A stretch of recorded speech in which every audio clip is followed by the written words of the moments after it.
Greetings from the beautiful Riyadh in Saudi Arabia. I am Solari and I am right now at the STC Gaming Hall right in front of the Amazon Arena.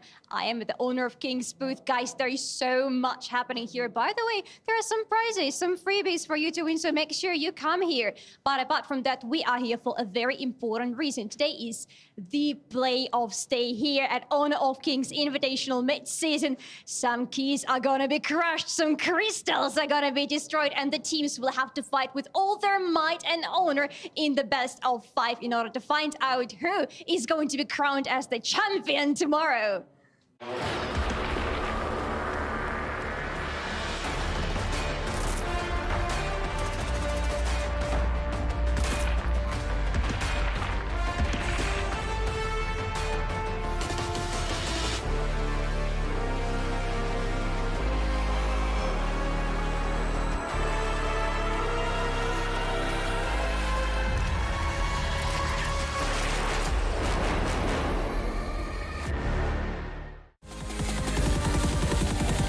We the Kings, it's our honor showtime.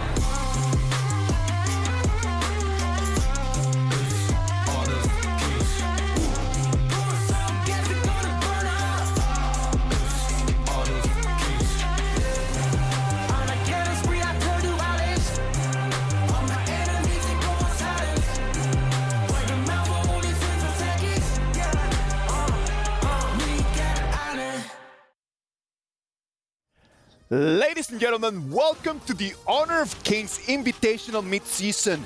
We are live from Riyadh in the Kingdom of Saudi Arabia. We are celebrating not only the Esports World Cup, but our quarterfinals of our tournament. I'm your host for this activity, Isaac Peña. Join with me, it's gonna be Blam and Stewart, our analysts that they're gonna be walking us through what's happening in the games. Boys, how are we feeling? It's exciting time to be here. I got goosebumps from that intro. We're on the back end of this tournament now. The best of ones are out the windows. Now it's into the pinnacle point of the tournament. Absolutely, very ecstatic because these teams have fought very hard to get here, and to be honest, they all deserve it, and to try and bring down the KPL in this exciting format. You guys just mentioned that BO1s are away, and right now we're going to be working into the best of 3 after the group stage. Right now we're moving into quarterfinals. We're going to have a bracket on the left side and on the right side that is going to put together the 8 perfect best teams that we have about in the world. Yeah, for sure, and the pricing is going to be absolutely insane and life-changing for some of these players as well. You can already see that the bottom 2 has already been determined by the group stage, and now we're moving into the top 8. We're moving into where getting a few extra positions in terms of the competition can be double the amounts of money. Yes, I mean, it's all life-changing amounts of money. You go from 145,000 to literally a $250,000. I mean, there's a lot you could do with that money. And the bronze right at the top, get that 1 million as well. That is a bag.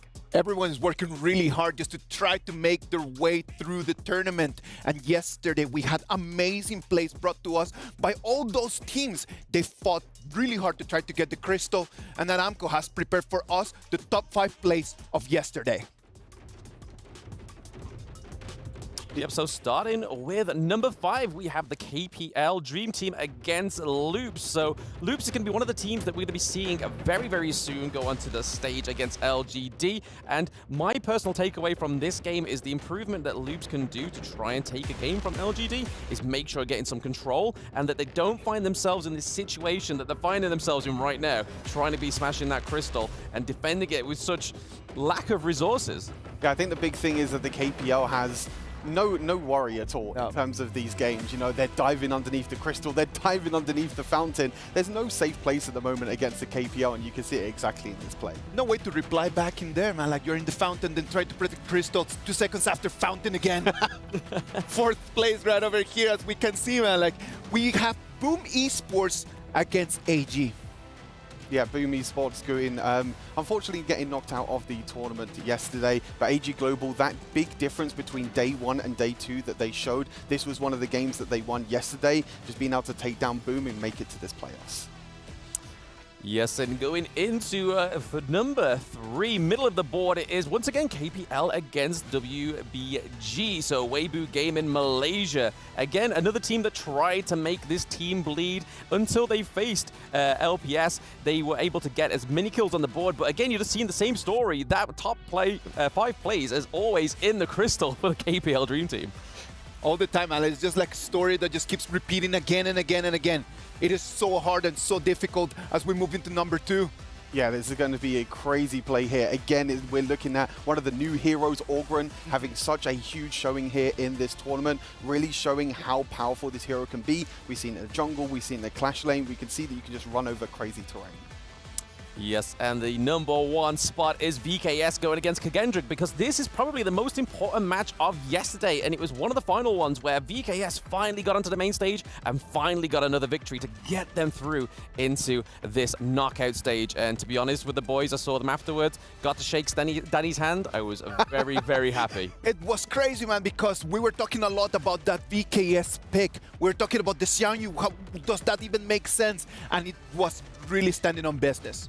Yeah, it's one of their pocket picks over on the Brazilian team, on the Brazilian scene, sorry, I should say, both in the clash lane and even in the support lane as well. Thank you very much to Aramco for bringing us the top 5 plays from yesterday. The players yesterday were just filled with emotions, man. Like, those who won were extremely happy.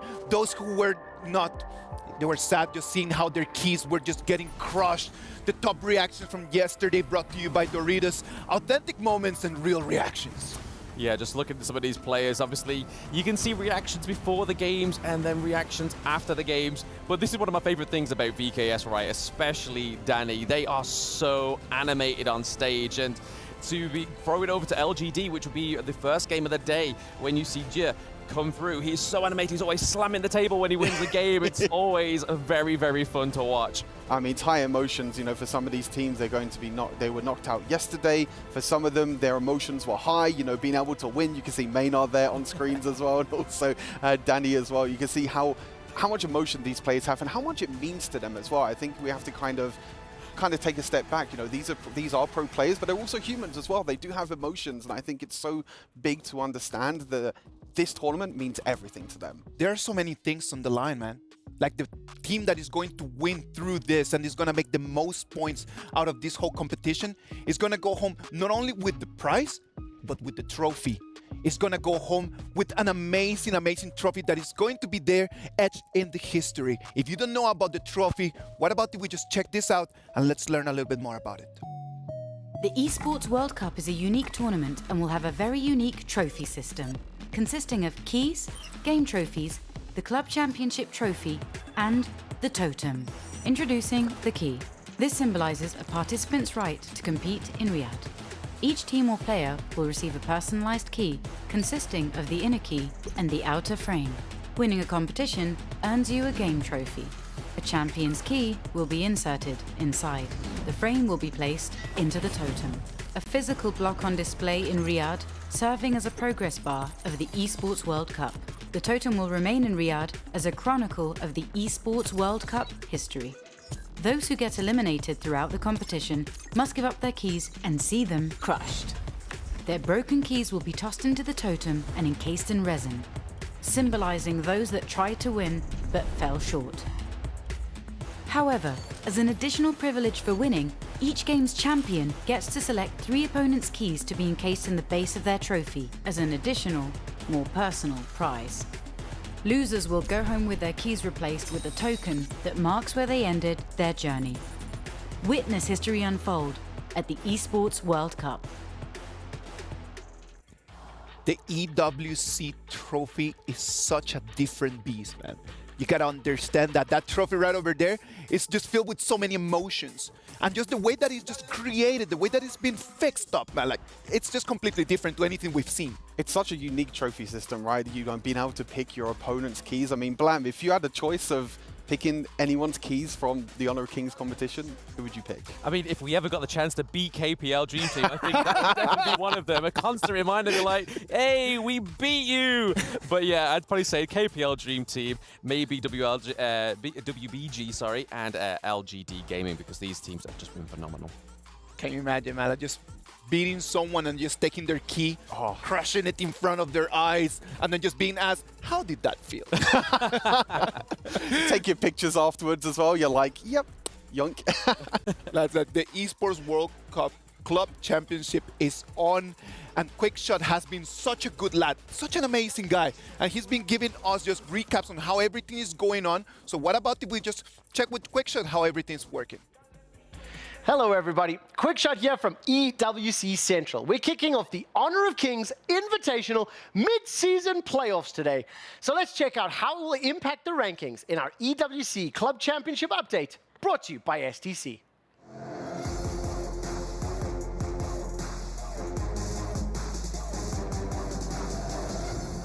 I would like to start by talking about the remaining team that has the most ambitions when it comes to the club championship. That is, of course, Weibo Gaming. They have secured their first points here in Honor of Kings, but they have 4 more teams in the Esports World Cup. So they could make a run into our top 10. Meanwhile, AG Global have secured their second top 8 finish, which does make them eligible for the club championship tournament, but they need a deeper run to score as many points as possible. The tournament favorites, however, the KPL Dream Team will not be eligible for the club championship because they have no other teams competing at EWC. Now, as you're able to see here in terms of the playoffs bracket, both Teams Falcons and Team Vitality have been eliminated in the Honor of Kings tournament, which means both of them will not add anything to their total point tally. Falcons still, however, hold a significant lead over Liquid, Na'Vi, Gaming, etc. with that 3,500 points. Vitality isn't even on my board as they're below the 10th place, 875 points of G2. They've only got 660 themselves. So we need to find out how well teams will be able to compete with Team Falcons at the top, but they're not getting any more points from Honor of Kings. Of course, for more updates on the EWC Club Championship, as well as every other game happening here at EWC, tune into the Esports World Cup Central broadcast every Thursday through Sunday from 4 until 8. You can find us at Twitch TV, EWC, and at youtube.com/EWC. That does it from this episode of the EWC Club Championship Update that's brought to you by STC. Thank you very much, Quickshot, on that recap. Team Falcons right now already with a big lead. Sadly, they've already left our Honor of Kings tournament. But well, hopefully we can just see them again in the future. Now, remember everyone at home, search for the HOK camp to enter the player review section where you can rate and share your opinions on the participating players. During the event, you can also earn in-game rewards by posting reviews. Please head over to the HOK camp now to learn more about the event details. The fans have been out there just sharing with us what they have been thinking about the group stage. And as we just move out of that, we're going to move right now into the top 8. The left side and the right side of the bracket are all set, lads. What are your thoughts? Yeah, just a reminder to everyone, with LGD and KPL Dream Team being the first seed, they were able to pick who their opponents will be. So LGD will be going up against Loops and KPL will be going up against Impunity. But TS versus AG is going to be an absolute banger. That is such an advantage just to be able to pick who you want to play, right? Yes. Yeah. Like you get to say like, okay, this might have finished higher, but I do not want to play against them. Let's just play against the other one. Like you get to actually choose your destiny. Absolutely. The last time we saw it was in Season 1 Invitational. So we saw that VKS chose one of the weaker teams, but then I believe it was Alpha 7, who was another Brazilian team at that point, who picked one of the higher teams because they wanted to make a statement going into that quarterfinals. As you can see right over there in our brackets, we're going to start at 12 o'clock and we're going to go on for hours of energy and emotion. And talking about energy and emotion, man, like which of these games is going to be our match of the day, brought to you by Jamil? Motorsports match of the day, LGD Gaming against Loops. This is going to be a rematch of what happened in Season 2 semifinals. The two of you were very lucky to be right over there. So what about if you guys tell us a little bit about how was that match dissected for us? Come on. Yeah, I think the big thing is that LGD Gaming going into that tournament was a very, very strong contestant in terms of being able to win the whole tournament. They actually beat Loops 3-0 as well. The first game was a bit slower. It was just over 20 minutes. But after that, LGD just stomped away Loops Esports. But it's going to be interesting to see how Loops are going to try and react and try and get that revenge against LGD Gaming. Yeah, like, it's not been too long between the Season 2 Invitational and the Mid-Season Invitational here, but because they've already faced against the Malaysian Giants, maybe they've taken something on board. And to be honest, Loops didn't do too well against Weibo Gaming yesterday, but I feel like if they just correct having that map control, we could see them maybe taking a round of LGD Gaming. That's my hopium anyway. That would be really nice to see, man. Like, let's talk about LGD Gaming first, right? 5 games, 5 victories. The road to perfection right now, and like they just took complete control of that group. What is the key in there?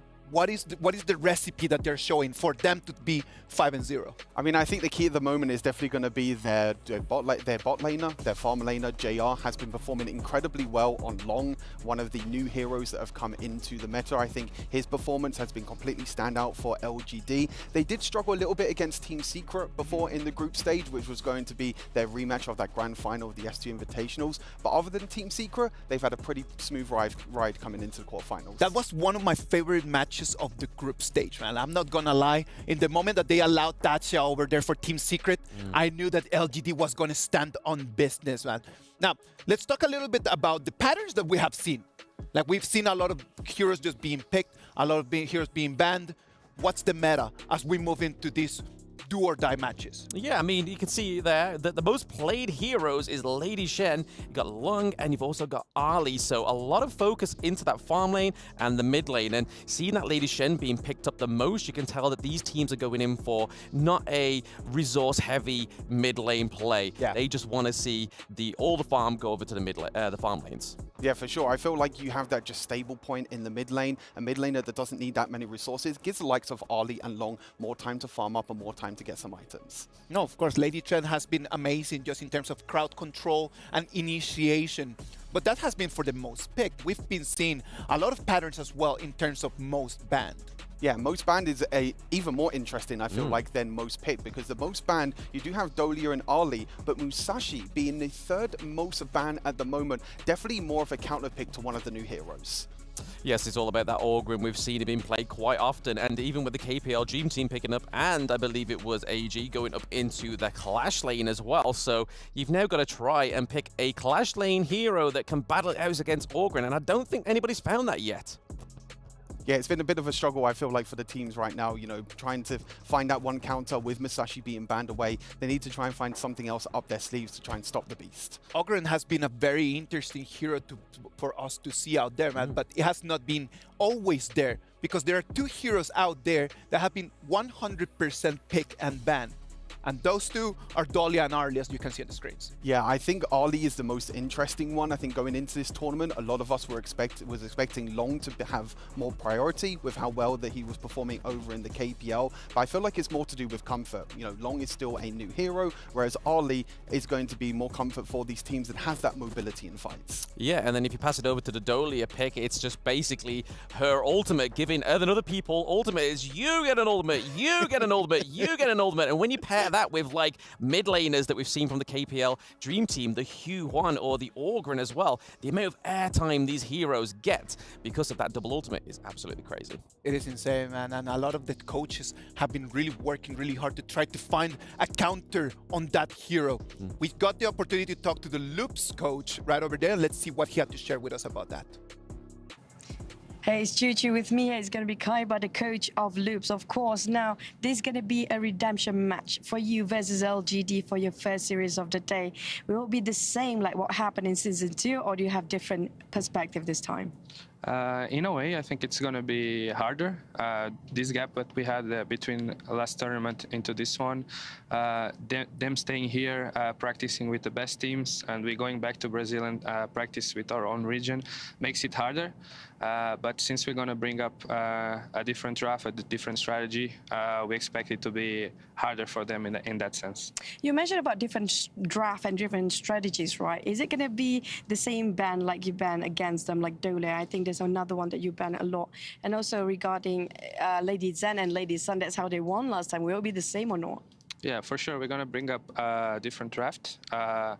Compared to Malaysia, I feel like the method shifted a bit. Blue side seems to be much stronger now than red side. due to the amount of strong picks there is. But yeah, for sure, we're going to bring up something new. Yeah. We're excited for that. And also, congratulations for making out to playoff and good luck. All the best for Loops. And that's it for the interview. Thank you very much to the Loops coach right over there, just giving us a little bit more insight on how they're preparing in order for this amazing match. It's do or die, man. Like, they need to really come in and show us what they can do. Now, STC play predictions, boys. Loops or LGD Gaming? Stuart, you go first. First time doing prediction, I have to go for LGD Gaming. I think it's going to be a 2-0. Loops does have a chance if they can get a carry on ABH. I'm going to go Loops. I did the Hopium in the introduction, and I'm going to keep it strong for my Brazilian teams going through to this one because I do have quite affinity with that region. All right, ladies and gentlemen, everything is set. What about if we take the ball and pass it over there to the Amazon Arena where we're going to have LGD Gaming against Loops?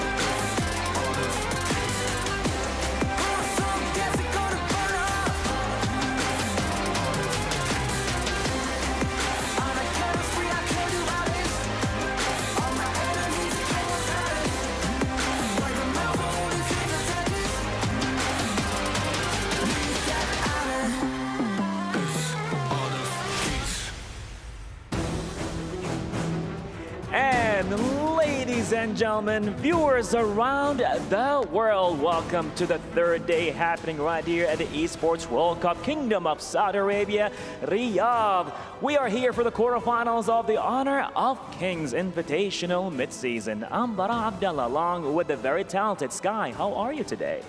Ladies and gentlemen, welcome back to the Amazon Arena. We're ready for 3-day on the entire season, and look, we go. We are jumped off the group stages. We are done with the group stages, and this will be a fresh new start for the playoffs. You got that right. This is it. The quarterfinals. It's do or die. You make it to the semifinals or you don't. And we are ready right now to call in our Warriors as they journeyed so far to be here in the quarterfinals. Let's go, Sky. I strongly believe that the two teams are ready to be kicking off the very first quarterfinals for today. Let's welcome Team LGD Gaming.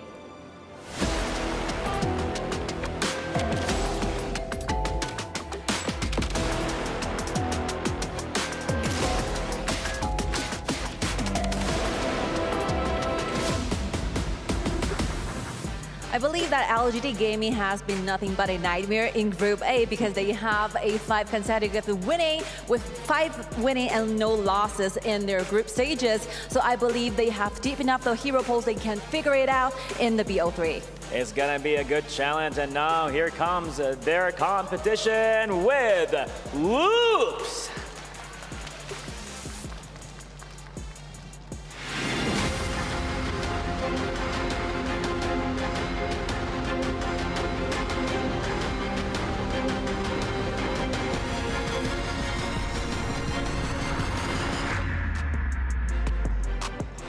And with Loops, they're considered to be the underdogs of this tournament as their teamwork and calculated aggression were their keys to qualify to the quarterfinals.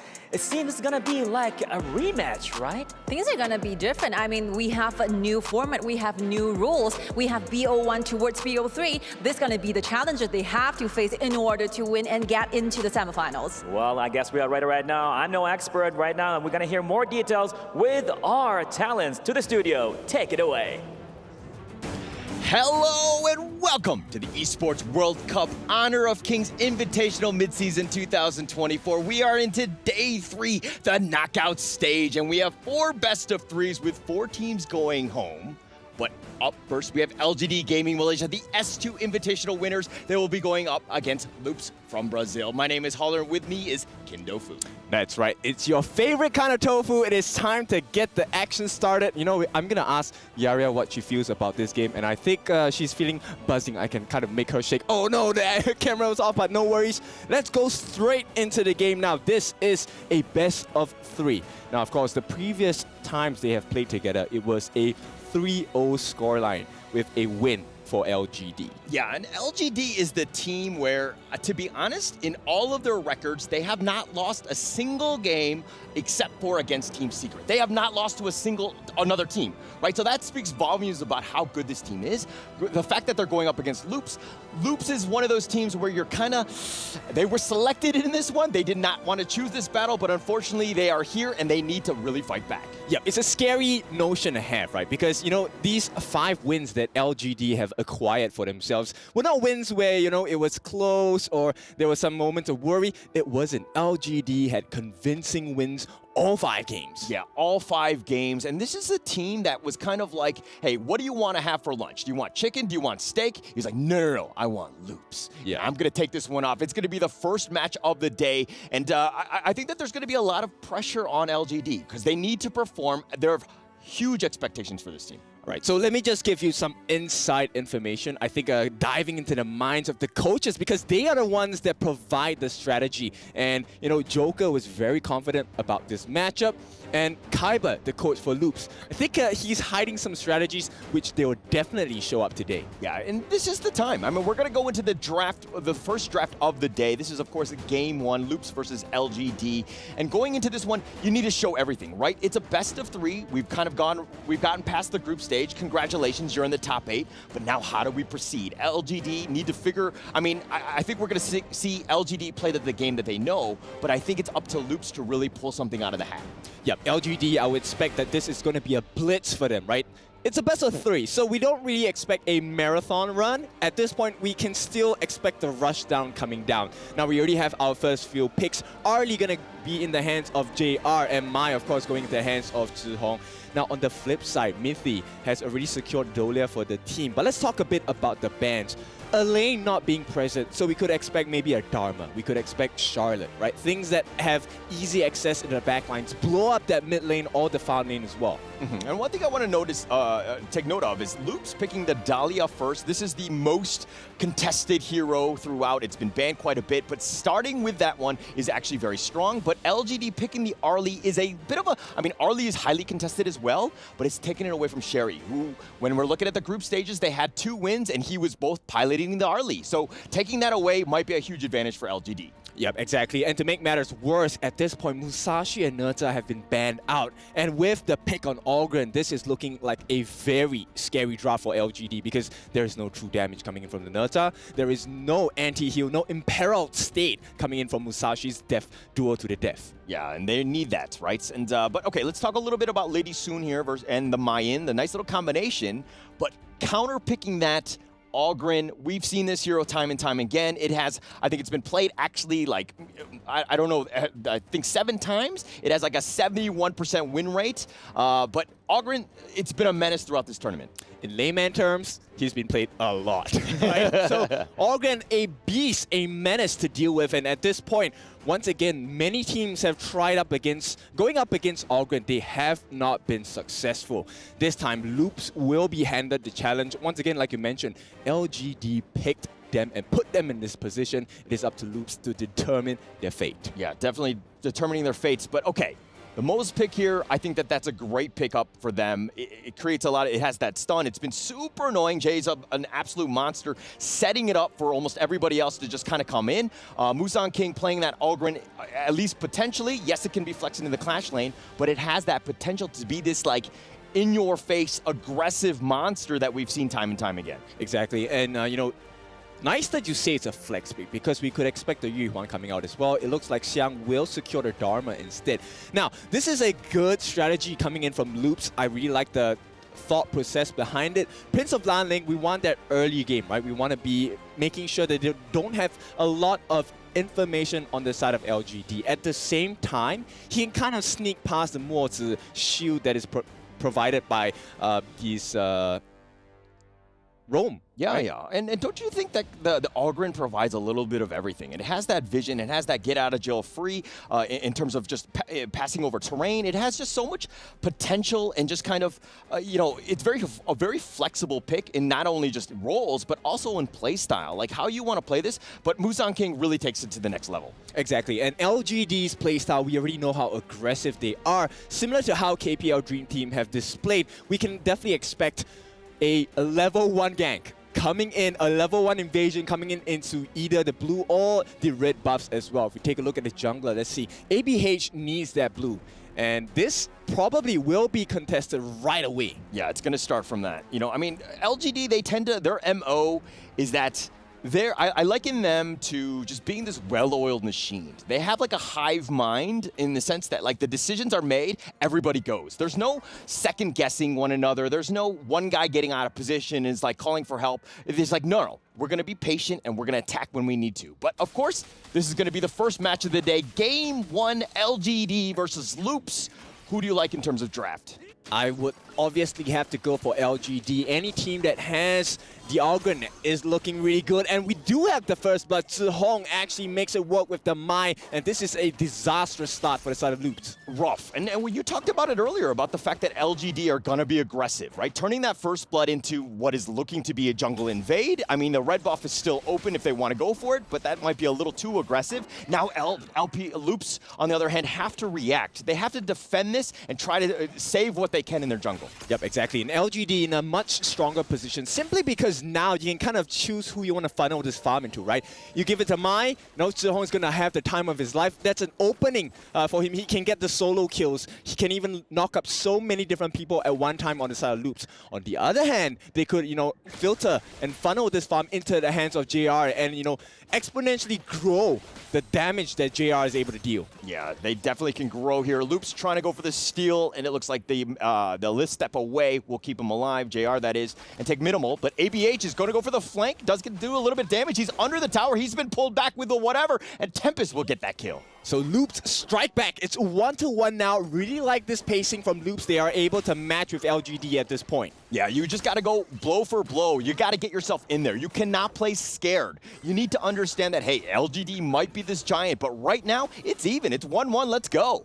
Yep, Musang King, of course, going for the tankier build, as we know that he needs to sustain so the rest of the team will be able to lay down some pain on the side of Loops as well. Yeah, look at how Zihong is actually just kind of invading, stealing those boars, making his way back into the jungle. Well, Kank has to deal with that minion wave, and he does get the knock up. He's been pushed back, and Kank taking most of that damage, and it looks like Zihong will back off now. Yep, and that's the difficulty, right? Yes, Princess Frost is great. AoE with the Winter is here, but it's really hard in 1v1 situation because the Frigid Prison requires a lot of precise aiming, and you need to account for the delay as well. Yeah, you need that setup, and I mean, you need that combination. Just by yourself, no one is going to sit into that blizzard. But Musang King going on the flank, it looks like he's going to get it. He does get the knock-up, and Kank is going to go down, and they've also got Zihong in return, but Tempest will take that one, but Musang King gets yet another kill in ABH. LGD put themselves ahead now, 3-2, easy kills in the mid. It's not looking like a good game at all for Kanka. But a little bit of a misplay in the bottom lane. It looks like JR has been picked off. Jerry will happily take that one, and Jerry again. He's kind of that farm laner. I mean, he's that carry that really needs it. He kind of puts the team on his back. He does a very good job of controlling the game, and getting that kill is going to really help him in that bottom lane. Yep, Jerry here. I think I really like the fact that this Lady Sun has some kills. It's a positive KDA for him at this point. And that's what Loops need, right? They need every single advantage that they can get at this point. Yeah, any sort of advantage. I mean, they're down about 1K. They're trying to figure out some ways to kind of invade the enemy jungle. LGD have done a great job of controlling the map, stealing what they can, understanding where the positioning of the Loops players are so that they can take essentially free minions. Yep, and if you take a look at Mithy's positioning, this is the reason why the Dolia is picked, right? With the passive, she's able to regen as well and give vision in the riverbeds, so there is a lot of safety provided just by the existence of Mithy. Okay, but who is your Celestial Melody hero of choice? Who is that partner duo that you want to be going that's going to get the most value out of that Celestial Melody? For me, personally, I would go with Kanka. A double Winter is perfect. And Xiang here, getting caught on, but it's just a bait because at this point, Musang King will be able to secure the first time of the game. LGD hitting the timings that they require. Oh, okay. All right. the winter is here. You're going to say that with the Celestial Melody. 2 winters in a row sounds disastrous and too cold for my blood, huh? Yeah, exactly. I mean, it's not exactly freezing at this point because the heat is going to be turned up. It could be a potential gank onto Mythy here. Face checking the bush. Oh no, walking into that one, but no conversion. LGD did, go in that one. They were looking to go for this one, and LGD, usually when they gank, they usually convert quite highly, right? They tend to just have that success, and then it kind of snowballs from there, but not being able to capitalize, and it's a little bit of an issue for LGD here as they kind of wasted that time. I mean, LGD, they're just prime examples of what is class, right? Their coach has a master's degree. They seem to have a doctor's degree in whatever they're doing. It's because they're putting up a clinic so far in the tournament as well. Okay, in the top lane now, Xiang just kind of dueling with Tempest. He did have his buddy, and Musang King still up in front. Again, what point is Musang King, this Augurin, just like enough? I mean, he's already got a 1K net worth lead. You're seeing that sizable difference. He's got a level difference as well. I mean, at what point are you like, hey, Musang King, let's just go and just start killing everybody? For me, it would be the Eye of Phoenix, right? Right now, he's building towards that Blazing Cape. Now, with the Eye of Phoenix, he will have extra heals as well, and then he will be monstrous. Now, he just only has the Patrol X at this point, but once he completes that full itemization, the Giant's Grip, I mean, that is a death grip on the side of LGD. But Xiang goes in for this one. Oh, the flash away. Sherry will stay alive. But again, cooldowns have been expended for this one. Jay will back off. Musang King still waiting in the wings. He does have the Cannon Blast that did connect, and he's going to go for this one. No, he's going to back off. Musang King playing it safe, seeing that there were 3 members, but it was just a bait as they go to the backside. They get the knock up, and Sherry is down. That's most of the damage. They've got Mythy as well. It's a double kill going the way of Musang King, and Jihong will also take out Cake.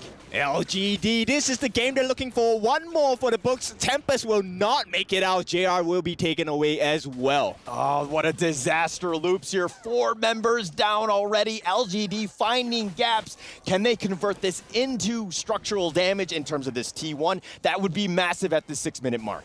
Yeah, 6.5 minutes. It's pretty much still in the early game. But so far, the jungle on the side of Loops have been home to LGD talents. Yeah, they need that. I mean, again, Loops was kind of playing a little bit slower, but I mean, with that kill, that gank attempt, I mean, you're seeing that net worth lead just completely shift in favor of LGD. Yeah, it's not going to change too much until the Venomous Staff is going to be built up onto Kanka.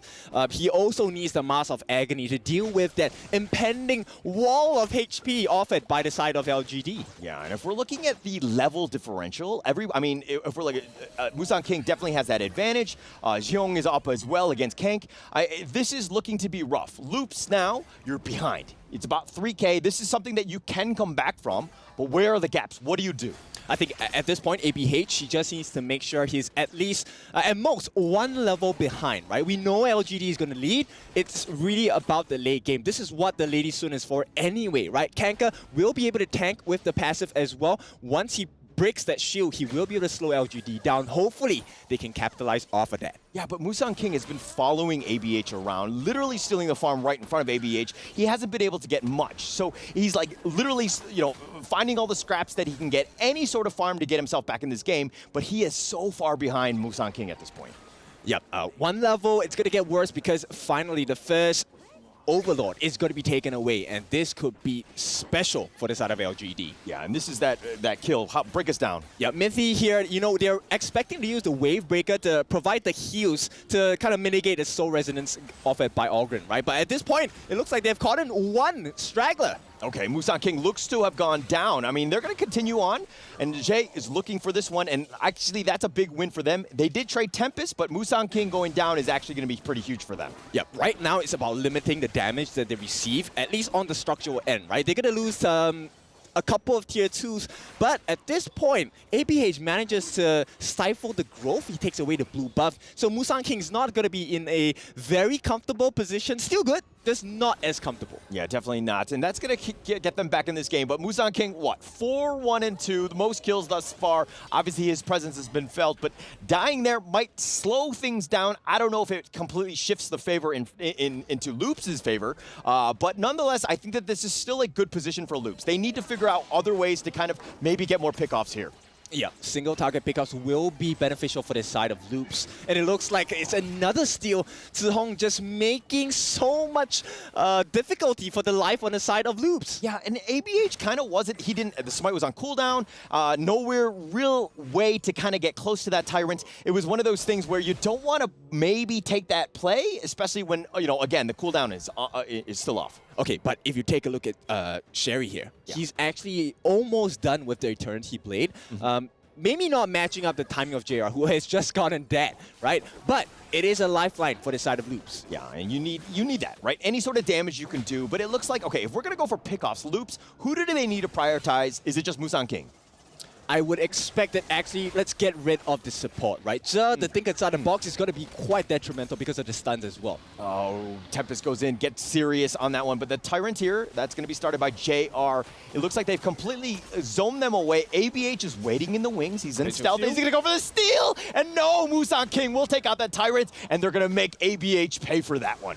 Yeah, LGD just too strong at this point. 5,000 gold ahead. Can they close this game out? They need to close it fast, though. Yeah, they need to close it fast. I mean, look, JR still farming, still having that free space, pushing off that bottom lane. It looks like that bottom T2 is going to be the next objective for LGD. They are starting to knock on that door. Loops right now losing a lot of map space at this point. Yeah, Zeri actually keeping close with JR in terms of gold accumulation. So that's a good sign. But LGD, they want to start knocking on the door already. Yeah, they're going to force this one. They're going to push a little bit of pressure. They did some chip damage. They've taken that and they've backed up. Very smart play by LGD. Look to maybe take the next one as they have this AK net worth lead here. Yep, they're probably going to give away this Overlord at this point. And for the first time in this game, it's going to be a honest, fair and square fight because everyone's common spells are up. Everyone's support items are up as well. If we take a look at itemization, maybe not as equal. But hey, you make do with what you have on the side of Loops. Are you saying that all of the other fights that we have not been fair?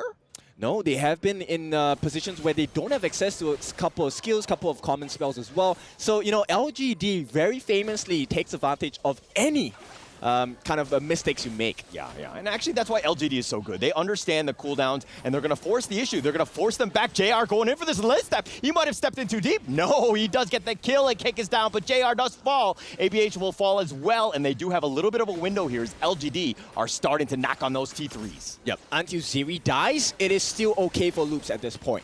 It's still there. They do have the minions. The last one's going to go down. Tempest will clear that one out, but they've taken the mid T3. The base is now wide open.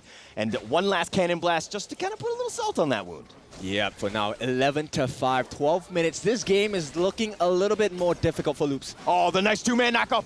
And they're going to go for this one. The base, Mithy, he's going to be focused. He goes down. Sherry's down as well, and that's all your damage. And with 4 members down, they're going to take the base, and LGD do this in style. Yep, game 1 goes into the hands of LGD. Rightly so, with the lead they have acquired for themselves. This puts them in an advantageous position going up against Loops. Yeah, and look at LGD right now. They're like a bunch of robots. Nobody's celebrating. Everybody's like, this is business as usual. This is what we expected, and we just put the smackdown on you. They had 13-5. That's exactly the type of game you want, especially starting off the knockout stage here. Exactly. Now let's go back to the studio and take a look at what they think.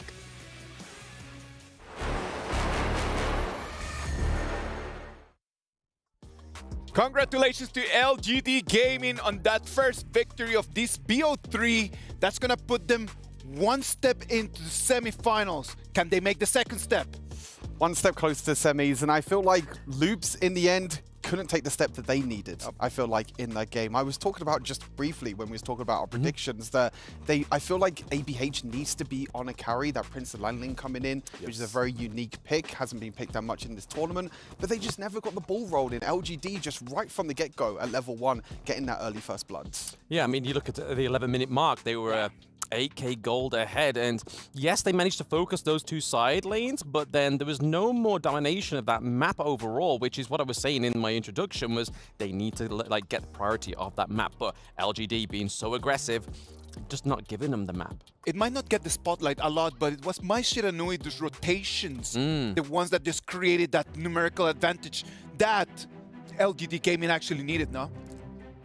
Absolutely. I mean, they had a aggressive mid lane and going against the Princess Frost, which is great in those team fights, but we never really got those massive team fights. Every so often in the sides of the jungles we maybe got it, but never for these neutral objectives. No, I feel like in the end as well, if we go back to kind of the picks and the bans as well, you know, Loops going for that Dolia first pick. I feel like on this team for Loops, there's not really a lot of ultimates that you kind of want to reset with that Dolia. I mean, outside of the ultimate, she is still a very good hero with all of her sustain, but what ultimate do you want to reset? It was more like a meta pick instead of like a comp pick, right? Yeah, it's just like, okay, this is meta, I must have it, but I still don't know exactly how I'm going to build about it. They could have actually picked the Ali first pick, which, as we know, is Jerry's one of main picks down in that bot lane and has been extremely popular right now. But the thing is, at the moment, it's like there's sort of a meta that's going, and some teams are kind of being trapped in this meta for these picks. LGD just got the ball rolling so early in the game, and they just stepped on the gas and never actually let go. They didn't, and I mean, it is probably down to that Dolia first pick, and again, like you were saying there, Isaac, was that it's more of just a meta pick rather than actually going for it in a composition. Come on, like, we gotta be a little bit more on point in terms of that, because this is just do or die, but like Loops is gonna have just one more opportunity. Let's dissect a little bit just from the highlights, exactly what happened, because that first blood, extremely early in the game. Yeah, as I mentioned, it all really started at level 1, really, the Mai Shiranui in the mid lane for Shihong, one of his most played picks at the moment in this tournament. Doesn't really get picked that much because it's banned so often, and because that Dolia got first picked, it allowed LGD to pick both the Ali, both the Mai as well, and also got the Orgren. The Musashi, as we mentioned, was banned out. Again, another ban to add to that list of most banned. But overall, just you can see how much the Orgren was just rotating around the map, stealing the jungle camps, and Musang King showing why he's one of the best junglers in this tournament.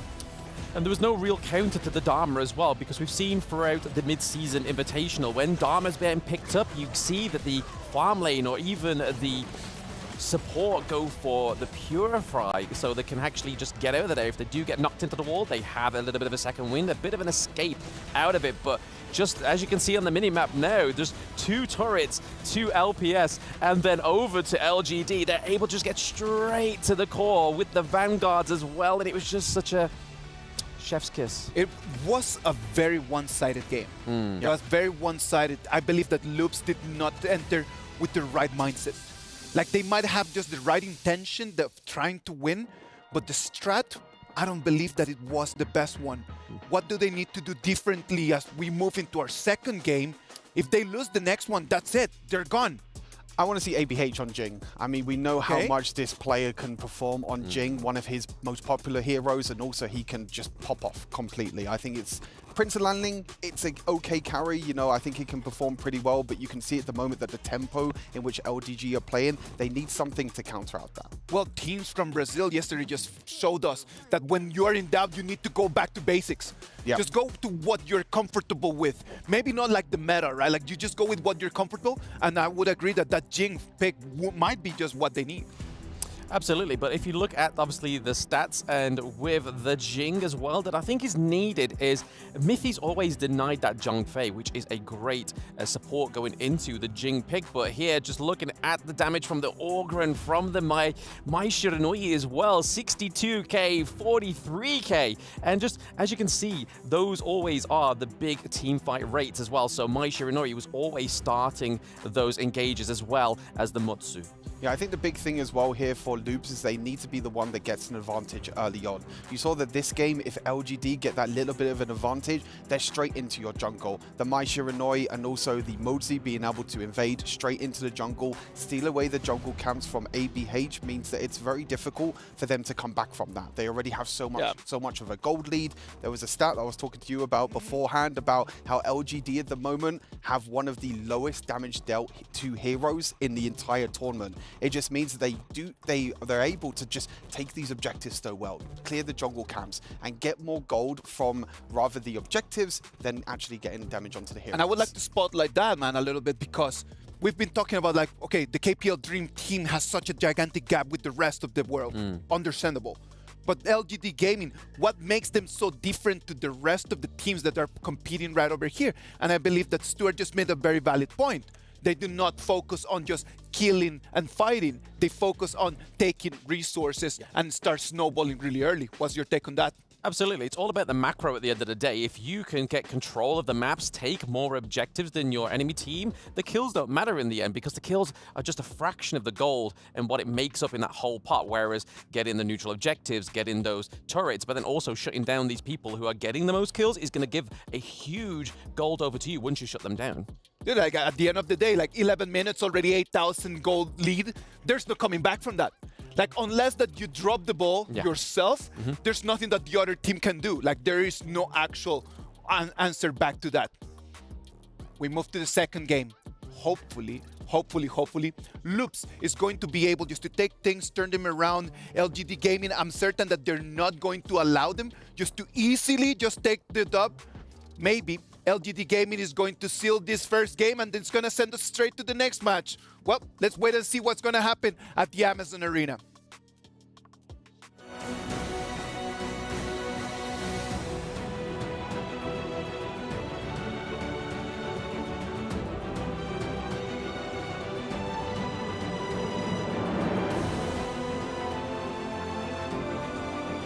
And we are back here, LGD, of course, taking game one against Loops, the Brazilian squad. Now, you are the Loops coach in this case.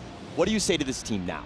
I say, hang on, don't move too fast, right? Okay, one of the things that I noticed was ABH kept focusing on the clash lane. I think once you get that first blood, experience-wise, gold-wise, you do have an advantage there. You can leave the lane alone, right? It's time to make your impact somewhere else. Besides stealing buffs, maybe you could help out the farm lane, get the kill back onto Zihong in the mid lane, even things out for your Princess Frost, right? So it's really about making good trades across the map. They wanted to enforce their will on the clash lane, and LGD said, hey, you can focus on that part of the map. We're going to take every single thing else. Yeah, I mean, LGD have seen that time and time again. They're going to leave Xiang on an island, so to speak, and let him just kind of handle himself in that clash lane. I don't think that that's something that LGD can't already or haven't already dealt with. They know what to do. They understand that, right? But I think it's going to be some way to kind of slow down the Musang King, right? He has just been a menace. The fact that, you know, he starts to get going and then he invades your jungle and now ABH is on the defensive, so to speak. Well, I do think they managed to slow him down a little bit. They just needed it to be more consistent, right? So I think the idea in mind for Loops was there. It's just the execution was a little bit wonky at times. Okay. So it's something that I think if they recognize, Loops will be able to fix that, right? But of course, we're talking about LGD here. They are a monster team as well. So it will be interesting to see how Loops wants to strategize against the likes of LGD. This time for the second game, because this time there's their life on the line. Their life on the line. I mean, this is a bad spot to be in, and it's super scary. This is one of those things where when you're going to draft, hey, back is on the wall, this is all in, right? I need my most comfortable hero to play in this one, but it looks like the Musashi and Lady Jean has been quite strong, but is this enough? I mean, based on the bans coming out from LGD, it might not be enough because the win condition here to protect Zeri isn't really going to be very strong. They took away the Ming. We know that's a staple for Lady Sun, right? You want the heals coming in, you want the extra attack damage, you want the extra attack speed as well. And moreover, once again, similar to what our analysts have said, they're going to ban out the Zhang Fei, one of the favorite heroes on the side of Mythy. Yeah, he loves that one. And I mean, it's, again, very targeted, right, in terms of what they were doing. Also, the targeted ban with the Arlie on, you know, that he's an Arlie main. So Sherry, again, being affected by that one. So Loops right now, they're being truly tested. The draft, so important going into these games. Yeah, they have been one-upped at this point. They take away the Dharma, but they give away the Mayin. And, you know, looking at it, it's a Byron, it is a potential Charlotte. These heroes are okay in the clash lane. But if you give the lead to Mayin Xiang in the clash lane, he's going to make the world's difference in fights because he has a couple of iframes during the execution of whatever. Yeah, okay. So I'm also wondering, I mean, the Byron pick here, the Mozu to kind of complement, at least they're hovering over it. Looks like they're going to lock that one in for both of that one. But your thoughts? It's a tough one once again because LGD, they have a lot of sustain, they have the Wave Breaker, they have the Unending Sorrow, they have the Melody of Peace coming in from Yu Huan. It's going to be a lot of heals. At the same time, that's a lot of space created for JR on his tier and tier. Yeah, you have a lot of potential, and this is, you know, they like to use, like the Augrun was kind of up in the path of precipice, just providing a lot of vision, but he can get in and out wherever he wants. They have the E on this one, so you have a lot of ways to kind of provide that vision so that you have that perfect engagement so that you can kind of get that pick off. Yeah, tough position for Loops to be in, right? One game down, going up against one of the strongest, if not the strongest group team from the side of Group A. So let's see how this works out. LGD looking to close the door, hit the strides, get their place in the semifinals as well. Yeah, and this is do or die, right, for Loops. They need to figure something out. Okay, now which of the players, aside from the ABH Busan King matchup from Loops, really needs to step up this game? I think Mithy needs to step up this game, right? You know, the Cannon Blast will do a lot of work because it gets them to lockdown. It also gets JR to waste his inbuilt Purify. Okay. The Ocean of Tears doing a lot with the flowing size. Young is going to dash away, and he's going to limp away, that is, and he should be fine, though. Yeah, we can see a little more confidence coming out from Loops. And I like what I'm seeing here, but LGD, you know they're no slouch. They're going to come back even stronger. Yeah, and I think Loops need to really take the fight to them. They need to ensure, like, try to change things up, right? You don't want to play into LGD's strategy. You want to kind of dictate the pace of the game. And I feel like Loops haven't really been able to find that yet.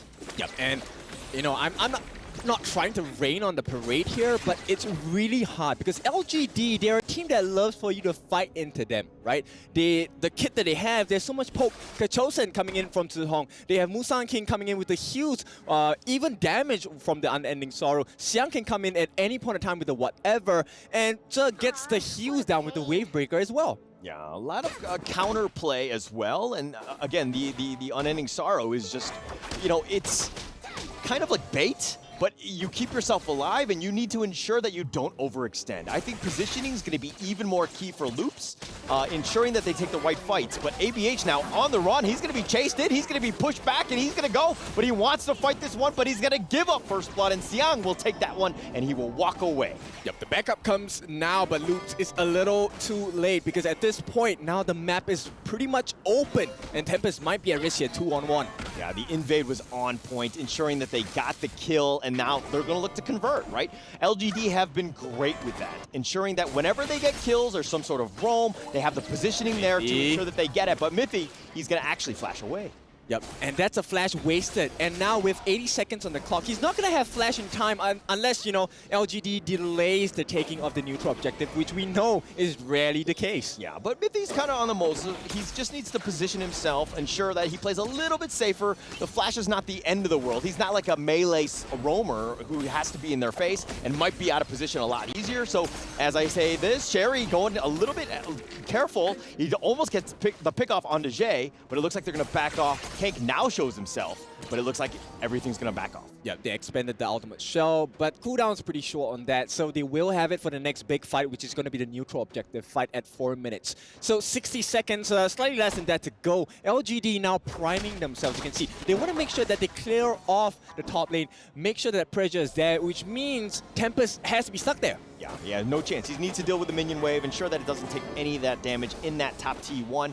But now Musan King, level 7, again. We're talking about how he plays and just, I mean, I hate to say jungle diff, but he's always a level up. He's always got more, you know, net worth. He's just, you know, on another level. Yeah, and you know, to complement that, I like the top process of LGD. A lot of pressure on the top lane. They want to make sure that Tempest is stuck there. So when they actually go for the Tyrant, there is not enough support. But hey, talking about support, they need some at the bot lane. Yeah, Jay will actually Wave Breaker back to safety. Cannon Blast does connect onto JR. He's going to take a little bit of damage here. He brings back the flowing side, and what's better is sharing is caring here. But they get the nice knockoff. Jiyoung pushing him back. Kank is solo. Mithy's going to get whittled down. He does go down, and JR will take credit for that one. Yep, and what a beautiful start for the side of LGD. Getting the first blood, getting the first Tyrant of the game. More to come. Oh, you can't even recall back to safety. No Bush is safe. Xiang is going to take him out. Pushes back Sherry. He has to flash away, but Xiang pushing him as well, but he might have gone too far, and Xiang does go down. Yeah, but that was a huge outplay there. Sherry doing so much work.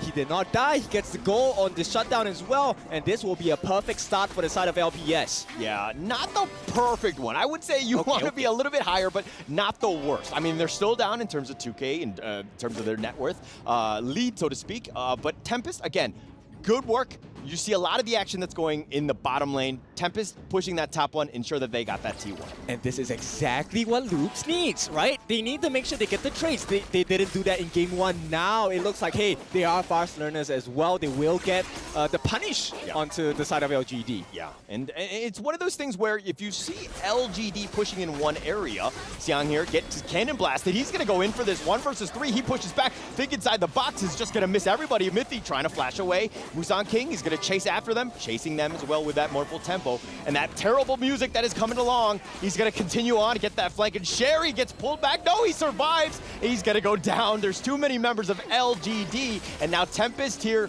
on the run. The unending sorrow, and Tempest will fall as well.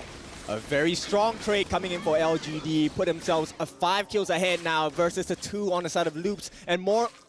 better than that, they actually get one of the T1 turrets on the board as well. Yeah, okay, let's talk a little bit about this mid lane here. That's the biggest differential that I see. 2.9 for Kank, Jihong with 4.1. Mai has been making some roam plays throughout the map. You felt her playing on her, my presence throughout. And now, I mean, they've taken the mid T1 as well. So again, LGD just playing, you know, very, very well here. Right, so the artist is LGD. Let's paint the picture for you at this point. Zhihong actually has the Insatiable Tomb. Musang King also has the Frostscar Embrace, so they're tanky, they have a bit more sustain, and this is where it's going to start looking a little bit tougher for Loops because they don't exactly have that much damage just yet. No damage. Objectives are being taken by LGD. Add that Overlord to the list of things that LGD are taking away from you.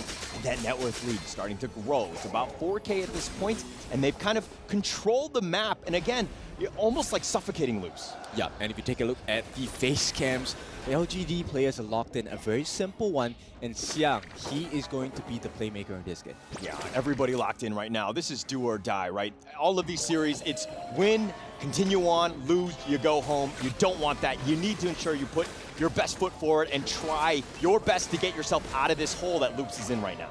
Yep, they might be looking for that one opening. Now, if you notice, they have been looking at, you know, the stats in the game, right? Itemization. There's a clear reason why they do that. LGD know they can fight now. Oh, Jihong. Oh, they're going to turn this around. The Ocean of Tears, though, just providing a little bit of space. But ABH is being focused, and he's going to be killed. Jihong will get credit. Tempest tried to flash away, not able to do so. He's going to be killed as well. That's 2 down already. And it looks like with all 3 members, or all 5 members from LGD a little bit low, they do need to be careful here. But it looks like they're going to continue pushing on to this top T3. Yep, this T3 is gone now. This could be the closing moments and maybe one of the fastest timings of the matches so far. But LGD say, hey, you're going to be patient. Let's take other things as well. Play smart. You know what I mean? You don't need to force anything. Take out all the objectives. This is going to be the last T2 standing. And I mean, this base is wide open for Loops. It is all hands on deck in terms of this defense. Yep, and you know, at this point, Zhihong is really close to the Savant's Wrath. There's going to be an additional big burst of damage. Mr. JR already has the Lightning Blade, right? So he's going to be able to deal so much damage. Now, besides that, Zhe has already completed that Radiance. He's going to give the slows and the visions as well. Everything that you would want. Musang King all the way up to the front and can't get it. Whoa, that was very close. Jihong goes in for this one. He gets the snipe and he gets the kill and he gets himself out. No, he does fall, so he does return for that one. But here's the unending sorrow, turning it around with the Celestial Melody. Not once, but twice. Let's go. And LGD forcing it down in the bottom T3. Yep, this is just LGD hitting their timings, hitting the strides. This is what we know. The champion team just making life difficult for Loops. All right, LGD, the only problem that they have is that their minions are too slow. They have to wait for that one to ensure that they get, you know, they get rid of the backdoor protection. They're going to start to whittle down the bottom T3 at this point, but LGD in full control. Yep, as Loops, what do you do at this point, right? There is too much damage, there's too much sustain coming in from the side of LGD. I mean, it's tough because you have super minions pushing in the top lane already. The bottom is going to happen as well. It's one of those things where you got to find some sort of farm, but you don't have a lot of time. Things have been locked down by LGD, and they've got full control. Yep, at this point, LGD, you know, if I didn't know better, I would call them environmentalists because they're so sustainable. I see what you did there. excellent. But let's check out this replay here. All right, so they're going to start off with the Radiance. This flash play by Zihong, beautiful with the Katosen as well, gets the kill. He's happy to trade his life because there's still the Melody of Peace as well as the Unending Sorrow. So much sustain, so much damage coming at the same time as well. LGD, now they're just waiting for that last opening. Yeah, last opening. Loops right now, holding hands, singing Kumbaya, all they can do. Thoughts and prayers to this team right now as they try to hold. Very difficult situation. They need to deal with the minions that are crashing in. LGD are looking to take a free Tyrant here. Yep, and the Tyrant specifies one thing and one thing only. Let's fight. Let's fight. Let's go. And Loops, probably they're looking more pacifist at this point. They're probably like, hey, maybe we don't fight.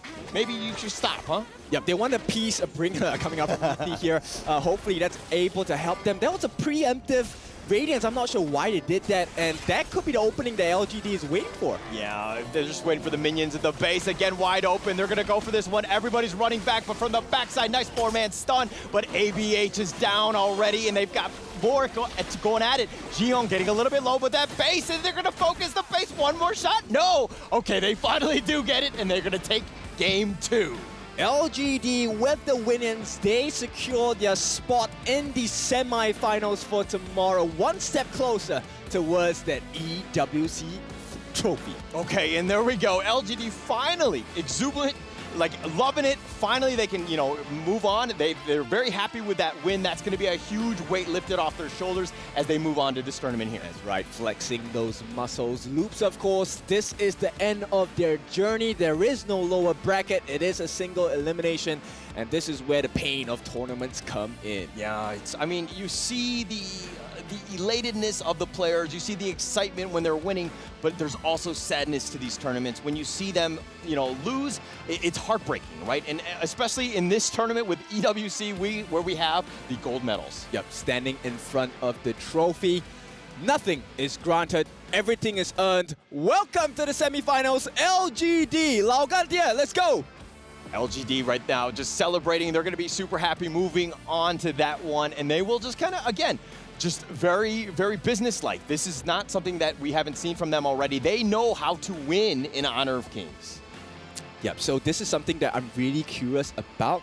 LGD, they have displayed a strength, a dominance in today's games. Now, of course, we know that upcoming matches, they will potentially meet Secret. They will potentially meet KPL Dream Team. They will potentially meet VKS. Now, this strong display of performance might strike fear into the hearts of their opponents tomorrow in the semis as well. Even if you're another team watching in this one, it's kind of like, oh my gosh, like, how do we actually take on this one? It's a difficult situation for them, but let's find out as we interview the next player from LGD. And congratulations to LGD Gaming qualifying to the semi-finals. So, pretty much you and Loops come from different groups. You qualify from different groups. Did you have to do your homework before going against them? 首先恭喜中国选手获得比赛胜利，晋级到了我们接下来的半决赛。因为之前呢，其实没有太多的机会和 LPS 交手。那我们在今天的比赛开始之前呢，对于他们整体的准备和功课做了哪些呢？我们看了他们前面5场比赛，然后我们就针对他的边路雅莲，还有他打野宫本进行了帮位。 We watched every single match they have in the previous group stages, 5 in total, and we make a very strict hit towards the Musashi as a jungler and the top lane Allian. That's our things to do. It really, really shows. Okay. And of course, now with more in-game questions, here we go, Sky. You're extremely busy, 2 games in total using that Mai New Year, making a lot of things happen. So who calls for your help the most during the game? 我们看到连续2局都用到了不知火舞这个英雄啊，然后你前期非常忙，到处 gank。那是哪一个队友会 通常来说，让你就频繁的去帮他那一路打开优势呢？主要是看局势吧，哪边有河蟹有资源，我就会去哪边。Okay, so we do our ganks and rotations according to what actually happens in the game. And if there's going to be a river spread on the top, on the bottom, I will be there trying to fight for more neutral objectives back to our games. Well, that really worked to their favor. And now it's time for the key handover. Right now, the representative of Team Loops will be handing over the key to the member of LGD Gaming.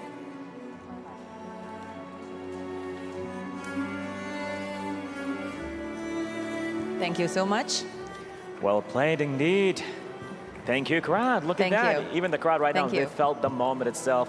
So how does it feel right now holding the key of Team Loops? 因为你现在手上拿到的是 LPS， 象征着他们这一路晋级之路的钥匙，有什么样子的感觉呢？非常高兴吧，因为这是我们第一次摧毁别人的钥匙。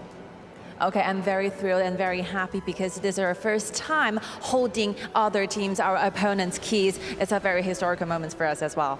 Yes, indeed. And we're gonna see you in the semifinals. And now back to the studio. Take it away.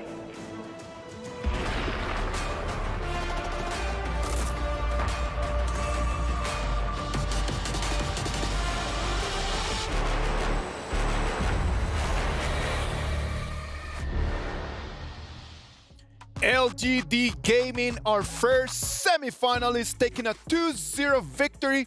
Congratulations to the boys. Sadly, Loops had to hand over that key, man. And that moment when they just handed out, the truth is, that breaks hearts. I felt that in the moment. I felt Mithy walking up there, and you can feel his emotion in the end. You know, still great sportsmanship between the two teams as well. You know, first time we've seen a team give over their key as well in the knockout stages, but plenty more to come as well.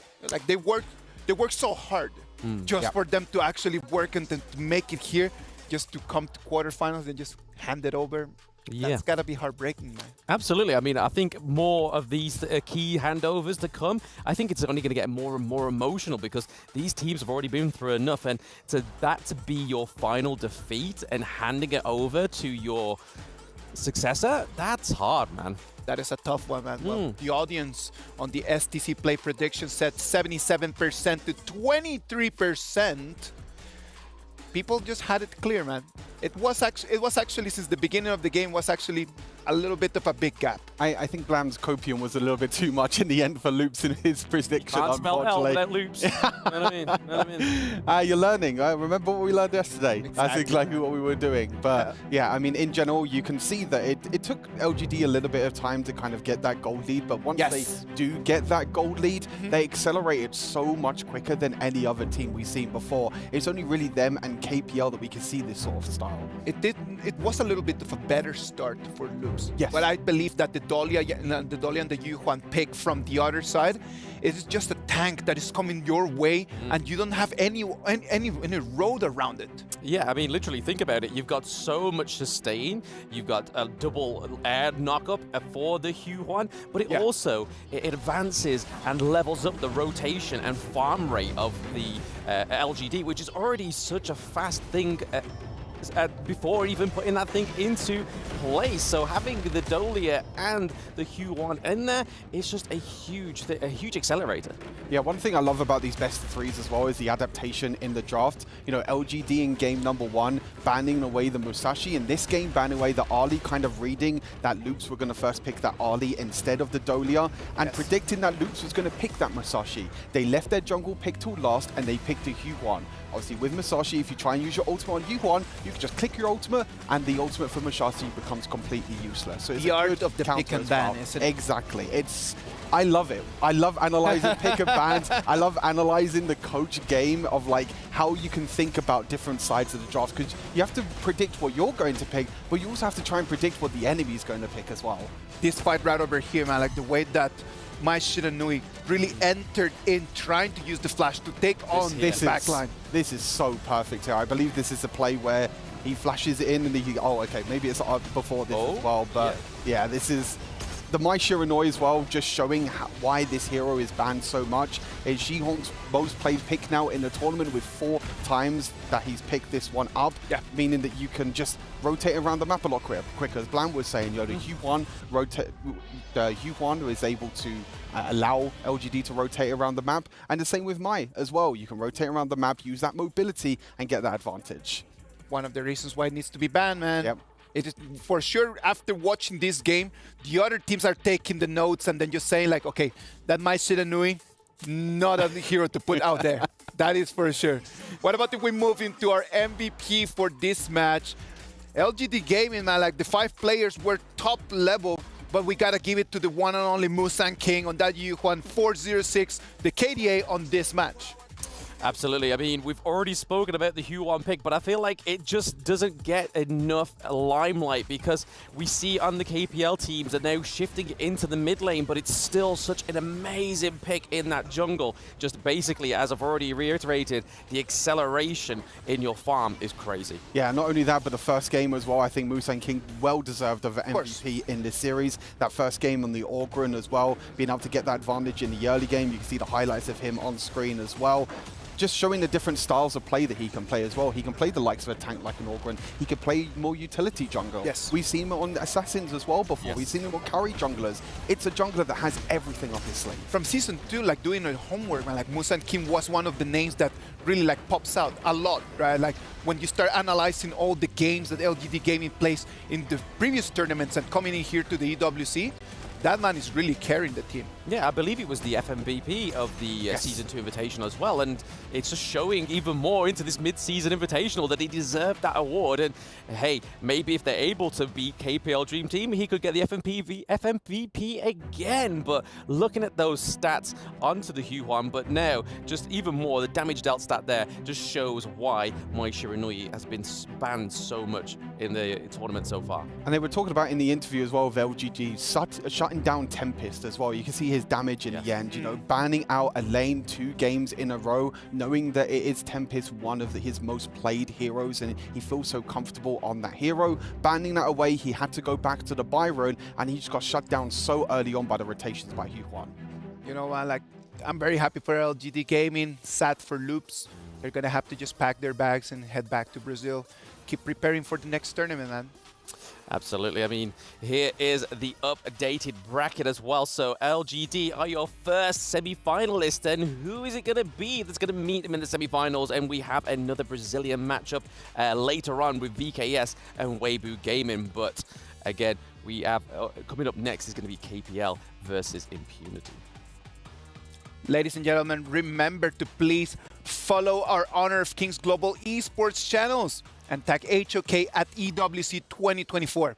This will give you a chance to win permanent skins that you can always receive the latest and exclusive esports information right over there. Please follow the channel right now. I know that the boys have been following the channel already for a while. I myself follow it as well. So what about if we just go and get in there? Let's take this break. We come back to our second day and second game of the day.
The KPL Dream Team is going to be facing Impunity in our Game 2. Not Day 2, Game 2. The tongue twisters are just real to them. Like, my mouth is full with everything. Come on. Yeah, you got with the Game 2, Match 2. I got with the FMVP. That's I don't know which one's even harder to say. Are you saying that I'm next? Like, what's going to happen to me? I've had Pay and Play and Ray. That was hard. All right, KPL Dream Team. We've been talking about them for the last 2 days. Something you guys want to highlight about them? I mean, you could just see the stats itself, right? I even have the stats. I'm a stats guy. I love my stats. 20.68 KDA over the 5 games that they played, an average of 10 minutes and 40 seconds that they were able to win as well, an average of 14 kills per day. And No Fear, who's played in every single game so far, so that's 5 games, only has 1 death. That just shows the dominance right now that KPL are doing against the rest of Group A. It is just very difficult for them, right? Like the Group A, the other teams, they were trying to take on, like, really like head on the challenge, but it was tough on them, isn't it? Yes, absolutely. But we are going to be looking at their components soon, which will be Impunity, and have a tough run in this so far.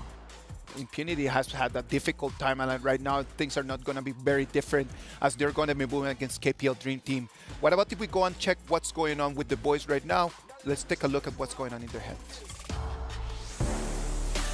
我是感觉很开心，毕竟又出国了，出国游玩去了。就是很开心能到别的国家，就是去玩的意思。我们的中路是擦黑的那个，发育路是小林，然后打野是不赖，然后辅助是蒙古米，然后我是对抗路，我是玩对抗路，搞笑的。我们打比赛不能搞笑，认真的。我们打比赛很认真的。就我们团队如果压力很大的话，就会喊一句。 大声的喊一句 "nice"， 这次比赛哪个团队会赢？对，把我们该做的做好，自然就会赢了，自然就会赢。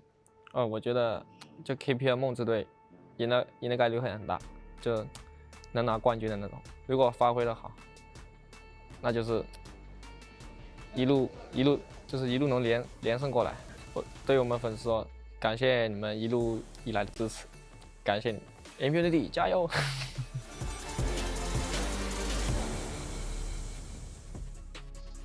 I see him as such a rock star. When you ask him, like, what are you loving about this? Just the opportunity to travel, man. Yeah, I just love just getting out of home and just being able just to see the world. I mean, that's why this tournament is so important for all of these players, right? Just being able to be here in Riyadh, play off against some of the best teams in the tournament, which Impunity have to come up against in this game. Absolutely. And I mean, he even said it himself, if we perform our best, we'll naturally win. I mean, that doesn't necessarily mean they take the actual victory, but they may be a win for themselves going against KPL Dream Team.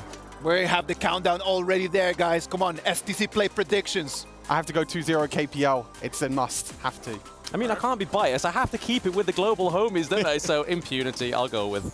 All right, let's move into the Amazon Arena for to watch this Impunity against KPL Dream Team. What is going to happen?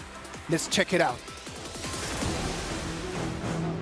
And we are back again to the Amazon Arena for the second match of the day here, the quarterfinals, to see 2 teams battling out right here for the honor of Kings to protect their honor and qualify to the semifinals. Good to be back one more time. We are more than ready to bring you the second match of today. Who's going to be the second qualifiers getting into the next semifinals? We're going to be checking it out. Totally. So I guess we are ready for the second match. Let's go, Sky. Please, crowds and the fans online, give us the warmest welcome to the KPL Dream Team.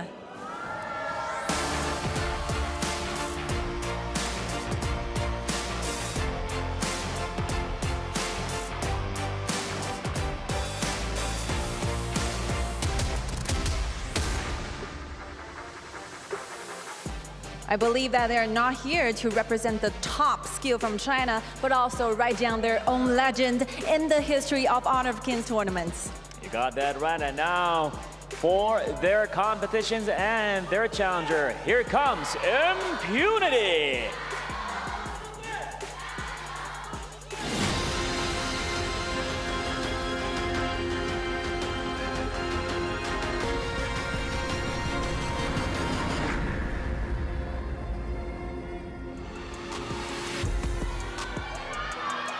From the heart of Myanmar, they brought in their strategy, mastery, and relentless drive to the gorge. And the fact is that they won against Fatality, and the previous group actually gave them the chance to be here in the quarterfinals. Did you hear the crowds? Oh, yes, yes, yes. I guess right now we gotta have some crowd workout. Let's start with you. Of course. Ladies and gentlemen, can we hear some more voices for KPL? 我们听一下你们声音好吗？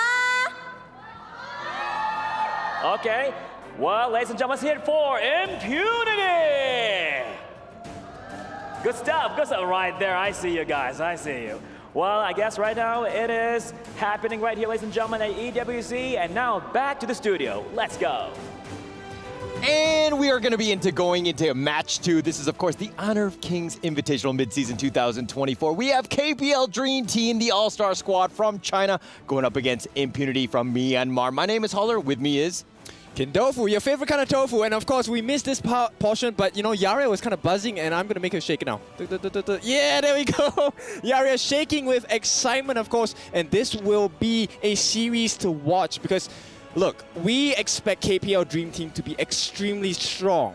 But Impunity, you can't just count them and cast them out just yet, right? I'm waiting for the nice coming out from Impunity if they get a kill, if they manage to take one game off as well. That's something that we as fans of the game hope for as well as the players get ready. Now, Holler, what are your expectations? Do you agree with the analyst desk for Stuart, or are you going to come with me on the Blam side and hope for a more exciting game? No, I mean, I obviously want an exciting game. Of course, I'm going to go on that boat, right? But I think that this is one of those things where Impunity need to slow down the game, right? You were talking about how they're going to celebrate when every good thing happens. They need to build on that. Think of it as like baby steps, kind of. Hopefully, that will kind of snowball into something much, much greater for them. Oh, for sure. And of course, you know, to put things into perspective, you have to know that they are very stressed on both sides, regardless of this result of the game, because the keys are on the desk. Yeah, for the record, I'm stressed for both teams, okay? So if I'm stressed, then they're definitely stressed, right? Yeah, for sure, right? We will be heading into the ban pick phase very shortly. Here we go. First ban coming out from KPL will be the Da Xiao and Heino.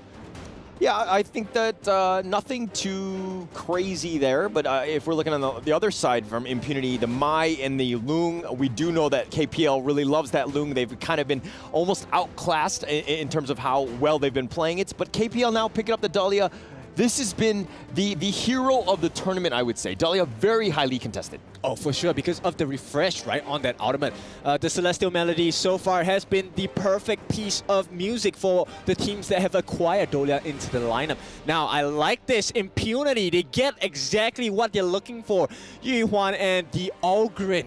This is a extremely potent combo. Yeah, very, very tough combination. I mean, they provide vision, they can slow the down, the sustain, almost everything that you could want in terms of two heroes going into this one. And plus, they're kind of flexible in a way as well. So you're adding a lot to it. It helps out picking this in the first phase here. Yep, they're going to secure the Arlie as well as the Shangguang coming up from the side of KPL. Now, I like this pick on Shangguang, which means you can expect very early game aggressions as well. They want to crush that mid lane. And based on what's happening, the Yu Huan could go into the jungle still. No, it's probably going to be a mid lane because Algren, as Charlotte's going to be picked up, which means Algren will head into the jungle. Yeah, Arlie, the third most highly contested hero, only to Lady Jeanne and, of course, Loom. So, a very strong hero. It had a 55% win rate going into this one, into today. So, very strong. But if we're going to go from the other side, Impunity picking up Charlotte, Ashing playing on that Charlotte, how do you feel? Xing, xing, xing. I mean, I love the fact that he consistently allows me to play with the Xing Xing Xing with his name as well. So I'm expecting a lot of power gradations coming out from this Charlotte.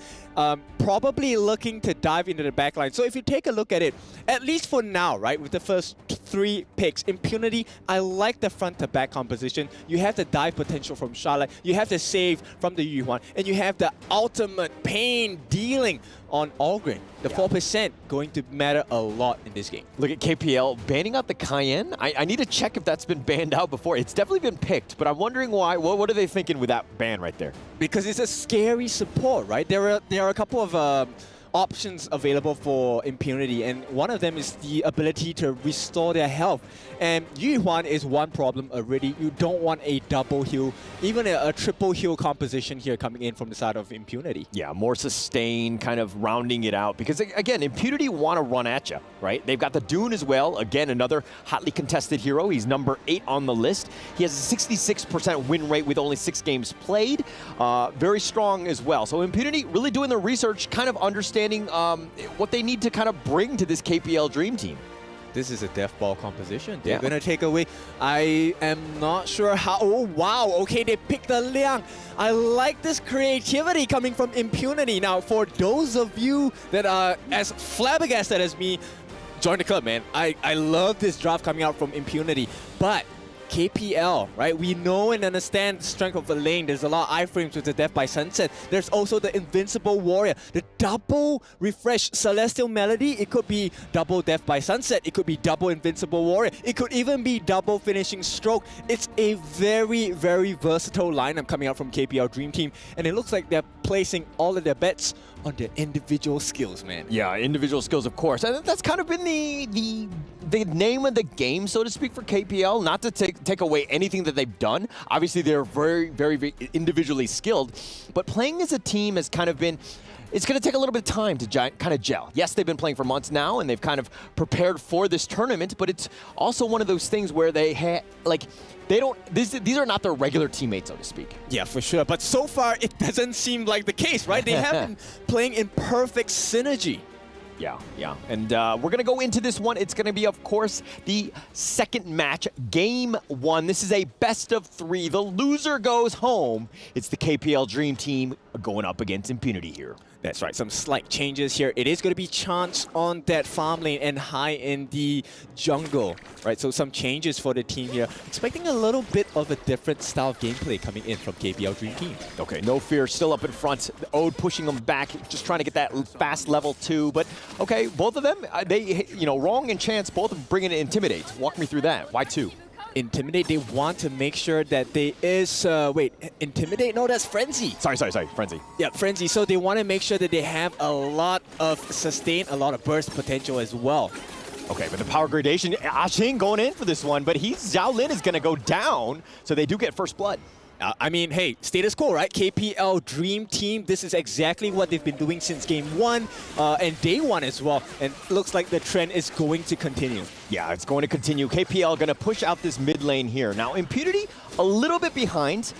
They're playing a little bit more defensive. They're staking around their jungle, making sure that Black gets that blue buff here and continuing to maybe look to invade at some point. Like, at what point are you comfortable, going to the enemy jungle as that Algron? I think at this point, right now would be great because until level 4, I think there's still a potential of turning the game really early against the side of Dream Team. And if you take a look at the draft by the side of Impunity, it's a death ball composition, right? They just want to run at you. Yeah, they want to run at you. No Fear, though, running at them at this point. And it looks like Chance will back off. He will be fine with that list step. But No Fear, again, just doing a good job of zoning, giving Chance as much space as possible here. Yep, I'm just going to run through a couple of things. They have the Guild, Benediction. Oh, hang on, Black caught in between 3, 4. He's going to go for this one. He does get the knockout. Megumi actually flashes away. Black is going to be fine as well. And the Wind Slash is going to be a little off the mark. And it looks like KPL are going to disengage, but all 5 members in that mid lane. Okay, it did not look like much. But let me tell you, this is pretty scary for the side of KPL Dream Team because in the normal stance, you would have expected KPL Dream Team to be able to get the kill, but Black is so sustainable. Oh, No Fear going in for this one with the Wavebreaker, and Zhao Lin gets diced. Wrong is going to take that one, and it looks like they're going to take the bottom lane as well. Yep. And that's exactly what we were expecting in that earlier engagement, right? But now, it looks like Black could be the turning point because he's able to soak up quite a bit of damage from the side of KPL Dream Team. Yeah, Impunity here just trying to kind of funnel as much farm to Black as possible. Let him have that good game. I mean, this is what you want as the Ogryn, right? You're going to be able to just control it, but you need some level of farm. Yep, they are on a timer, though, on the side of Impunity. They need it put the cap onto KPL Dream Team because as the later the game goes, it's going to be much harder to catch any one of these heroes. Yeah, and I don't like it how Impunity are playing defensive. They're playing very reactive to what KPL is giving them. And, you know, it's kind of like a losing game because KPL dictates, if they dictate it, they're going to win, right? They control the map, they go at you, and Black gets knocked up, no real chance to get away. He's going to be finishing stroke. He's going to be sliced and diced by High. He'll take that kill. And, yep. If there was any shadow of doubts about KPL Dream Team's draft, hey, here we go. This is it. This is the burst damage they have. No fear. Keeping his eyes on Xiaolin. Yeah, just focusing him in. He's under tower. He doesn't care. And High is there as well. He has the Vortex brand. And oh, the Unending Sorrow keeping him alive. He's going to heal back off and he finds Megumi. But Wrong is going to go for the flank and he does get the kill. And it looks like they've gotten 2 as well. And my gosh, KPL 5-0. Yep. Individual skills coming together in perfect symphony. Getting that team play, you know, it felt like, hey, maybe there was not enough synergy, but now it looks like they have hit their strides. KPL, we have to take a look at the items later on really quickly, but at 4 minutes mark, the first neutral objective is going to be spawned. Pretty huge for them. Impunity didn't really get much out of that. Yes, if, you know, the bottom lane kind of crumbled on that one, they've lost the bottom T1 as well. Maybe they could have gotten something in return in that T1, but again, Fly, very strong, understanding his positioning, defends that tower, and he does it very, very well. Yeah, so at this point, I think KPL not really fully in the driver's seat. They still have a little bit more time before they're in full control. But there's definitely a huge pressure coming from KPL Dream Team. Okay, not driving it, but definitely in control. They're slowly starting to kind of invade, make things a little bit uncomfortable for Impunity, who are kind of, again, very reactive to what is happening, right? Yes, the Overlords, the Vanguards are going to be pushing in all lanes. That will give them a little bit of a reprieve, but again, Impunity still on the back end. Yep, they may go for the trade, right? And so far, it looks like they will be able to get it. Yeah, and Black now on the run. He's being chased, and he's going to be gone, and it looks like he's going to be killed, and Wrong, excuse me, will get that kill. Yep, it's going to be really difficult because at this point, KPL, they are getting Impunity. Oh, they're diving. Oh, Megumi has to flash away. And it looks like, oh, Wrong going after this one. Ajing actually going in for this one. That might have been a mistake. And he does go down, and High will take that one. Playing right into their palms at this point. Impunity, they thought they had it, and KPL Dream Team just shuts it down. Shut it down, pushing along. They've got the mid lane. They're pushing with that Catapult, who does go down. The T2, one last hit. No, one more. No. It finally goes down. There we go. Yep. They're looking for something more important, which is Xiaolin. Oh, Xiaolin. Oh, the Unending Sorrow trying to get away, but the finishing stroke follows him on, and Wrong with the outplay there, just chasing him to the ends of the earth. Ajing wants none of this. He's trying to get away as well, and cannot, and Wrong with a double kill. Yep, 4 heroes at every single time. Impunity always caught off guard. It's a 4v1 every single engagement. Oh, man. At this point, KPL right now, again, we can say that they're in the driver's seat at this point, right? I mean, they've got a 5K net worth lead. It's 9-0, 6 minutes. Oh, this is a tough situation, but break this replay down. Yep, this is the refresh coming in, right? Getting the kills on the Xiaolin. Now there's no more heals for the team. And this next fight is going to be quite horrible for the side of Impunity. Yeah, tough situation, really strong. I mean, if he's wrong, I don't want to be right? It's one of those moments where he's in full control, just dictating the pace. They're just having fun with their food. Oh, yeah, for sure. I mean, Wrong, when the game is in Wrong's favor, you definitely know it's not going to be long. Yeah, for sure. A nice pun there, but okay. Nice rhyme. The top lane here, Black, again, needs to get a little bit of farm. He's actually falling behind High, who's kind of taken over at this point. Does have that level difference. Tough situation, okay? Impunity, right now, suffering. They're really just pushing along with the waves. They don't want to get ambushed. They're playing maybe a little too defensive, at least for my taste. They have to be, because at this point, if you take a look at Wrong, once again, getting, you know, I'm very focused on him, but he just got the breakthrough rope. That's additional armor penetration based on his HP count. And he's going to be really painful. So right now, Wrong is strong. Very, very strong. You're just rhyming all day today. But X-Hero here dueling with High. He's trying to deal with the super minions, which will push. Again, there's no T3. Ajing, oh, Splash Fonts away. And it looks like okay, they're going to keep going. Ajing is down for the count. Black is as well. Wrong gets another double kill. And they're just letting it go. And a triple kill going the way of Wrong. And he's cleaning up. And they've got the minions. And they're going to take the base. And they're going to end it at 7 minutes and 42 seconds. Breaking the records here. KPL Dream Team putting the dream in the pathway to this championship. Just clean, clinical, everything that you want to do, not wasting any time whatsoever. The fact that the top lanes were still pushing, but they're like, hey, we don't actually have to take all of the towers. We just need to push the lane. We know when we're strong, and we can end it, and they did it with a 14-1 kill score. Exactly. Take a look at the way that they walk away. They are in complete confidence there. Of course, cameras facing onto No Fear, I think one of the most handsome members on the side of KPL Dream Team. Now, if you take a look at the gold, I mean, it's a stark difference, right? But I'm not going to cover that. I'm going to pass it on to my colleague here. So we will be taking a look at the analyst table. Stu, Blam, as well as Isaac, do us a favor. We'll pass it on to you.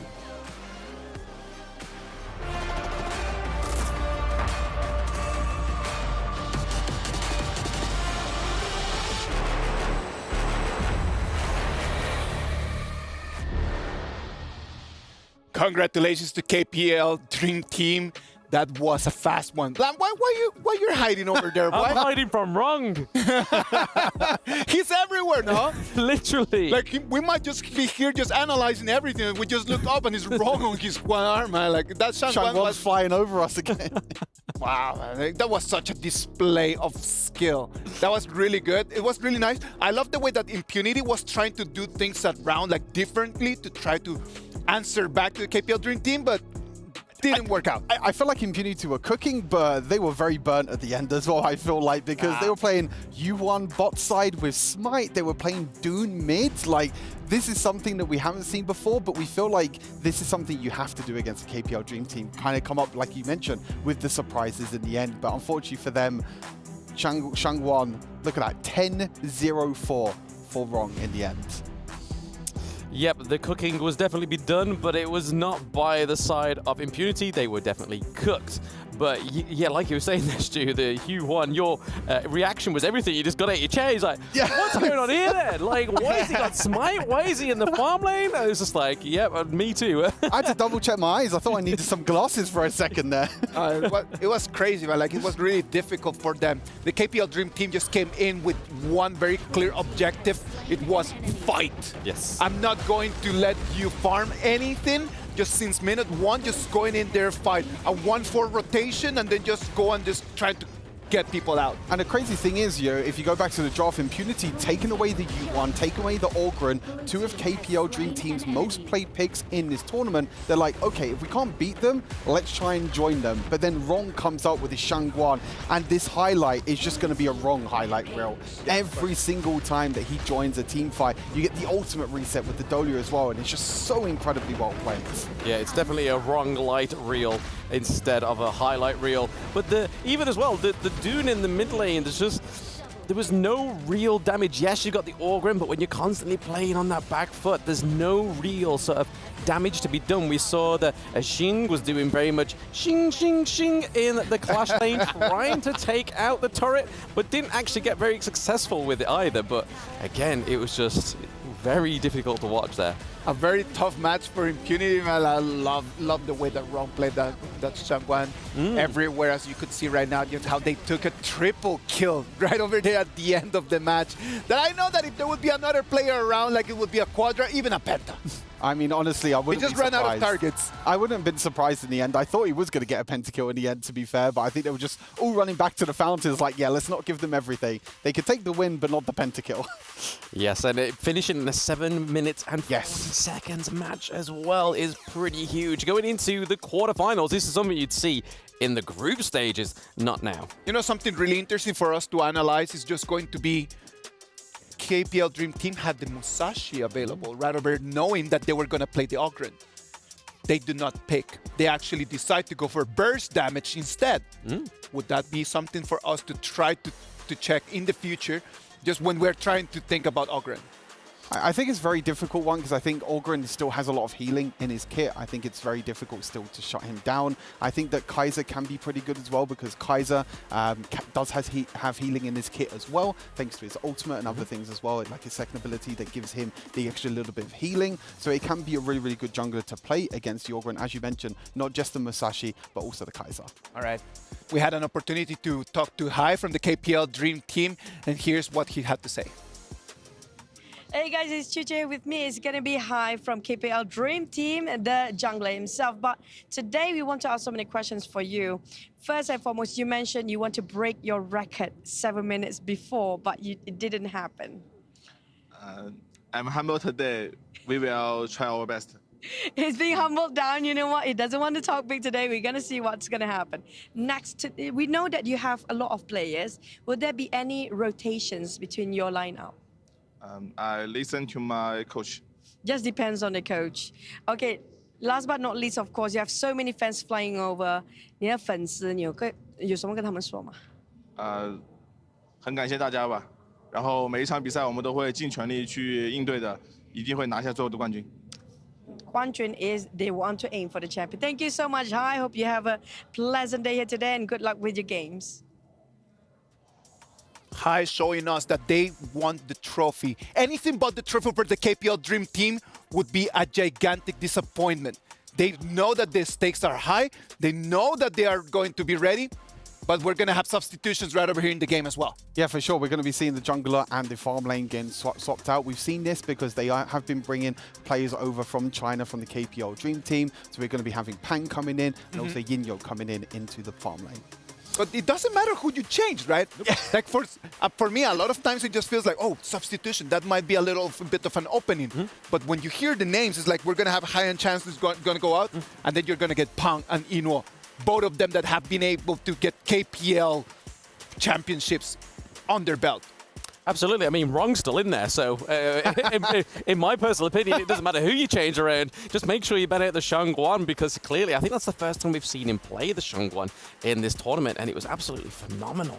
It was a great performance, that's for sure. We didn't have that much of a chance to see Fly playing as well because of the way that the rotation was made, right? It was just Fly, his job was just to be on top and then just to be alone on his own, just trying to keep one person right in there, as the other 4 people were just rotating and taking kills. Yeah, the rotation of the Dolia plus the Shangguan, as I mentioned, you know, being able to get that ultimate reset on the Shangguan is so huge. It's going to be interesting, as you mentioned, to see if Impunity try and ban away the Shangguan or try and pick away the likes of the Huan and the Ogren instead. You know, with Wrong playing that Huan so much, we were like, what else does he have up his sleeve? But we've seen now from this last game that he can also play the Assassins in the mid lane as well. Let's wait and see what's going to happen, man. I believe that the burst damage was really good. Let's see right now as the tables are going to turn a little bit. Can Impunity really try to turn things around, take a victory to try to force it to a game 3? Or is it going to be the KPL Dream Team, the ones that they're going to seal the deal? Let's wait and see.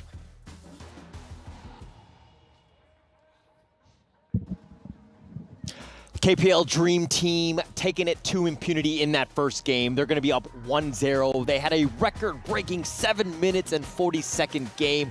Absolutely crazy. Kindofu, I mean, at this point, KPL Dream Team really starting to roll, right? Yep, there is so many things that went right, even with the wrong in the team. You know, at this point, the substitution, I like the fact that he said, hey, there is no difference. In fact, we could even see a even faster game. I mean, I will have to put myself in Impunity's shoes.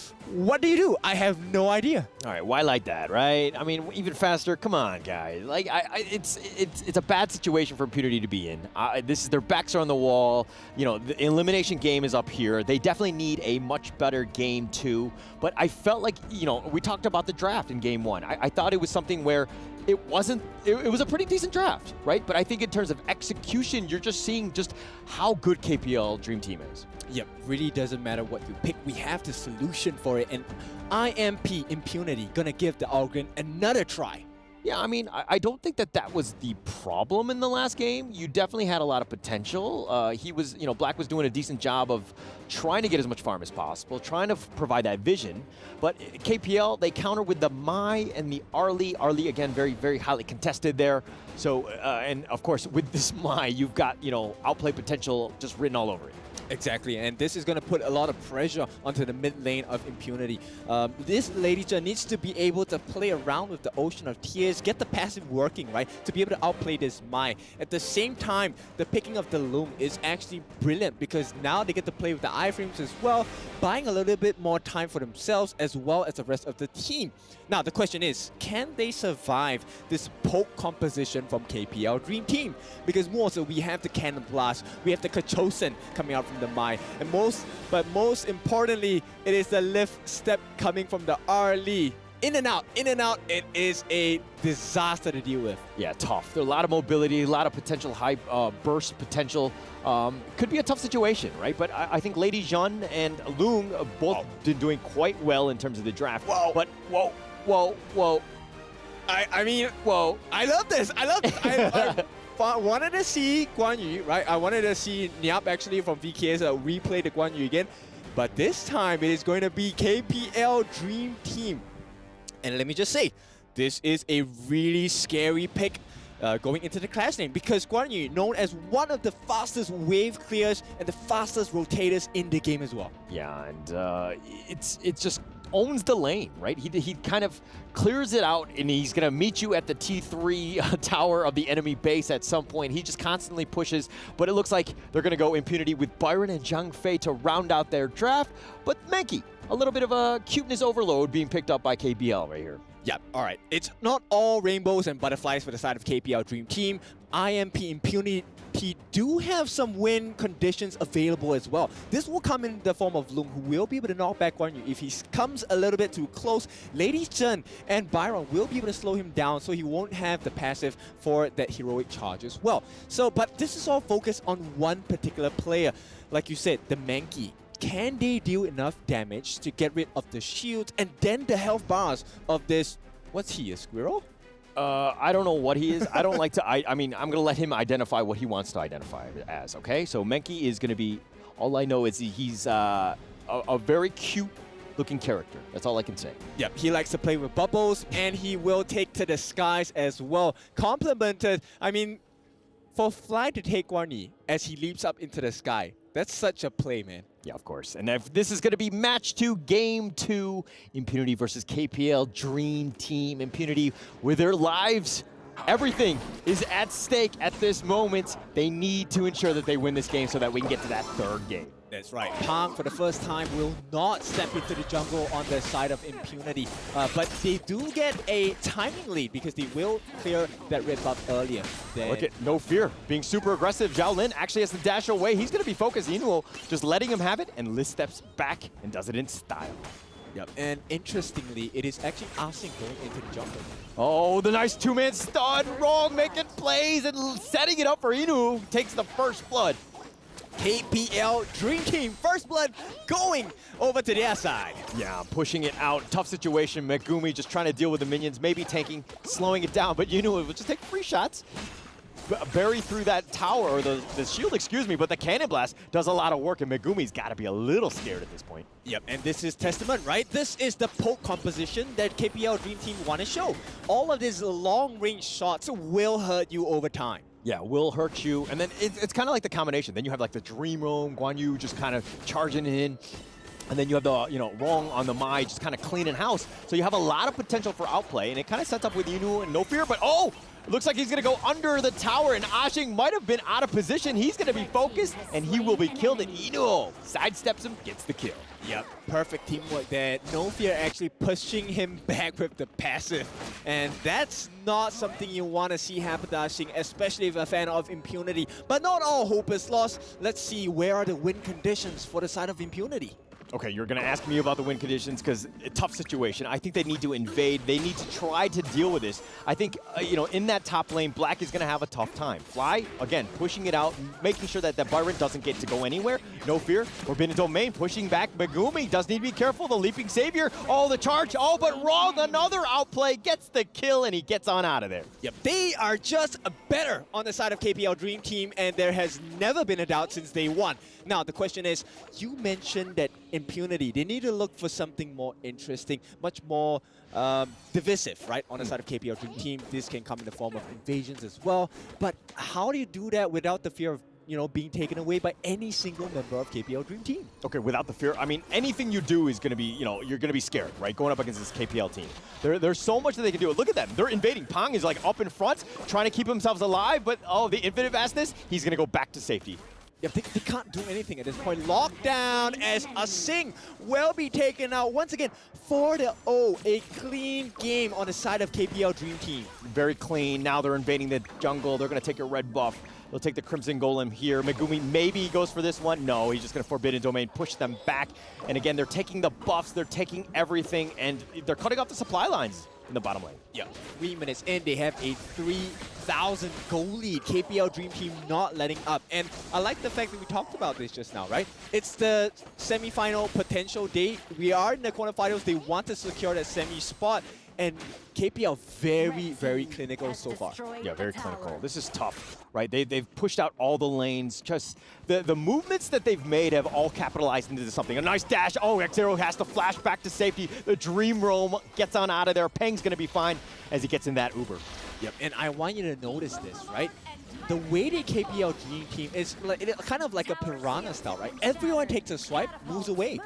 So they soak in the damage and they mitigate the overall potential death of a singular member, but they get the kills in return. Yeah, and that's pretty much all you need. You just get those kills, you kind of, it compounds into things, right? You've gotten that Tyrant here, you're forcing Impunity to kind of maybe force out this Overlord. They do get it with that Smite, but now Black in a bad spot does have the knockup on the Yuno, who's actually just gonna step it back, but they do get Black and Fly. We'll take credit for this one. Oh, and here's the backside. They're gonna continue on, and Peng has made an appearance. They're gonna look to charge Peng, just trying to throw out that bubble with the Unbridled Outburst. Megumi will be fine. Yep, so they keep taking fights like this. It is a 3v4 at this point. And once again, Impunity suffering at the numbers disadvantage. Tough situation. Peng, just look at, he has no fear. He's just constantly just cutting it out. He's providing vision. He sees what's happening. Fly, look at him. He's doing 360 donuts in your parking lot, guys. You need to get him out of there. Yep, and you find him for doing that. I mean, there is a reason he is called No Fear as well, and because he has no fear in his team. Yeah, and look at this. Again, they've taken another Crimson. They've taken another red buff. Again, KPL just cutting off the supply lines to that bottom T2. It will push in Impunity right now in a world of hurt. Yep, I want to take a look at the growth of the items if possible. How far behind is Xiaolin in comparison to Ino? Ino, once again, has the Crimson buff on himself. He's going to be able to deal a lot of burning damage, but more importantly, true damage. Yeah, true damage, and that's pretty much, you're going to just burst through. Black right now hiding in the shrubs. He finds Fly, who gets cannon blasted, and it looks like Black in a bad spot, tried to use a force field suppression. He's going to go down. Inu with another kill.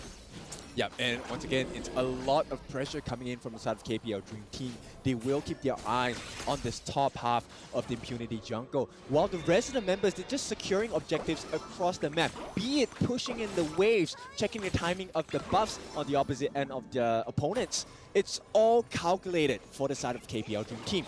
Take a look at the items, man.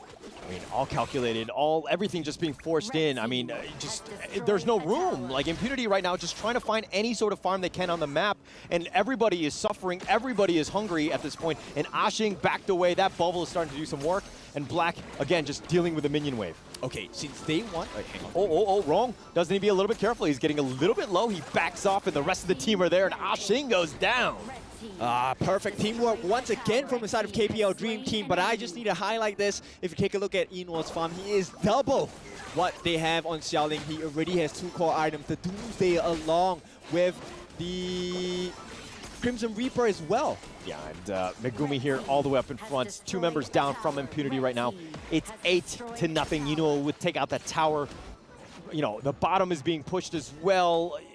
It's a front from all angles at this point. Yep, they're just throwing everything, including the kitchen sink, right? They have Dream Bubble coming out from Pang, they have the Kachosing coming out from Rong, they have the Lift Step coming out from Nino, and of course they have the Cannon Blast coming in from No Fear. Look at that, the Lift Step, a simple move that is, at this point, unpunishable. Unpunishable Inuo, just dancing, playing with his food, throwing it out. He has it if he wants to go for it in the sense of the Lift Step, but the bottom T3 is taking a lot of damage. The Unbridled Outburst just used to push them back. Might not have been great. Ashing has been killed. Inuo just dancing around and gets the kill. X-Hero is down as well. Peng is going to get credit for that one. Xiaolin does get wrong in return. That's the first kill as well as Fly, so make that a double. Nice. So that's going to be 2 kills for the side of Impunity. You know, they said when you shout nice, they will perform better. Let's see if this is going to change the game for Impunity. All right, okay, I think we need to just say nice every single time to give Impunity a little bit more energy, huh? All right, I would just say nice at every single thing. Let's take a look at the replay here. It really was the movement in and out by Yinhua that baited them in, allowing for Rong to jump in, get the knock-up as well. Did have to trade his life, and this is where the Byron makes sense, right? You slow him down, Fly will not be able to get his passive up, will not be able to use the heroic charge to jump out. Yeah, nice highlight right there by Xiaolin. That's kind of what you need to do. You need to continue to push that one forward, try to get as many kills as possible, but no fear, he gets bursted as well, and Xiaolin with another nice kill. Yep, a lapse of concentration, a rare moment, but still one that is very important for the side of Impunity. Can they catch Yinhua? That's actually a nice play there, right? Getting a nice few shots in as he goes in for the lift step as well. Yinhua just kind of, again, just backing off, perfectly understanding what needs to be done. Pang takes out the Tyrant. They're going to look to push this one. Pang all the way up in front, takes a lot of damage, but he don't care. He's going to continue on with that lingering dream. He's getting bigger and bigger, and it looks like Megumi's going to stick around, but again, they're just going to back off into that base and keep themselves alive, at least for now. Yep, they need a little bit more time to still realize the potential. Xiaoling is managing to kind of trouble Pang's health bars a little bit, but it's not enough just yet because that's only on Pang. Yeah, I mean, Pang just pushing it around. He's basically forcing them back. Impunity, all 5 members, again, just defending the base. They have the T3s, so they have, you know, the bases and the structures that they need, but now KPL knocking on their door, just waiting for that next minion wave. Yep, the Vice script is coming in. KPL looking for the tier 3s. Forcing it out. The top T3 does go down. Pang will take credit for this one. Into the mid lane, the minions are still there. The flowing Sai slowing it down. I mean, the wave clear isn't bad on Impunity, so they can do that. They need like 5 or so more minutes to get back in this game. Yeah, but that's 5 minutes too long maybe for the side of Impunity, right? KPL Dream Team definitely, we have seen how well they understand the game. They will rush these tier 3s down. Yeah, and the fact that the game is actually 10 minutes, they've done a nice recovery and they've given themselves a chance. I mean, after that last game one, this is definitely the rebound game, but still tough situation as they're down 8K. Okay, but still, 10 minutes. Nice, right? Nice. So at this point, KPL Dream Team, look at the coordination, taking 2 neutral objectives at the same time, Black falling a bit low. Yeah, taking both of the objectives as well as winning this team fight, it's you know, really rough for Impunity. All 5 members were there. They were not able to take on the 3 members because KPL had such a nice lead. Yep, and Pang, yes, did require a little bit more work, but he does get it done. The Shadow Tyrant now in the hands of the side of Team KPL Dream Team. Yeah, pushing it along. Yinhua just making an appearance here. List steps back again. He's out of there. Ajin getting a little bit low, but Pang going in for this one. Had that nice stream roam, but forces it back. They're going to take out another 2-man stun. Megumi is down for the count. Yinhua will take credit. The bottom T3 is taken out. The base is again wide open, but they need that catapult. They're going to push ahead with it. No, from Fly from the top side. Yinhua goes in, gets the kill on the Black. X-Hero is down as well, and Fly continuing to do damage, and Ashing will fall, and they take the base, and KPL Dream Team take Game 2 and the series. Well done to the side of KPL Dream Team. What a game, convincing. I mean, there was a very little doubt for the side of KPL Dream Team to even have difficulties making into the semis. But here we go. Welcome, KPL Dream Team, to the semifinals. Get ready. Your seat is going to be warmed. Yeah, look at them. They're all just going to celebrate. They know that that was a huge win, making it into the top 4 now, and they're going to continue on in this journey. Again, the KPL Dream Team, the all-star squad from China, proving everybody wrong, making things difficult, and completely owning in that series. Right, so let's talk a little bit about Impunity. Nonetheless, yes, they did lose this game, but what a try, what a try from them. Yeah. I mean, they're trying to get themselves back. It's a tough situation for them, right? I think that there's going to be a lot of learnings in this one. We were talking about that yesterday in the sense of just like, when you lose, you do learn, and I think that there was going to be a lot of learning in that game. Well, I just want to say we can end it with this. 2 wrongs do make a right at this point. So KPL Dream Team doing their best, showing what top star quality is, and we will go into the interview shortly. Okay, if you were to interview any player, who would you interview? It's got to be wrong, right? I think he's just made an absolute outplay for everything. He's the guy that you want to do, and I'm hoping that he does it, but we're going to find out. The interview will be coming up. This is going to be with KPL Dream Team. Let's go to the Amazon studio now. And another team heading to the semifinals. Congratulations to KPL Dream Team. So now the question would be, normally we see as a team the roster keeps changing, you know, the subs keep changing, but we normally see Ino and Pain together and Chance and Hyde together. How do they normally, I would say, play with the other members of KPL? 我们在局间会碰到就是射野之间的轮换，你感觉会有不同的化学反应吗？ I see my teammates do very good. They are the best. They are a team. They are a family indeed. We got even a good reaction from the crowd. Look at that. They love it. And more in-game question is here. This is our first time to see your Mai Shanui and Shangguan up on the stages. How do you feel? 你终于不玩杨玉环了哈啊，看到了火舞，然后呢看到了上官婉，你感觉怎么样？ 我觉得感受非常的好。 I feel so good about this. And actually, there's no marksman in Game 1 from Impunity. Does it somehow affect your gaming strategies? 我们第一局其实对面呢拿到了杨玉环，再加上大司命和双城，以及也没有射手，并不是特别传统的一个阵容。当时有打乱你们的一个布置吗？ 还好吧，因为感觉我们都是一个比较有经验的选手。It's okay because we are very experienced. So yeah, nothing much. Got you there. So I think right now it's time for the representative of Team Impunity to bring on the key right now. This will be the key time, a very memorable time and moments to remember. And now we'll be handed over to the member of KPL Dream Team. Thank you so much. Thank you so much. So, how do you feel right now? You got the key of Impunity in your hands. 拿着 Impunity 的钥匙在你手中，此刻是种怎样的感觉呢？非常的开心。How about a little bit English? 说点英语吗 Very happy. Very happy. All right. Easy answer. Well, a lot of feelings happening over here. One key to another, and now handing over to the studio.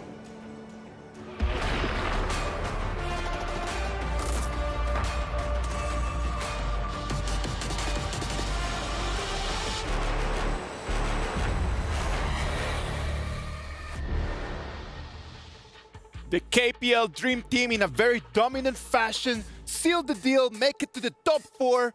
No surprises right over there. They got the ticket, and they have one more step closer to the trophy. One more step for the flawless run as well, still not dropping a single game now. 7 games that the KPL Dream Team have played, not dropping a single one so far. Even finishing in that first game, as we mentioned before, 7 minutes and 40 seconds. Absolutely crazy. But Impunity managed to last up to the 10-minute mark this time around, so that's a little victory for Impunity, because I'm taking it because I was wrong with the prediction, but hey, when you can be wrong, be wrong. Sometimes you just need to celebrate those small victories, isn't it? Just to understand that when the mountain is this gigantic and the mountain is so hard to climb, just starting there, taking a couple steps, going up there, it's already a good beginning.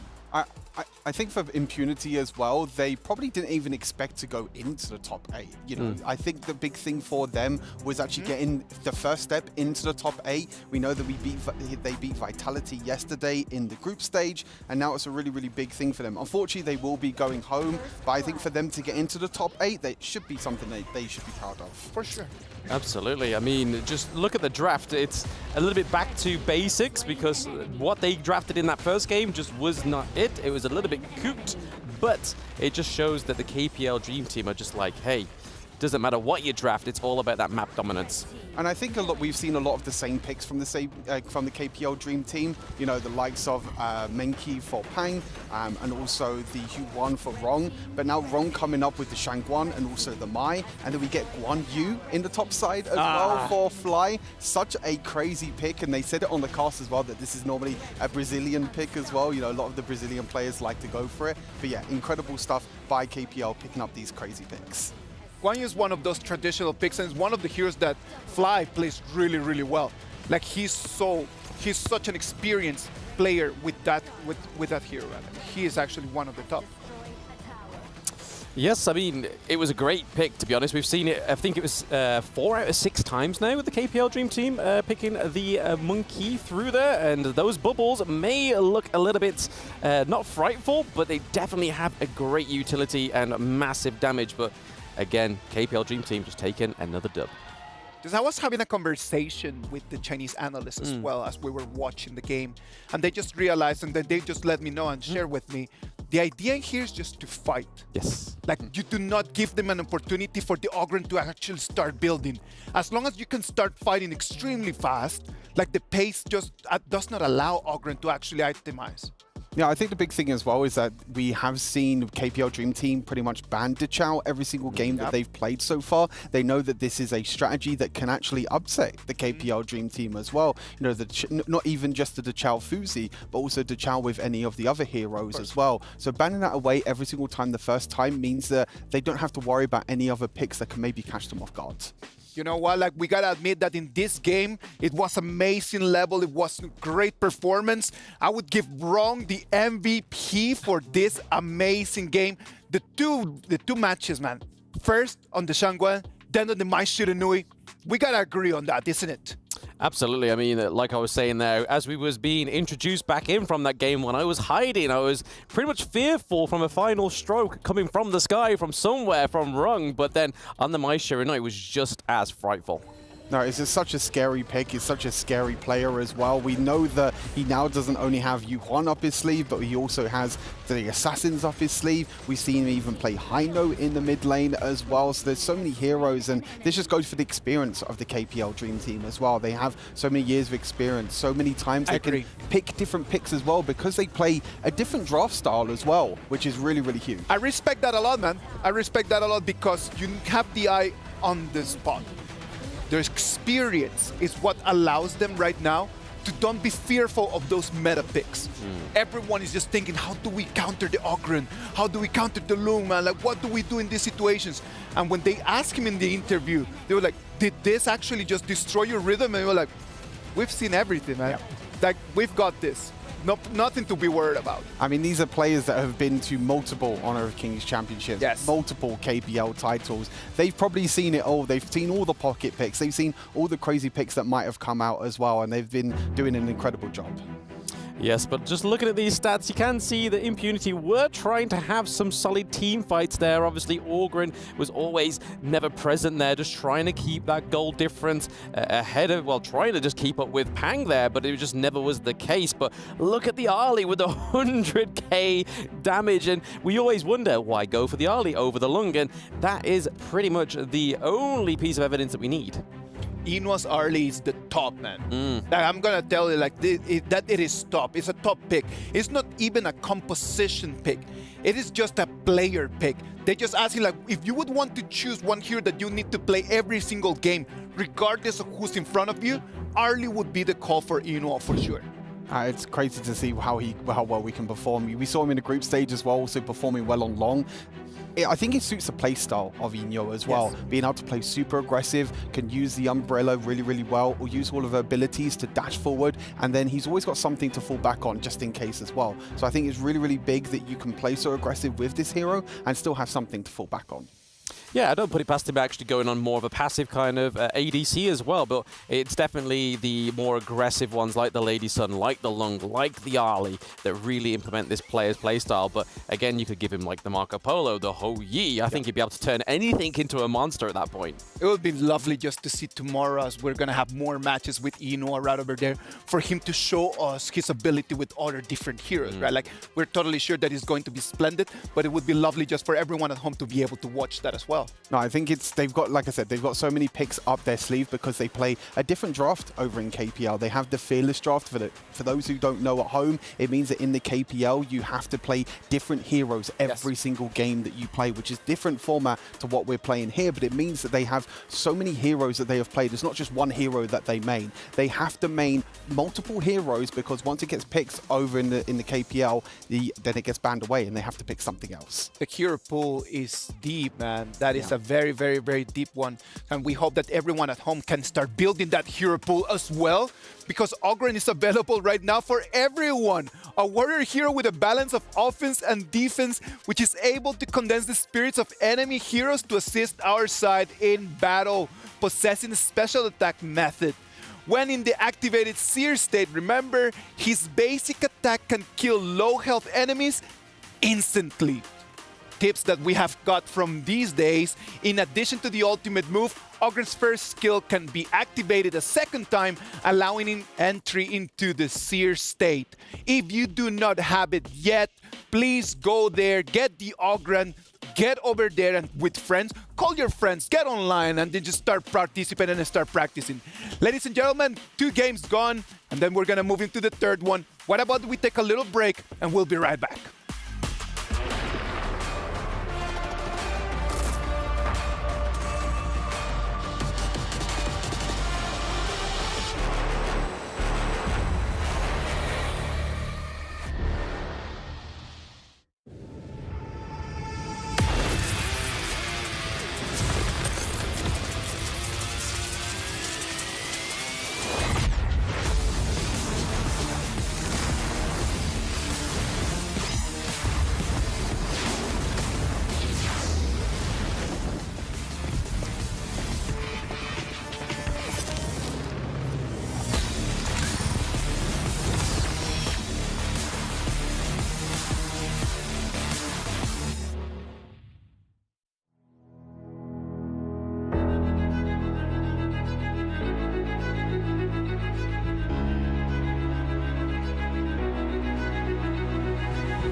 It's the EWC and you want to play like a pro. Well, we've got a lesson for you. Axe on. You're fresh, ready to fight and grind those long hours. It's how it should be. Axe off. You're slow, unfocused, and lagging. Do you get it? Let's go again. To unleash your best game, you must freshen up first. Get your axe on. Spray, play, repeat. Axe and Esports World Cup.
Kings, it's a hard showtime.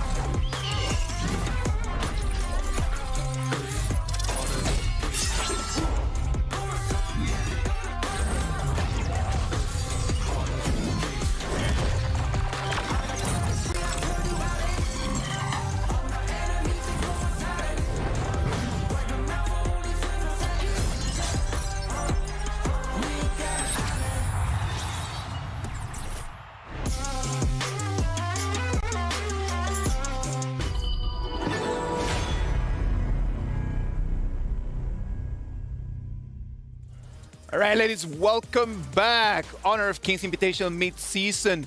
It is not only about being good at the game, you need to look good. Remember that we're launching the EWC exclusive skin Heaven Blade Elaine from August 2nd to August 8th. You can purchase this skin at a special offer price of 710 tokens instead of the full price of 888. What's even more exciting is that if you spend the tokens to purchase the Heaven Blade Elaine through the in-game news skin event page, you have a chance to participate to get limited time tokens back. This is an amazing opportunity that you do not want to miss. You do not have to be only a good player, you need to be a good-looking player. Absolutely. I mean, this is the kind of thing that's really cool, right? You get a discounted skin and you get some money back. That's a no-brainer for me, right? That's a great deal. Now, moving into the Game 3, we're going to have Vivo Key Stars that's going to play against Weibo Gaming. Game 3, man, like this is going to be a difficult game, mostly for Vivo Key Stars that they come here like not having the upper hand. We had an opportunity to talk to their coach, to Joko, and this is what he had to say about this match. Guys, I'm with Joko, the coach for the teams right now, which is going to be you guys fighting against Weibo after this, right? So for VKS, this is your first ever official match against Weibo Gaming. It's an unknown team. What do you think of the team that you're fighting against Weibo Gaming and your current situation of the team right now? Hi everyone. So this is the first time we face Weibo officially, but we have been training partners in Malaysia. So we scrimmed a lot when their team was still young. So we actually know them quite well.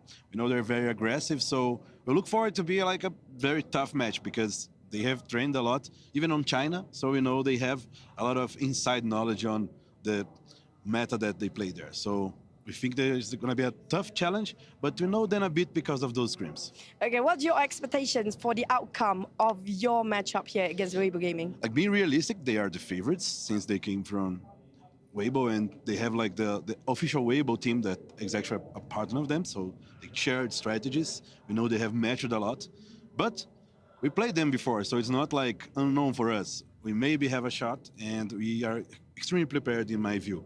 I think that since the Kagendra match yesterday, we got here finally on Riyadh. We didn't get here as a team, but yesterday we kind of clicked, so maybe we can do something today. We're gonna wait and see whether they can do something about it or not. For VKS, vamos, let's go. Let's go, vamos. Who does not love an underdog? And we know that a lot of people are going to be wanting that VKS is going to take the victory. STC play predictions, boys. I think it's going to be 2-1 Weibo. I don't think it's going to be 2-0 this time. I think Vivo Key does have a slight chance, but Weibo come in favourites. 2-1 BKS. You know me, I got to shake the man Danny's hand yesterday, so hopefully I've passed on some good luck to him. Can VKS take the dub? Let's move into the Amazon Arena. And back again to the Amazon Arena, ladies and gentlemen, ready for the third match, the quarterfinals right here for the Honor of Kings Invitational mid-season, taking place right here at the KSA Riyadh EWC. So, we are ready for this one. Of course. You've seen some changes right out there in the battlefield, in the BB, in the drafts. Everything is changing. Totally. It's from best of 1 to the best of 3. A lot's taking place here. You know, it's like the pace is even getting faster, even though it's best of 3. I know. I believe we are more than ready to introduce our teams to bring you the third matchup for today, the third quarterfinal that is about to happen on the stage, on the battlefield. Let's give our hands to Weibo Gaming.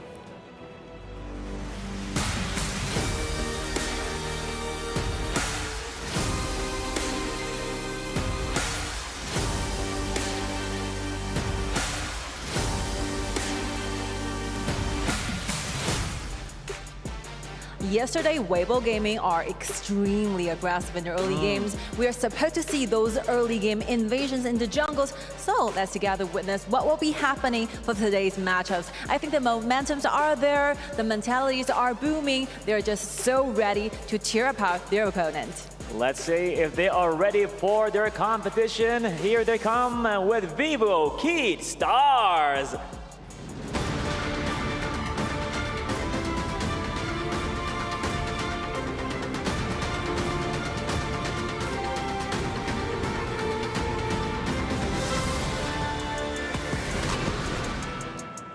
They are the pride of Brazil. They surprise us all with their dazzling playbacks and flashy, unpredictable strategies taking place right here on the battlefield, on the Gorge. Will this be another record time to break, like the last 2 matches? Of course. I mean, BO3, we've definitely seen new heroes going to upstage, new strategy in-game, and I believe so VKS can do that. Let's go. More details right now with the studio. Let's go. Take it away. Hello, ladies and gentlemen. Welcome back to the EWC Honor of Kings Mid-Invitational. And I'm Gikit, and we have the fabulous Nora with me. Hi everyone, I'm Nora, and we are going to do the cast for you guys for the next 2 games. And I may just check the last one when KPL Dream Team play against Impunity. So far, so quick, and also Impunity bring out some new strategies that they have, right? Yeah. That you hunt to be play at the farm lane. So I do believe this one, Weibo Gaming play against Vivo Keystar, won't let us down. Yeah, definitely. I feel like there's going to be a lot of new strategy, man. Weibo Gaming versus Vivo Keystar definitely is going to be a really prominent match. I just can't wait for this to happen. Also, you know, the previous 2 games has been 2-0, so we might see a little bit, you know, maybe like 2-1 or maybe another 2-0. Yeah, I don't know. I feel like, yeah, we may see a tie in this game and then reach the match point and then go for the last game. And I know that speaking to Vivo Keystar, just like they said in the pre-interview, right, they said that the one that they play against Kagendra really made them the way how they head into this top 8, into this quarterfinal. Yeah, I feel like, you know, Vivo K-Star, you know, they have some time to get prepared. I mean, you know, they had that loss a little bit in the beginning, a little bit bumpy in the beginning, but right now they're heading into quarterfinals. Definitely, they're going to do their best against Weibo Gaming. I mean, Weibo Gaming has a really good run already. 4-1, and they only lost to KPL Dream Team. So exactly. They are on a roll right now. So, you know, I feel like it's going to be a little bit of uphill battle here for VKS, but other than that, I feel like they should be doing okay against Weibo Gaming. And we can just check it out from the drafts, what they're gonna do, what gonna bring to us for this best of 3 format.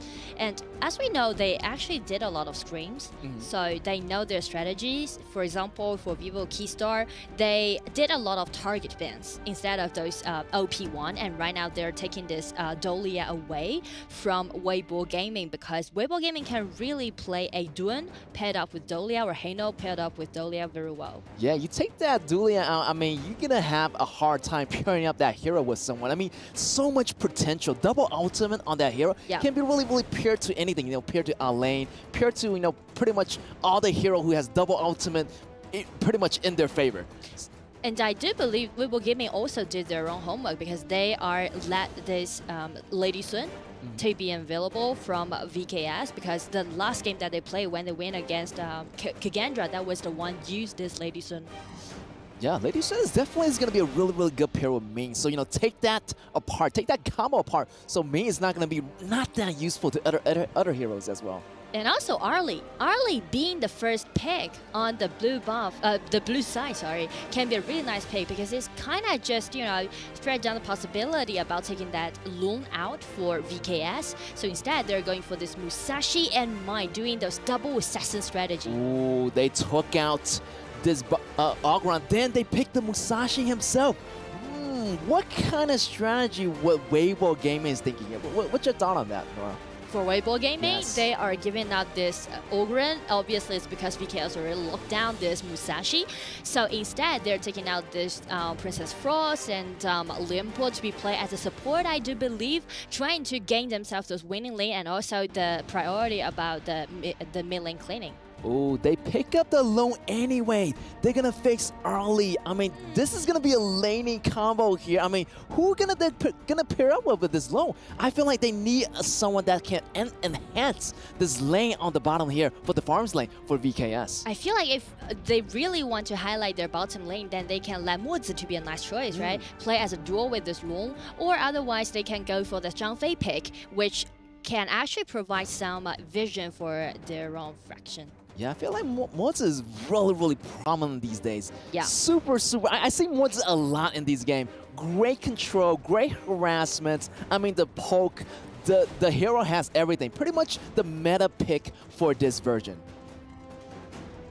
And Zhang Fei is now banned away from WBG. Weibo Gaming main is also being locked up.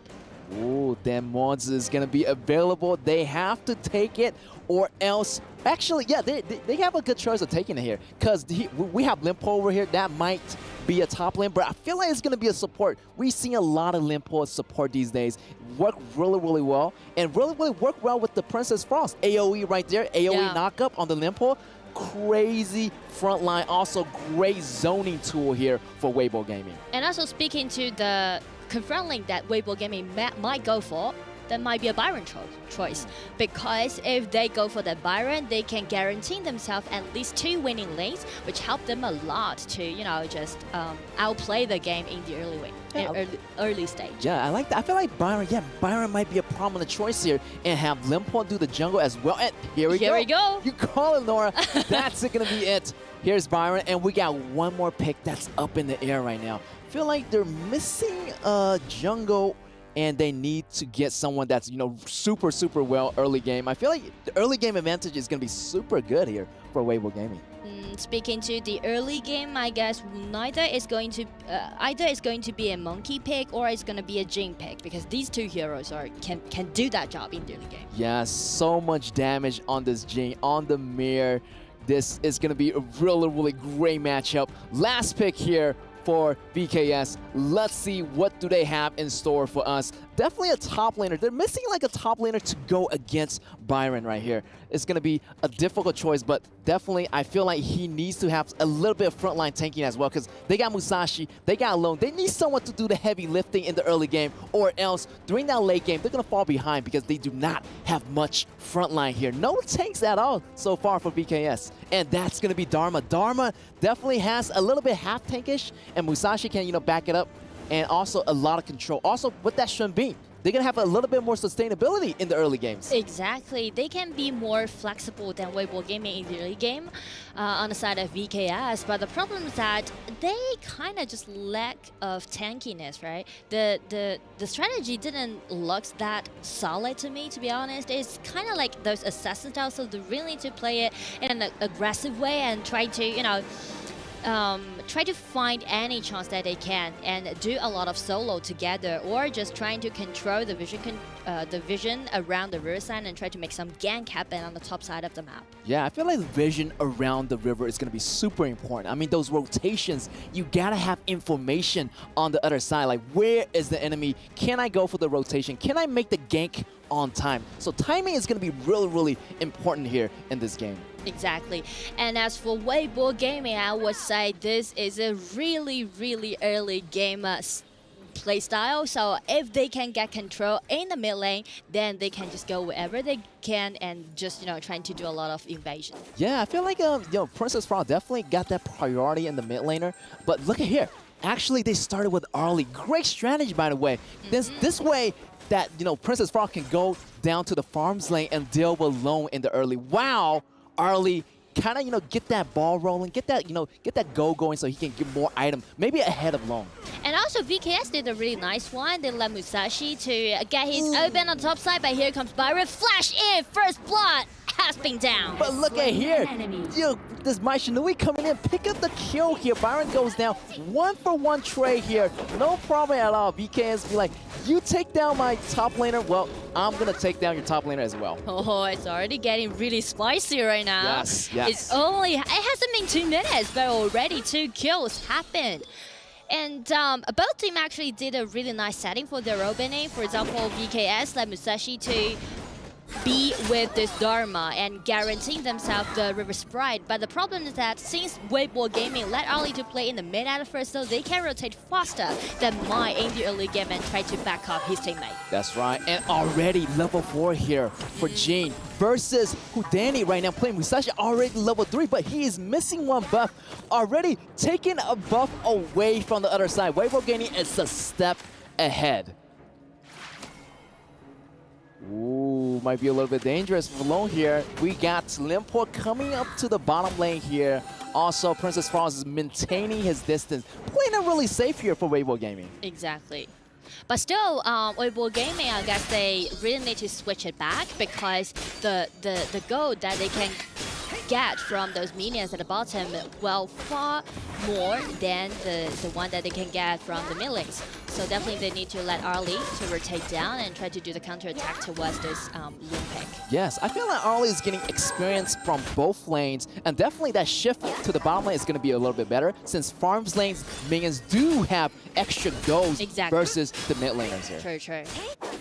And also, Arlie can be a really nice pick at the blue side is because her second ability can block away those projectile damaged out, and for long, his passive allowing him to do a lot of versatile damage by using that kind of projectile damage. Sorry, so that's gonna be a really nice counter attack. Yeah, I feel like Lone's ability, like second skills plus the first skill, enhances the auto attack, and that is gonna be a skill. And look at here, this is gonna be the Arlie going in with the kill, and they got the kill on the mid laner. Maishinui goes down. That's another point in Weibo Gaming's pocket. Mai is doing really good. He's using the vision that she has in the mid and use her second ability to froze Mai, which is really hard since you're trying to get those mobile heroes down, but he just did it. And you know, a really interesting story I heard about Weibo Gaming is that Mai wants to shave his head because he just wants to be fully concentrated into the game, and right now Weibo Gaming is doing so. JD coming in, get another kill, but it's gonna be Long taking the revenge for his teammates. And it's going to be Byron coming in. Musashi always be waiting, but Niap has been frozen by this Princess Frost, so it might be the end of the game coming right now. Oh, right there. That's a lot of stuff happening. I mean, the chaos here. I mean, Mirrorblade went in, used the ultimate, got a really good start. I feel like Weibo Gaming has the advantage here, but Lone came in and finished with the crucial knockback and crucial control. And now the power shifted to VKS after getting the first Tyrant in their possession. And speaking to VKS composition, the later, the stronger. So they don't really need to worry about the early game. They can just, you know, get those Tyrants down and try to feed up this long pick.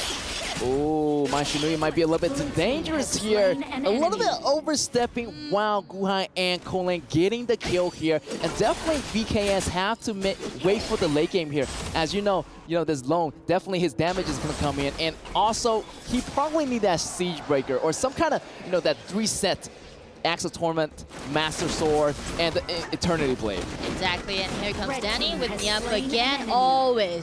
Always gonna be Niap and Danny play as the most coordinated duo on the top side and take that Guoyu down. Yes, they've been working together for a very long time. For over 2 years right now. Yeah, over 2 years, and that is gonna be the composition, and they have a lot of really good teamwork and coordination. You can see it right there. Getting that kill on Byron on the top lane. But still, it's quite an even game. Check the goal, check the kills, and also check the equipment that these two marksmen have. Because as I said, the later, the stronger in terms of this Lone pick. So definitely Lone is just chilling out and just, having his good time.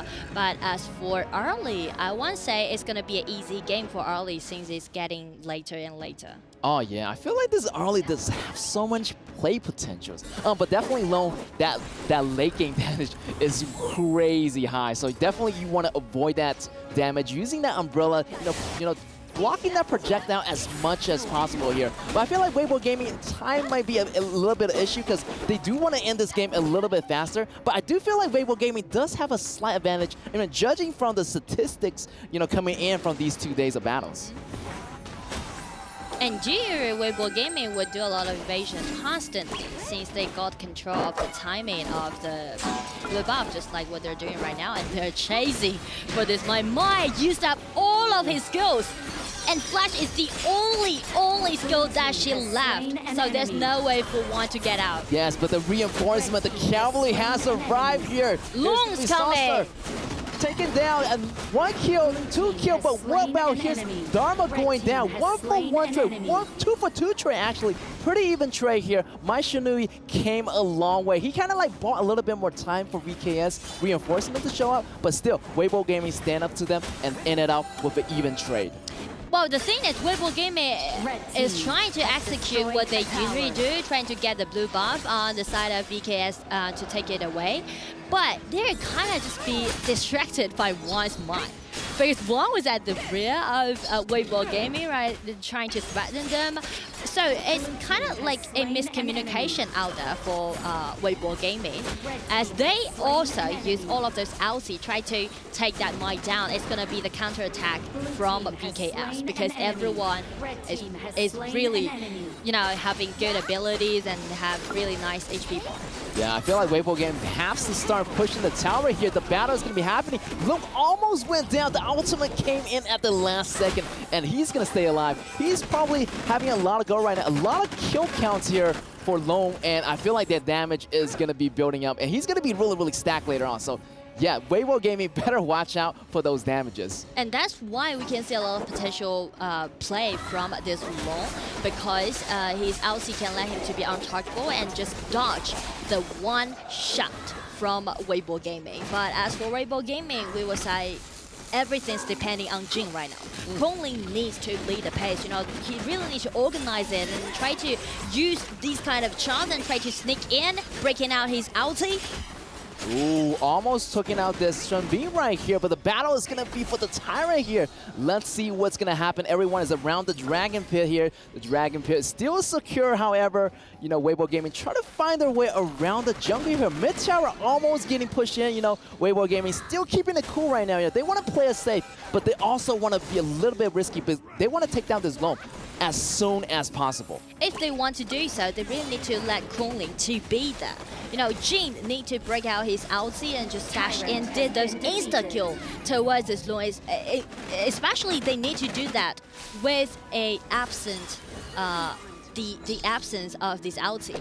Yeah, definitely I feel like the burst damage is enough here. We got Byron, we got, you know, Mirror Blade. We got a lot of hero that has a lot of burst damage potential. And as long as they get those consecutive CC control on Loam, I mean, it should be okay. As long as they take down this backline, you know, take down this Loam, the rest shouldn't be a problem here. So so this is what Weibo Gaming is trying to do right now. They need to let Lianpo or Byron to force out this ulti just like this, and they're trying to do that. Whoa, great control here, knocking down one here. One goes down here. That's going to be another point here for Weibo Gaming, and that's going to be leading up the jungle opening, actually, going in with the blue buff. That's definitely they're going to get this blue buff under control. Bottom lane also doing really, really good right here. A little bit worried for VKS here. Yes, this might be the turning point about this game, especially we're hitting the 10 minutes mark. 4 seconds, 3 seconds for the Overlord and the Dark Tyrants to spawn. And Weibo Gaming definitely get the full map control, and Danny trying to sneak in and try to do some burst of damage. Oh, nice CC! Nice CC from Dharma, but Dharma rolls down. The ultimate was enough actually to scare Weibo Gaming away. And right here, VKS still have control of the river, and now they're going to grant this Tyrant, and that's a 10 minutes Tyrant right here. Ooh. Great job on VKS. They have a lot of damage buff right now. They can go in for the team fight. They don't have to be scared anymore.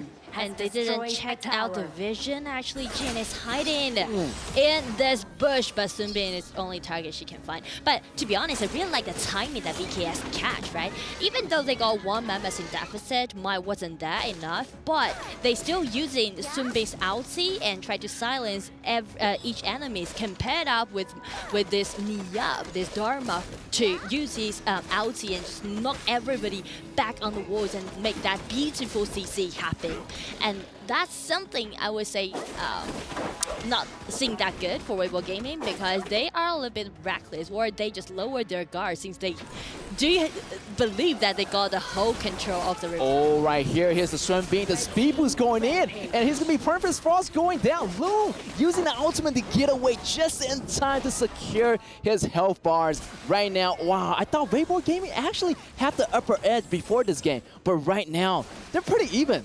I'm really surprised to see VKS after like yesterday's game. They do so well today. Oh, and this is a solo kill.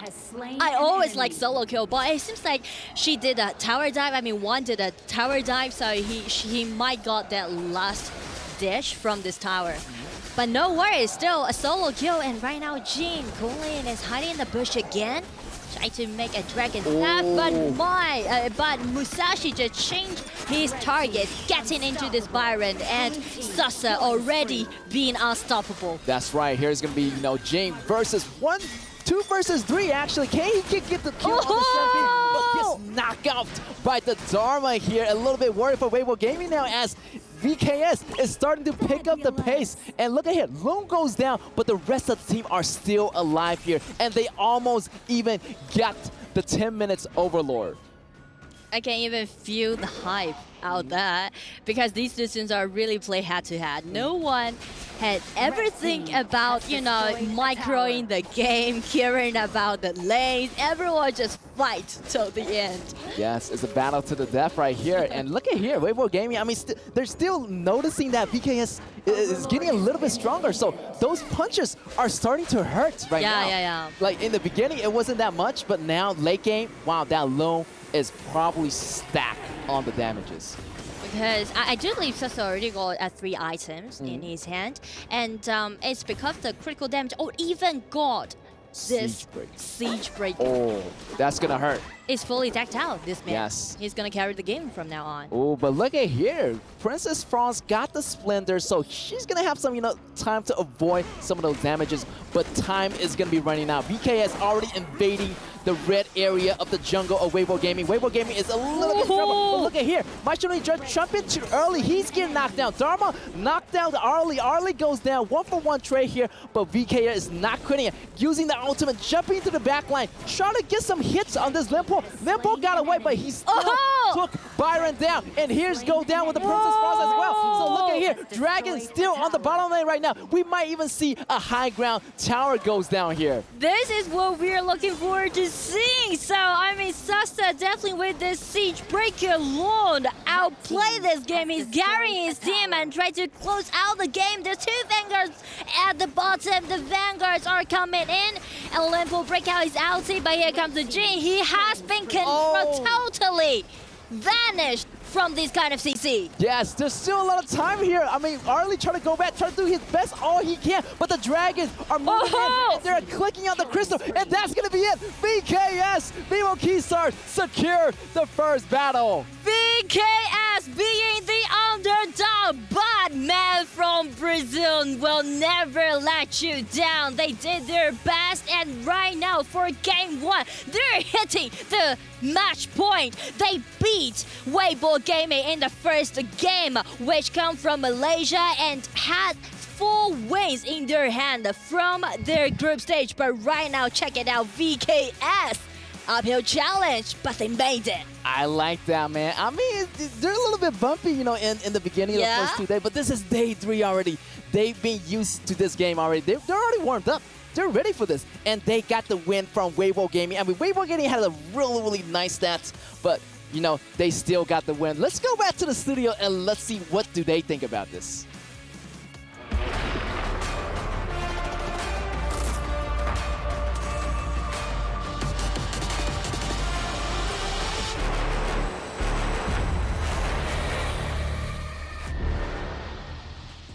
You thought it was gonna be easy? It is never easy. People thought that Vivo Keystars was going to be dead easily, but no. They came in, stood on business, sent Weibo Gaming down the drain, and right now they're 1-0 up. Boys, this was an electrifying match. Honestly, the smile could not be bigger on my face right now for the Brazilian region. Up 1 point against the Malaysian beast that Weibo Gaming have been for this entire tournament. I am so ecstatic for VKS. And this was such a back and forth game as well. It's by far the closest game that we've had so far today in the quarterfinals. Whether it's Weibo Gaming, the ones going in with Lian Po, whether it's Musashi going in for Vivo Key. But I feel like overall, Vivo Key were just a lot better at the execution in terms of the team fights. It was a setup from the likes of the Dharma. The Dharma was so huge. The Musashi as well. If they can catch one of the members of Weibo off guard, then that's what gave them that bit of an advantage. It was very difficult just to find one player that actually just carried. It was all 5 of them that they really took turns to carry the team. Absolutely, and this gold graph really does show it, but just back to Stu's point there, that the Dharma has just been sitting in that bush, trying to pick off the Ali, but that was the main point that you saw for VKS, is get that Ali at the equation, we'll go in, and that's what it did. Even if it was a 1-1 trade, they dominated on it. I mean, the objectives as well, Vivo Key being able to secure so many of the objectives in the end as well. I think the big turning point was definitely that fight over at the Shadow Tyrant, being able to Dharma pushing up against the wall, the Ali, as you mentioned, that was that big massive team fight, and that's what got Vivo the momentum that going, man. Yeah, that's what exactly. started the momentum. It was just the train that just sent VKS all the way to destroy the crystal. Yes, and just looking at that, you can see the gold difference there. I mean, even between the farm lane, it's only 1k gold difference, and between the jungle, it's neck and neck. But like you were saying there, Stu, it's just all about the execution that VKS did. It was just phenomenal, and it was just a brilliant game to watch. I mean, even though one had, according to the KDA, a pretty bad game on Mai in the end, you know, getting caught out quite a few times, but it just shows that this team has so many carries. Sometimes it could be Saisa down in the farm lane, sometimes it's one in the mid, sometimes it's Danny as well. I think Danny stepped up absolutely huge as well. We know that in day number 1, Vivo Key struggled in the group stage, but I feel like this whole team is just growing throughout the tournament, and they all stepped up absolutely huge, and they could cause a huge upset. I would say, man, like I'm not going to say that it was Weibo Gaming's fault, but the way that Mena played that Sunbin was amazing, because every single initiation, every single time that Weibo Gaming had an opportunity to go and try to start a fight, they were always just trying to go onto Mena, and that was not the right call. No, yeah, because I mean, her ultimate can silence as well, and having such huge AoE ultimates from the Lianpo, from the Jing as well, just really negated it and just made it so much easier for Niap to come in, Danny to come in, and Saisa as well, just playing that Jing to perfection. Yeah, I think that's kind of the, I guess, the rhythm of the moment in terms of the meta. You know, we can see that the kind of assassin-like junglers are kind of struggling in this type of meta at the moment. The likes of Jing, just because of the lockdown as well. The lockdown from the Musashi, if you can lock down that Jing, she can't dash around as often. She can't use her ultimate as much as well. And I think that's one of the big differences right now. We want to see some flashy plays. We want to see some aggressive junglers being played, but at the moment, it's type of meta. It's all about the tanky, the bruisers in the jungle. Look at that, man! They knew it and they felt it, man. Like, it was just an amazing game, a great way how to see them in there on the stage being so passionate about that, right? Like that Latino vibe going in there, man, and just really enjoying their very best. Amazing performance by VKS. We're extremely happy that they are bringing it in. On the other side, Weibo Gaming, not their best performance. Can they turn things around, though? I still think they could turn things around. I still feel like they can just go back to the draft, go back to the drawing board of what they used to play in as well, maybe switch up the bans ever so slightly as well. I still feel like Weibo Gaming have a chance. This is the only other game they've dropped, except for the KPL Dream Team. I mean, it's going to be close, though. I mean, that first game was just down to the absolute wire. That's amazing, man. Let's see the MVP for this game. It is going to be the White Sasser with the long. Amazing performance, 617 KDA. Yeah, we've already commented on it there, and he Saisa there himself just telling people to, like, hey, calm down, take a minute. Us Brazilians are going to take this one, hopefully, into a 2-0. But I feel like with Weibo Gaming, if they certify a better draft, we could see a 1-1 here. We were all predicting that maybe AG and Team Secret were going to be the only 2-1 game. I feel like this could be that game as well. I think the big thing as well is that Weibo were actually target banning in terms of the first banning phase. You know, target banning the Lady Sun, which is something that we don't really see too often. Target banning the Hino as well, which sometimes what we see, it just left open so many picks for Vivo Key. They first picked the Ali in the end, didn't really work out, but then on the other side, Vivo Key got the Musashi, got the Mai, got the Long in the first 3 picks. So I feel like Weibo Gaming, instead of going for them target bans, you need to try and ban out some of these meta heroes at the moment that are just so powerful. That's an amazing way for VKS just to get back into the match, man, because nobody was actually thinking much about them. Even the coach. Do you remember that when we had the interview, the coach said, like, we're very clear that we're not the favorites to take the victory right over here, but we're just going to come and do our very best.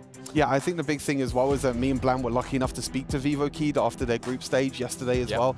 Being able to just be so big in terms of, you know, their confidence going into this. Yep, and I mean, it all shows on that stat board there with Saisa with the 85k damage, and then all those team fight rates coming through, other than the Mai Shiranui, which we already commented on, was being used as sort of like a bait to get that Ali in, take her out. She may get traded, but then VKS with that team fight was just phenomenal. Excellent performance by them. Now on the other side, Weibo Gaming are going to have to try to turn things around. Guiyu is going to talk to us a little bit about what is going on over there in Weibo Gaming.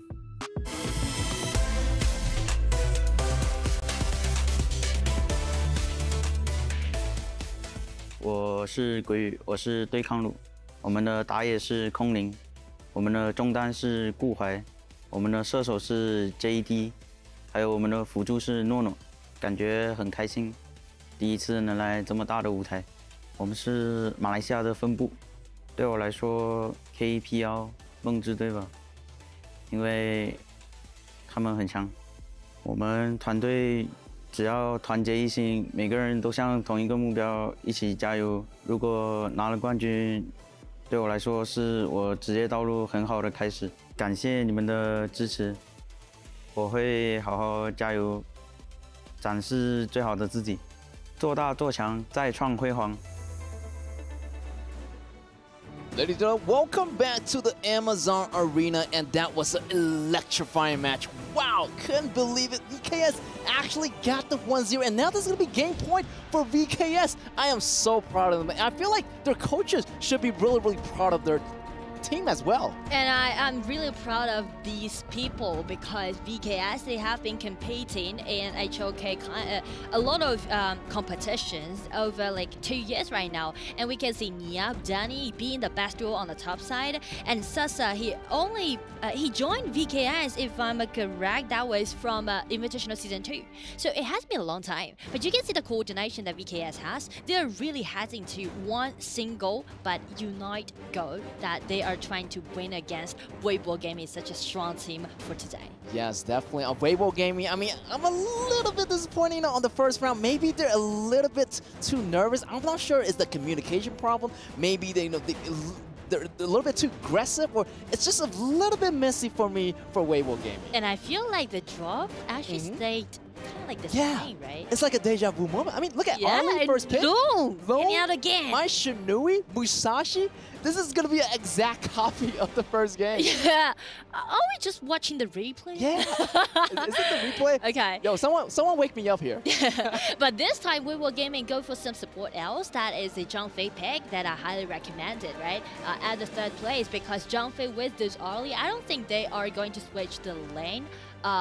Maybe they will do it initially at the game, but as soon as they have the first lane at the mid, they will just switch back, because early with Zhangfei really need to outplay Lone at the early age. You need to shut that Lone down in the early game.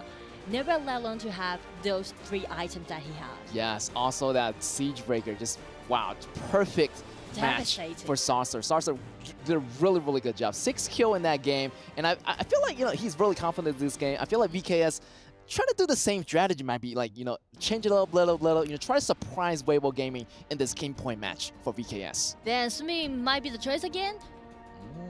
Yeah, maybe they can change it. I mean, they're really good with the strategy they're good with, so selecting the same hero might be a little bit better for VKS. I feel like it depends. If VKS is kind of like team fight oriented, they can go for the Sun Bing. If they're trying to build up a winning lane, they may go for Cai Yan.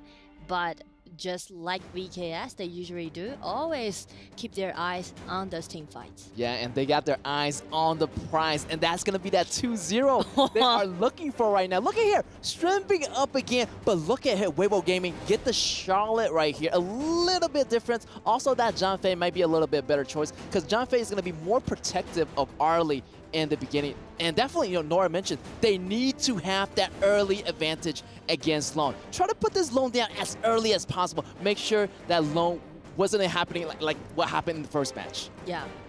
And I'm just thinking about what might be the jungler for Weibo Gaming. They go for this Jhin again. I'm like, Kongling he performed quite well in the game 1 because he actually did a nice invasion and also did a lot of insta-kill. And you can see he's always hiding in these bushes, right? Trying to make something happen. But the thing is that we mentioned about the coordination that Weibo Gaming has for game 1 and also a little bit miscommunicated, Yeah, right? I feel like all the calculation was there, but it's just a little bit off. I wasn't really feeling right. I mean, this is not the Weibo Gaming I used to know. I mean, maybe they got a little bit overconfident right here. Their scores is like really good in the group stage, but this is totally different. This is the quarterfinals right now. So they need to step it up. Yeah, I mean, like, we can feel the mechanics that they got again in game 1. So this time, if they really put themselves together and really just, you know, play as a team and, you know, bring more synergy to it, I would say this composition, this draft sounds very solid to me. Yeah, I was rooting for, you know, Weibo Gaming in the beginning, but right now I changed my mind. I'm rooting for the underdog right now. Okay, let's go, VKS. Let's go, VKS. Let's get it. Yeah, they're really impressive for today. And I do like the quality, you know, the best quality that seems from Brazil, including Loops and VKS. Their best quality is that they always perform better than the screen when they're on the stage. Yeah. Because they're kind of like born to be in this kind of vibe, you know, everyone cheering with them. I still remember the interview that Danny did before. He told us that for day 1, VKS play at the stream B, so they actually didn't go into this big stage, this venue, but for day 2, they're coming back and they won against Kagendra for their last game, bought their tickets, getting into the quarterfinal. To see, like, the vibes arena really helped them to really get into the mood. Yeah, I know, man. And I feel like they play really well under pressure. Yeah. There's a lot of pressure. Everybody's looking at you, and definitely they get that energy going. Once they have the pressure, I feel like they're going to be playing a lot better here. Exactly. And we are jumping into our game 2 here. Game point here for VKS. Let's see how they do. I might feel like, you know, Weibo Gaming is going to slow down a bit. They try to, you know, recover from the first round. I mean, they're still licking the wound right now, so they need to strategize something right away, or else game point right here is going to be really important for them to win this game. And it's going to be a snap kill for one. This Mike, for this Nyap, for this Byron. Ooh, I don't know what happened right here. It might be a slight communication problem here. I mean, you know, Charlotte jumped in, but there's already like 3 heroes right here of VKS on the other side, ready to put this Charlotte down. First blood here for VKS. VKS is on a roll right now.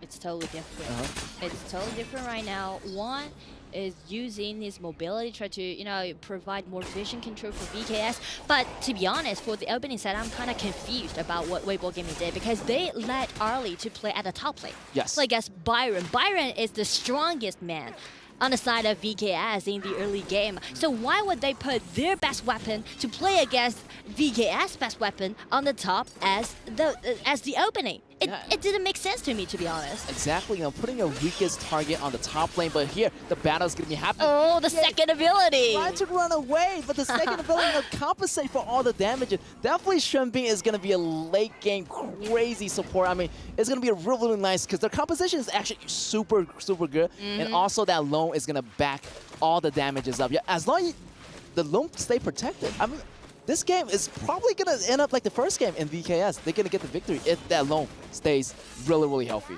And I mean, in the early game, Long can just, you know, play defensively at the bottom, you know, no border, and one always rotating down, try to guarantee the vision control for Sasa, and that's it. They don't really need to attack in the early game on the side of VKS. Instead, the pressure's on Weibo Gaming. So again, why did they switch the lane at the very first beginning? Let this early pick, the strongest person on the side of Weibo Gaming in the early game, to be played as the top. Yeah. It really didn't make sense to me, but right now, check VKS. They're already getting into those jungles on the side of Weibo this is Gaming. trouble. Fair for Jin. Jin trying to struggle, using the ultimate, going back and forth, but still gets knocked out here by 3 man of VKS. The invasion is coming in super strong right now. Also, it's going to be trouble for Gree at the top lane. Charlotte trying to go in to clean up some damage, try to salvage the situation right here, but VKS actually know that they're coming and they are running away. They're going with the retreat here. You know, they went in, they got the job down, and they need to bounce. It's totally worthwhile for VKS that they sacrifice mana, this support, to trade for the blue buff from the core player on the side of Weibo Gaming.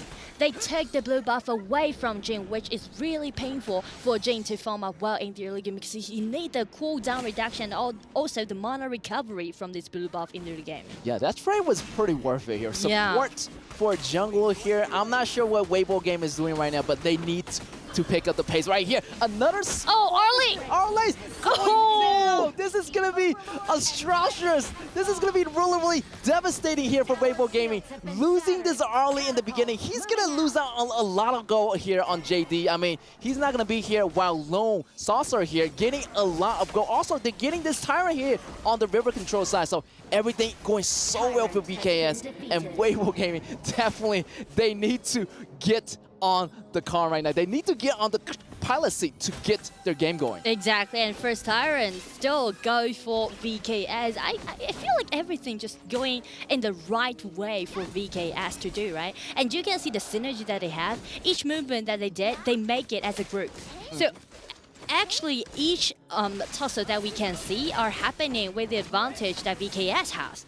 Yeah, I feel like VKS definitely like all their moves are kind of synergizing together. Synchronization and communication is like really, really good here on the side of VKS. So definitely Weibo Gaming needs to, figure out a way to slow, VKS down. Because VKS definitely not going to give you any time right here. The battle is 2v2 on top here.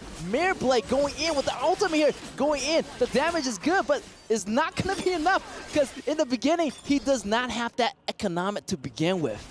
And again, Weibo Gaming chose the wrong person in the early game. We mentioned it again and again that Jin or Charlotte or this Jumpy or this Zari, they really need to go for this Mai or Lone in the early game because Niap, as he's playing this Byron on the top side, and he's going to do a solo. This Zhangfei is breaking out his ulti, just trying to get the Mai down. Oh, that mistake. I'm not sure.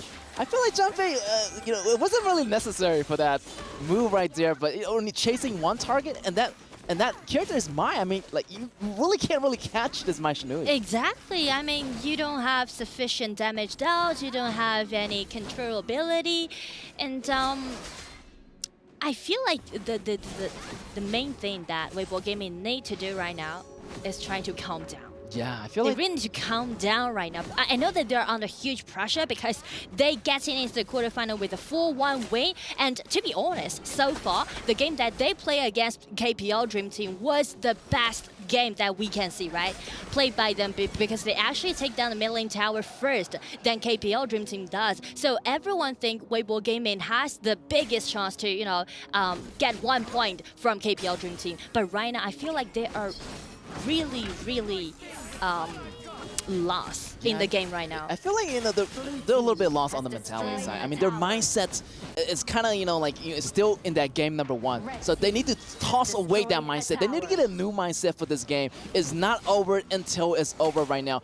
Weibo Gaming has to get back on the pilot seat, as I mentioned earlier. And I feel like that mistake in the early game where Arlie went top, it's gonna haunt them right now. I mean, they're fighting their demons right now, but they're trying their best to hold on. And the reason why we're bringing this topic on the table is because I don't think that Weibo Gaming can't contest VKS with this kind of composition because this time they go with this Charlotte and Zhangfei, which can be more solid than the one that they chose for game 1. So they can be really powerful in the mid game. So right now with this double smite on the side of Weibo Gaming, they need to slow their pace down and try to sneak into VKS jungle because they can do great stuff with that double smite and try to take all of those boss and monsters away from VKS. Yeah, all they need to do is slow down, use the smite at the right time. But right here, Princess Fool's getting damaged and getting burst down here. But who's gonna protect him? No one right here, and the mid laner goes down. Guhai looking really, really troublesome. Weibo Gaming is struggling right now. It's kind of like a one-way game in favor of VKS on the mental side, to be honest. And VKS just brought that momentum into the game and executed as such a beautiful play. Everyone just played it in quite a nice order. Everyone just doing their own job. Sasa never to be overcommitted as he thought that he is capable enough right now to do those damage out. So instead, Sasa is always behind all of his teammates. Just check his positioning, right? Always keep him as a safe setting. Yeah, I feel like VKS is definitely in the zone today. Something is about different about VKS. I'm not sure it has to do with their coaches, the pep talk, but they're feeling a lot better here. The performances, like mentality-wise, mindset-wise, and the coordination, and not to mention about the execution. Super, super great here for the side of VKS. So definitely Weibo Gaming need to jump back into that phase how they did in the group stage here. Yeah. And I mean, the 10 minutes mark might be the turning point for Weibo Gaming right now.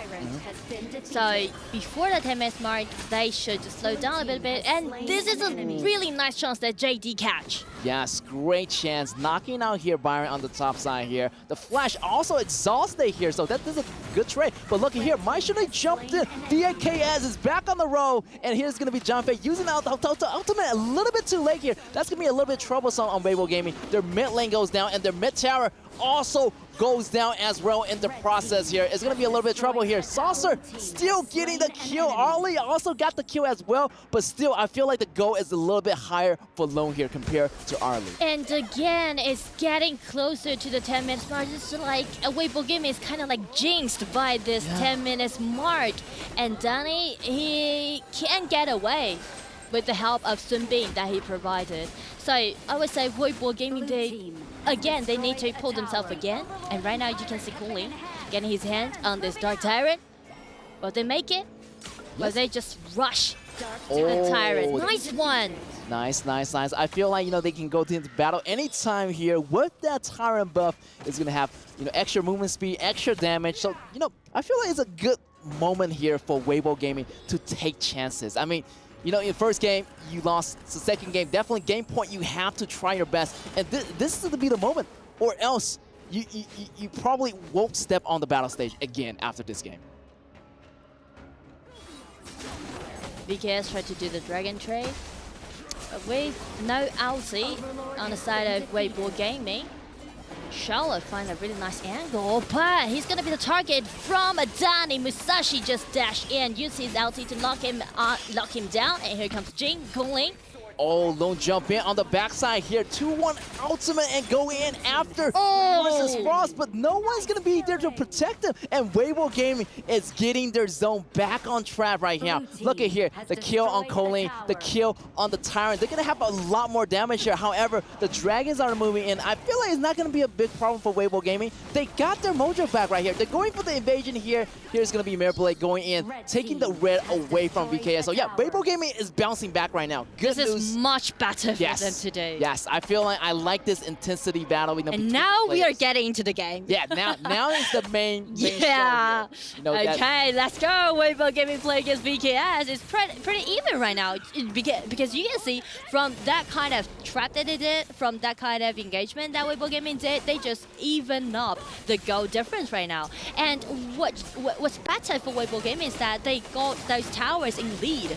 Ooh, Charlotte doing a lot of damage here. A lot of damage reduction. He's going to remain alive. Arlie going to come in to help. It's 3v3. Janfei using the ultimate. It can save the whole team, but Arlie goes down. Lone can kick him out. But there's too many people of VKS surrounding this point, and Jin is a little bit too late at the battle scene, but maybe going for a flank towards the back. Also, the tier 2 tower is going to fall for VKS. That's going to be a good news here for Weibo Gaming. The jungle is going to be opening up. I feel like the objectives are easier to grab here for Weibo Gaming after they take down the minions lanes, also on the top side. Also, good news for Weibo Gaming. They took out a lot of those objectives, and yeah, Weibo Gaming definitely bouncing back. I mean, definitely, vision is wide open for Weibo Gaming, but on the side of VKS, you can see the beautiful coordination that they had, right? Here's the detail. As Mai and Musashi is targeting at the Charlotte, the rest of the team member didn't really rush into that engagement. Instead, they are waiting for Arlie to come back. They're just, trapping this Arlie, and by guarding his umbrella, his parasol, they can just easily take that Arlie down in this kind of messy thing.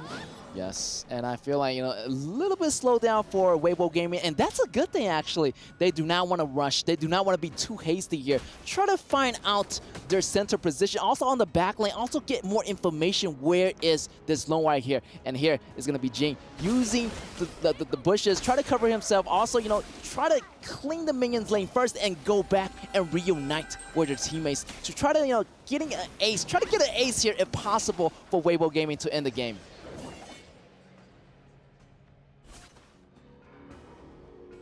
At this point, Weibo Gaming might go for those 4-1 push, like only to, snap one lane on the other side of the map. And for VKS, they really need to, play together.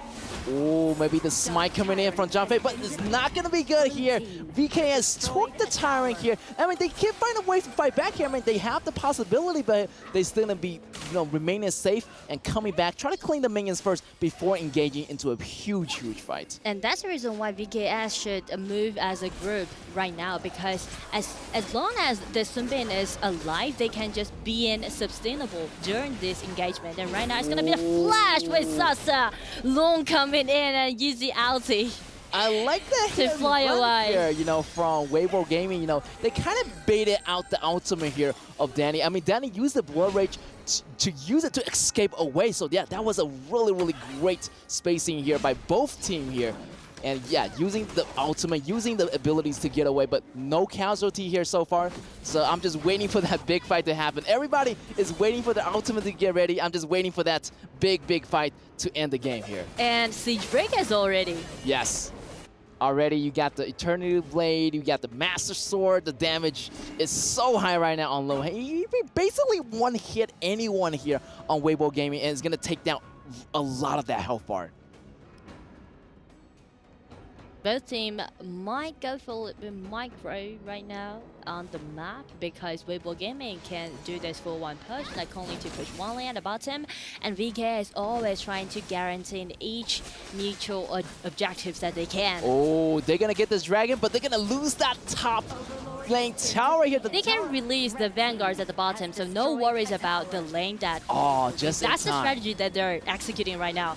And they're even heading on the top lane high ground tower. Get a really nice kill upon the Charlotte. Oh, the ultimate break up from John Fei, but Loom is going to remain safe. But look at here, Jing from the backline with the flank goes in with the ultimate. Loom almost getting taken out, but it's not going to be enough. Jing goes back, Jing goes down. 3 enemies are down here for VKS, and they might be taking down the high ground tower as well. The Dragon are moving in. It's going to be a repeat from the last game. 2 members of Weibo Gaming defending here. Arlie still defending, but Arlie almost get taken out. The Dragon are still moving in. Only John Fei are available. Oh, the first ability just take down the possibility that VKS might have to take down the Crystal on the side of Weibo Gaming.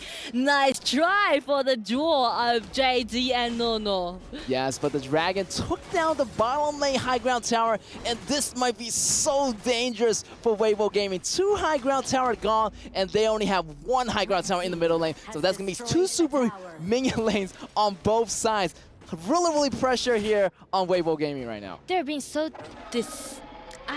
I don't even know how to phrase this, because they are playing a smart way on the side of VKS. Instead of chasing that Jin up, they are trying to get their hand on Guiyu, which was alone on the top side. And because they get that Dark Tyrant, they can just release those Vanguards at the bottom side and just help them to clean up those minions. So they really don't need to worry about that. And Danny being super, super excited. Yeah, I can see. I feel like, yeah, the strategy was really good. Instead of going back for that Jin, they go for the objectives and release that Shadow Vanguard on the bottom side of the lane. So they don't have to even go back to the lane and defend. So right now, it's a great strategy. VKS, they need to keep it up right here. Guiyu try to go in, but it's not going to be enough here. So much damage. Niup going down, but resurrecting. Loon stays alive, but JD already went down. Loon is unstoppable right now, and his damage is on point. But here's the resurrecting coming in from Loon. Still alive here, going in. This might be it for VKS. VKS pushing it in. This is going to be the chance to kill, but Weibo Gaming is still defending. Zhangfei, only Kunling, and Zhangfei left. And it's going to be a really damage. The solo is still keeping out the junglers. The mass battle is going to be a solo, and it's going to be Danny being unstoppable. It is a 0-4 trade in favor of VKS, and right now reaching their match point. Only a support remaining there. No words at all. It's going to be VKS being the winner. Let's go. Congratulations to Vivo Key Stars for getting that 2-0. Whoa! Waiting for. This is a huge upset here. I really like this battle. I mean, they went a long way. I mean, they try so hard, and you can see they celebrating this game. Everyone is so happy right now. This is the most touching game so far that I see. And most closest game. I mean, everything was like kind of like neck to neck. Like everything was so close. You know, it's like a tug of war. They got some advantage. Then Weibo Gaming got some advantage. But in the end, Vivo Keystar came up on top. Wow, what a game. Yeah. What a game.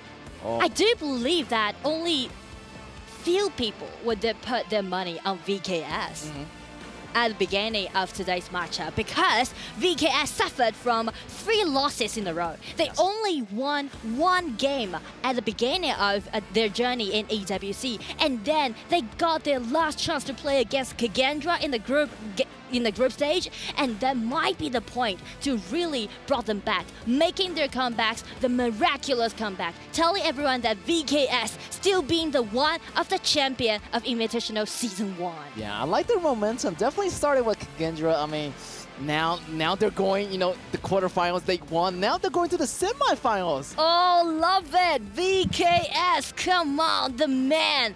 Danny.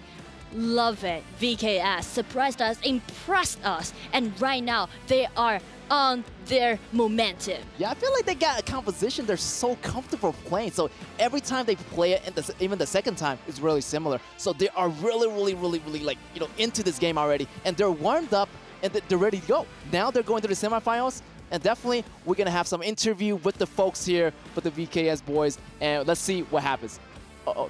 Oh, actually, yeah, VKS definitely is going to be a great team. And I want to see them in the semifinals against, what kind of team you want to VKS go against? I don't know. I just want to know what they're going to say for the interview. Let's just give it away to the stage. Congratulations, or may I say bada bings, for an amazing win taking place right here. A lot of people had confidence in you, but at the same time, you surprised a lot. How do you feel about this? Parabéns, muita gente tinha confiança em você, mas você surpreendeu muito. Como você se sente agora? Acho que eu fico muito feliz da galera esperar muito de mim, esperar um bom desempenho. E era um jogo difícil hoje, e acho que esse bom desempenho que eu tive também foi por causa do time, a gente jogou muito bem. E eu só tenho a agradecer e me sinto muito feliz agora de ter ganhado. I'm very happy that people have confidence in me. It was a very difficult game. But we won because of the team, and we're feeling very happy about it. Happy indeed. What do you think, Sky?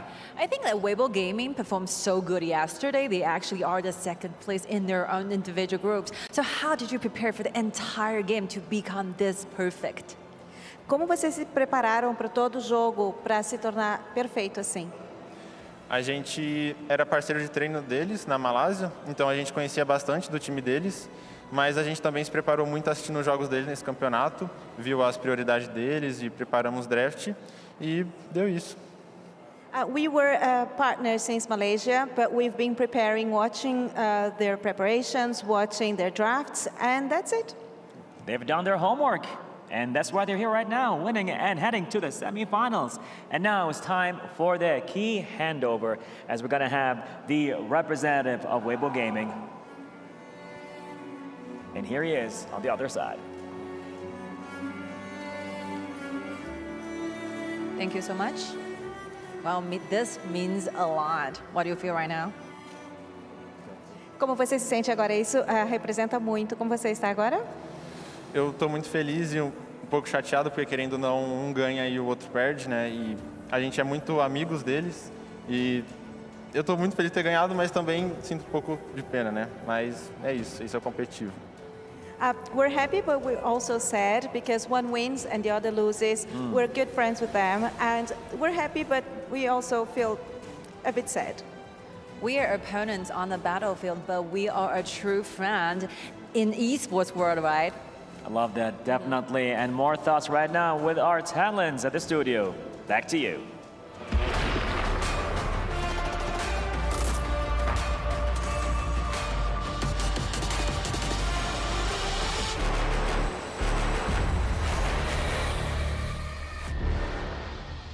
When going gets tough, the tough get going. Everyone thought that VKS was gone. They came in, kicked the door, come in, take that ticket, top 4, baby. Hey, what to say? A broken clock is rung twice a day, and your boy is right.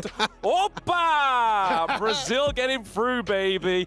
I'm so excited. I mean, I'm so happy for VKS as well, but I think they've surprised everyone. I think going into this, a lot of people expected, even myself expected, for Weibo to win this series, but props to VKS. They've been a team now for so long, and they've performed exceptionally well in this super close series. And it's really difficult, man. Like, everyone is making their predictions just based on their performance of Weibo Gaming in these last 2 days and what VKS was actually not being able to really show to us.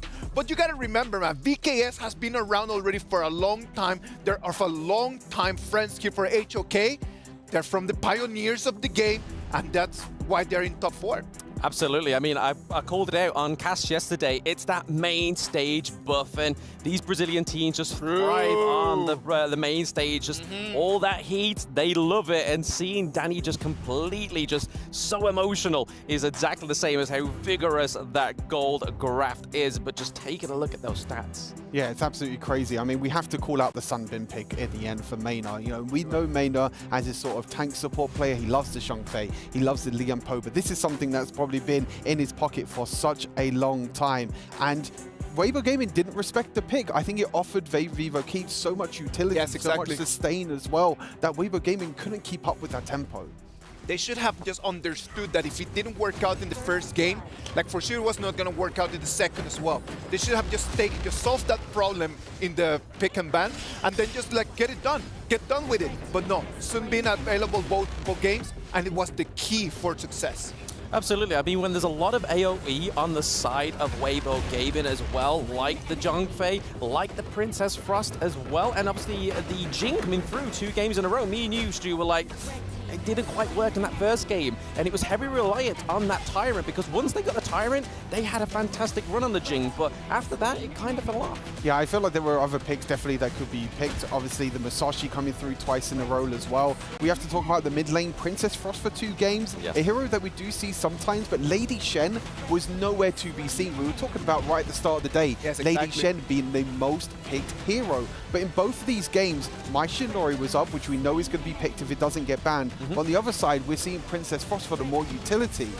It's super surprising to see how Weibo Gaming, for 2 games in a row, they, as you mentioned, Isaac, went for kind of the same drafts. They didn't really adapt, they didn't really change any of their plans, and it means they were just on the back foot, I feel like, from the start. They need to understand, like, if the meta is just telling you that this is the patterns, just like straight, just go for it. Like, you don't need to be experimenting so much when you're actually with the stakes so high as they are right now. Absolutely, but there we go. Look at Danny there, just all that excitement on stage. I love the passion, man. You gotta love that passion. Just take the phone and then just immediately just toss it as you win.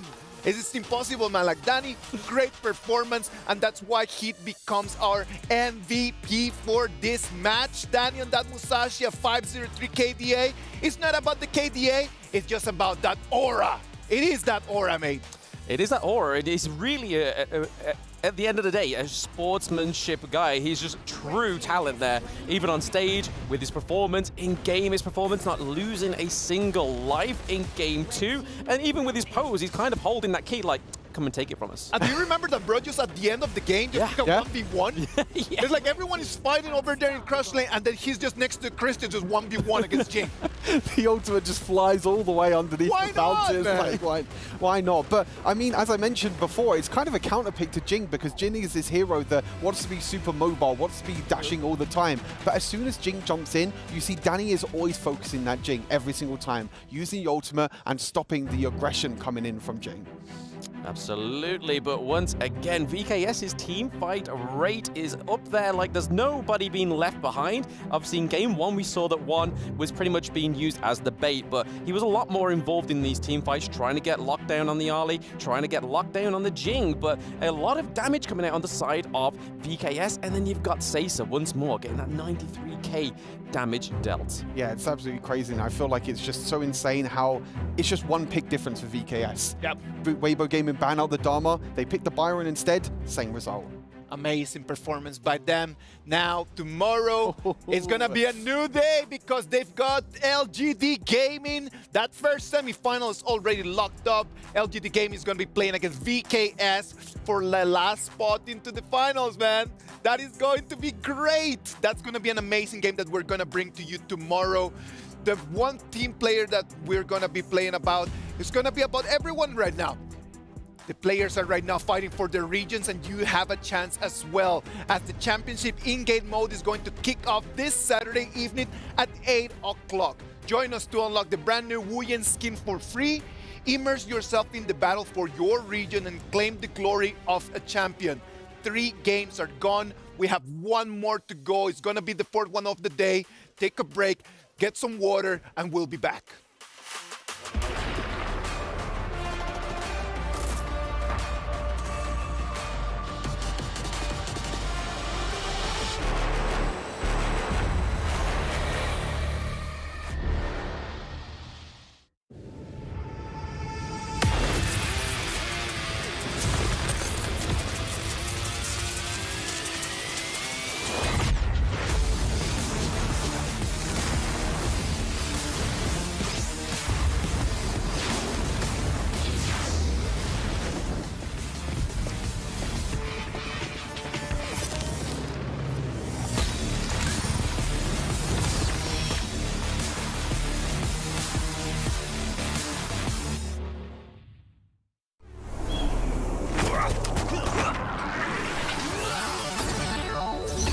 Ready, set, go.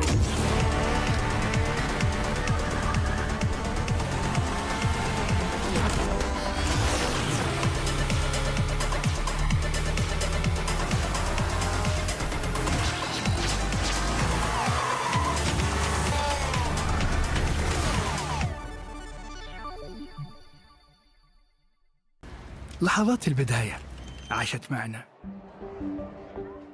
كنا نحسبها وقت للتسلية بس. نحسبها بس ذكريات. عبود أعطي أختك اليد يا ولد. ابتكرنا فيها ابتكارات، وإذا بغينا قلبناها خرافات. كنا نحسبها بس لمة وصحبة وسهرات. انتبه نوب ترى نوب. لكن كنا نشوف عالم ما حد يشوفه. ليته يشغل وقته بشيء يفيده. الله عليك على اليد سود. عالم كبر وعاش فينا. عالم الحماس فيه يوصلك كل مرة لحلم أصعب، بس ما يصعب عليك. بارد معك وين ما تروح.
Hey guys, it's Choo. Now we have a bit of a roasting moment between the AG manager versus Team Secret, Calvin and Martin. Starting off with the AG, what do you have to say to Team Secret? Yeah, you guys sucks.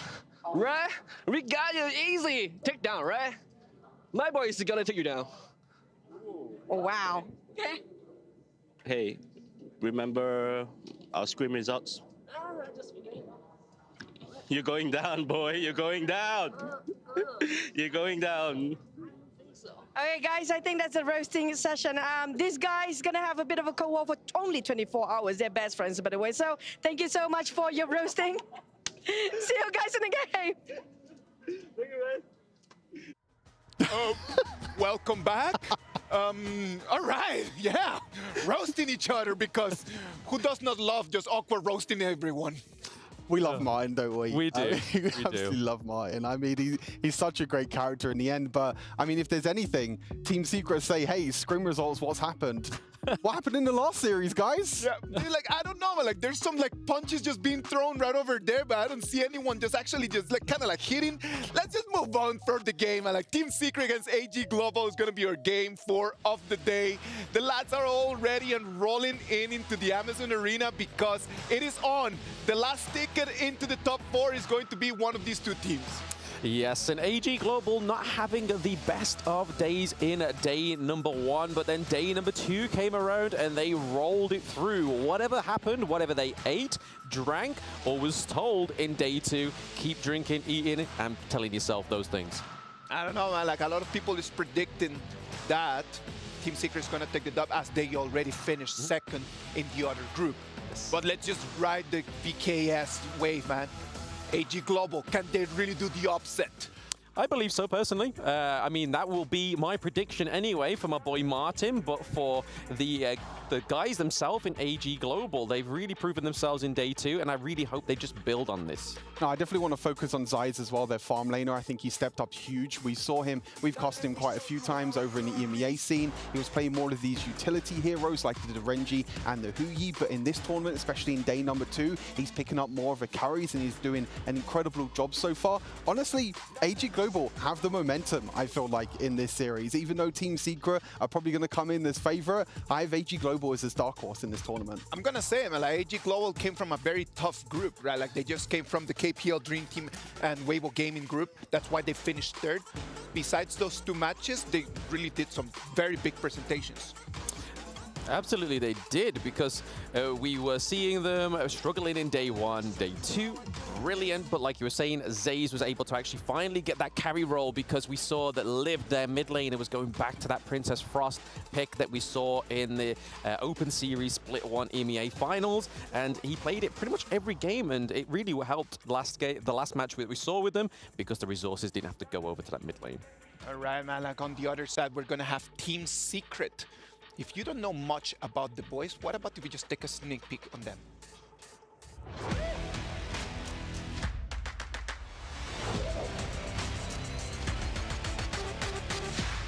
团队的那个气氛现在比较兴奋吧，是想马上就开始比赛，就已经准备就绪了，想马上打比赛。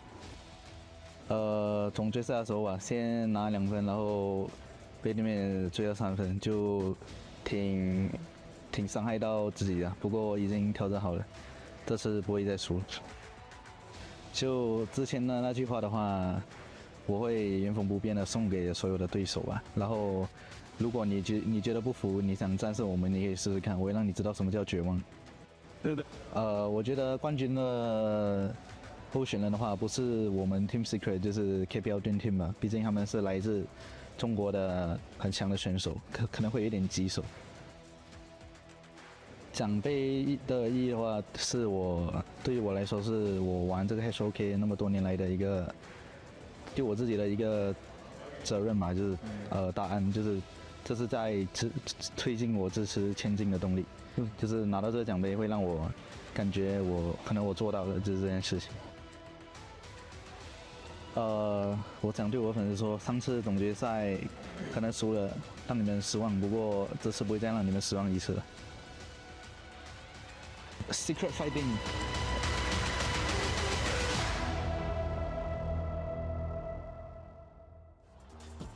Team Secret is ready to take on AG Global. They know that this is going to be a do or die. It is going to be the last ticket to the top 4, to the semifinals.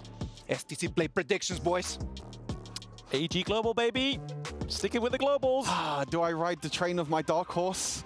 I think I'm going to have to. 2-1 AG Global. Let's bring it back. Let's go. AG Global, yeah, we're going to just go on the dark horse. Are you guys ready about that? Yeah. I'm ready. Sure? I'm ready.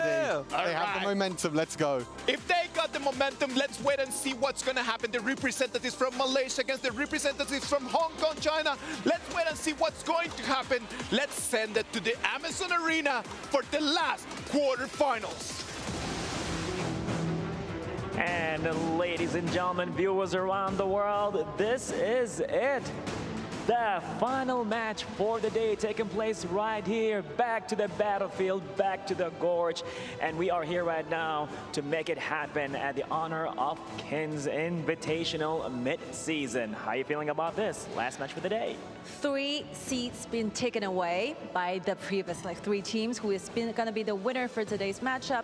And here we go. We only have 1 spot left. You got Make that it right. to the very last 4 seats. So we are ready. Let's go, Sky. Of course, let's give our warmest welcome to Team Secret.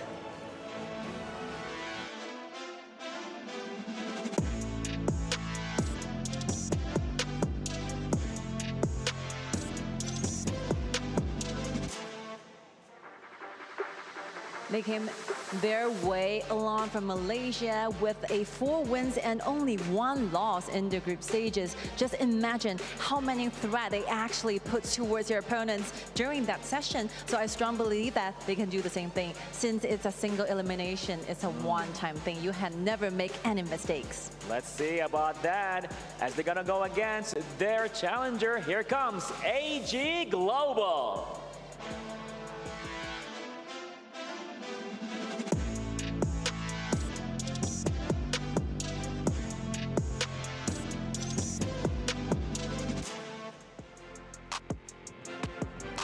Everyone witnessed their strong perseverance and versatile play. They made them a true wild card indeed.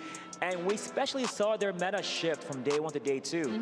Will they be able to keep that up in this match? AG Global is very famous for a very deep hero pools, so I think they're fine with BO3 to BO5 as long as they can keep the momentum going and a perfect mentality, of course. Of course, and more details right now with our talents at the studio. Take it away. And we are back, ladies and gentlemen. This is the final ticket into the semifinals, and let's see which team can go in, Team Secret or AG Global. I mean, we see a lot of 2-0 today. How about you, Nora? What do you think about this game? Should it be like a 1-0? But I want to see the full distance. I want to see all the BOs. I feel like I would say there might be a 2-1 in favor of Team Secret. Oh, I'm putting my money on Team Secret. Okay, then I have to go to AG Global. Okay. But I feel like, from the Weibo, winning count of 4-1, also TS has 4-1. So I'm thinking, with this 4-1 number, I feel like it's kind of like a curse, so TS, they better watch out. They better watch out here.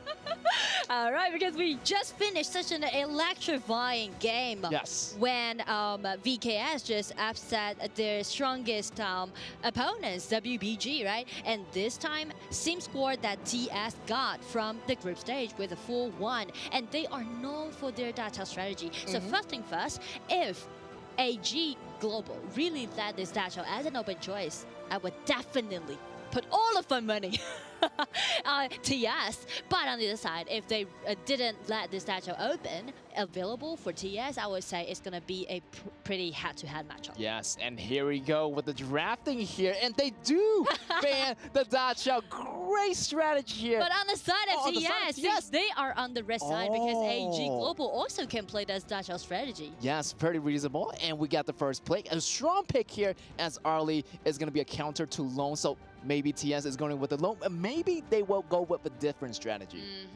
TS already picked out with this Musashi and with this main.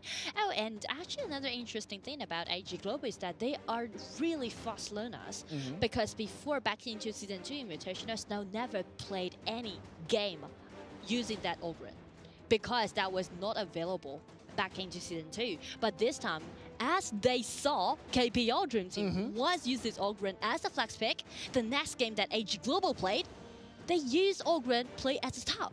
Yeah, I feel like they learn really fast and they can learn right away and use the hero right away. Even, even one day after watching the KPL. Even one day. Yes.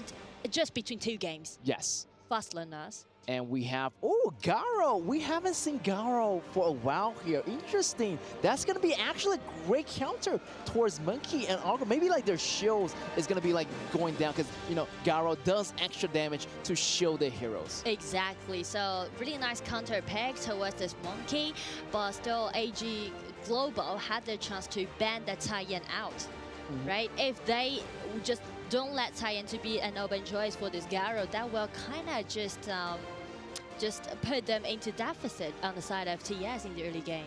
Ooh, also, AG Global ban away the Lady Jen, the highest pick mage in the Season 2 Invitational. Also ban away that China. So yeah, the interesting choice here for AG Global here with the bans here. Also, Mozi is going to be a fantastic addition to Garo here on Team Seeker. So yeah, bottom lane pretty much is going to be really, really safe. And laning-wise, I feel like TS has the advantage here in the early lanes against Arlie, since that Mozi is going to be helping out that Garo. Yes, and since the mage is still stay unknown on the side of TS, I would definitely name for Angela pick. And as for AG Global, wow, this is my...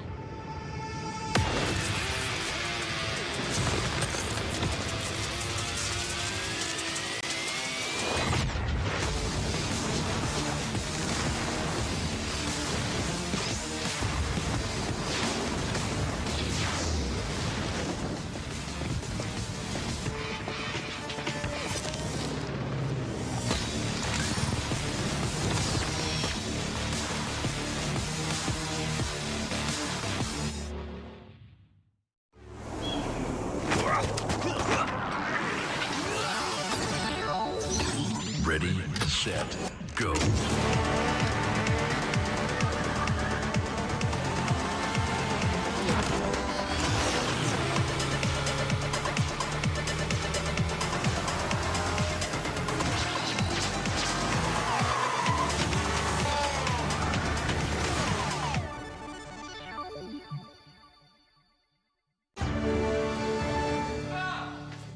You ever wondered how a Hollywood movie is shot? On a Sony. You review it on a Sony. And how do you make that sound epic? You record it on a Sony. Lunch break on a Sony. So why wouldn't you watch it on a Bravia by Sony?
Hello, everybody. Good afternoon, good evening, or good morning, wherever you find yourself in the world. Thank you for tuning in to EWC Central, the broadcast that covers all 3 of the games for all 8 weeks here at the Esports World Cup. We are in sunny Riyadh, Saudi Arabia, and this weekend we'll be concluding the Apex Legends, the Rainbow Six Siege, and the Honor of Kings tournaments. There have been 21 games. There are a total of 22 tournaments. We have 9 champions found, and 3 more will be crowned tomorrow. It's time for our EWC Catchup, powered by STC.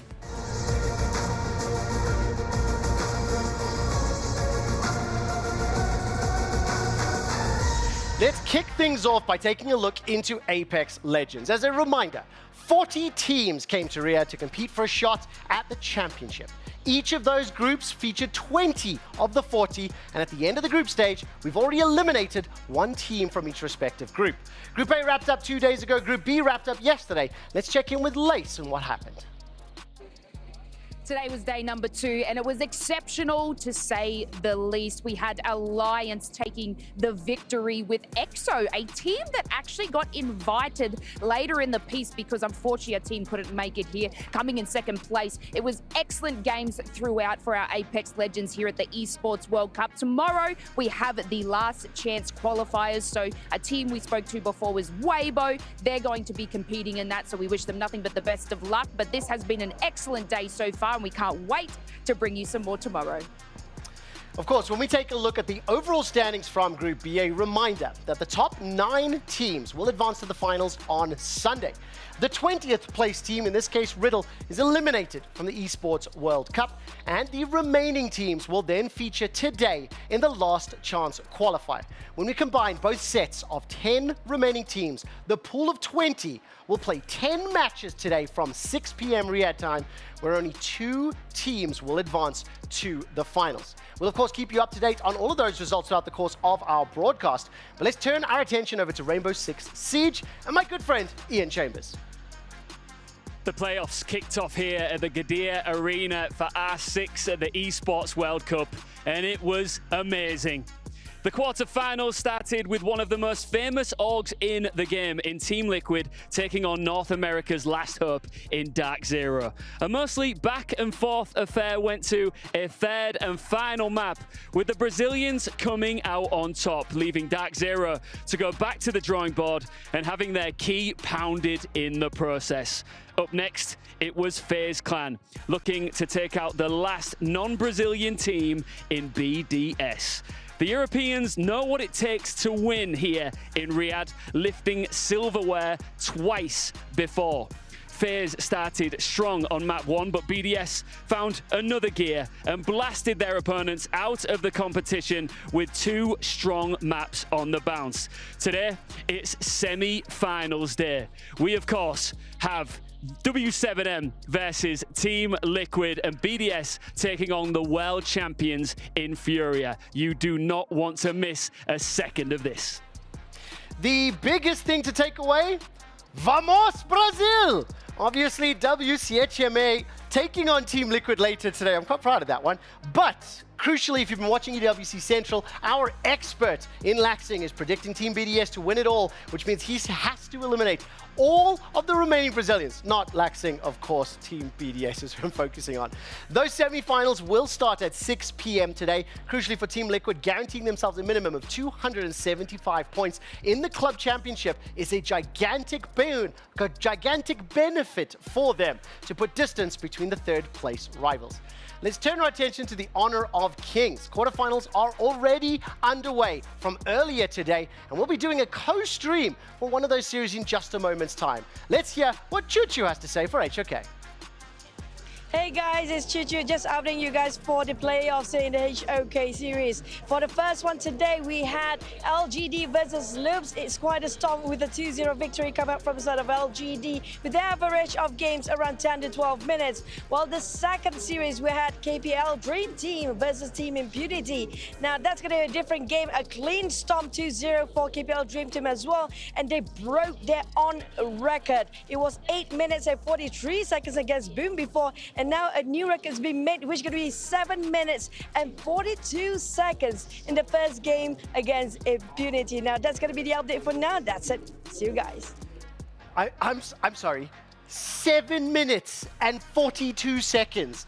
The KPL Dream Team is currently averaging a win time of below 10 minutes. We're going to discuss their impact on the tournament in just a moment or two. Obviously, LGD as well as VKS advancing to the semi-finals. Semi-finals and finals will be played tomorrow, a little bit later in the day. But for now, before we talk more about HOK, that does it for our EWC Catch-Up, powered by STC.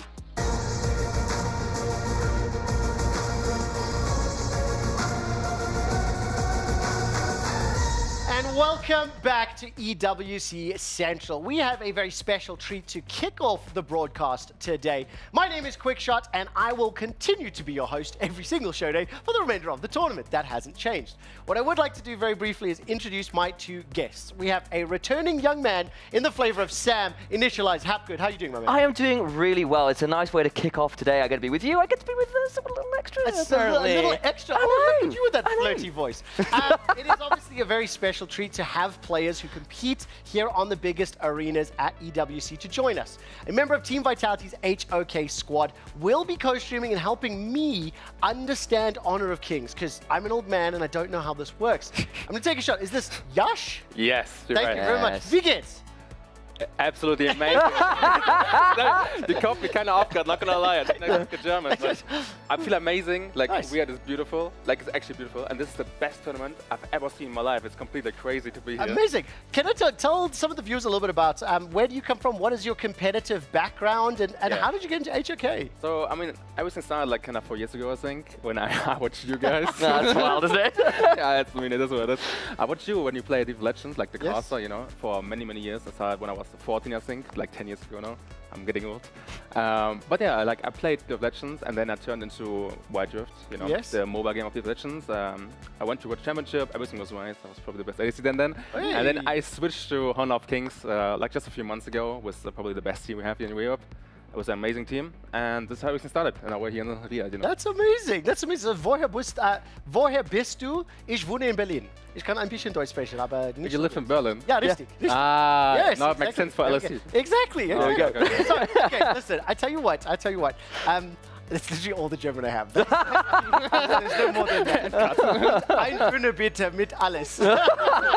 Oh, yeah. Because you're from Berlin. That's Berlin, we don't have to speak it there. It's really bad. Yeah, Can't find a Berliner in Berlin. Regardless. Look, we're here for Honor of Kings, not for my German. That's very true. Okay. We are going to take a look at AG Gaming taking on Team Secret. Now, they are setting up for game number 2. So while we wait for game number 2 to start, we're diving into the last 5 minutes of game 1. I'm fairly confident my boys don't know who wins this game. I don't know. But Sam, give me a brief setup here. I can obviously see in terms of towers and kills, it's a small advantage at a Team Secret. Yeah, it's relatively even so far. Worth noting, Team Secret are the higher seeded team, though AGG have been on a real kind of upwards tear. And I remember talking to you, Yash, and you were saying AGG and Scrims were looking kind of scary, actually. Yes, I mean, I would say the same. I think AG is doing absolutely amazing at the moment. They bootcamped in with the AG Chinese team. I think they learned so much. It's completely crazy how they transformed from scrimming. Like, we had kind of easy scrims against them, and now they're absolutely insane. So I'm not sure what's going on, but they're really, really strong. And even against Team Secret, as you can see, Team Secret is like probably the second best global team, and they're actually matching them, which is completely crazy, and it would never happen before in Malaysia. So how quick has that improvement been in terms of like what were they like at the beginning of the week and where they are now? So I think at the beginning, I mean not the week, I think after Malaysia, the qualifier, that's a better qualifier. I think this is where everything completely changed. They lost against Loops 2-0 and they cannot get stomped, but I'm not sure what happens, but like I think the bootcamp in China completely changed everything. Well, listen, I want to interrupt really quick because we actually see two of the players playing, and this is something that I'm a big fan of. I was saying to you just before we went live, Yash, that I'm a computer player, I'm mouse and keyboard.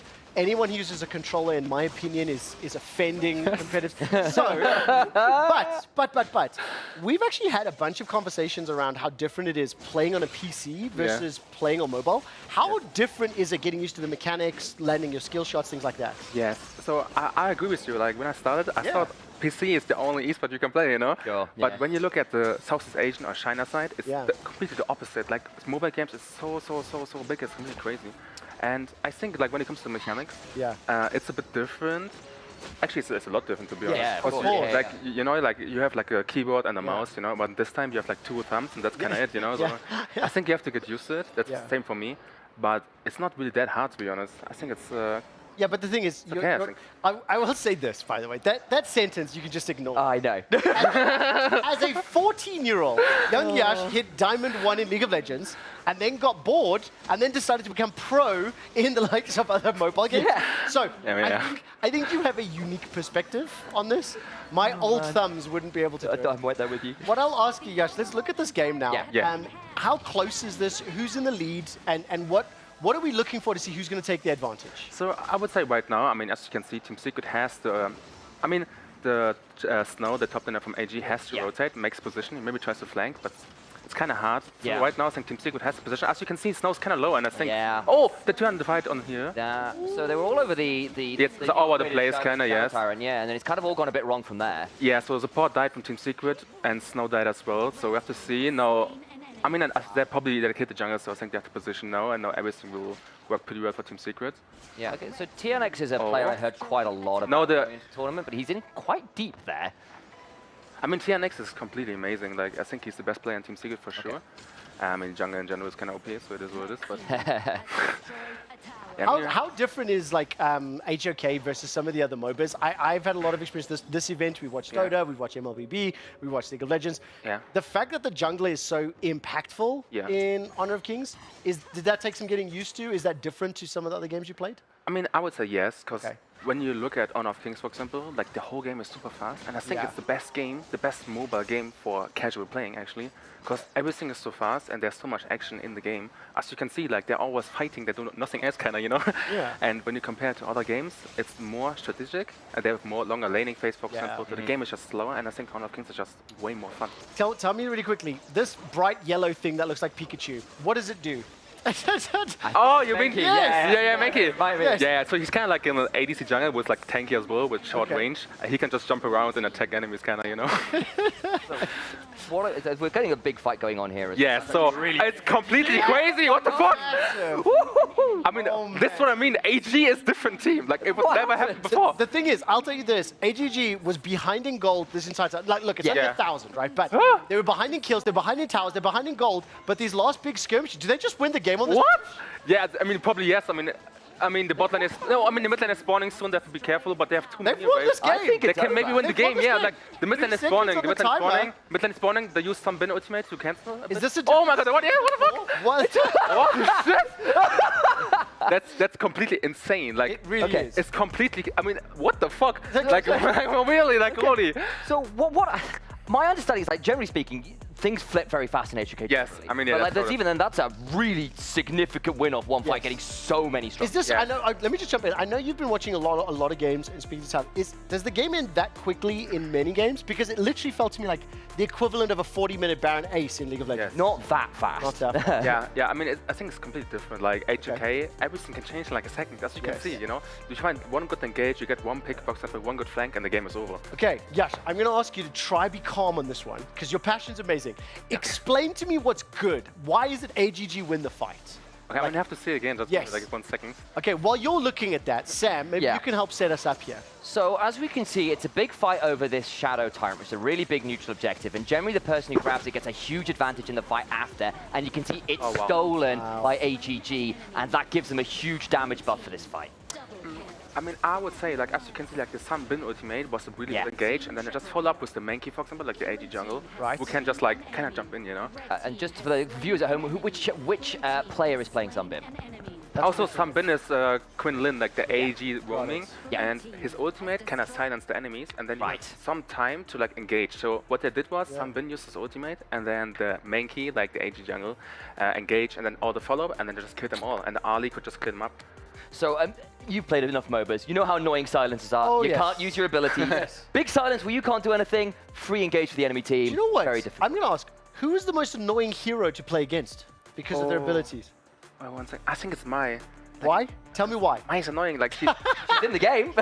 Oh yeah, they're playing Mai actually. Yeah. I mean, Mai is like first pick in every game, kind of, you know. Okay. I mean, not always, but she's always picked when she's open. So I've got some secret sauce about this as well. So I got some rumors last night. Yes. That AGG wanted LGD, not Team Secret, because Team Secret are too good at Mai. Interesting. So despite Team Secret being the lowest seed, they wanted LGD. Are you leaking teams' information that you shouldn't be leaking? I just heard rumors. Okay, and please correct me if I'm wrong, but I don't believe that I am. This is a best-of-3 quarterfinal. The loser of this series is eliminated from the HOK playoffs. The winner will advance if they are on the right side of the brackets. Is this against KPL? It's against KPL, I believe. I will double check, but I'm pretty sure that's KPL. When you pull the bracket up, that is a thankless task. It is KPL. We'll talk about KPL after the series because there's a lot to unpack. Yeah. What I would love to do is, let's talk about the draft. Obviously, Team Secret, they lose that first game despite being a little bit ahead, but never really in control of the game. That game felt like it was balanced around the river. They didn't really push those inner turrets until all of a sudden AGG end up winning. Yash, what do you think of the draft thus far? Who do you lean towards in terms of the stronger composition? Yes, so AG got like 2 really strong picks, which is the jungle. You can flex them on top lane as well. It's like the Arguin and the Lung as well. They ban Ali is still open, right? Oh, they picked Lady Sun instead of Ali. Wow, that's crazy. Why is it crazy? So Ali's like always first pick, kind of, you know, because she's super flexible. She can do whatever she wants. And Lady Sun is strong, but you normally pair it with like Ming, for example. Right. And then keep her alive, basically. Right. Yes, like it's really strong together. In general, we have to see the last pick from AG. So far, I think I would prefer the AG draft. I think they have just 2 really strong champions. Lady Zhang gets a lot of control, for example. Like when Mai wants to engage, or especially Luna or Ellen, Lady Zhang can give control with his ultimate, stun everyone. So to clarify, Lady Sun is a little bit like, for you, Trev, Vayne with grenades. Okay, so, awesome. Yes. So basically, so they go. For the record, please spare a thought for the broadcasters. You have to cast Lady Sun being played by Sun. So it's just, and we've got Lady Zhen on the other side as well. Of course. So Lady Zhen, Lady Sun, and Sun. So lots. Have you learned some Mandarin playing this game and spending your time at your boot camp? Shida. Yes. wait, I can say I'm not Chinese. Okay, how do you say it? Wabu. No, wait, give me try again. Wabu che Songuen. I'll be honest, I don't think you need to say the words for people to understand. Wait, can I be honest? Nobody understands me. Because I'm saying it wrong, you know? Okay, so listen, Yash, one of the things you always do in any other MOBA, you look at the early laning phase, the first few minutes. Yes. Do you think either Team Secret or AGG has a faster team, you know, will come online sooner, maybe can make the first moves? Oh yeah, I mean, for sure it's Team Secret with the Lady Sun, for example. Okay. Lu needs a lot of time to, like, you know, get stronger. When it comes to the top lanes, now it's pretty strong level 1. Okay. Against Ellen. In general, I mean, there's a lot of play potential like Musashi, same for Luna, so I think they can both play. But Mai on mid lane has a lot of like roaming and can make the plays first, so I think it's probably Team Secret overall. Worth the bottom mid lane. If we get the chance as well, because we just had a hover over mid lane briefly, so we saw the roamers in mid lane trying to get that pressure in lane, get the shove in. From the pro player's perspective, what's going on there and why you kind of do that? Because it's a little bit unusual for MOBAs to have your roamers not in the bot lane early on. Oh yeah, I agree. I thought the same at the beginning. So you go mid support goes mid lane normally, just make like the mid lane push, you know, to make prior, and then just rotate, because mid lane is all about rotating to like top or bot lane. Depends where you want to play. Also, invading is super common, even like in the first 2 levels. So that's basically the reason why you do that. Same for ADC. Some ADC are going mid lane just to have the mid lane pressure, like for example Lady Sun with Ming, or like Ali, which is Star maybe sometimes.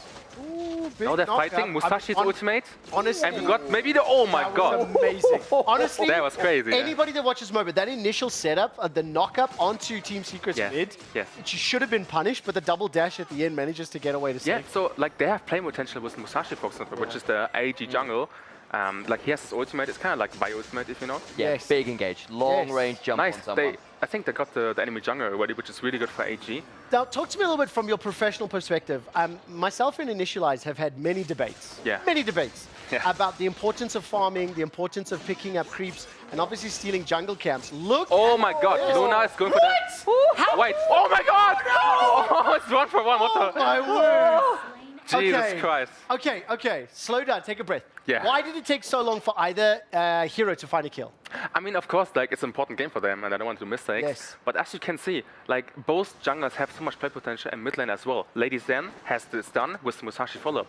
But when it comes to Team Secret, they have Mai, which can just engage, do crazy stuff, you know, and then Luna can follow up as well. So I think it's in the early game all around like the mid and jungle kinda. Yes. And whoever the red team double buff character was, that shield that came in literally bought enough time for the kill to be applied. And what this also does is, like, compared to a lot of other MOBAs, and you can probably talk about this as well, kill gold isn't as high in HOK as it is in some other games. Yes. So what it does, it gives you time in the mid lane to go down and do this kind of thing. Yes, and Mai again.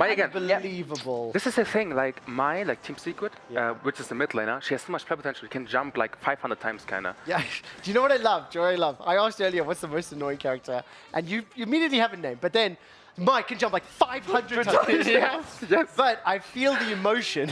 I feel the emotion. The rage. Because this is the champ which kills. I'm ADC, you know, and she wants to kill me all the time, you know. Yes. And she can poke, she can jump really like 500 times. the thing that I like, the reason that I've debated with Initialize, and we talk about farming, I totally understand the value of the jungle creeps, and especially with the jungler being sort of the most impactful role on the team, arguably, right? Compositional change that. I think when you consider this is 3.5 minutes in, we've seen 3 skirmishes in the mid lane, we've seen a tower dive bottom lane.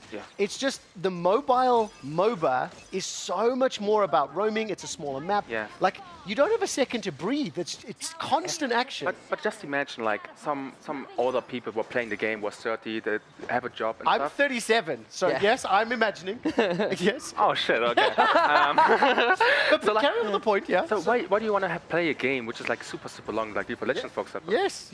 This is way faster, so you can it's a fight again, you know? Unbelievable. I want to commend you, Yash. I mean, you mentioned it, you talked about the comp, you said how Team Secret would be able to make those first moves. Yes. And it's looked to me like they've been in control, they've also had good roams. Yes, I mean, go on, you've got something. Okay. I mean, Lady Sun has the bottom player. Lune takes a lot of time to scale, and then as you can see, like the Mai has so much play potential with all the 500 jumps.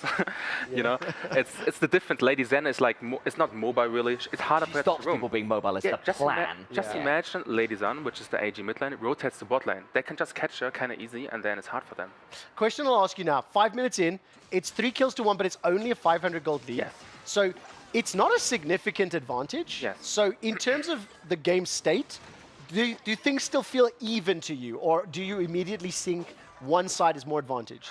I mean, you have to see it's 1k gold lead now, because they started to invade the enemy jungle. Got it. I think the gold lead is not that crazy, because at the beginning, AG invaded the Team Secret jungle, but it depends how they play. For example, they got the bot lane tower, which means they have more bot lane pressure now, especially with Lady Sun, as you can see. And now they will probably just start to like invade the enemy jungle, maybe play around the top lane tower, which is also low. And just get like the pressure, you know? Because what Yash is mentioning there is like a lot of the gold leads actually end up coming from when you get into that jungle and stuff like that. Everyone skirmishes over them because you can't give them up. So everyone has to fight for them, because if you don't either trade them or take them, it's absolute disaster. And now you get towards the top turret. There's no wards or anything in the game either, so losing track of people is really scary. And as you can see, they're fighting. That's so cool. I really love the skin. The fact that Esports World Cup included in there. Oh, she's low. It's a good trade. Oh my god, not that bad actually. So close. No, he's going with ultimate onto him. Maybe that kill him? Yeah, that kill him. It's not bad. Pretty good. It ends up being a 1-for-2 trade. Okay, I want to zoom out of this game for a little bit, because we're only watching this game before, Yash, I'm going to let you carry on with your day. The winner of this gets to play KPL. How good are they? I mean, I think it's kind of hard, you know. I mean, I don't think it matters if it seems Secret or LGD or whoever wins. I think so too. You know? I think the game will still be 10 minutes. Yes. Like with Fatality, we always like we don't even care about who's winning. Like nobody will win, you know. We only think about who will win, who will last longest, you know. Yes. And we think that LGD could maybe do 15 minutes. 15. Okay. But no, I think it's the best of 5 in the finals. You know? One of those games will be. One of them will be 15. But why are they so good? Obviously, I understand. The game has been out for longer. The competitive scene has developed. But also, it's a mixed team. So, is the game just that dominated by individual skill, or how do you explain it? I mean, I would say that HOK in China is just tradition, kind of. Tradition, wow. No, okay. I mean, really, I know what you mean. Really, Trust me, I appreciate it. I didn't. It's not the word that I would have thought of. You know? Yeah, it's that big. The MOBA scene is so big, especially in China, and I think there are 1.4 billion people, and even. I mean, everyone is playing there. You can be 60 and they're playing it, you know? Yeah. So I think this is the main reason. And it's like football or soccer, like in Europe, you know? It's like Germany playing against South Africa in football. Yeah, that's what happens. It's kind of the same, So it's just like the culture is different and everything is built around esports. Like, they have so many fans. I was talking to the KPA players like yesterday, and we were playing as well. And all of them have millions of fans. And not only crazy. that, when the players and the teams, if they do win tournaments and they go home, they have a hero's welcome. There have been airports that have had to hire additional security or shut their doors to non-ticketed passengers because there's that many people going. Same thing happened with Faker and T1 when they had to go do their fan tours. So I really understand the size of it. It's really a different world if you compare to the Western countries in general. Yes. I think something else that I'd love to get your thoughts on as well is it's because the game is so much shorter, the windows in which you have to do things, how efficient you have to be with the time you have, is just on another level. And how, like, what can the KPL do in 15 seconds compared to what, say, people in the rest of the scene can do? I mean, I think the main reason is they're just on the same page, and like if one guy, like they don't really care that much, they just engage, you know. Maybe because maybe we do mistakes, you know, it's easier for them, I would imagine. But they all follow up instantly in the same second, and I think in like Western teams it takes more time, and they're not on the same page. But in general, they're also better players. They're better individual. Like everything is just a bit better, to be honest. Oh, look at this engage, yeah. Yeah. GG. Oh, he engaged. It's no engage. Down. Oh, fantastic turnaround. Oh, Musashi goes in as well. Lady Sun is low. Oh. No one's down. Lady Sun is low. Oh, that's pretty good. Nice. But Alan goes in as well. Alan got Snow. So it's worth he gets it again. Yeah, so TNX is a bit like okay. They've got so many divers. So TNX is the jungler from Team Secret. Yes. They're superstar. Yes. And also along with it's a lane, isn't it, top lane? So the mid laner and top laner, the clash laner, their ability to just jump on the back line is crazy. Yes, and this is also the difference between, I think, Malaysian teams and the other part of the Western countries. I think they're just engaged and they're just individually so strong. You're too young to remember this, but over 12 years ago, there was a team in League of Legends that dominated Europe called Gambit that then became Moscow 5, then Gambit. My favorite team. Their jungler was the best in the world. He invented things like counter jungling in League of Legends. The concept didn't exist. Yeah. Their motto was see hero, kill hero. That's all they did. Yes, yes, yes. So as soon as you're describing these play styles, that's exactly what I'm thinking about. But you need to think about, like, if you kill someone, for example, what do you get? Like, if you use all your spells, for example, to kill someone, you get 200 gold. Is it worth it? Not that much, no. I mean, the thing is, in a game like League of Legends, no, it's not that simple. I think in a game like this, where it is much shorter distances between the jungle camps, between the towers, it's the kill that unlocks those additional resources, right? But it depends also. For example, like when you see the enemy has a whole wave to kill under the tower. Let's say I play ADC with ADC, and I can kill him while the wave is still up. I can just push my wave into the enemy tower, and then he loses more than just dying. They deny the experience, you deny the gold, you gain the kill, so you put that distance, it's even further. It's starting to look like AGG are going to lose this game. I'm feeling it in my bones. We might be going to 3 here. I mean, it's our like a big goal lead. Yes. And I think the Lily Sun is already in the game. I mean, question then, have they given too much time to Zeiss on the Lung though? Because you're saying it takes a while to get that. I mean, at this point, it's behind, but it's still got some gold items. Hey, it's not bad, actually. Down 4,000 gold though, 10 minutes. Yeah, but it's significant. Yeah, but the thing is, like, if the Luna gets in-game, he makes so much damage, it's completely crazy. So then it's still winnable, but it just takes a bit of time. I like that. And if I'm understanding, when you say if the Loon gets in-game, you're talking about him hitting an item break point at a certain level, actually becoming valuable in the game? Exactly, yeah. There are many champions that are like that in many other games. Yeah, so like Lady Sun has like a bit of early game. She can make some pressure, but Loon has nothing, He's like a minion kind of, It's scaling though, right? Because you need to, it's like, again, bad example, but like a Cassidon, for example, or an Invoker, something that needs time to really wants the ultimate to have that ability to turn into the dragon. So for those who've been watching, we've had a lot of highlight plays of people turning into dragons. It's Loon that's doing that. I'm sick of watching that. He's so how long has he been out on the global server? Just like, I mean, let me think for a second. I think it's like shortly after S2, right? I think like 2 weeks? No, like 2 weeks. 2 weeks. That's how long people have had to learn that. Yeah, I think 2 weeks actually, yeah. Unbelievable. Okay, look, they're pushing into the base, yeah? Yes. Final fight is starting to feel like, oh, look at that damage on Chunk. Look, now they have like bot lane and mid lane tower to play around. Musashi tries to clear the mid lane wave already, so they can't go for the mid lane tower, which doesn't work that well so far. So the next objective will probably be the, I mean, you can go for the top lane jungle as well, but you can also go for the bot lane tower, which is the next wave then. Okay, I'm not 100% sure there. Obviously, there are 3 series that will be happening today. Rainbow Six Siege and Apex Legends. They will kick off at 6 p.m. tonight. Just a friendly reminder. We are watching the final quarterfinal of Honor of Kings. The winner of this will advance to have the unenviable task of playing against KPL. Set the record earlier. Good luck, guys. By the way, Yash, after this game is over, if Yeah. you would like to stay for Game 3, we're welcome to have you. If you have other plans, I'm going to have to look at your manager here and get some... Find out. We'll find out if you can keep us. We'll figure that out after this game. Yeah, okay. But for now, it really feels like it's just a matter of time. We're nearly a 10k goal difference. Yes. I And mean, look, you're getting caught in your own so jungle. rough. Like Yeah. AGG So are getting ready. It's difficult now. I think the game is over, if I'm 100% honest. Yep, I'm with you. I mean, Loon can still carry the game, but he needs like a few more minutes, like maybe 3 or 4 minutes until he makes a lot of damage. Yeah. But I don't think And that's Yash, can I ask you to move your microphone closer to your mouth? It'll rotate. Of course, like this? Okay. There we go. Let's do it. There we go. It just moves on. I think they go to I bot want lane to now. hear your lovely voice. Okay. For you always. For you always. Oh, man. Okay, look, this has felt like a pretty one-sided game. Yeah. In my basic eyes, Yeah. it's felt like a draft difference. Like, it looks like the early game... that's not fair.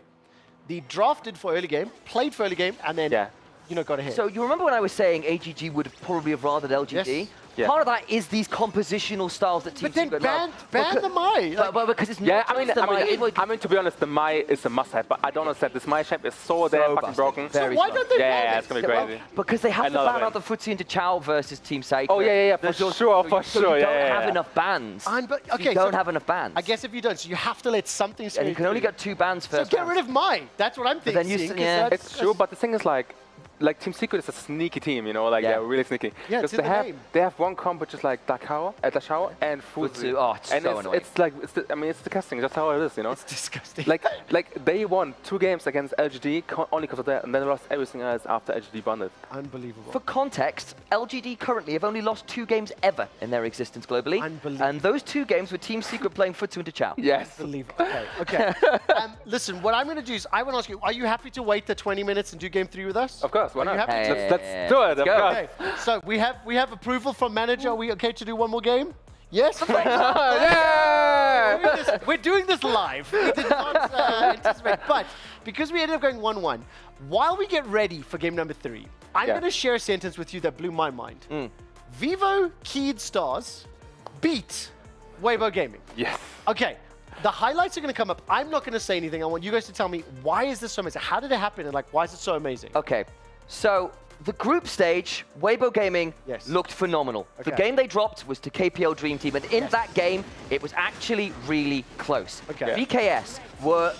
People look excited about them coming into the tournament, and their group stage kind of sucked, bluntly. Right. And then we got into the game, and Weibo are a very new team. They don't have that much experience in playoffs in particular. They've always been the 3rd seed out of Malaysia. This is their first big tournament, and they've hit playoffs, and they did not look like Weibo. Did you see the games? Did you catch what was going We've got on? the highlights on screen right Yeah, now. because this wasn't Weibo. That's crazy. What do you think of the results? Like, is it surprising to you, somebody who's probably scrimmed against them? Or Was Weibo and VKS? Yes. No. Okay. I mean, we played against VKS and it didn't look that strong, but we know that VKS can improve in a crazy amount when they have the web preparation. Right. And also playing a bit. It was the same against us in Malaysia, actually. They also won against us in Malaysia. But we won a game in the group stage and it was not even that hard. But they improved like crazy. And Weibo, I think Weibo was one of the best teams before, to be honest. They were crazy in scrims, but I guess VKS won this time. And they look really, really strong, to be honest, VKS. So the first time I met Yash, one of the first things he said to me is, "Oh, my days, Weibo are insane in scrims." That was literally one of the first things he ever said to me.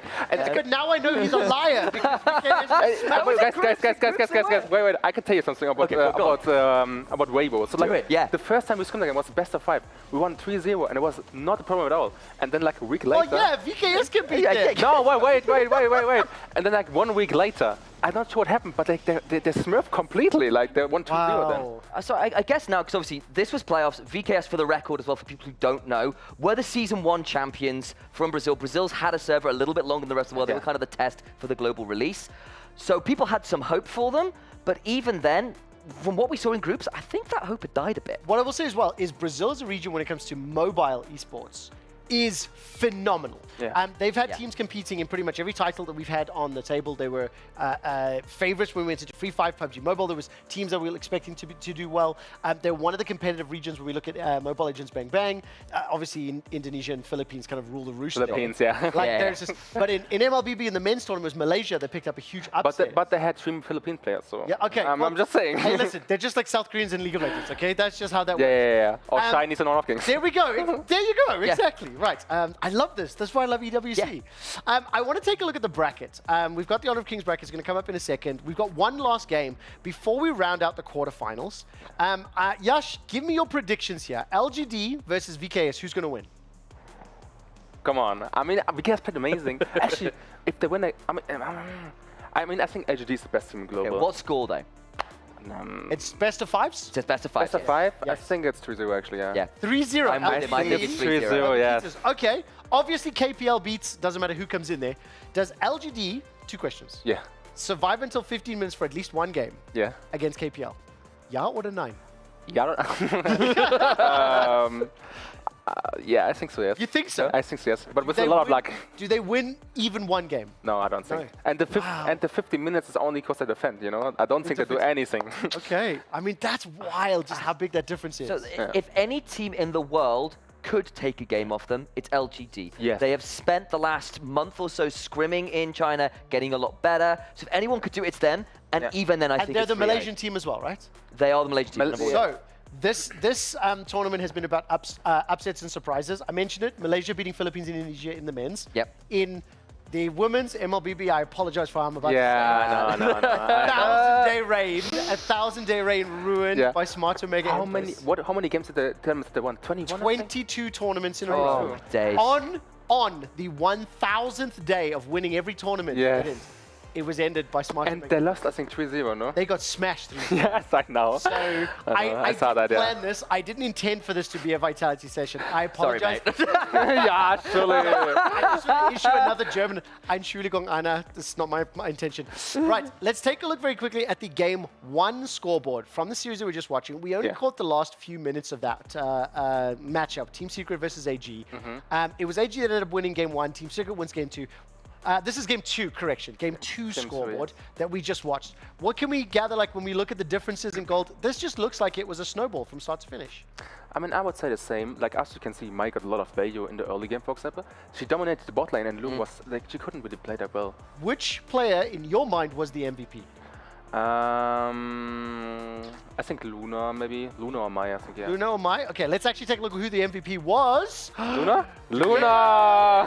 Nailed it. That was your first guess. Oh my god. Yeah. So that's insane amounts of value. And again, if you remember, we had a couple pop-ups of the gold score graphs. Yes. By far the highest earner in the game, did so much work. Can I confirm damage dealt is the total damage of the team, correct? So of the team's 100% damage, that Luna was responsible for 37. I just want to translate 37%, it's crazy. That's a lot. For Gabriel, for Jordan, who are here, Rainbow Six and Apex, we'll invite them back to the match later. They're waving at us. Of the 100% of damage dealt by Team Secrets, okay, 37% of it was dealt by one character, one hero, right? One player. And that's an insane amount of damage. Like, and normally, like, ADCs, they can maybe get to, like, a 30, a bit more than 30, maybe 35 or something. But for jungle, I mean, Luna's a carry jungle, but like 37% is kind of crazy. It's gigantic. So, I mean, with that in mind, from your perspective, because obviously we'll have an idea about other MOBAs and stuff, what is your general like damage percentage split if you had to have a guess on a team? So what would you be expecting in the farm? If you've got a thought on it. So I have to. There's a difference between tank jungle and assassin jungle. So when you play ADC, for example, and you have a tank jungle, then you can take his farm as well and take his jungle. You know, when you play, for example, assassin mid lane when you play like a quad control mid lane and assassin jungle, that means that the jungle can take the mid lane wave. So it always changes, but in general, I would say that the ADC has like 30%.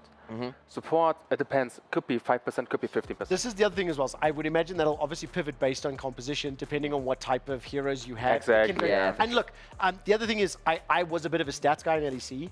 The difference between 30% 32% is gigantic. It's 2 percentage points. Even though it looks small, it sincerely is a big it's one kill, maybe. Right? It could be a kill. Makes quite a big difference. I want to do something just because I want you guys to suffer. Let's talk about KPL. We might be able to look at some of the footage from them earlier today if we can run that up. But 2-0 in their series. Do you have the average game time? I know I should look at that a little bit earlier. I do, yeah. I want to check whether it's updated since the last How would it feel, Yash? Yeah. You lost a game to KPL in 7 minutes and 42 seconds from your heart. How would that feel? There are words you're not allowed to say. But I mean, to be honest, I don't even think you feel that bad, to be honest. Okay. Because I think everyone expected already that you will lose against them. If I'm 100% look at honest. this. Okay, how crazy is what we're seeing? A 6-minute like inner turret dive. Oh wait, but I know what feels bad. We lost against Impunity, and now they get stomped. Okay, I wanted to do this. This is the 742. This is the 742. It's it is. very, very quick. This is ridiculous. That only in play was like the main players. Nope, they had subs in. They have substitutes Yep, in the High team. and Johnson. Yep. Yes, and this is the problem. Actually, I talked to Wong yesterday. We played together. How was he? He's super friendly. He was much happier yesterday. So he was the KPL mid laner. So he yeah. He's not the mid laner. Impunity mid laner. Yes. Like we talked with him. I played with some ping pong yesterday, and like at minute they're just chilling. I ended up in a plank competition with their jungler yesterday. It was a wild time. In a plank. Yeah, like doing the plank. Oh, like Just remember, I was trying to highlight how good KPL is, not who you are friends with. Please tell me why they're so good. I mean, if I would know, then I would play there, you know?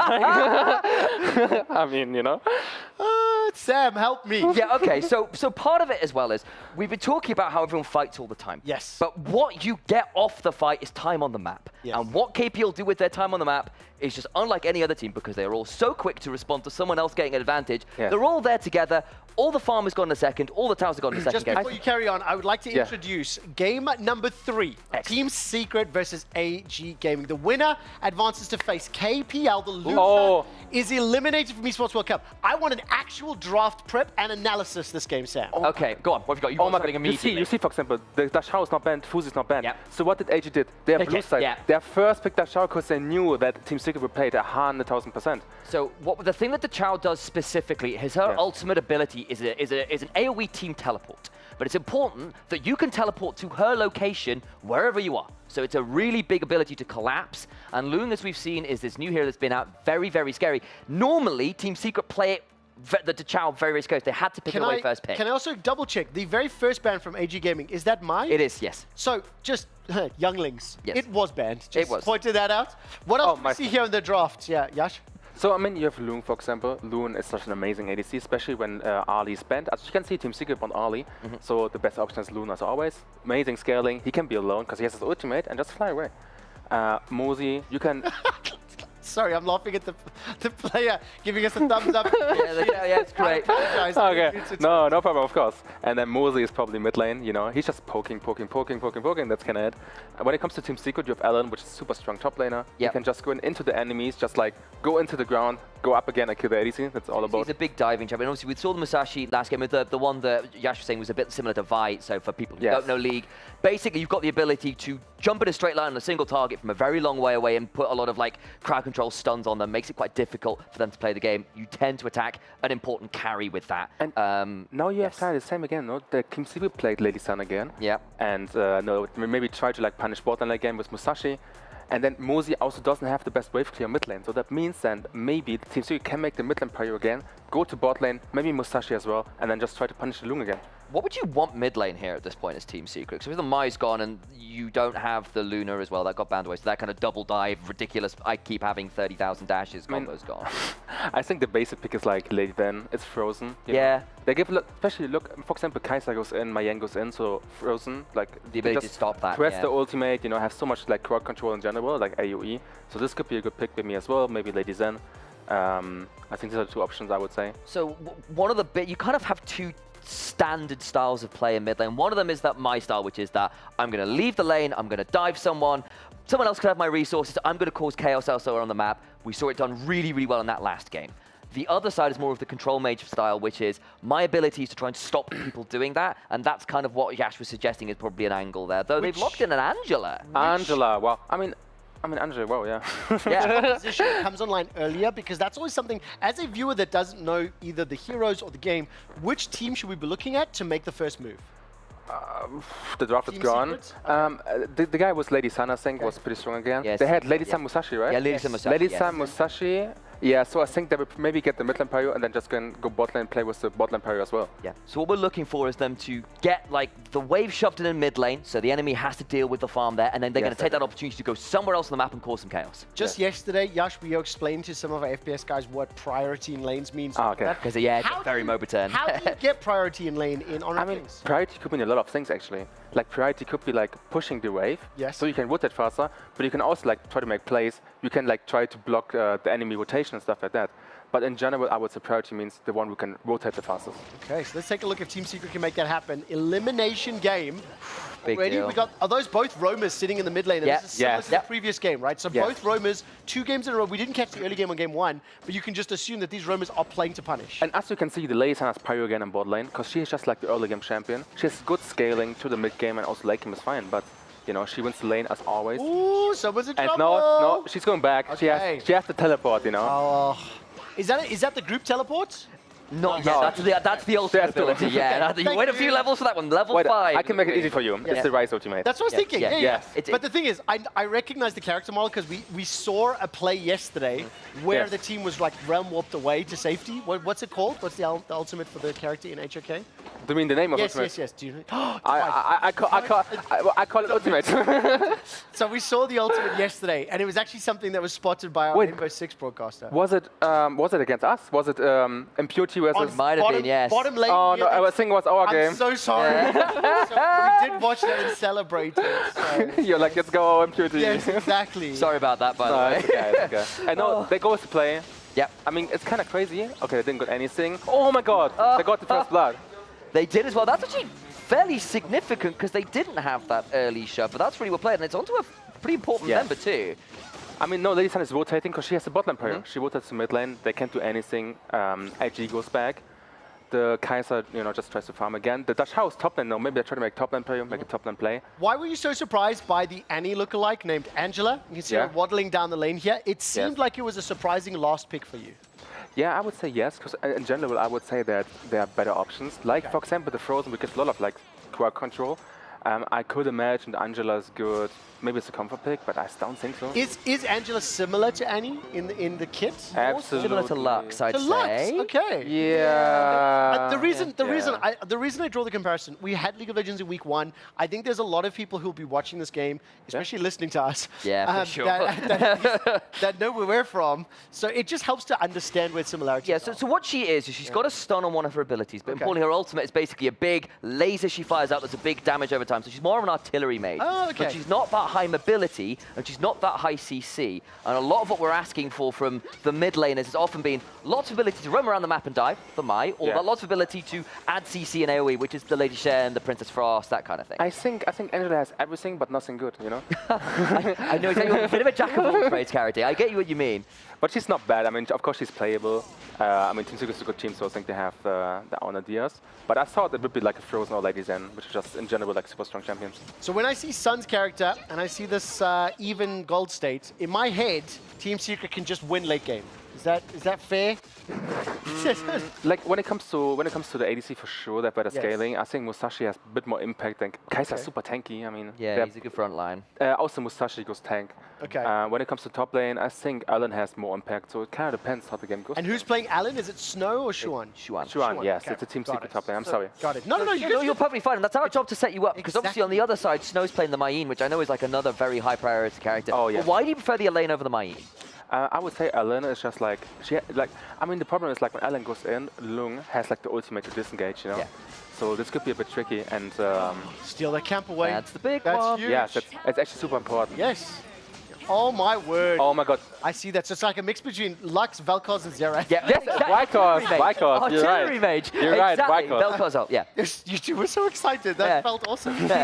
He's learning. Remind me. What as you can see, he used his ultimate. They all teleported. Wow. Okay. You know? So quickly inside. See, that's the thing again. We're 5 minutes in. Even though there's only 1 kill on the board, it's not that many. You can see how much action has happened.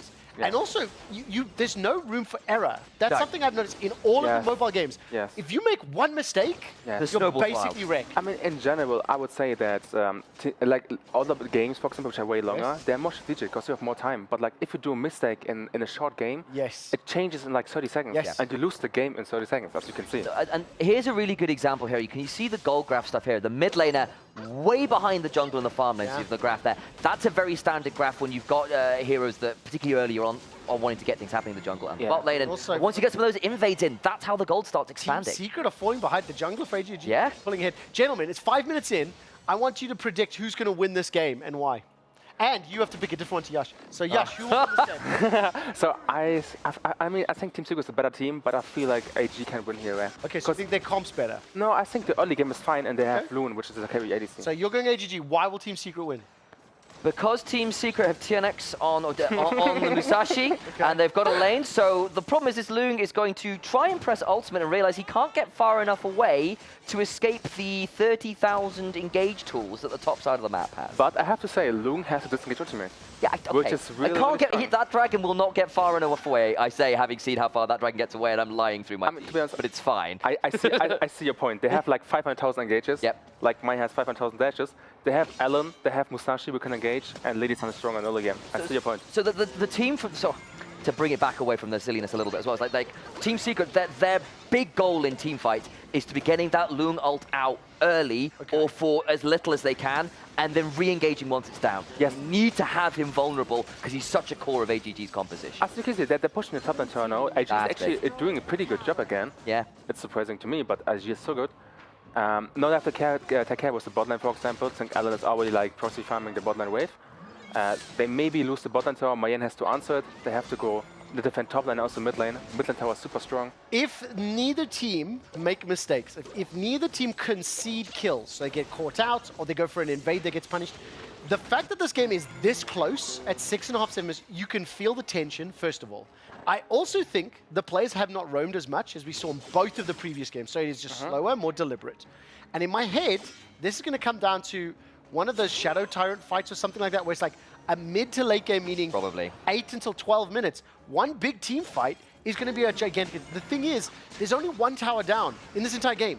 So it's going to take a little bit longer to push, right? Yes, and now they changed the whole rotation. Now, like, AG tries to take the bot lane tower, and they just give the top lane tower completely. You know, so now they want to play one bot lane. They will do that. Maybe they can also try and take the whole bot lane jungle, and Musashi is already clearing it. Now, Lady Sun is teleporting to mid lane, maybe they try to contest it. So now we can maybe see a team fight soon. Yeah. If you're a fan of Team Secret, you need them to be careful here. They've lost the second tower now. They're slowly being pushed. This feels exactly like game one. We caught the last 5 minutes. It was just a little bit of hit. Was it? Yes, it was. Yeah. Where AGG managed to just like take advantage from a very small gold lead. And it's also worth noting, TNX tried to come and contest that in the jungle. He wanted to try and save his camps, and he didn't go to the other side of the map to try and steal away on the thing on the other side. So he gets nothing there for his time. And as we said, games are short. Wasting time in this game is such a bad thing, especially from a jungle, especially from a superstar like TNX. What's the thing that's in the Dragon Pit? What's it called again? It is called the Tyrant. Okay, so the Tyrant is spawning in 20 seconds. Let's look at positioning. Let's look at who's pushing. So we could maybe have the first team fight here. Yes. And they also have to be fast because it's despawning at 9:30. Oh. You know, so they don't have that much time. Yeah. So less than a minute total. Well, actually just over. But again, if you keep looking at the mini-map on the top of your screen, 7 seconds for that Tyrant.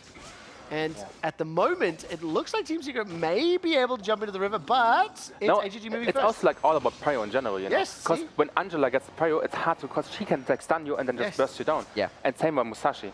So we have to see who gets the prio. Right now, it looks like that AG got the prio. Team Secret were first into the river, but they didn't have the numbers. They had 2 members in the top lane, which meant they couldn't hold the river. So as soon as AGG flooded with members, they pushed away.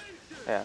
I mean, it looks like that they just want to go for the top lane tower, I guess, and just like switch the objectives, kind of. That means you're playing to not... No, you're playing to not lose. You're not playing to win. Does that make sense? Yeah, kind of. You know what I mean? Yes, I think you agree. Yes. I will agree, yes. That's what LGD is going to have to do tomorrow against KPL, because that's what I'm predicting will happen. And this is how they get 15 minutes. There we go. Look, you have it's all coming together. Oh, they're fighting, guys. You have a shoutcasting. Kaiser's super tanky. He's the front line. Loon can make some damage. Where's the crowd control? Stupid dragon going for a flight. This is the ADC, by the way. Yep. It's a crazy ADC, no? But managed to survive. Holding on, push back. There's nothing else available. So Musashi is pretty low, right? And he just goes to his blue buff, I think. Maybe, I don't think AG will try to invade the blue buff. Okay, which heroes have the better late game? We're entering 10 minutes. We're entering. It's even on gold. Yeah. I obviously can't fully understand the itemization. So how close are we in items here, Sam? We are. The key ones to look at currently what Loong is on compared to the late end. They're both doing pretty well, but Loong's actually, because the game's been slower compared to last game, which player in this game, and that is the AD carry, the farmland player Zaze, who's actually in a pretty solid spot, though the ult was blown a little minute ago. So I would say, like, when it comes to the ADCs right now, Lady Sun already has the power spike. Yeah. She got the 3 items, and she also built the sheep items. Fight. Now we go for the fight, maybe. Let's see how it goes. Look at the mini-map, Team Secret a little late to this one. Top laner finally coming in. That looked like a teleport or something. Changing. So we don't have vision. Oh, Ellen is maybe trying to flank. Angela as well. They go for a pick maybe, if they can do that. AG has the position right now. Now we have to see how it goes. Do they engage? Oh my god, the ADC is low. The ADC is low. I think it's really hard now. Team Secret top, they've turned it back around though. Loong is so Yeah, low. look at Loon. He will go back. He will go back. So he can maybe AG can win this fight. I think AG wins this fight. Yeah. I mean, Loon is back. Loon has a lot of They've fights. done it. Yes, I think they do it. But wait. It's a turnaround. Wait. They turn around. Yeah, maybe she. No way! Yes. Oh, she can go back. Oh my god. No, she died. No, she didn't die. No, she didn't. Go on, more! You know what I love so much? She was the mid laner, didn't you? This is your game, and you're still struggling to keep up. No. Okay. Yeah, Crucially, the fact that they were able to focus down Zeiss, that Loon character, he's out of the fight. And with him not able to compete, it opened up the window for Team Secret. So the crazy thing there was you remember that ult with that teleport, the Chow ult? What happened is he recalled, healed up, teleported back in, so he can keep going back into the fight. Just as long as he's alive, he can do it. There was actually one more thing. As you can see, that Loong just split it from his team. He tried to chase the Angela, I think, and I mean, he killed her, but this was the option. How quick is the recall? Pretty fast. Isn't it like 4 seconds, I think? It's pretty fast, half 4 time. seconds, yeah. Wow. Baron recall time. There's not a lot of emotion there. You're recalling, you're like, yes. Whew. Okay, let's go, guys. My breath. Right, again, keep in mind, it is still close. 3 towers apiece, only 1 kill separating the teams. In terms of the summary that I said a few minutes ago, I think it's still true. It is going to be another big team fight, and we're going to be starting off here as Team Secret being pushed away, flanked inside their own jungle. Where's the crowd control? Oh, no. Knock up. No. Loon again low. Ooh, Zeiss running for his life. Fly, Dragon, Yes, fly. I mean, the ADC is kind of low now, so they have to be careful. Yes. I think he just recalled. Or maybe just tried to, like, kill. Yeah, he recalled. So what AGG were looking for a bit there, I wonder whether you can back this as well, yeah. So I saw that, I think Snow, the Mayan, I think she tried to like flank and then, you know, just get a pick. No, they got the objective, which is amazing. That's a big deal. No, they have like pressure on all lanes with the objectives they got, with the jungle they got.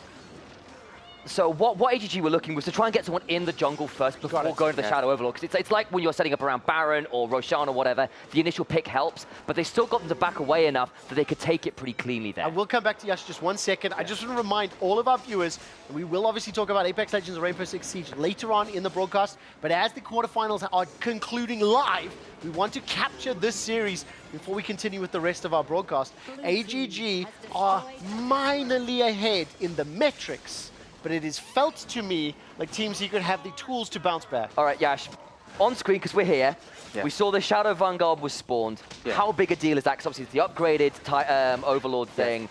I mean, how big is this for the game? Yes, so as you can see, like, oh my god, AG is maybe winning. So good. This could be the game. This could be the game. Turnaround is good. I mean, the ADC is dead. Lady Sun is dead. The most damage is dead. And Loon is still alive. Loon is still alive. It's not bad. Got a second. And they have the top lane. We're pushing. I think they're actually winning. I think they've got the game. Maybe AG can winning with the top lane. Yeah, they've got the Shadow Vanguard in there as well, don't they? Moly. So while that fight was happening, they'd summoned like this giant dragon from having killed the Overlord. This is what was happening. Oh, while that fight was happening. They get so much value. There's no way AG wins Team Secret. They are going to take down Team Secret unless a miracle can happen. 7 Yes, so seconds. he's trying to engage, but I don't think he can do anything. There's not enough support. So now Angela, they're just trying to make time. The ADC is spawning.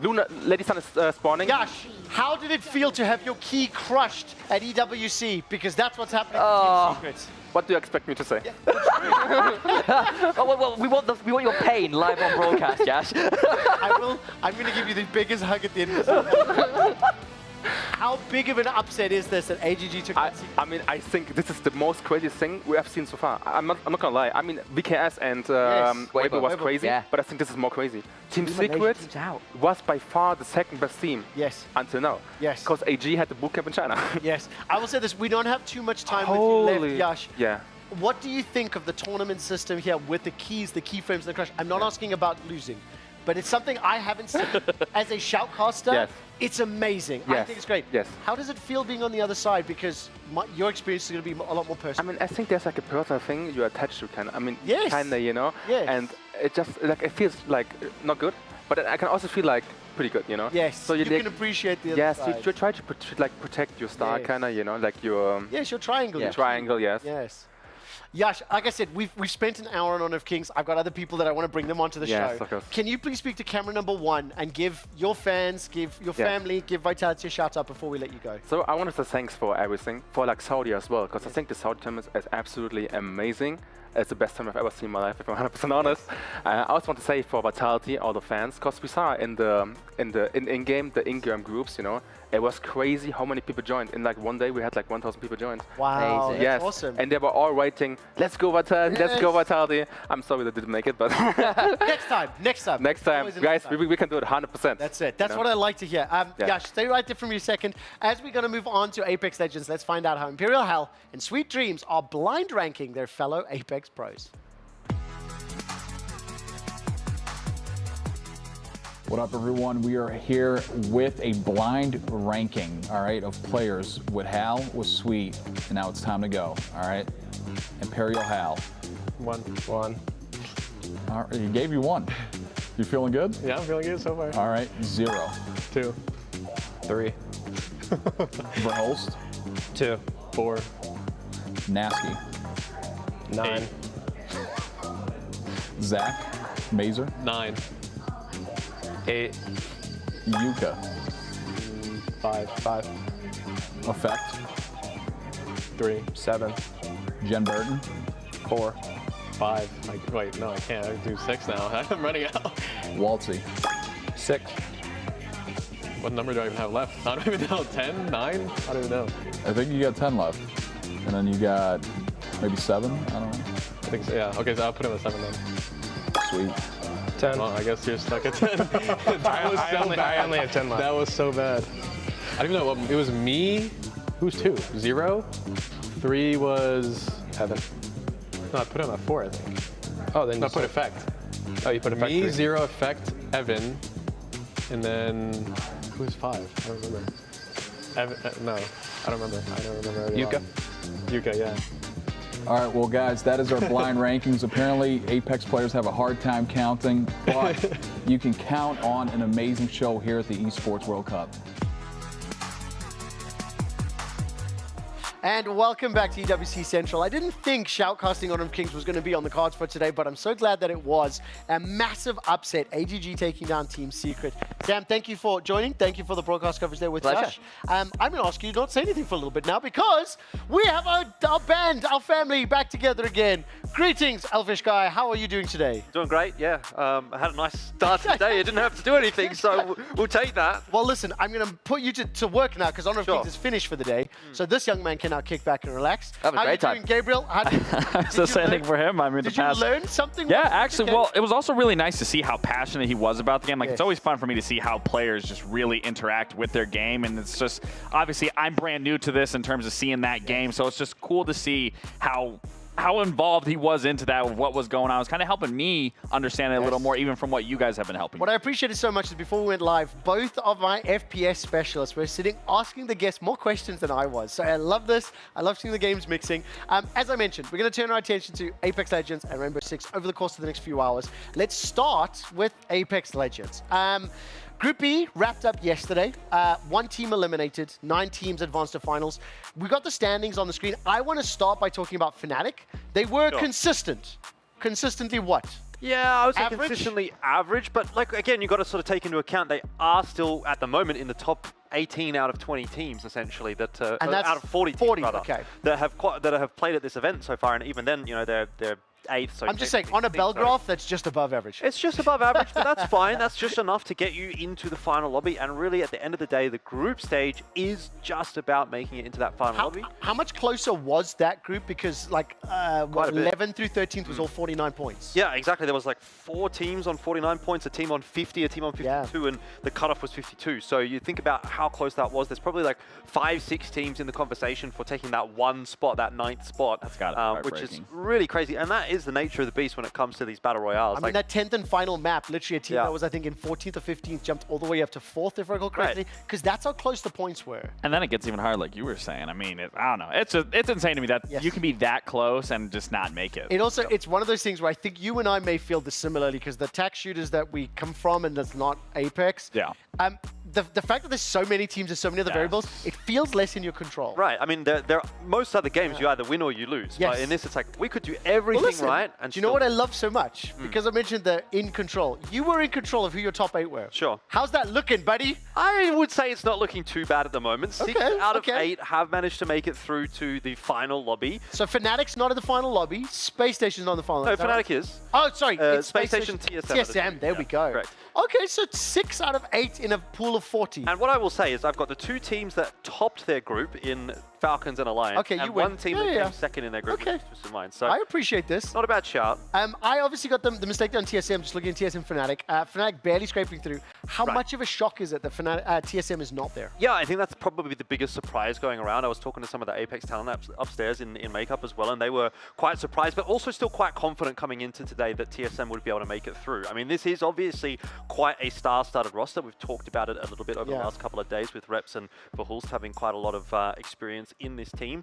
Obviously, losing Hal is a big loss. I mean, whenever you change the CEO of any organization, it's going to take a different corporate direction. That's right. Yeah. And this new corporate direction is not fulfilling the shareholders' wishes. No, definitely not. I think I'm starting to wonder whether or not I should cash out at this point. Obviously, he was also the in-game leader of that team, so it's going to take a little bit of time for them to kind of get that under their belt. This is their first LAN without Hal, so there are going to be some question marks that we hope are going to be answered today. But look, when you're coming down to a position where only 2 out of 20 teams are going to qualify through to tomorrow, you really do have to be coming. Final question: perfect. Do you get 100% correct pre-tournament predictions and get your 2 teams out?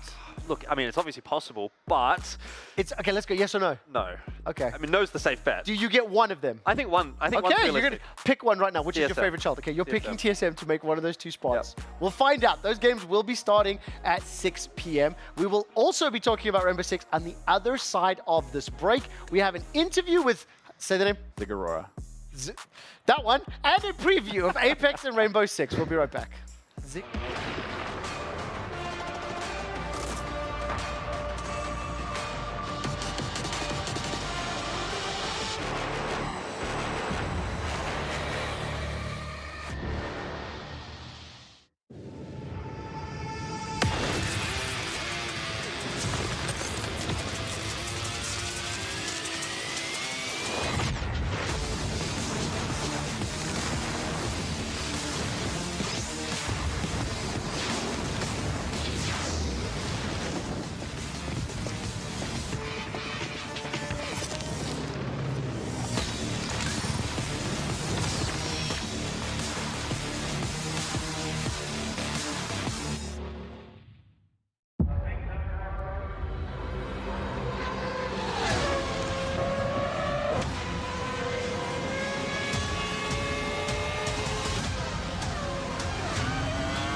sport. You need to go being there good enough for the 5 people. And I feel like at the moment, especially in this tournament, a lot of supports are also getting MVP as well, which also proves that it's not, as you mentioned, it's not just about the damage, it's not just about the carries, it's about what's behind them. It's about the utility. It's about setting up your team for victory, which is exactly what Liv did here. We know Liv is such a good player on the likes of Princess Frost, which is also very similar to Chao in a way with all the crowd control, but the Chao offers the same sort of thing, but also allows her to use her ultimate to get everyone together.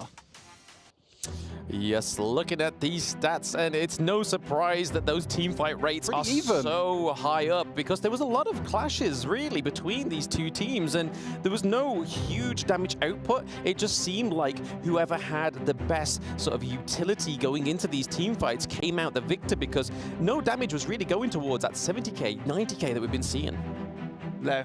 It was an amazing game. Stuart, I know that from game 1, you really wanted just to dissect a piece of a fight that you thought that it was very valuable for the audience to actually see over there at home, isn't it? For sure. We're going to be taking a look at the last team fight that happened in game number 1, which was a huge turning point for me in this game. And with the one thing I want to focus on right at the start is Team Secret. They're the ones actually with the goal lead at the moment. They have 5 good towers taken down. So in terms of this team fight, they should be the ones coming out on top. But it's all to do with the positioning here of Princess Frost. As we roll this clip right now, you're going to see the positioning here of Princess Frost.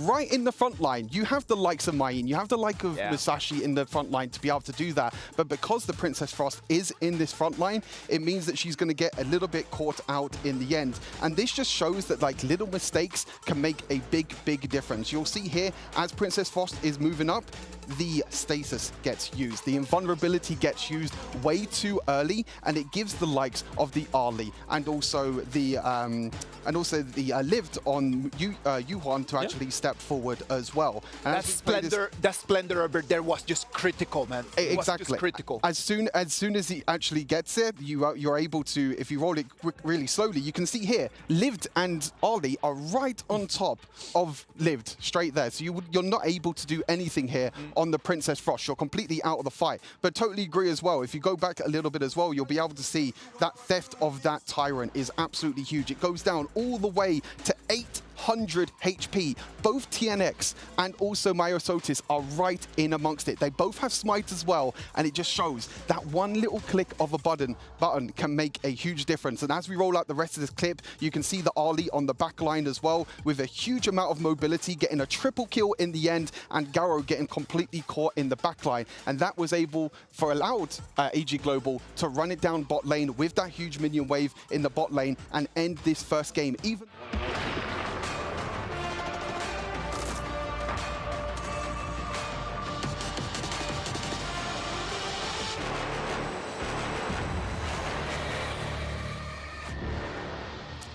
Good afternoon. Welcome to Saudi Arabia. That's Alice the Camel in the middle of your screen. She has one hump. We are continuing the Esports World Cup coverage here at the Central Broadcast. And as you can see, we have no live games at this exact moment in time. Honor of Kings quarterfinals has wrapped up, and in 45 minutes, we'll dive into the quarterfinals for Rainbow Six, and we'll start the last chance to qualify for Apex. With that in mind, let's take a minute to look at the EWC Club Championship update, brought to you by STC.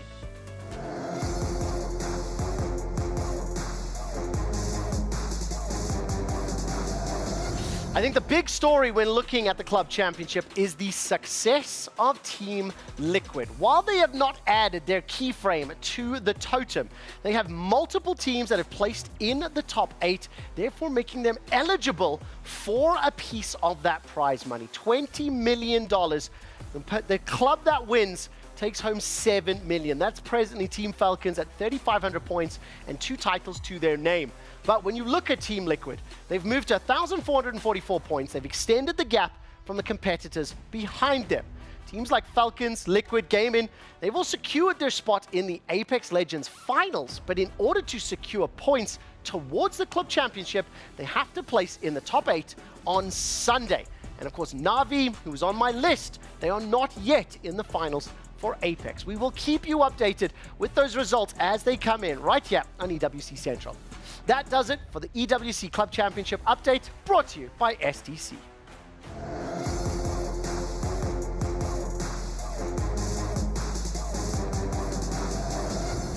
And of course, as we have spent a fair amount of time on Honor of Kings, wrapping up their quarterfinals, we've done a little bit of a review on Rainbow Six Siege. I will be getting Laxing to explain what happened in yesterday's quarterfinals later.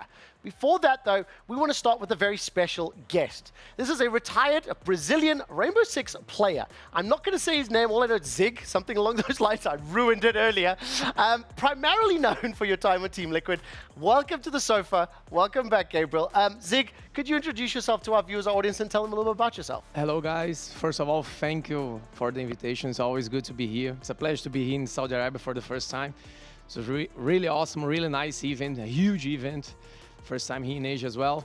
So my name is Zig. My name is Leo. My nickname is Zig. Was used to play with Flexing like 6 years ago. Long time ago. Long time ago. Yeah, I'm 35 years old. I was used to play from Team Liquid, and now I'm streaming for them. Oh, so amazing. I'm still on Liquid, but Still very well much in Siege. yes, it is. Well, listen, just before we talk about EWC and maybe what you're doing here, what is your most memorable, positive or negative memory of playing against Laxing and vice versa? I got a good memory because we play against each other in Gamescom, I think Gamescom, 2018. BRK against, was Rook? Elevate. Elevate. Yes. Yep. And I think we won. Yes. No, Yes. no, we beat you guys. Oh. I can remember. No, we beat you guys because we went to the finals for yeah, first it was, Penta. yes. Oh, okay. Sorry, I didn't mean to, you know. Yeah, you know. yes. Yeah. We won against Rook Company. You guys beat Rogue. You guys Yes. beat Rogue. Yep, Rogue, the other yes, NA team we there. beat Rogue, but we'll... I will tell you this. It sounds to me like it was a rough defeat. You rubbed it from your memory. Gabriel, what's your memory? You know something that I remember? We play Bank. It was Bank. And we call this rappel, is the word when The rappel, Yeah, yes. rappel. Yeah, Rappel. we call a rappel in Brazil called Mary Jane because of the Spider-Man. He made that in the middle of the bank. Yeah, We I call- know it's just the and skyline. he killed me. I remember that. He killed me. So, no, I mean, yeah, there's, you know, when you think of OGs in Siege, like Zig is one of them, I'm one of them, I've talked about Troy being one of them, like we were here since day one, and to think back to Gamescom, that was the second year, I believe, in Siege in the tournament, and I mean, to think just how much time has passed and like to see where you are now in life, to see where I'm in life, like it's truly like just heartwarming just to see where everyone is, you know, shaping up and how their lives have gone. Obviously, your beautiful family. Yeah. I'm not at that point yet. Maybe one day, but you know, it's nice to be able to have you here. It's good to see how Siege grow up, you know? Yes. We are used to play in a small place with small people, Yeah. and now we 500 to a crowd. Yes. And How much better is the game? And let me rephrase that. How has the competition changed? I assume, obviously, if you're streaming and playing, you're still keeping up with some of it. What do you see as being different from 6 years ago? We can talk about money. I think money rules the world, and we are used to play like the prize pool, $80,000, something like that. Maybe like 50, and then even for like, you know, Yeah. salaries weren't a thing when we were playing. It was more like sponsorship gifts to us and all that. Keyboards and mouses, Yeah, baby. That's where it it was, starts. I mean, the best way to put it, it was we were playing for passion, whereas now And because bragging they're- rights, let's not kid ourselves. And now we're, you know, there is salaries involved, there's team houses, there's all that, which wasn't a thing for us. Now, like, people are coming in and being paid, where we were doing it solely just out of passion and being into the game, to, you know, wholeheartedly. Now, what would you love to know from Zig? You're now on the other side of the sofa. Obviously, joining us as a broadcaster, we threw him in the deep end, made him do shoutcasting, we've made him do segments. So where do you take us for the interview? Well, I mean, for starters, do you think that you could come back to Siege and still compete at the highest level? The game changed a lot. Oh, yeah. It's really fast right now. But that was your guys' playstyle anyways. Like, Brazil was always known to have that aggressive playstyle. Aggressive style. I'm 35 years old. I think age is just a number, you know. I agree. But there are really good young people playing Rainbow Six Siege. Yeah, but how old is Nesk? How Nesk is, I think, 29. Is he 29? Yes, he's not 30 yet. Listen, by esports standards, that's an older player, Yes, but still by no means old. 29, I'm hearing from But that's what I see, though, is, you know, and I love that you say that, you know, it's not like age is the factor. I think it really comes down to the player as a whole because, you know, as we get older, we might lose our mechanics in terms of being able to aim and flick really hard, but our knowledge of the game, like, that's what carries us. But I think we had a long path to be at the same mechanic with these young people. I don't know if it makes sense for you guys. Yeah. I think I'm going to have to train more to get the same mechanic, but I can do that. I know how to strafe. And that's the thing, though. But you have the experience, and that is something that a lot of these players just don't have. I think I can play nowadays like tier 2, something like that. Give yourself a little more credit. Nah, the player that you were back when we were playing now. I think if you gave yourself about 2 months back into a scrim, I think you'd be heartwarming. I got a question for you. We know the result, but before the result happened, before the match was played, who would have won in your mind between Dark Zero and Team Liquid? Oh, no bias. Yeah. I'm just kidding. I know that Team Liquid was not so strong like in the past 6 months. Yes. Because when I was talking to Lex, we have a really significant change. Volps got out and we got Maya. And Maya is really good. And not only skilled, the player, but he has this passion. He screams and he won round by round. So that's really good, and that's why we need. So I was really confident when we play against Dark Zero because our play style, like Lex told you guys, it's a really fast gameplay. Yes. So, and sometimes Dark Zero, they struggle a little bit to play against these guys. Talking about Brazilian, you know, Furia has a really good style to play as well. And yesterday they play Border, I think their best map. Border is an attacking map. Yes. It's easier for you to attack than to defend. But when you play against Furia, they change that. So that's why Brazilians are so good sometimes playing against foreign people, because with this style, we get like surprise them. So I think it was a little bit surprised that we pressure so much Dark Zero yesterday. I will tell you something. What I love to do, because obviously when people are here on, but this is my show basically, I love to make fun of people when they get the wrong prediction. Because this young man to your left predicted Dark Zero to beat Team Liquid yesterday, and then to eat humble pie. Let's bring the footage up and you can defend yourself, Gabriel. You know, if history repeats itself, DZ actually does have a better matchup against Liquid. But again, I mean, you said it best with Maya coming onto this team, making that difference, being that energy. Yeah, and that's something that I also, I was talking to you prior to this, is, you know, as you become an old head like Nesk and Palu that have been doing this for so long, bring in those young players to revitalize you, to like make you feel young again and bring that hype. Because I remember when we were playing, Nesk and all of you guys were screaming after a round, even if it wasn't like anything crazy, all of you were getting hyped. Whereas I've now seen Nesk throughout these years and this like decade going on that Nesk has kind of slowed down a little bit. He still gets hyped, but you know, naturally as you get older, you know, it's just not as intense as it once was. So the fact that Maya can come in, and I mean, I just say that and he's screaming right there. But the resurgency that, you know, a newer player can bring to the team and just get everyone hyped, I mean, it definitely plays a big factor. That's the energy we need to bring it back. I know you got some luck as well. Look at this C4 that Maya threw in the frame. Yes. And the Blitz was coming. Zig, did you get to watch this series at all yesterday? Were you traveling? I'm not sure if you've had time to. No, I'm streaming all the game. Oh, amazing. Okay, great. He's on top of it. That's perfect. So then, like, tell me what helped Team Liquid win this, because it was a close series. I'm curious if you have the same take that I have on this game, because I did have DZ originally, but I said if Liquid keep doing this one specific thing, that's what was going to change the game, and that's exactly how they won. Okay, something that I really like Team Liquid nowadays, we play Consulate. Consulate is the name in English? I don't know. Consulate. Consulate. Yeah. Okay, we play Consulate for 3 times, and we change all the tactics. Right. They are not repeating tactics. In Consulate, it's really easier for you to defend and to attack.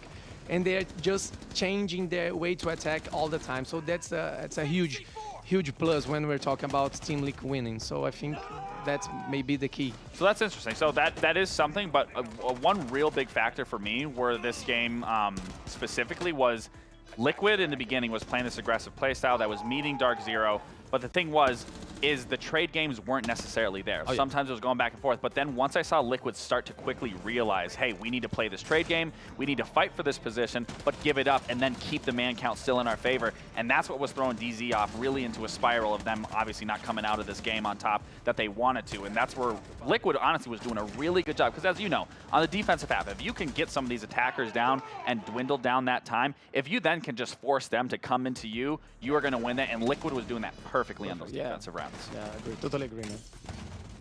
Well, obviously we see the series play out here. It's a good reminder of like how Team Liquid took out Dark Zero, but now you're going to be coming up against WCHM, if I'm saying that. CHM, I'm practicing. Yeah, it's hard. It's hard for me as well. It's hard for me. It's hard for me as well. How much of a more challenging matchup is that going to be? I mean, 3 Brazilian squads out of the 4 semi-finalists. How is that going to be different later today? I think the most important thing that Volps was used to play in Liquid, now he's playing in WCHM. Yes. Yep. So we got this fight because we really don't want to see him to go to the finals.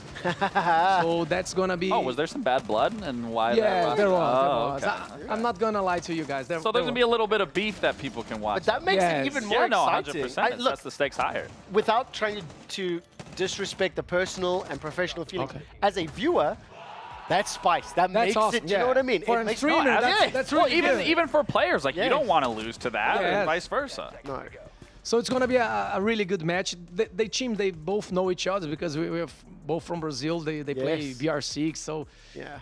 I just want to see some new stuffs coming because I'm sure it's going to be some new stuff because there's a huge tournament there. If you were to ask me if that was the other way around, if Furia was versing Liquid, I would actually be more worried for Furia only because Furia isn't the, and I said this before you came on here, Furia isn't the best in the Brazil region. They are the best Brazilian internationally from the region. Sometimes you just get a different level, a different spice. As soon as the stage is different, the environment is different. Absolutely. You know what I mean? I see it in a lot of other games all the time. Look, Zig, I don't want to hold you for too much longer. I've just got a couple of questions. The last one for you is going to be now as a Team Liquid representative. Can I take a look at the club championship points once again? Team Liquid has competed in a number of games. They haven't won any titles just yet. Yep. Will they pick up the Rainbow Six title? I hope so. I really hope so. We are since Saga Pit 5 years ago that we don't win an international championship. Yes.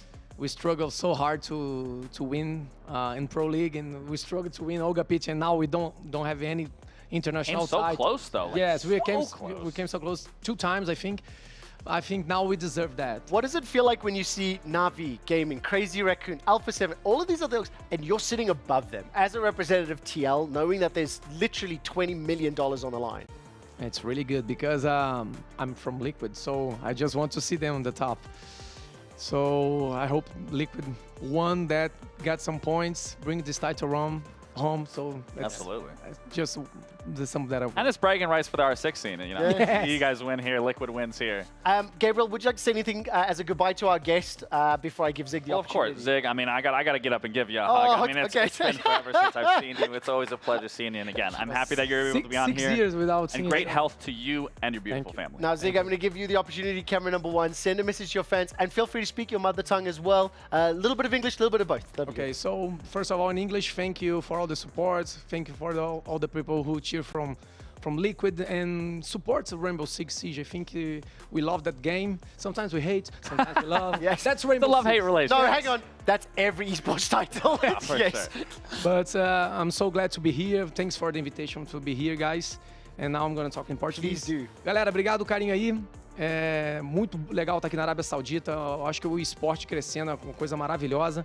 Então, muito obrigado, carinho. Obrigado, galera que acompanha o Zigueira aí, que está nessa live e fala português. Tamo junto. Obrigado. Thank you, guys. Thank you so much. Zig, sit for me for 1 second. We'll excuse you in a moment. We are going to take a quick look at the Rainbow Six players in another episode of Would You Rather?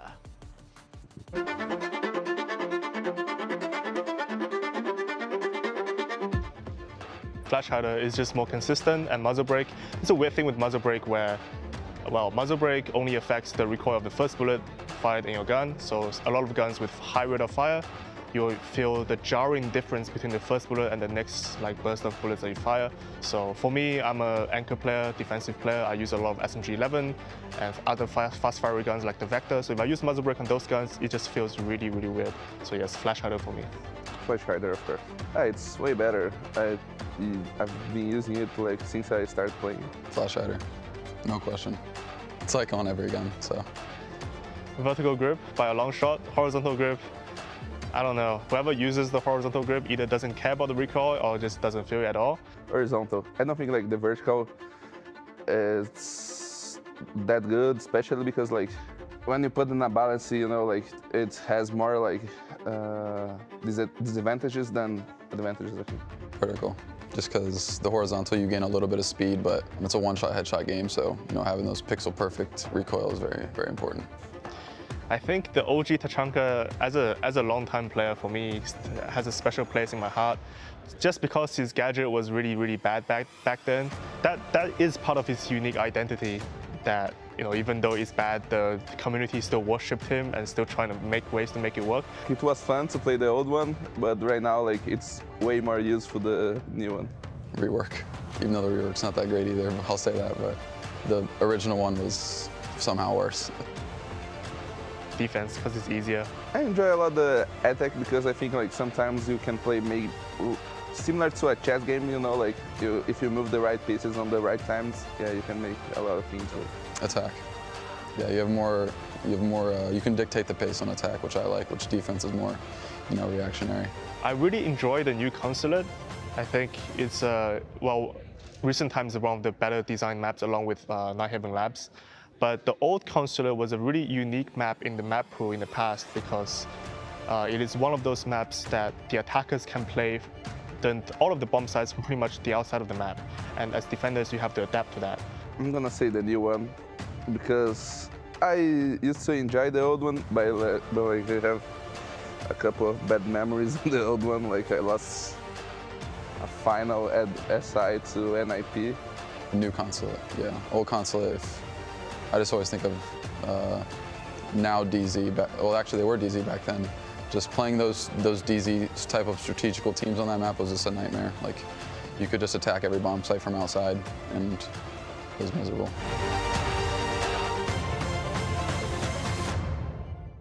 Welcome back to EWC Central. I'm still your host, Quickshot, and I've got the band back together again. My loving family in Initialize, Elfish Guy, and Laxing. Before we continue with our show and do a little catch-up and reminder of what's happening in Rainbow Six, I would like Gabriel to buckle up because I want you to stare at your camera, not at the prompter. Don't read my questions. And once we get the camera on you, I want quick-fire answers. Are you ready? Yeah. All right, let's get Gabriel on camera. And the question is, attack or defense? Attack. OG or new Tachanka? New. Old or new consulate? Old. Okay, well, there we go. We've just played our little Would You Rather. I must admit, the questions for Would You Rather were a lot less scary than I was anticipating them to be. We'll take a breather. Jordan, we obviously have sped through Apex Legends. We'll have some time for that a little later today, but I think since we're on a bit of a Rainbow Six roll, review of the bracket, preview of what's coming up. Yeah. What do you make of your results from yesterday? I was only wrong with one team once again. Obviously, the Liquid Dark Zero game did not go in the favor that I thought it was going to, but still, kudos to Dark Zero for putting up a triumphant effort to try to bring that game back. It did really go tooth and nail, but Liquid did come out on top. The Bleed W7M, I already thought that was going to go the way they did, and they actually did it in a pretty good fashion. Now it's all Brazil up top. Now you go down to the bottom of the bracket, Team BDS versus FaZe Clan. Not a surprise to me. FaZe has not been looking the absolute best compared to what I thought they would be here. And then the Furia Space Station.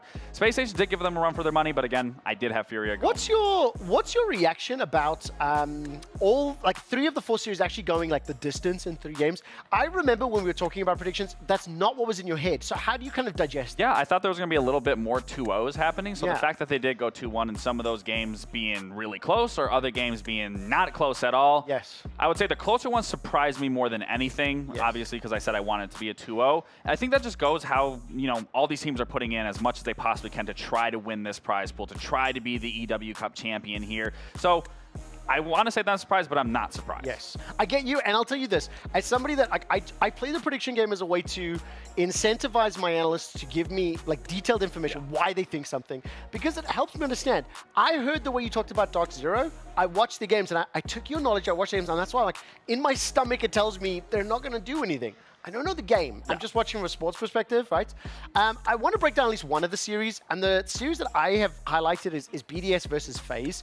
while the footage is up on screen, first of all, did you get to watch most of these games? It was a little bit later in the evening. I know we were doing stuff on the side. Yeah, so FaZe was a little bit of one that I was catching back and forth between BDS. And again, how this game played out for the most part, FaZe did look good, but this is a problem with FaZe. They start out good, but then a team figures them out, and their adaptability, which typically they are really good, and that's why I say it's kind of a questionable decision from FaZe here throughout, well, not decision, but kind of questionable of their gameplay here, is that they typically are really good at adapting to their opponent, but now they were getting adapted on. It's no surprise that it was coming from a team like BDS. Yeah. This is the best team that I have winning the event as a whole, but it's, again, it's being able to adapt, and I said this in the beginning of the whole, everything starting, being able to adapt in Siege is so important at the pro level. Now, there's two threads that I want you to unpack for me. Number one, is it something that BDS needs to be a little worried about, that they were pushed as hard as they were? And the second thing is, how well did FaZe play to push BDS this hard? So I think they both played exceptionally well. I'm not going to take anything away from anyone. I know I just did say some about FaZe, but they're still a good team. They were the runners-up to win the World Championship. They actually had it in their belt to win. But again, both teams have a lot of tenacity and a lot of resilience, so it's no surprise that these games were going the distance and seeing who was really going to come out on top. But again, I did have BDS winning for a reason. I just think fundamentally they are playing a lot better here at this event. Do you still hold to that prediction going forward, having seen that? Obviously, they're going up against Furia. You still think that's a good matchup for them? So I made the mistake of yesterday saying that they haven't played Furia yet, but they actually did play Furia. They did play each other in Manchester.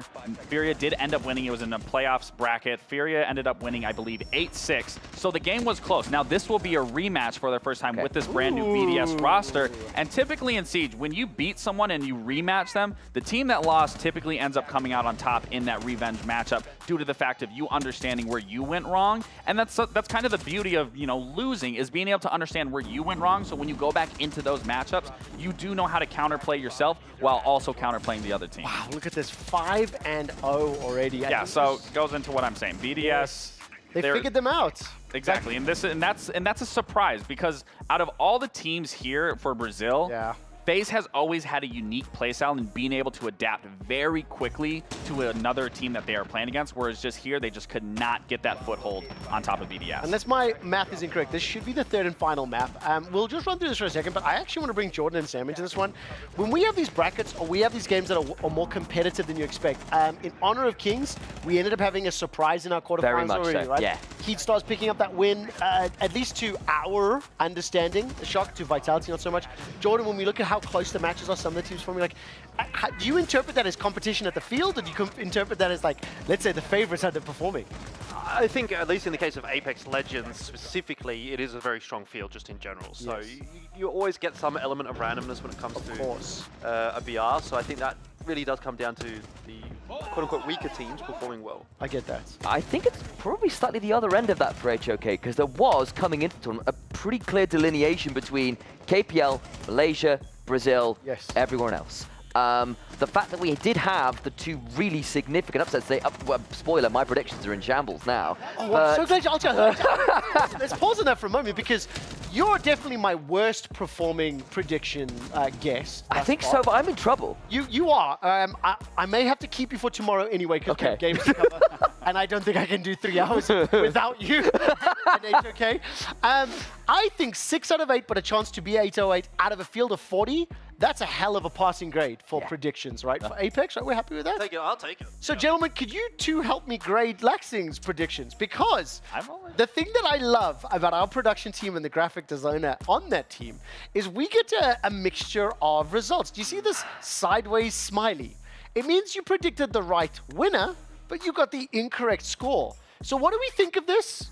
Score wrong, right winner. Jordan? I mean, I have a lot of experience with this kind of same format. Obviously, coming from Counter-Strike, it's exactly the same. Best of 3s. Yeah. It is sometimes difficult to get the correct series score. You generally, I find, can... So, but you're happy with this prediction so far? Yeah, I think you can comfortably predict the team that will win, but the series score's a bit more muddy sometimes. Look, all I'm saying is that someone who's clearly predicted entirely accurately, no mistakes. This is a disaster, Lax. What are you doing? I expect better from you, especially as a world champion. You'd think you know better, man.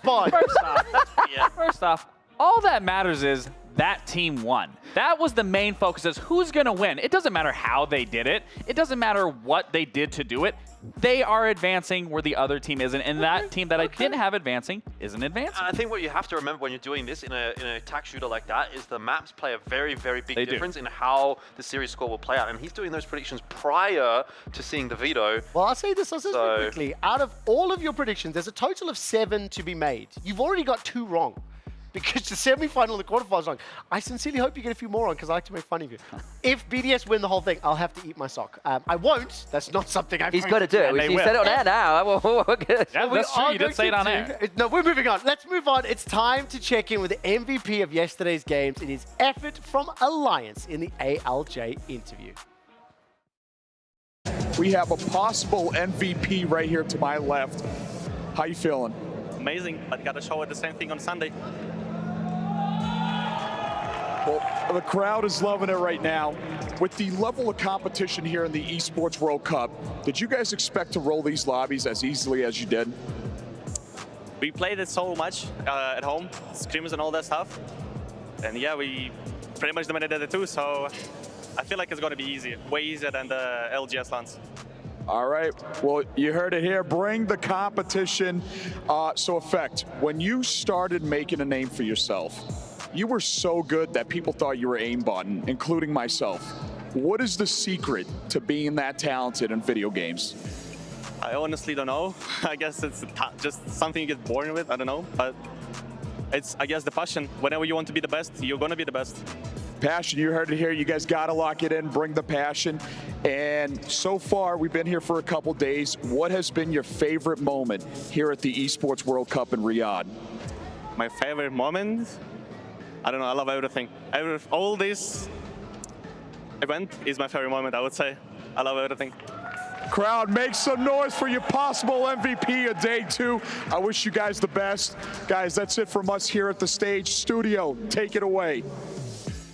Thank you so much and welcome back to EWC Central. Obviously, we're waiting for both Rainbow Six and Apex Legends to commence their games here at 6 p.m. That's less than 20 minutes from this moment. So while we're dashing back and forth between R6 as well as Apex, I wanted to once again introduce another special guest to the show.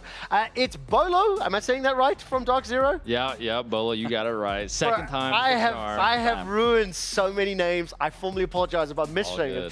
Could I ask you to introduce yourself to camera number 1? Tell people who you're away from. Yeah, so what's up, guys? I am Bolo. I play for Dark Zero, a North American Rainbow Six team, and sadly, we just got knocked out. So our EWC run is at an end, but you know, we're still here, we're still watching the games, and it's super cool to still be here.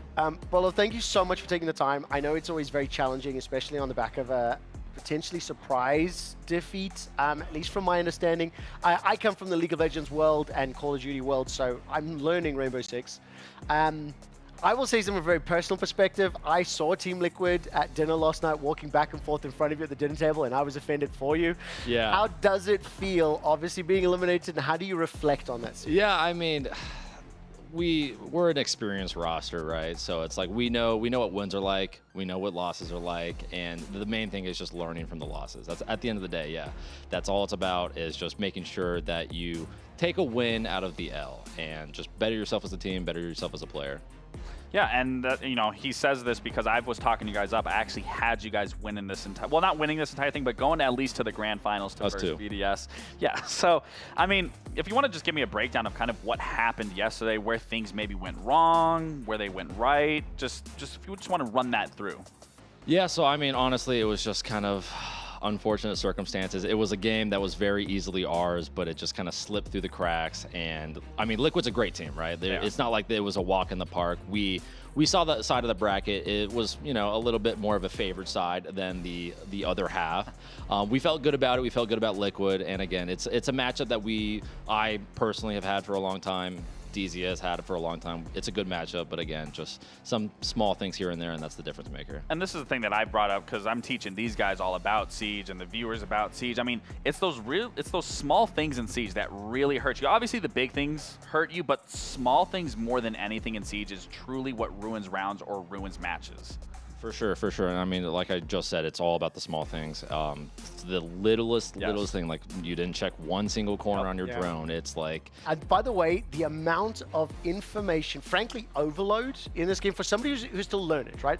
I come from Call of Duty and Quake, so Twitch shooting, like I can do that. Yeah, yeah. The drones, the gadgets, the operators. You guys, your brains are wild. Yeah.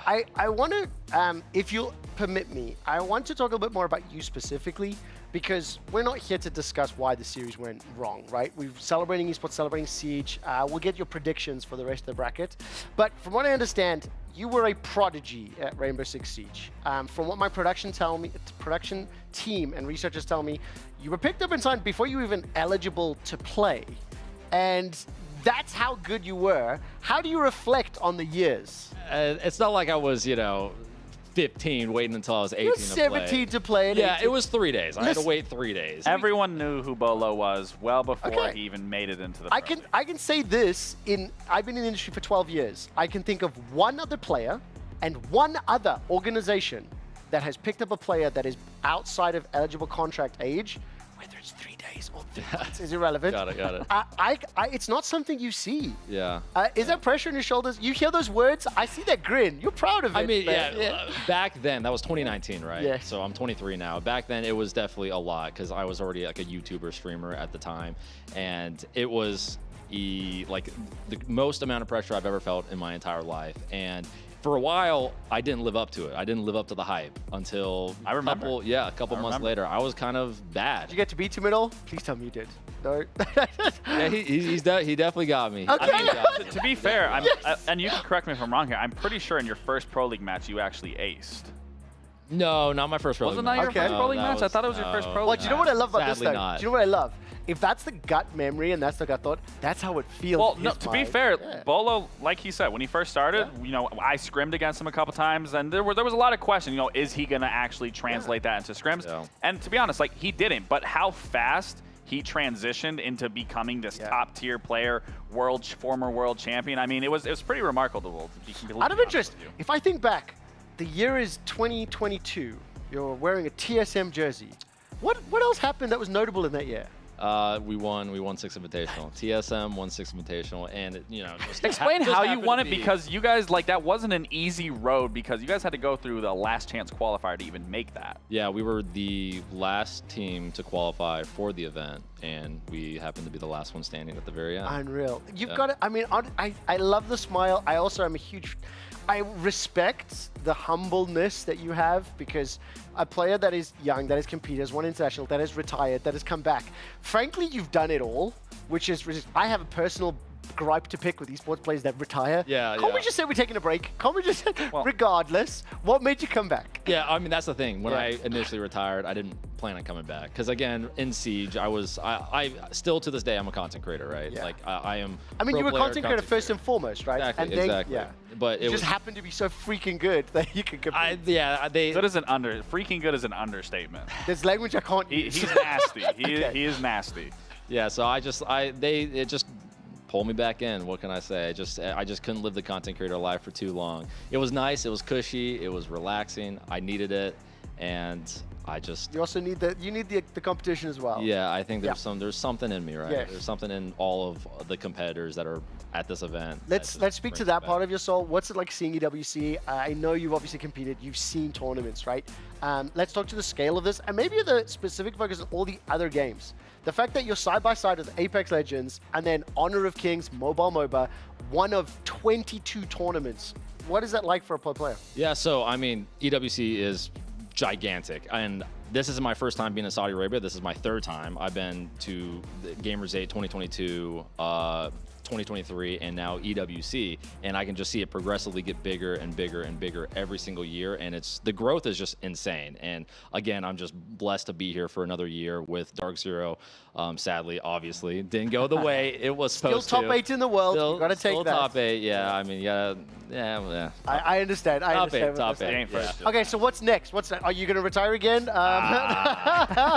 never know. You never know with me. Maybe I'll take another year off. Maybe I'll stay for 5. Okay, so what's happening next month then? Let's go shorter. Next month, I mean, again, kind of just building off of what I was saying, it's just learning from our loss, right? We don't get to scrim Brazilian teams that much, so we just lost a Brazilian team. We've played a bunch of international teams out here, so just learning from our experience, trying to be better from it, and just, again, be better the next time around. Just before I let you go and enjoy the rest of your evening, I want you to give me predictions for the brackets, and then I'll give Gabriel a chance to kind of wrap up his thoughts as well. Who wins our semi-finals? Who wins the finals? It's on your screen right now as well. Yeah. So the main thing is the Liquid W7M. I think I might have to give it to W7M. I think I might have to. Even though they beat us. Give me a reason why. Okay, so why W7M? What I want to do, because I want it specific, you give me a series prediction and why. Gabriel can respond. Series prediction and why, and then finals, and then I want to move us on. Okay, so matching it up. Yes. I think Liquid and W7M are great teams, but I think Liquid is just kind of like the LATAM. Like everybody kind of knows Liquid and LATAM, right? Again, I don't watch too much of the other regions like with an analytical mindset or anything. So I never used to until now. It's just kind of gut feeling. Okay. I think it's a 2-1. It's not going to be a smoke show, but I don't know. There's just something in the stars I'm feeling. And that was, sorry, W7M over Team Liquid. W7M 2-1 Liquid. Gabriel? I would have to go with Liquid over W7M. And I mean, obviously from an analytical standpoint, I just think with Liquid's improvement throughout this past year, I just can see them taking that and going to a grand And also, final. I'm just going to drop this as a mic. He did curse you and say you were going to win against Team Liquid, so maybe he's the anti-Midas touch. Let's go, BDS Furia. Hey, I was polling for the NA boys. That's how you guys That one's the hard one because I think no matter what happens in the semifinals, as I'm sure Laxton could agree, they're going to win the event. Okay. Because those are the Titans, right? Those You are have the to two. pick one. I'm putting you on the spot. Yeah, I know. I'm getting there, but I think it's going to be BDS. Okay, that's fair. So, okay, maybe you can back me up on this. So I did say this. I said that these two just recently met up with the brand new BDS roster. They met in Manchester. Furia beat them 8-6. I typically said, when you go back into that rematch, that revenge match, the team that ended up losing typically is the one who ends up winning that next time you meet each other. Typically, but that's kind of like I don't know. It's there is a best perspective. Yeah, it's like no, I'm kidding. I think it used to be that way, but I feel like the more I've noticed, like the rematches, like just a heads up, you did say this in the NAL just recently. Like you agreed exactly with everything. I was like, you almost said it word for word. Typically, yeah, that's what I said. That is what I said. But I don't know. It's just there's just something about this. But I do agree. I think BDS do take it. I thoroughly love antagonizing my guests. It comes from a place of love for the content, but man, the look in your eyes, if they could kill, I wouldn't be here. Right, so we got BDS winning it is kind of the thing. So that's pretty much the same prediction. I'd have to agree with that. Okay, well, let's go wrapping up final thoughts here before I give Bolo the chance to say goodbye to his fans. I mean, it's just nice to be able to be with all these Siege legends. You know, it's coming up here, just was recently up here. Obviously, we've done a few of these, death segments together now as players, and then now me being talent. It's always good to see you. I was disappointed you guys couldn't pull through and get to the grand finals, but I know I'll be seeing you guys soon back in the NAL, and I'm sure you'll see. I will tell you this as well. Laxton's done a great job of explaining the game to us newbies that don't know the tactics, the technicalities, the nuances. It was a pleasure watching your games. Dark Zero is a name that's known outside of Rainbow Six as well as a primarily league guy. This is one of the clubs that I'm aware of. I want to wish you best on whatever your journeys, wherever they're going to take you. If Pro League is where you're going to be competing next, good luck, my man. Thank Camera number one, say goodbye to fans, friends, family, and everybody else. Yeah, so I mean, thank you guys so much for your support. For all the DZ fans out there, we just appreciate you guys. We'll just leave it at that. We appreciate you a lot, and sorry that it wasn't the result that we wanted, that you guys wanted, but we had fun. We put up some good matches, I think, and that's nothing to be ashamed about. Put on a good show. That's what we're here for. I will tell you this, as a new Rainbow Six viewer, can you just win in less rounds? I'm sick of the overtimes already. But that's a DZ special, though. I'm aware of that, but I'm on the edge of my seat for everything. That's the DZ special. Listen, the DZ special, sometimes it tastes sweet, sometimes it tastes bitter. We're going to move on. Part 2 of Would You Rather with Rainbow Six Pros. Let's check it out.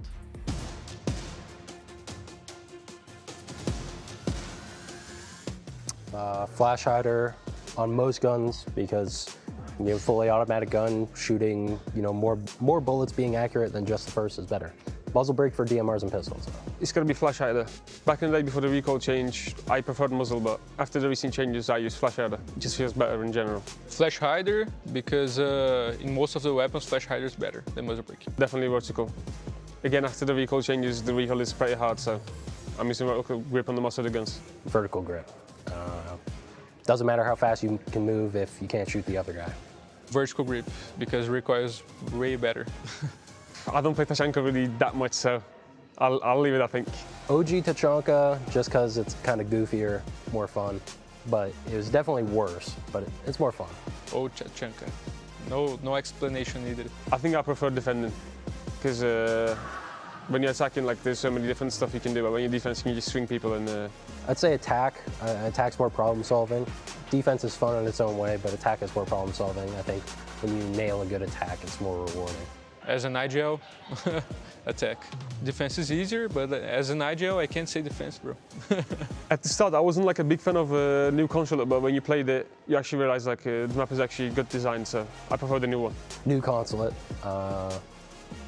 I think I'm probably biased on that, but it's just because old consulate, my teams were never good enough to beat the top consulate teams, so I'm kind of glad it went away, and too many repels. Old consulate, because it gives me nostalgia vibes.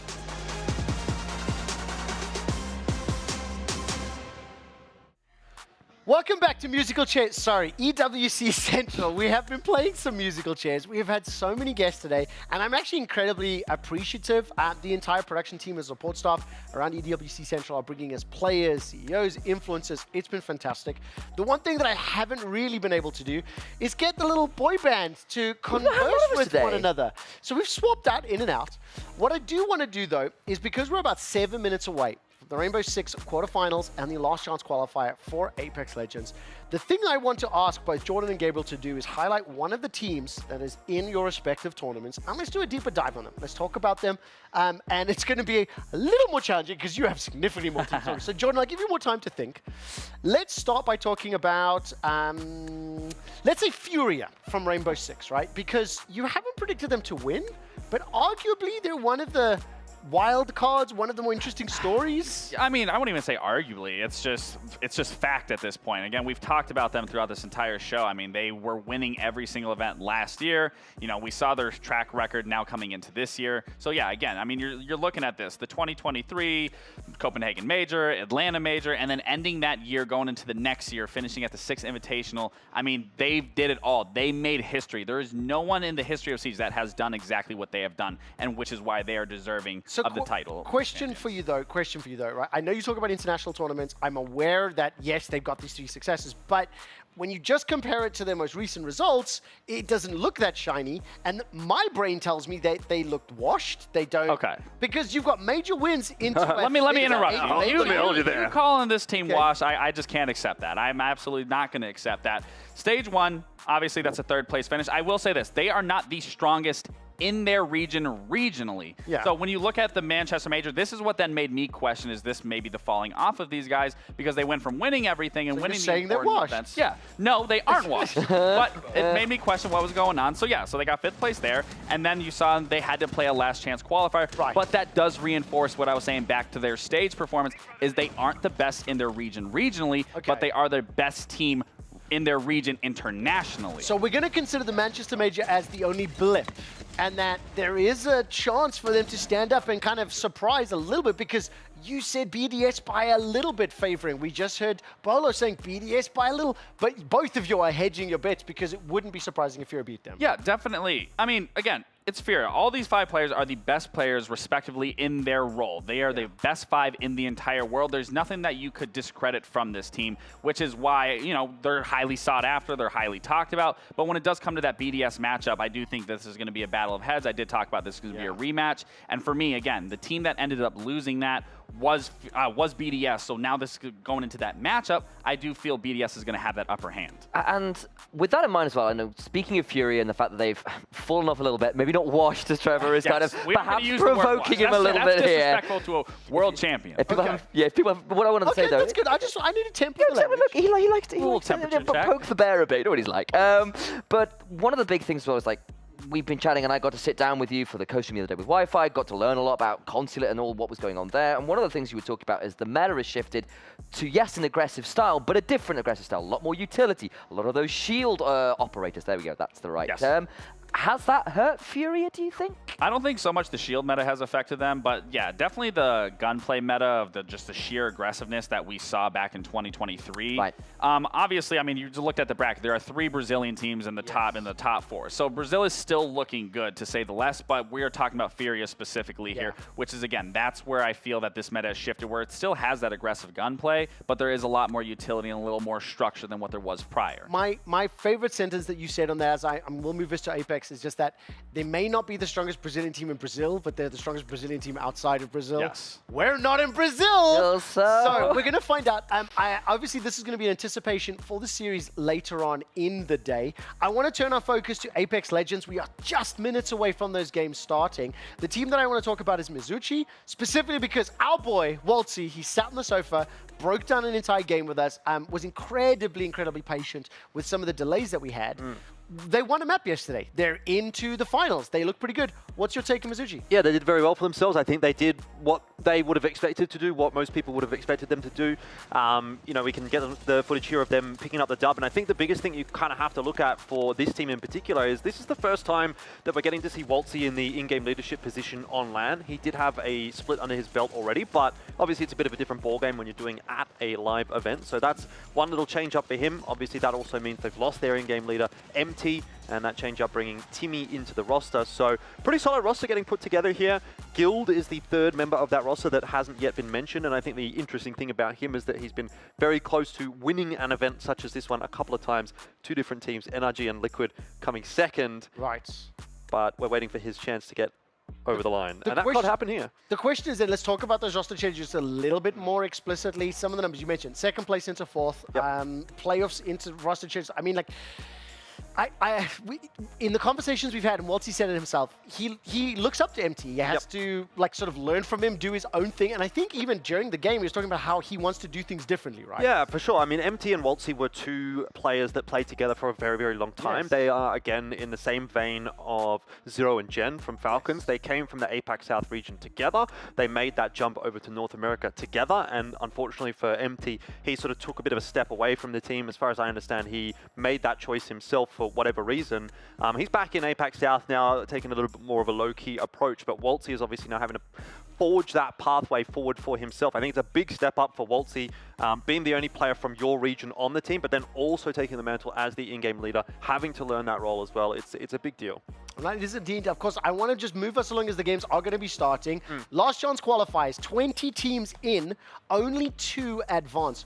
What is your take on the 20 teams that are here? I know we've said several times, this is a brutal stage, Absolutely. Right? And the format of EWC, actually for every single tournament, has a slightly unique flavor, a slight difference. So when we look at the 20 teams, which 2 make it in? Yeah, I mean, I feel like I've backed myself into a corner a little bit with my predictions having TSM and SSG in there, so I kind of have to lean in that direction. But actually looking at the field there, I would say that those are probably 2 of the stronger teams in that group anyway, so I'll be leaning in that direction. What I'll say, keep these up for me for a moment longer. Give me a couple, like between 2 and 4 additional teams that could make it in. Yeah, I mean, I think Fennel's definitely worth a discussion. Obviously coming through from APAC North, they tend to do pretty well. Na'Vi as well, we saw from Genome's prediction or hot take yesterday. He thinks maybe they're going to be able to get it done, and EMEA as a region seem to be doing pretty well for themselves at the moment, so I'll give them maybe the benefit of the doubt.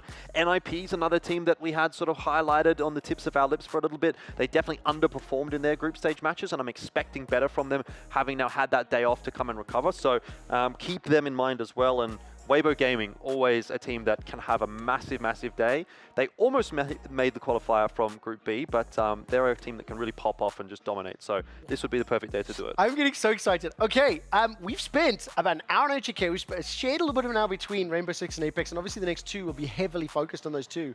Sam, what have we taken away from the interviews from Apex? What are you looking forward to as the non-core FPS guy? I think what's really interesting, as you kind of mentioned, it's just the ruthlessness of these 2 group stages. You're watching a couple teams who get that top rankings, you go, oh, thank God we're safe. And you're watching like Alliance, Falcons smash it. But it's those guys who are 6th to 9th who are on the edge for the entire stage, not safe until the final. And I mean, honestly, especially in Group B, it went all the way down to the 14th position.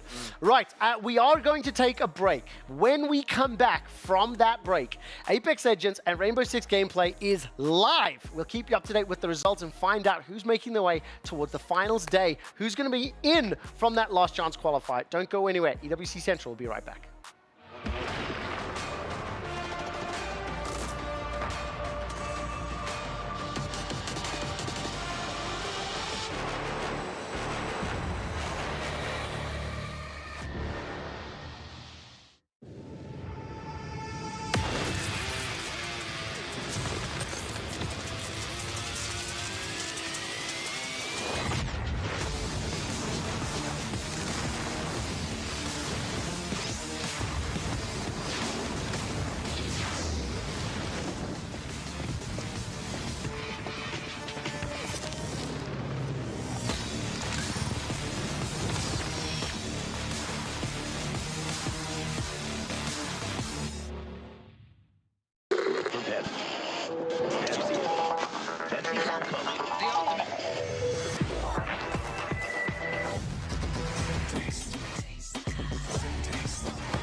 Ready, set, go.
Characteristic look of certainty, of surety on their faces. They know how hard this is going to be. And they're not the only ones. I do know that Peeps has managed to catch up with two of the teams that have a lot at stake. Let's see what they have to say. What's going on, everybody? I am here with Designful from Disguise. Listen, we've seen a lot of tweets today. What's motivating you right now? What's motivating me is this is an opportunity, you know? It's not going to be an easy one. I can't lie and say it's going to be easy, but I'd be a fool to waste it, you know? Lock in. You gotta love it. You gotta love it, man. You see the passion in his eyes. If you could see it up close right now, you would feel it. Backs against the walls. A lot of people doubting you guys. What do you want to say to all the haters? I feel like our team, it's always been, even since like back with the G2 boys, at least the way I play, we kind of skirt through, you know, lollygag, mess around until our backs are against the wall and we have to clutch up, you know. So it's been a story. It's been a tale as long as time, and this time's no different, you know. Gotta talk to the boys, lock them in, and, you know, just perform. No excuses. But to the haters, what are you saying to them right now? I have nothing for them. Only supporters, you know. I'm blocking those people out. Done with them. Cold. Good luck. Best of luck, man. Kill it. So right now we have Obley from Crazy Raccoons. So coming from the last LAN in LA, you're winning it. You switched up teams to the Crazy Raccoons now. What's the biggest difference in team dynamic? 이제 저번 스플릿 1 우승하시고 나서 이제 팀 변경도 하시고 좀 여러 가지 변화가 많이 있었는데 좀 주로 팀 분위기에는 어떤 변화가 있었는지 좀 궁금하네요.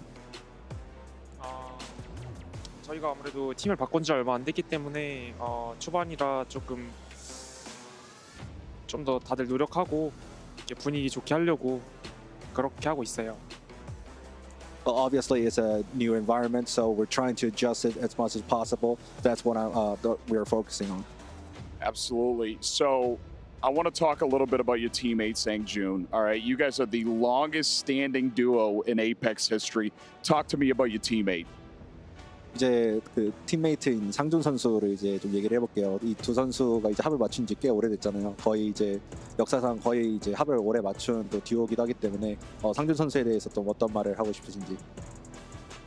상준이 일단은 굉장히 일단 열정 있는 선수고 승부욕이 엄청 높기 때문에 저는 이제 전 세계에서 승부욕이 가장 높은 선수라고 생각하고 있어요. 그래서 실력도 되게 전 세계에서 제일 좋다 생각하고 있고 항상 듬직하고 믿고 있는 것 같아요.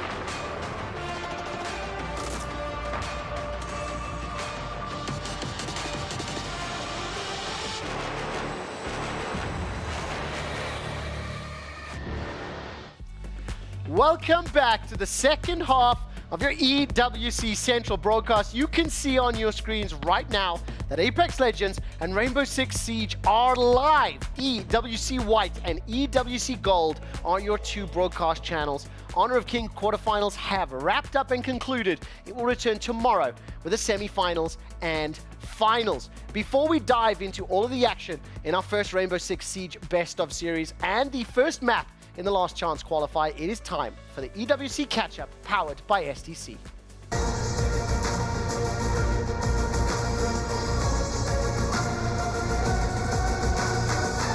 Let's kick things off with a quick roundup of what has happened in the Honor of Kings quarterfinals. Initialize. Yes. When the bracket comes up on screen, run me through the results. It's been a very odd day. Two exceptionally expected results in LGD and KPL 2-0ing their opponents. Two very unexpected results in VKS 2-0ing Weibo Gaming of all teams. And we got to have a bit of a co-stream earlier watching AGG take out Team Secret. The second seed from Malaysia are going home. Now, of course, I think Viva Keyed Stars, the fact that we were surprised tells you a little bit about the, let's say, observer bias, because we don't scrim these teams. We don't see them. The moment we sat with Yash, he basically said, look, it's a surprise, but he played against Keyed Stars and they're definitely being underestimated by some. Yeah, I think that was part of it. I think also we hadn't seen that much footage from Weibo Gaming. Exactly. So, and they obviously were a Malaysian seed. They came in and played very, very well. They're also a very young team, a very new team. This is their first LAN, and they hit playoffs, and they didn't play that themselves. I'm going to put my foot in my mouth. Viva Keyed Stars, it is a Brazilian. Yeah, they are a Brazilian team. They are the #1 Brazilian seed. Brazil, esports and mobile, like popping off. Okay, we're going to move on very quickly. The Rainbow Six bracket, we have seen this several times over the past hour, but let's get the cliff notes, let's get the summaries. What do you make of this bracket one last time? Are you going to change any of your expectations, Gabriel? No, I'm not going to change any of my expectations. I'm actually really happy with this bracket and the way that it's shaping out. I mean, again, we got 3 Brazilians left here, so no matter what, a Brazilian team is going to be in the grand final. It just as matters, you know, can EU hold on here and not make it a Brazilian final? But yeah, I think the most anticipated match that I'm looking forward to would be the Team BDS versus Furia. That is the one that I want to watch the most. But still, that's not taking away anything from the Team Liquid versus WCHEME. That is just going to be another intense match nonetheless. But again, if you were to ask me for my personal favorite out of the two, I can't wait to see the BDS Furia. Well, you have to wait. It's later in the evening. We'll take a quick look in right now as the first map has started between Team Liquid and WCHEME. Crucially, the storylines for this are fantastic. Even if you don't follow Siege and you are interested, you can check the stream out. It is live right now, EWC Gold. Importantly, it either ends up being BDS, the lone non-Brazilian squad, facing off against all of Brazil, or Furia on an international stage, playing against the teams that they traditionally do not beat, at least recently. Beautiful storylines. We will unpack those for you later on. Let's turn to our third and final game. It is Apex Legends. It is the last chance to qualify for finals. 20 teams in the pool. You're going with at least one of your two making it. What do we make? The games are going live. Yeah, I mean, it's pretty brutal, right? This is about as brutal or even more brutal than it has ever actually been in Apex Legends. Normally you get into this last chance qualifier and there's like 5, 6, 7, 8 slots available actually, but here it's 2. So. Do you know what I like about, if I'm going to put on my tournament operations hat and everyone put on my viewer hat, if it's the last chance to qualify, I think it should be brutal. I think it should be more cutthroat. The only thing that'll be interesting as we are looking at game 1 of 10, it is live right now. It does make it interesting to see, if somebody runs away with it like Alliance and Falcons did in Groups A and B, it could deflate some of those hopes, and there's a race for second. Yeah, but in saying that, obviously it is a game where, you know, your fortunes do tend to ebb and flow. So I think teams can look at that and think, yeah, in the case of Alliance, they did run away with things, but they very nearly got caught for first place yesterday, even despite that crazy start. Let's find out who will replace Falcons and Alliance as representatives as the #1 seed from that last chance qualifier. We'll find out. That does it for this episode of EWC Catchup, powered by SDC.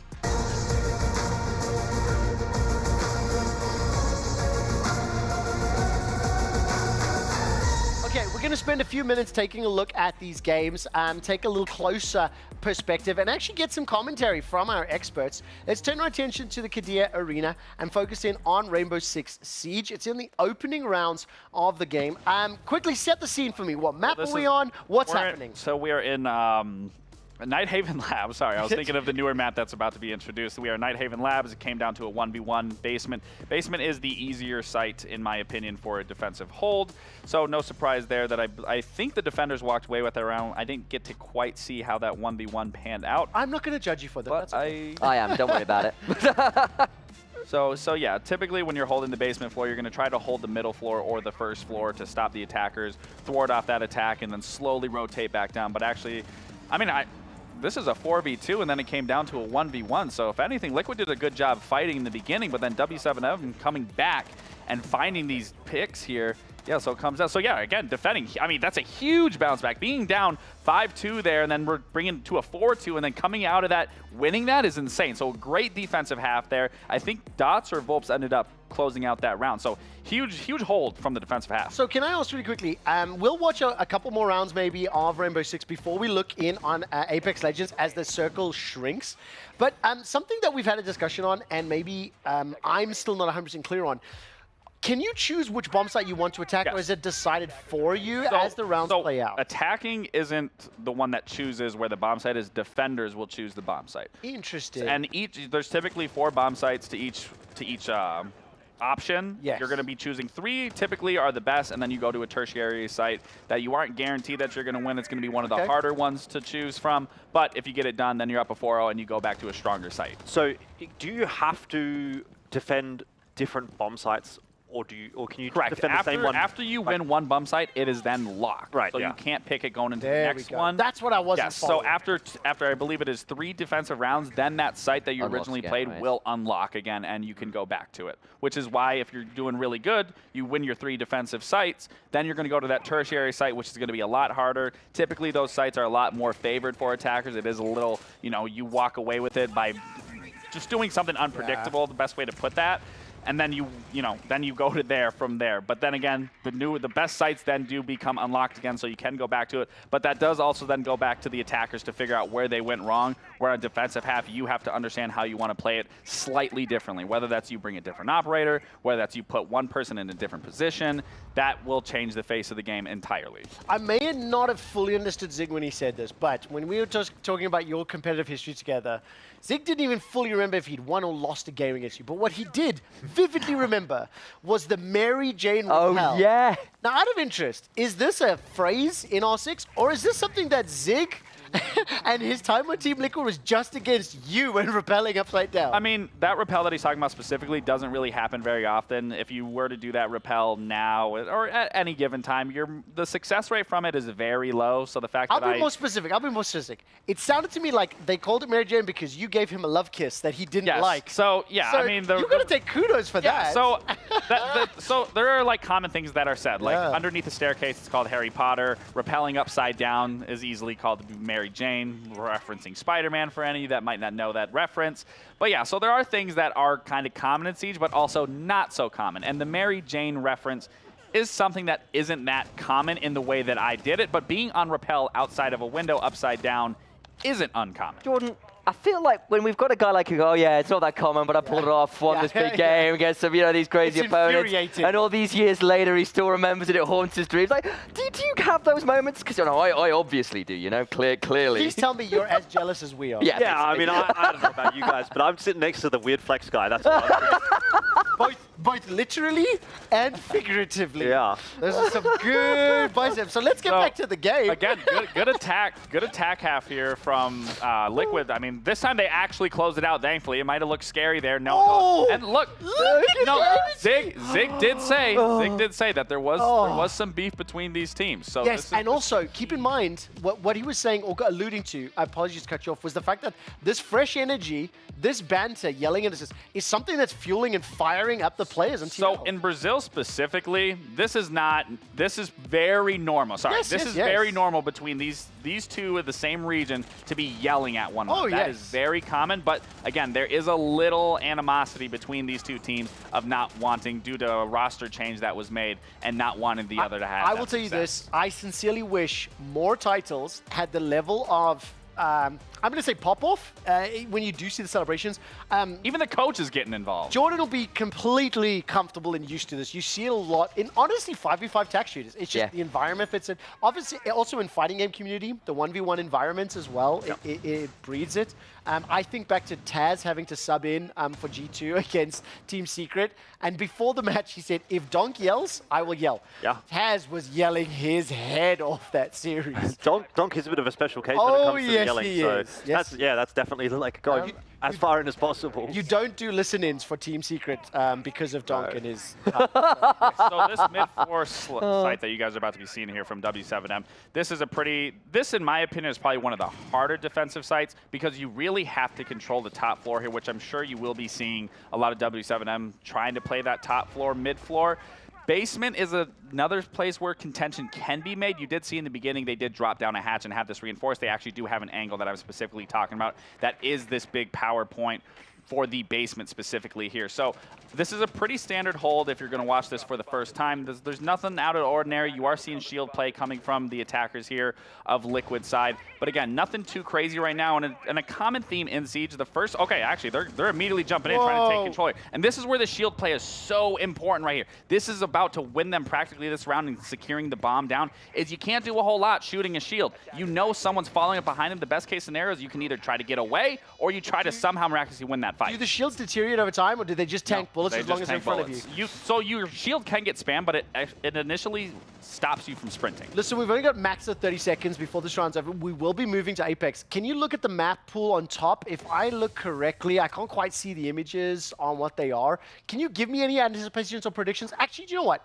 We'll be looking in throughout the course of the series. So this first map, in my opinion, should be a Liquid win, W7M. So both these teams have picked one of their best maps. So both these teams should be winning their respective maps. But what happens in Siege a lot, is the opponent ends up winning your best map. You end up winning their best map. That decider really does come down to who shows up. But I believe that last map might have been... We'll come back to it. We'll come back to it. The main thing I wanted to check, we will be getting into the Apex Legends in a moment or two. I wanted to ask, Gabe, in your professional opinion, Key Crushing with this bit of beef going on. What's going on? If they win, is it going on the trophy? Well, do you know what? How successful it will sound like Semifinal's Do you know what I love? I'm going to ask you to pause on that only because that's such a great Sunday content. So true. But the thing is, both, like pretty much everyone we've spoken to is like BDS is going to win. Yeah. So I wonder if either of these teams are going to make it to the trophy. I know. I mean, the question has to get answered because that game, is going to be decided. But we'll see. We will save it for tomorrow. All right. Obviously, we've taken a turn, and now we're looking at Apex Legends. I'm going to bring Elfish Guy back into the conversation. You can carry on watching Rainbow Six Siege at EWC_gold. Apex, that is on your screen right now. That's at EWC_white. Jordan, where are we at? We're looking at the ticker on the top. I'm assuming some teams have been eliminated. Can you gather anything? As we obviously have missed the first few zones. Yeah, we're actually only one team being eliminated so far. Obviously, it's very hard to tell you who that is with this quick look, but one team gone. We're still in the fairly early stages of this first game. We're on World's Edge. By the looks of things, it's going down sort of over by Lava Siphon. We're talking about a position called Grandma's Hut, and if you look at where Heroes is here on the map right now, that is a potential building called Grandma's Hut. There's a couple of them. It's actually it's a specific building, and there's multiple of those buildings, but that's the one that is in this circle for if you're Heroes. What's in Grandma's house? Is there cookies? Cookies. Exactly. Is there a wolf? Nothing. A wolf. Really? I was about to say, a wolf. Little red cloak. Respawn have not drawn well, it's just a multi-story two-story house. There's not a whole lot going on inside of most of the buildings. Do you know what? in If they Apex. made the cookies out of that alloy that closes doors, that would be great. Yeah. This is actually very interesting. We look at the composition here from North Epson. It was Bloodhound, Fuse, and Horizon, and we haven't talked about. Yeah, we haven't talked about Bloodhound all that much. We haven't talked about Horizon all that much, but they're going to come and bring something a little bit different into this game, Also, and they're doing a bit of a number onto TSM at the moment by the looks of things. Ooh, your prediction's looking shaky. Uh-oh. Yeah, they're already out the second team out, and so they've got 0 points out of that game as well. Yeah. North Epson already at 6, and that's what you want with this Horizon comp, this Bloodhound comp. You want to be fighting a lot. I have a question. So obviously this is do or die in this situation. For all 20 of these teams, obviously, to make it through, are you going to see a lot more different comps being pulled out here to try to net a win, just to test the waters? I mean, it's a great question because, again, we're kind of going back and looking at it there. There's another Bloodhound Bangalore composition, which, again, we didn't really expect to see these Bloodhounds all that much. So zoom out. While you're on set, is this an adaptation over the course of the tournament? I would have to go back and look at what they were playing in their group stage matches to be able to 100% tell you, but I would guess that the answer is yes. Right. I wouldn't have expected these compositions coming into day one, so obviously not expecting it necessarily coming in here. I assume it's an adaptation. And to answer your question, Gabe, I would say that, yeah, they're going to try something different. It hasn't worked for them very well on day one. They think, we're going to change something up. Let's try a bit more of an aggressive composition and see how it goes. So don't get me wrong, I'm coming in on this from a very much an outside perspective, but my suspicion is with this, is it not just like take the high risk, high reward strategy because you've got to hit top 2. That's the only way you're getting out. So go for the comp that's getting you kills because you need the points. I'll say this, regardless of being, I'm not an expert here, right? But the sentiment, it tracks with me. When you are in a tournament where you play 10 games against the same 19 opponents and you have to place 2. Exactly. That has to feature some of the conversation. If you go to any of the other, let's say, hero shooters or MOBAs where you play champions, heroes, whatever the hell they're called, legends, operators, if whatever is quote-unquote meta is not working, comfort or preference or historical experience, like those are things I think you can cycle through. And sometimes in Siege, to get a quick round, you'll just pull out some operators that you won't see very often just to try to cheese something, and then if it doesn't work, then you just go right back to what was working. Yeah, I think for me the conversation would be like you kind of have to be in it to win it in this lobby, right? You really do have to just be pretty much active the whole time. You've got to be getting points every single game, and yeah, sometimes you're going to have a good pull. You're going to have a ring that's going to feed towards you, and you're going to get a free win, and that's going to happen. But most of the time, that's not going to be the case. You're having to work through things, and you're having to find those points yourself. And maybe with these more aggressive compositions, players are going to be looking for early kills, couple of fights, especially in the first couple of games, so that they can get off on the right foot. And if they're then in a fairly solid, stable position, a la what we saw from Falcons, what we saw from Alliance in those first 2 days, then they might default back to something a bit more standard just to get their 5-10 points a game. And I mean, also one of the things to keep in mind, I heard the broadcasters talking significantly about where the circle pulls from. If you are going to be playing for safety and whatnot, I think Alliance were a team that are quite well known, at least over the course of yesterday's group games, for running it late. So there's 6 squads eliminated in match 1 of 10 here in Apex. Quick score update for you between Liquid and W7M. They're at 2 rounds apiece. And we'll keep our eyes here on Apex. Both of those streams live. Honor of Kings wrapped up for the day.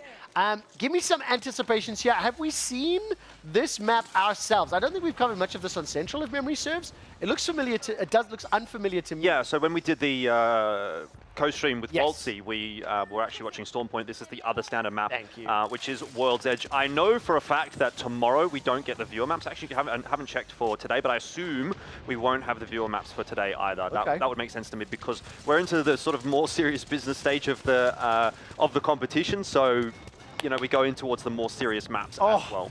Sorry to interrupt, but I love it when the control room and the production team give us the split view. Reminder, EWC Gold, EWC White. Gold is for Rainbow Six, and White is for Apex. Both of those are ongoing.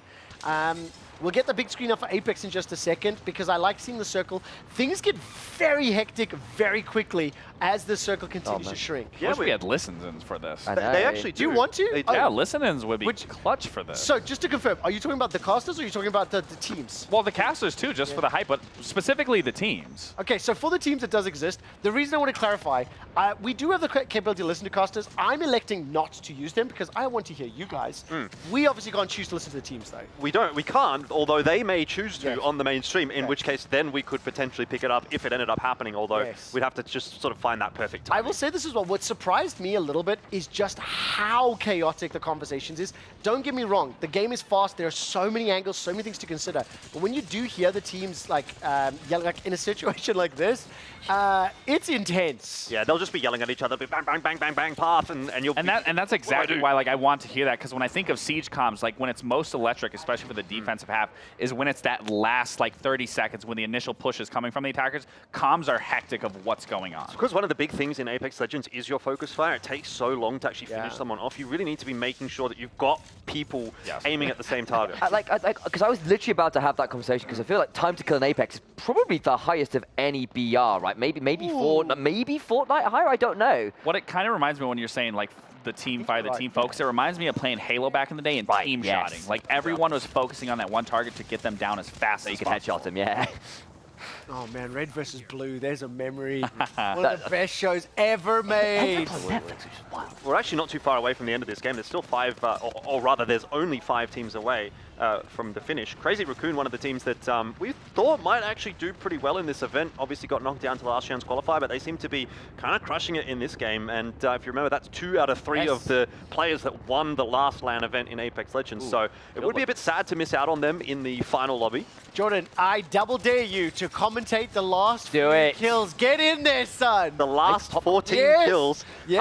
I'm gonna need a co-caster, right? Because I think we've still got quite a bit of time left here. We've got at least another 5 minutes. We are co-caster. We've got a quadcast, mate. Let's go. All right, let's get into it then. We've got Crazy Raccoon trying to get a little bit aggressive right now. They've got 3 sets of red, so well prepared to set up for this fight. And it looks like they're really trying to force their hand on the lobby at the moment. 7 seconds on the ring. It is closing. Taking a look at climbing up on the high ground, using those bats. It's on red shields at the moment as well. Crazy Raccoon very happy in terms of the 1v1 for the HP as well as the shields. Yeah, they've got a very good position as well. They've got some high ground there for Sangjun, so they should set themselves up quite nicely here in this fight against Guild. High ground and against Purple, so this has to be the advantage for CR. 3 teams remaining. I don't think they're going to push it though. I think they're going to just try and take it slowly. There's still another team. We can't see where they are at the moment, and it is KCP. Where's the rat? Where's the rat? Yeah. 3 squads of 3. Oh, this is a scary position to be. I think it's just Onmu on his own. Yeah, we've got 7 players left alive. So KCP, a set of 3, Crazy Raccoon, a set of 3, and Onmu there as a solo. He's kind of the wild card at the moment, and everyone's trying to figure out where is he, what he's up to. Then again, in saying that, Crazy Raccoon are, again, trying to force the issue. We just saw that play the other day when we had that rat outside the circle come on in and win the 1v3 effectively. I mean, it could happen again, especially in a map this crazy with the pressure on. Oh, they're running into KCP as we speak right now of him playing in that corner on that wall. I think they realize that there is the solo player there. They take down, they exactly found him right there from that scan. That was such a quick end. I was hoping it'd be a little bit more. Do you guys know what Korean casting is? No? Something I'd love to do, just as we caught the end of that one, can you briefly explain the difference between reds and purples and blues? Sure. Okay, so that's the armor or the shields that we're talking about in Apex Legends. It's shields. So when you start the game, you'll start with your white shields, and then you inevitably, slowly but surely, do damage, hit experience, whatever. You level it up. The TLDR is you level it up. There's various ways of doing that. We don't necessarily need to get into that, but as you do that, you go from blue to purple to red, and that gives you more shield. One of my favorite things for anybody that's watching Apex, if you're not familiar with it, you really listen to the commentators. They will often say they've already got their blues. Wow, those are really fast blues, or it's reds versus purples, etc. Big deals. Yesterday for Group B, match 8, match 9, there's one particular team that was camped out in one building for the entirety of the match, and they had blues going up against reds. It's pretty simple to figure out who won the final gunfight. And that is a very key point, because that can be a big problem with when you get the zone feed. You're not active around the map, you're not doing damage, you're not picking up pickups and what have you. So you just don't get the loot that you kind of need to contest in the end game. So I want to just very briefly show you, we're going to look at the map score. When we bring the map score up, I'd like to explain to all the viewers as well as my guests what's going to be happening. Right now, Crazy Raccoon and Guild won, let's say first and second. Let's say hypothetically, this were the standings at the end of the day. Crazy Raccoon would be able to select 9 of the remaining 18 teams' keys and crush them. Guild would be able to select 9 of those teams. I'm assuming they'll take turns. I hope they take turns.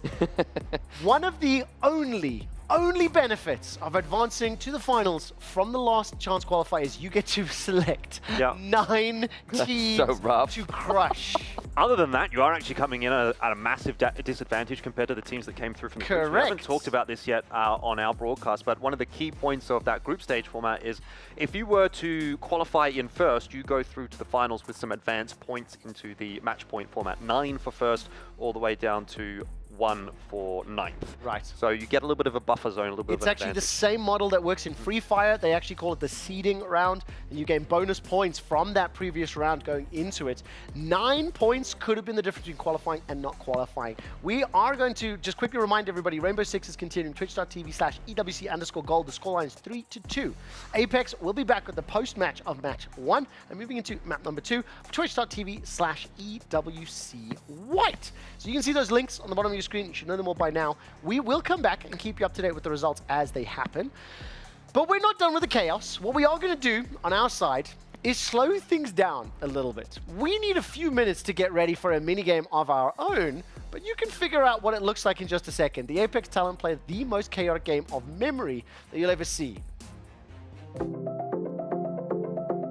Hello everyone and welcome to Remembering Apex. Now this is a challenge we've been giving our players here at EWC, a little bit of a memory challenge, and our players have done pretty well so far. So we decided to bring in 2 of our best talent, Onset and Gaskin, to also try the challenge. But it was a little too easy for our players, so we had to up the ante a little bit, make it a little bit more difficult for you two. However, we will be giving you an additional 30 seconds on the clock to compensate for the additional difficulty. Now, if you don't know what this game is, for anybody at home, this is a matching memory game. You're going to be allowed to flip over only 2 cards at a time. If they match, they stay face up. If they don't, they go back face down, and you continue flipping over 2 cards at a time until you've matched the entire table, if you can manage to do that in 3.5 minutes. Do you understand? Yes. Dan understands. Mark does not understand. But it's fine. Dan's got this. That's why we're a team. 50% is a great start. Yes. All right, you are working as a team, just for confirmation. Are you ready to go? No. But yes. But we should start. Yes. All right, 3, 2, 1. All right, let's go middle out. All right, okay, what have we got? All right, go, just give it anything, anything. Okay, Lucas is over there. LG's over here. Working that way, Oh, Liquid. I've dropped it already. Okay, Red Rams, don't need that. Oh, that one has to go. Wait, what's that? Okay, that's we are KCP. on a struggle bus. DSG. DSG. Find the matching DSG one. You might need more time. Red Rams, I had that earlier. Wait. Oh! No, no, it's not Red Rams. It's just very similar. Yes! Okay, we got one. Okay, what do we do with that? Throw it on the floor? No, leave it. Just leave it on. No, it's Get out of the way. NLG. TSM. TSM. DSG. Goggins, done. Okay, well, Okay. we're changing the rules as we go. I like it. Yeah, ready flip. We're gonna need to Crazy pick up the Raccoon. pace here, boys. Flip, look, go. Flip faster. Look, TSM. Yes. Okay, all right. Okay, go. Red. Oh, there was a red rocket thing. You might be wasting time on Space the card station. toss. Space station. Phase. Why don't we just turn them all over? Navi. Cannot turn them all over. That's GG. because you're violating the rules. Good news is I already turned that one over. It's still GG. Okay, it's still GG. That one's still the red thing. Wait, is it? GG. GG. Okay, good.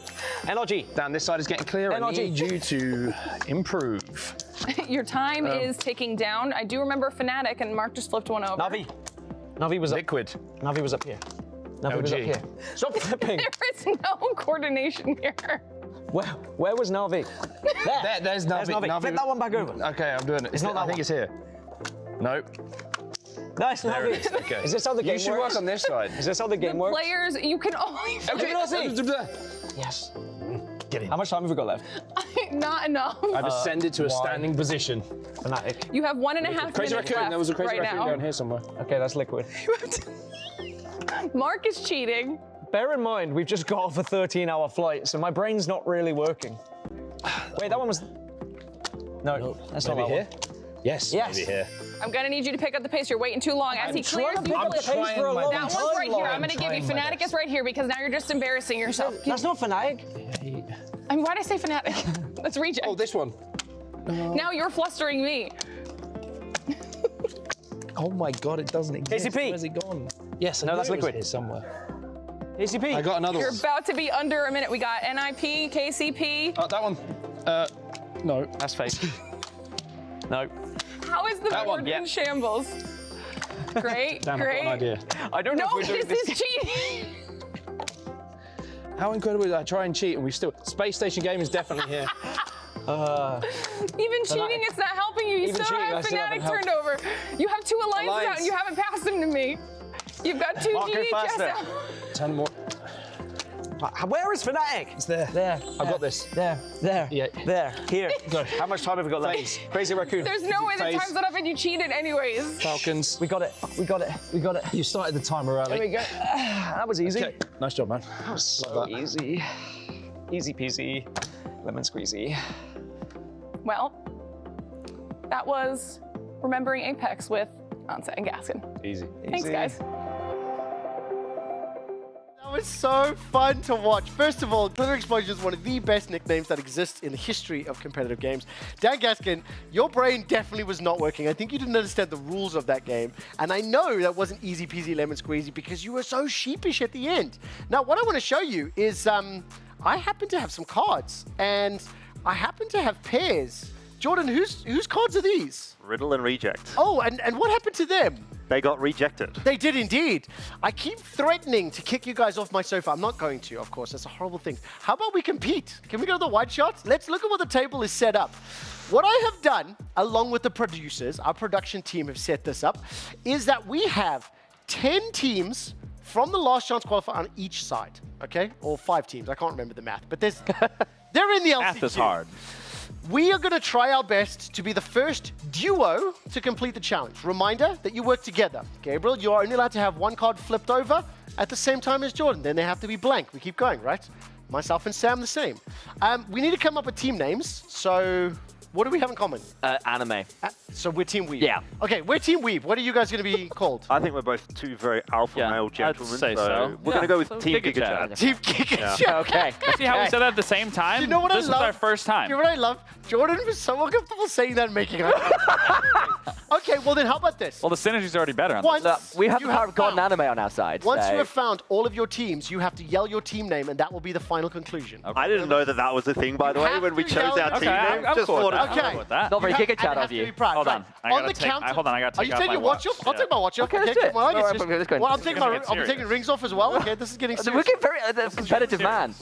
Okay, on the count of 3, you may leave the sofa and begin. I hope we have some I'm dramatic ready to music. I don't know ascend if we do. to a standing position. 1, 2, 3, go! Okay, I got TSM. Okay. Navi, Okay. GK. whatever the I is. NP.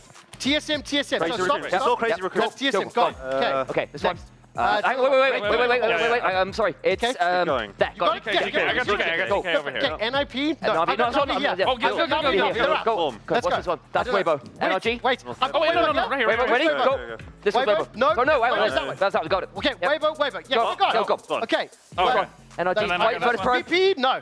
Hang on, wait, I've got this one. Oh, wait, yeah, it's... yeah, No, it's that. Okay. Wait, isn't it? VP, Yeah.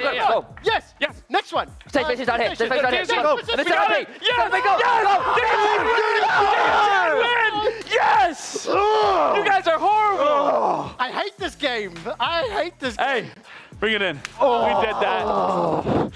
Ooh, that was actually quick. That might have, honestly, that was record time. That was a crisp high five, too. That was. I've just heard the game was stacked against us. The league people were meant to lose. They cheated. That's what I'm hearing. That felt good. Yeah, no, for sure. Official ruling. What I will say is I think it is made easier for us by the fact that I Or Giga am Chads. a Giga Chad, but also that I'm a little bit more prepared when it comes to the team logos and who's who, so we can kind of remember a little bit which one was where, maybe. Honestly, because of my brain and Siege and how much I have to keep in there and Look, knowledge look, of it, just seeing the logos itself just stuck with me Look, naturally. I didn't even need to know the teams. All I'm saying is I had the handicap of the oldest person here. And we know the mechanics die in esports, and this. I did see he counted it down too, and he was the I feel last like one I've to the noticed table. the mental decline over the Gentlemen, this is one of the most painful things I've ever had to do in my professional career. We're going to take a slow-mo look. We're the EWC champions. We're going to take a slow-mo look at Team GigaChad eliminating Team Weeb from the Memory Do we Game have Challenge. Yes, we do. This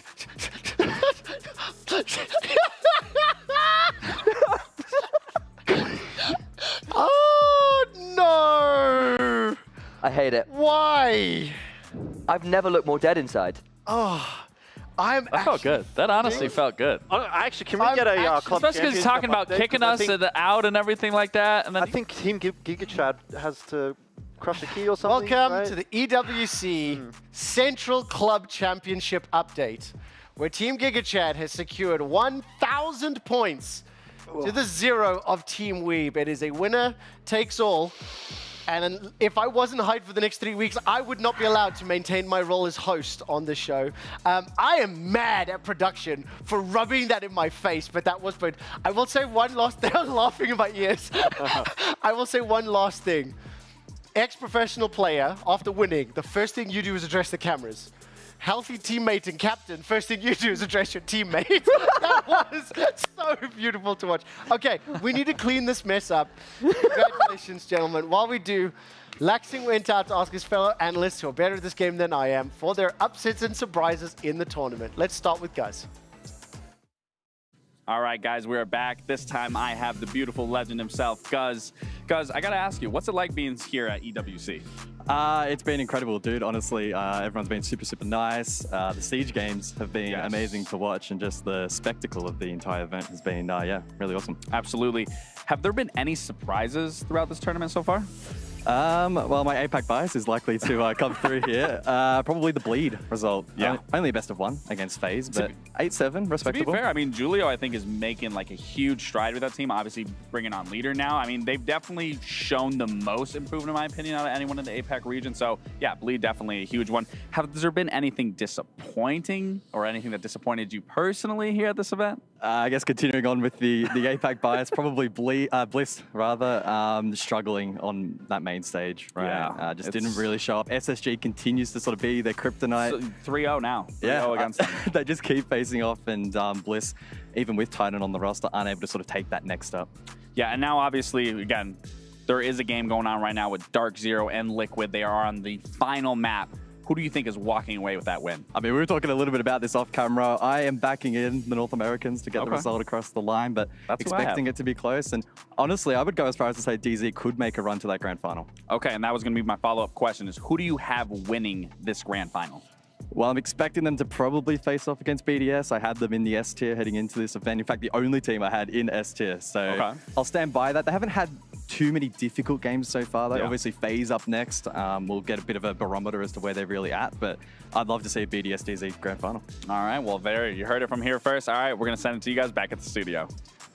Obviously, these predictions came in prior to any games being played. When you reflect on that a little bit, I mean, look, the pre-tournament expectations, it's in line with what you saw, Gabriel. Ultimately, didn't happen on the day. Yeah, but, you know, we're both wrong. We're both wrong. Yeah, exactly. NA is not there. NA is not there. No, I know, fun. but for me, I'm kind of sad because, like, I put a lot of hope in NA and they just... Look, Trev, I'm just so glad we set this up beforehand that we deliberately lose to give Gabe something back because, you know, it was really important as a new guy on the broadcast that we gave him. No, I definitely didn't. And also, I'll tell you this, the vitriolic laughter that I got from my production team when I said I didn't like that slow-mo. Oh, do you know what? They're going to put in Stinky Plays of the Week tomorrow. Oh, my word. Okay, let's find out what... Say the name. Sathis. Let's find out what Sathis, head coach of Fnatic's Rainbow Six team, thinks about the upsets and surprises. All right, guys, we are back. I'm here with Sathis, the head coach from Fnatic. I got to ask you, what are your thoughts so far being here at EWC? I think it's been really good. I think we had a high level of competition in all the games. We're starting now that we're getting a little bit further in, we're getting the closer games, the high level overtime games. Yes. It's been fun, it's been enjoyable. I think you're seeing all the regions perform well as well. I mean, like even the like our little mini APAC regions we have been playing well. Absolutely. And do you have any teams or any players specifically that one have either been letdowns or someone that has surprised you and a team as well? I think from the European perspective, Wolves was a little bit of a letdown, but you can understand it with 2 new players, right? Yeah. I would say in terms of a serious upset, I think we've still got all of who we would predicted at the start. The top dogs are all still in, right? Like Absolutely. the top dogs are really showing a bite so far. I've been really impressed by Bleed. I think Bleed were really, really good. That's who I actually have as well that have been performing exceptionally well. And it's really nice to watch Leader do well too. He's somebody who I worked with before when I was under Koi. Yeah, no, Bleed have been impressive. Bleed have been impressive. No real crazy upsets yet, but I'm sure we're going to get into it. Now, we have a game going on right now between Dark Zero and Liquid. Who do you think, how is that game panning out for you so far that you've been spectating? Like I said, this is a real close one. First map being an 8-7, and then going into Cafe, I think DZ sort of got a bit more comfortable with that. Both teams winning their map pick, as you'd expect, at sort of high level. I mean, it's a close one right now as well on Clubhouse, we can say that for sure. I think DZ have had that little bit of bite about them, but Liquid are just like fundamentals was Liquid. You know, they've been around for so long, right? Absolutely. Now, let's go into the grand finals. Who do you think is going to be your team to win it all?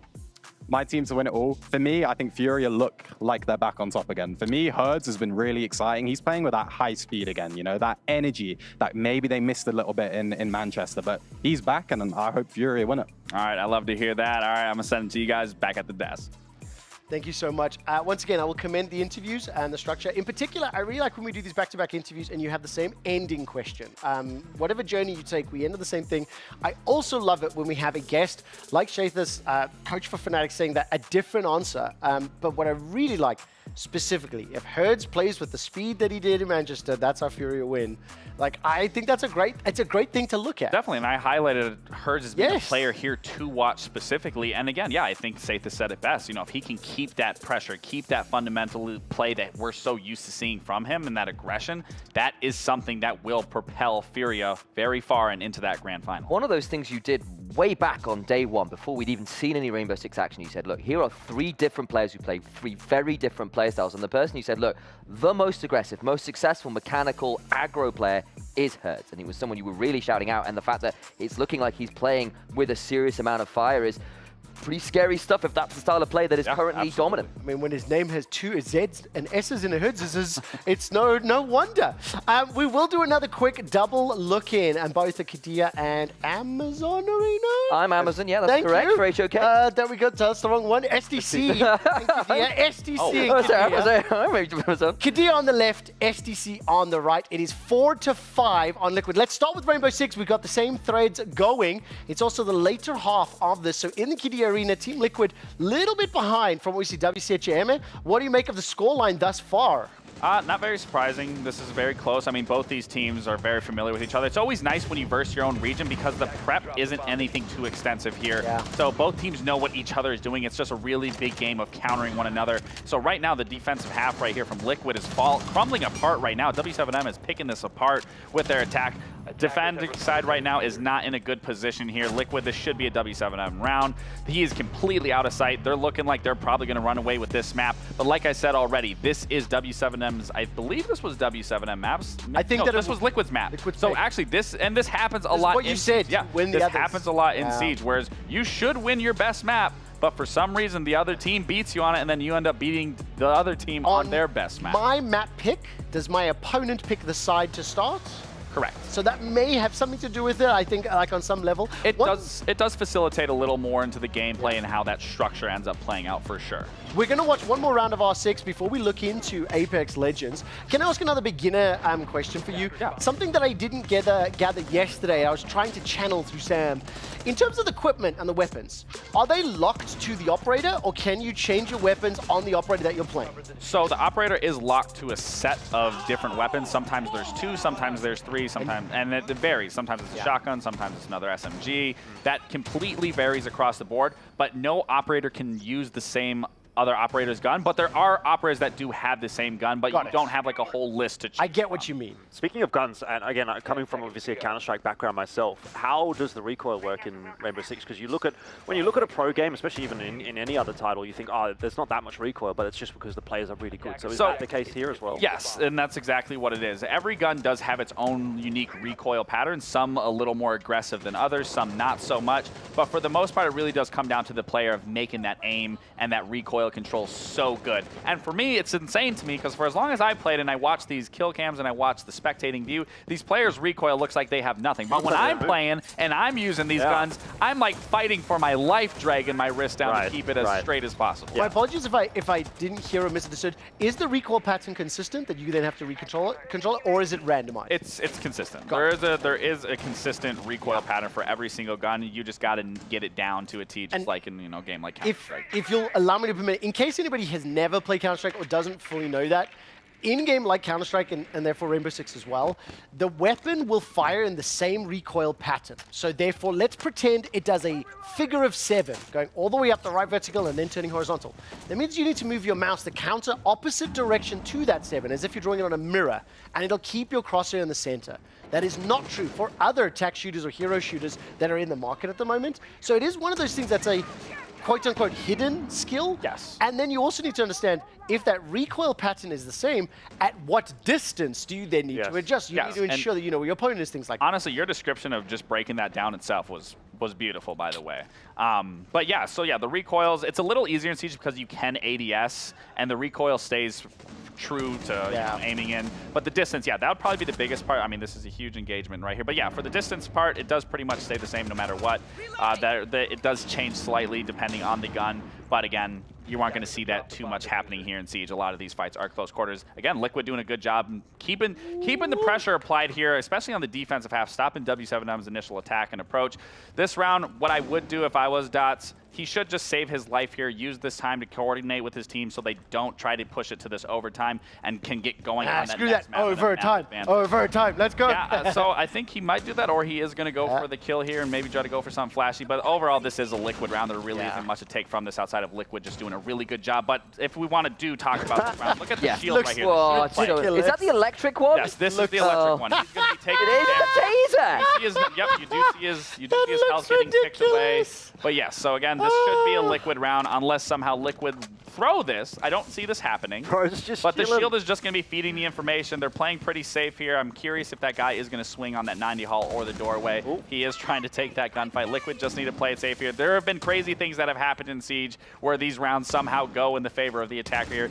Look at this right now, and okay, perfect trade. I wish they just typed knife fight or something. Yeah, I mean, Liquid didn't have to do all that, especially they're losing here. They really should be focusing on the fundamentals here of saying, just play safe, wait for the round time, let's get the trade when we can get it. But again, they're just showing that they aren't scared here, that they do want to push this to an overtime. If I was Dots in that situation, I will 100% took the time of that minute and 6 seconds and take it and just discuss what went wrong. Because when it comes down to a 5v1 like that, a lot went wrong. We're going to jump over to STC Arena. While we do, final thought there, Sam. I just wanted to ask, is there any actual value in saving your life? Because I've seen things like Counter-Strike or Valorant or whatever. You spawn back dying with is what the I'm same saying. gun. The only thing that's good with saving your life is just you can use that as a technical timeout without forcing a timeout. So you can use it for time. Correct. I'm going to give you a second just to look at this, Jordan, but one of the things I love about that shield play, when you do think of the beef between W7M and TL, you could theorize that while there's some tactical advantage to W7 or even TL using that time,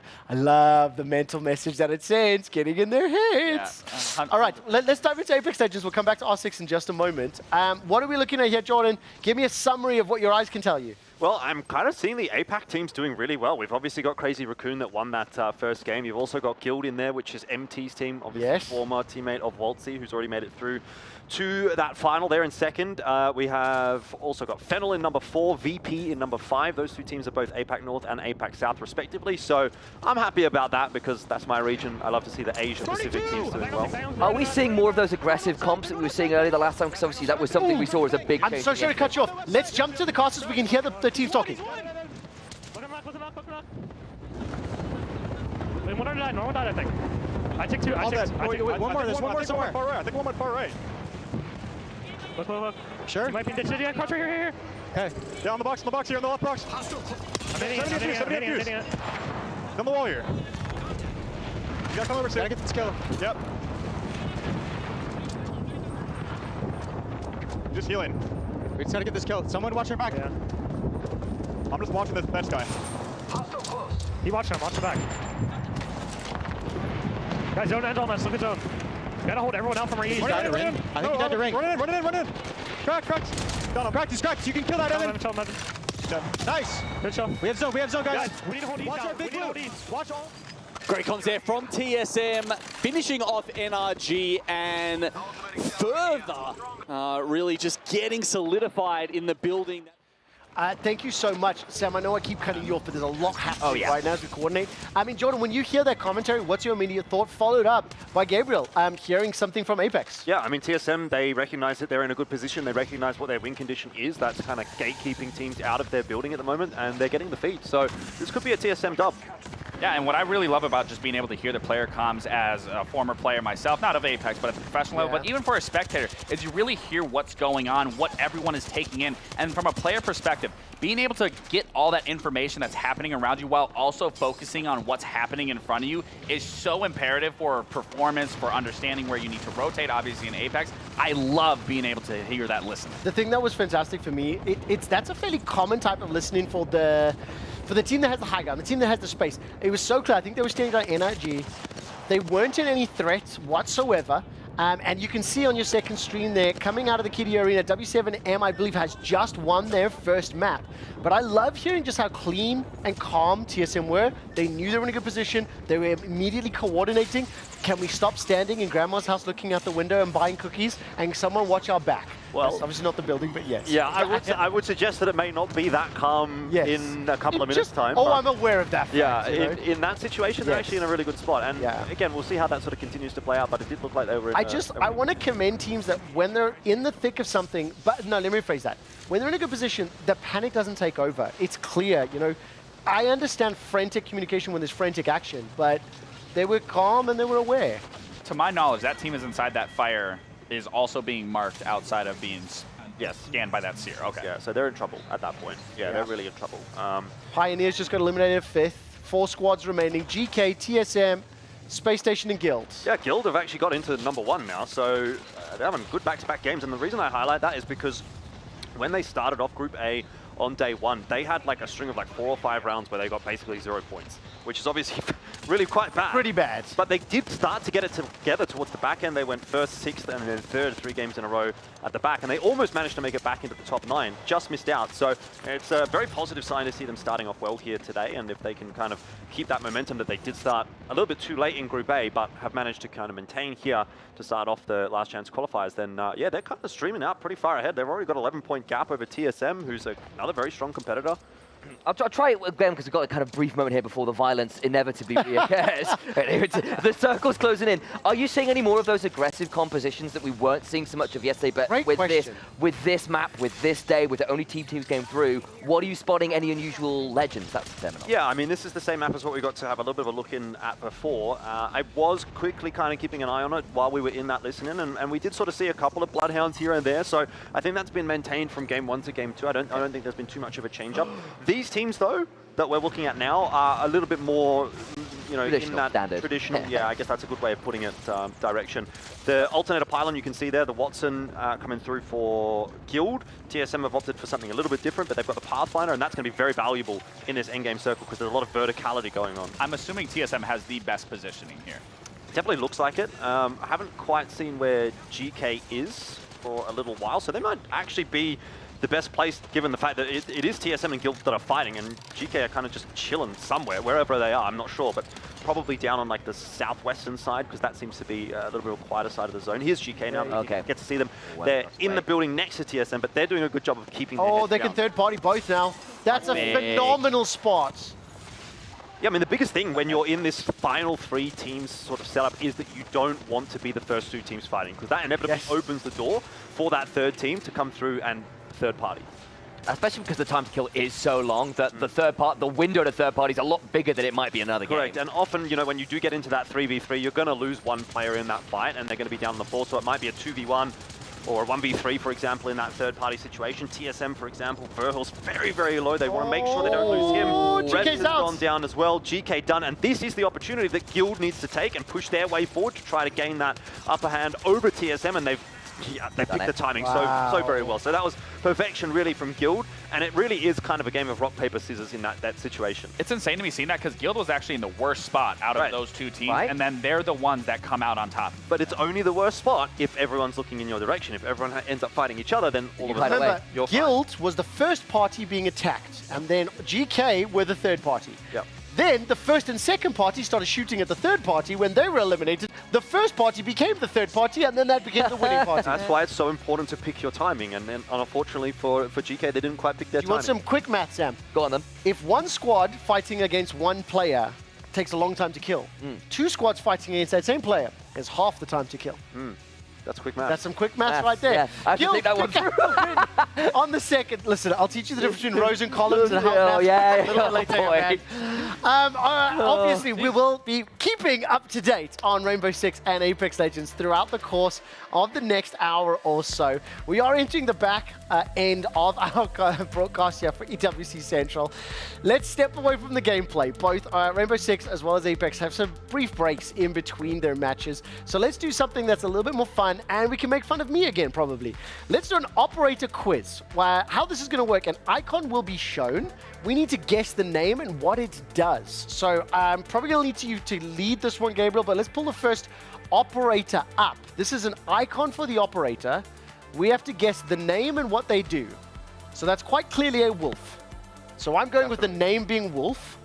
Wolf or Wolverine, maybe? Oh, okay. Well, look, I'm going wolf. So let's guess a name and then what they do. I tend to agree it's on the wolf side, so I'll go with Wolverine if you're going to go wolf. Is the silhouette of the operator or like... It's of the operator. Silhouette of the operator. Okay, what's your guess? So I think it's going to be something like, it'll be like something around wolves, maybe like Luna or Lupus. Ooh. I like the names, but... Okay. And then let's guess what it does really quickly. Just like, we're going to spell these out because we've got quite a few. I think it's going to be like a lone wolf thing. It gives you good 1v1 stuff sneaking on the back. Information. I like that. Looks like a tank to me. I do like that one. Yeah. You're the closest. Yeah, I was going to go wolf, and I was going to say probably something to do hunting or scenting out targets. So I really like the one that you said of like making 1v1s better. So his name is Fenrir. That's a wolf. You know, I was going in the right direction. So, and then his ability actually similar to Valorant's Omen, where that flashbang, the flash that he throws, it kind of the nearsightedness of what that does. That's exactly what Fenrir's trap does. When you go in the proximity of his Fenrir trap, it opens up and creates like a smoke screen effect that initially just nearsighted you. And for an attack, I mean, for a defender, you're completely unharmed by that. So this person can't even see you. So like you could be right here, I'm right here, you're in my trap, you don't see me. Unreal. I remember see we clear as talked day. about that. All right, let's go to the second operator, and we'll do this one at a time. So Jordan, this is your guess, and the next one will be Sam's.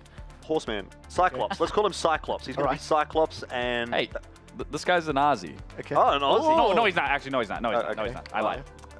Looks like he's got like a sniper rifle of some sort, or like some LMG or something. I mean, that's very clearly an assault rifle. Mark. Yeah, I was going to say he must be some sort of assault character, so probably someone in the front lines. That... No, Stallion. Something Stallion. What's a fancy name for a steed? Okay, I think it's Mustang then, because I was thinking Stallion or Mustang. I'm going to go Mustang. Okay, so that's what the group guess will be.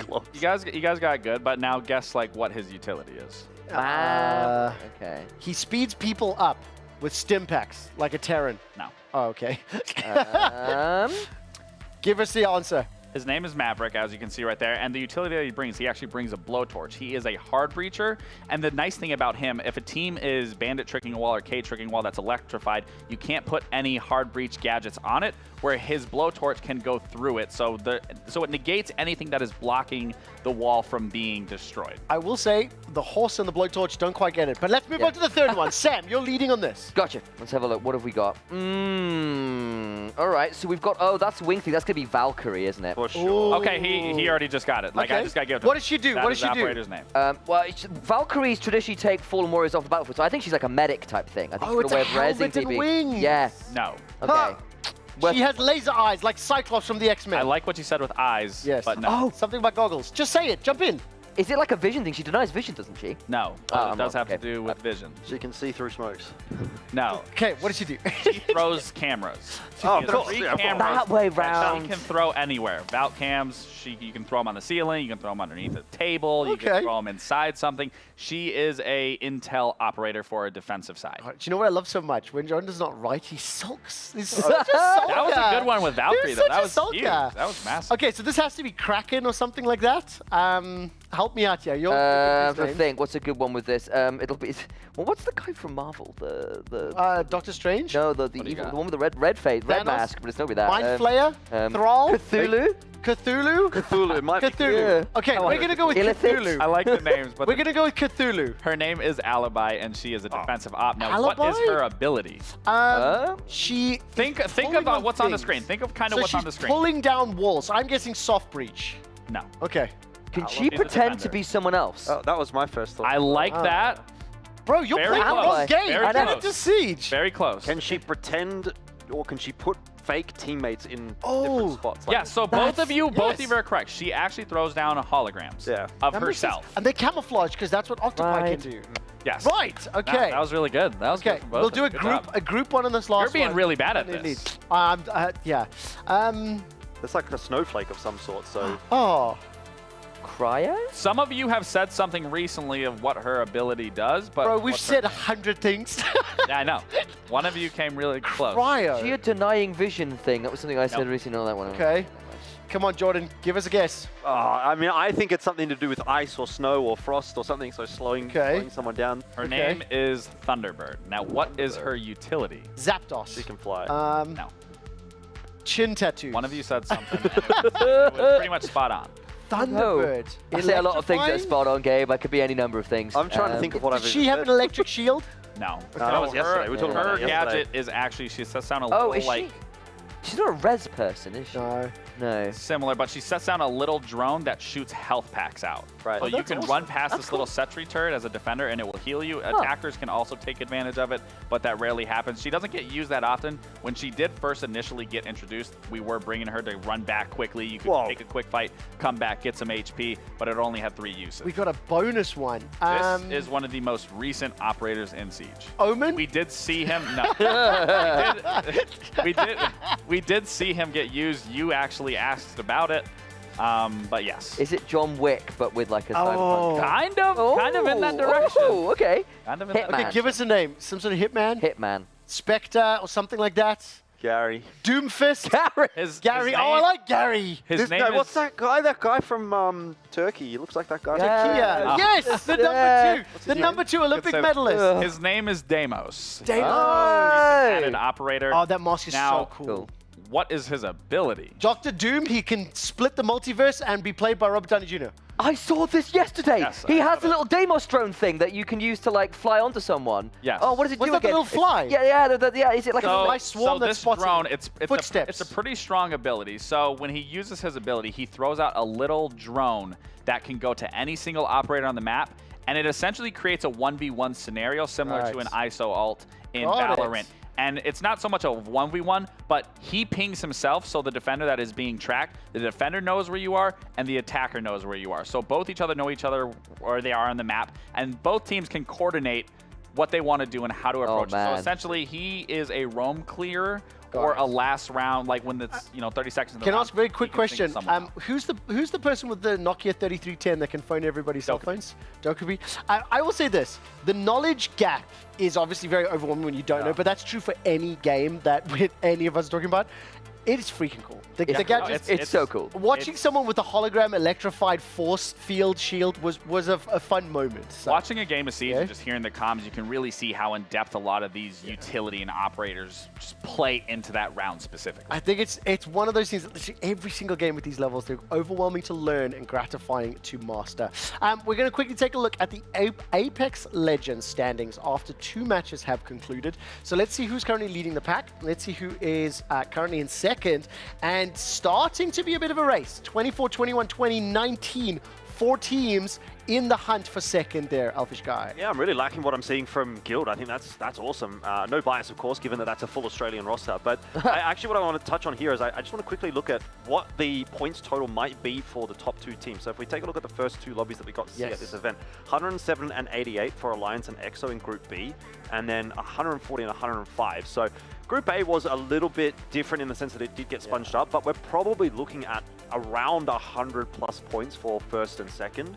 So still quite a ways to go for both Guild and CR. It's nothing but, we can't lock anything. The thing that I thoroughly appreciated from just listening to the commentary very closely the last few days is when you do have a group that is concluded with a set number of matches, they talk about the estimated safe point. Threshold. Okay, so the point threshold to go through. Now, when you have 9 teams going through, the point threshold was assumed for Group E to be around 60. You then watch the game and you go, oh, actually, it might be closer to 55. So that means the point threshold, because there's only 2 teams out of 20, is presumed to be 100 at this point. Give or take. Give or take. Obviously, everything can change, right? But it gives you an idea. So considering Guild were at like a third of that points total after 2 maps, that's pretty good going, right? You got to assume they're in a really good position right now. Yeah, they took second in game 1 and they took first in game 2. There's no way they're not in a great spot. Well, right now, obviously, there's still games. We're waiting for them to get started. The banning phase has just started for map number 2 between Team Liquid and W7M. Gabriel, just before we did this last sort of 40 minutes of section, we were discussing off air, when do the 4 of us get to talk about games? I didn't actually know it was coming immediately after. This has been an awesome half an hour of just watching the 2 live streams and sharing.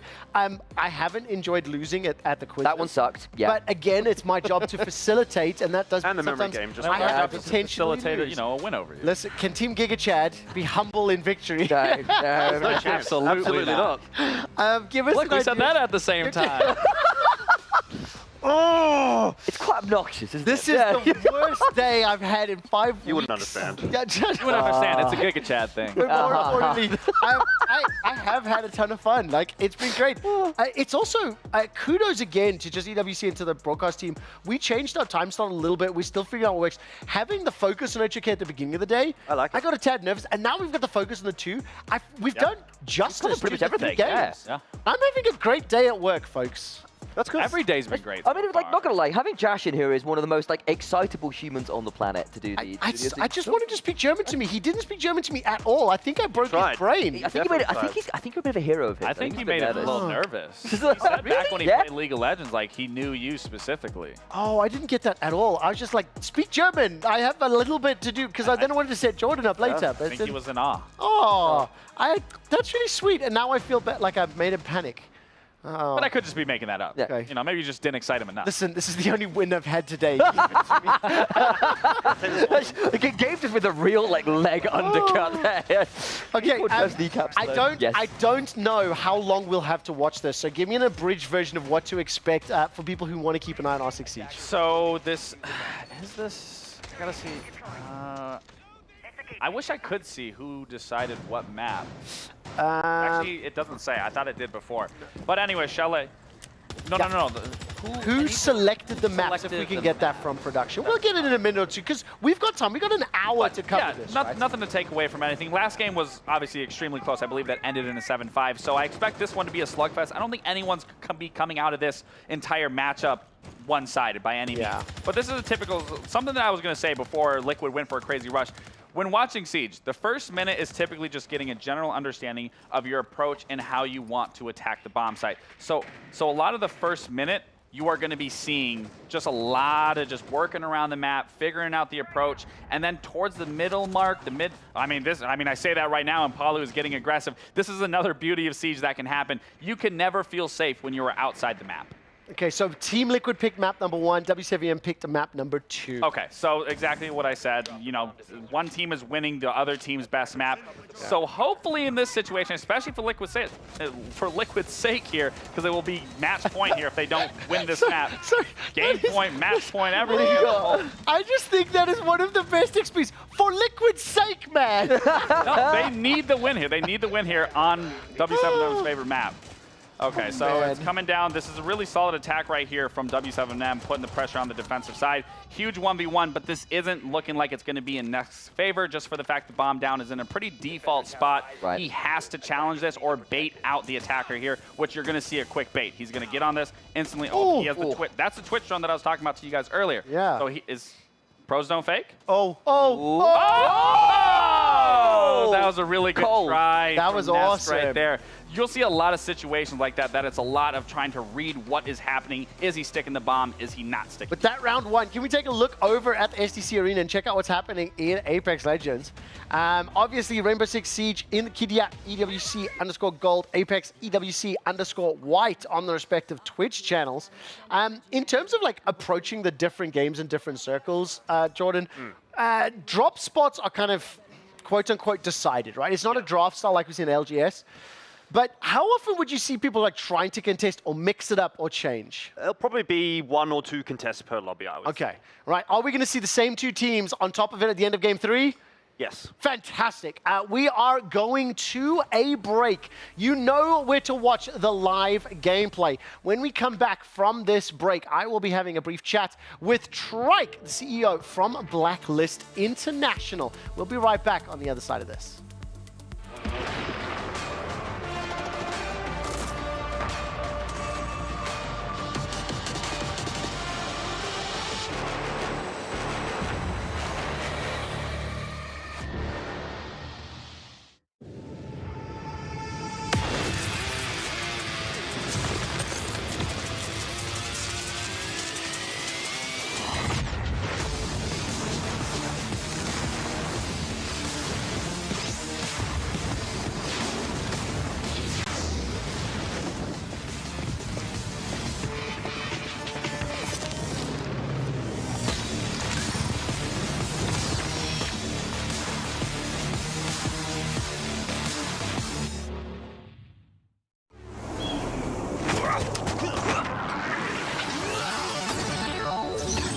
Ready, set, go.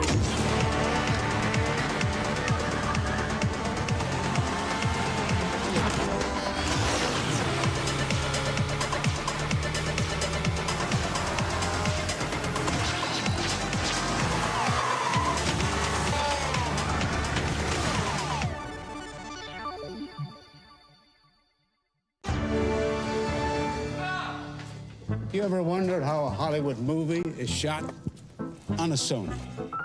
You review it on a Sony. And how do you make that sound epic? You record it on a Sony.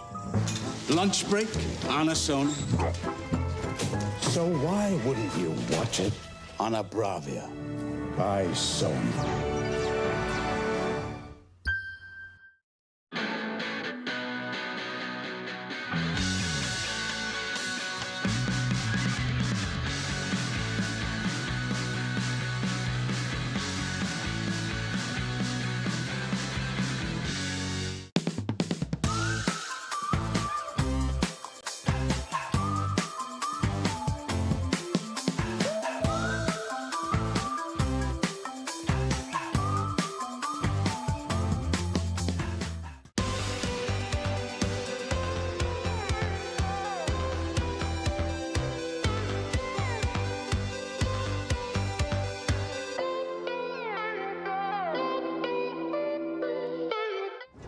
It looks like in the kill feed, Naski on Matafe action, everybody. It's what we all wanted to see, even though Naski was being nice and giving some props to his fellow Europeans in the morning, hoping they would get through to the final alongside themselves.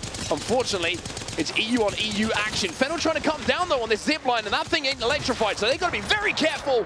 And careful they cannot be. Henchman will go down as well, and Na'Vi now just have one player on their feet. Not quite been the start for Na'Vi. They have down at the bottom of the leaderboard. They are really struggling in the moment, and it could be another game where they are sat just watching and hoping that they can do something a little bit else in the future games. Remember, they're only one of two EMEA teams in this lobby. Every other EMEA team has been able to qualify, as Kinda now runs into the other EMEA team here in NIP. I mean, NIP started all of that, and they finished it as well. It was Naski who got that first knock, and certainly the finish onto Matafe, and now they take out their long-term rivals. We've already seen the shall we say, the X exchanges between the two. And now we're seeing it reappear in game when it matters the most. For NIP, not only winning that fight being a good thing for them, but you can see what their rotate plan is going to be as well. VP playing the bridge at the moment. We mentioned how there is the possibility earlier on when we saw that zone 1 that we might see a shift back towards Mill, but for now they have access to both, so they're in a pretty good spot. When you do get zones like this as well, you will get a lot of blue shields for teams because they move so quickly over towards down Beast, but there's maybe, I think, 3 teams that are full purple right now. Everyone else is kind of scattered and hoping to get a little bit of something. NRG at the moment, trying to hold out a couple of teams on their way towards zone. Gonna be Crazy Raccoon, who are on the other side of things, as Crazy Raccoon's trying to take their roof. NRG are gonna have to hold right now. Let's jump into the comms with NRG. Going high, they're in board out. I might die. I'm batting. He can swing. He's swinging me. Swing. He dropped on me behind. Crack path. On me. On you. There was 2 low ground. You're getting thirded.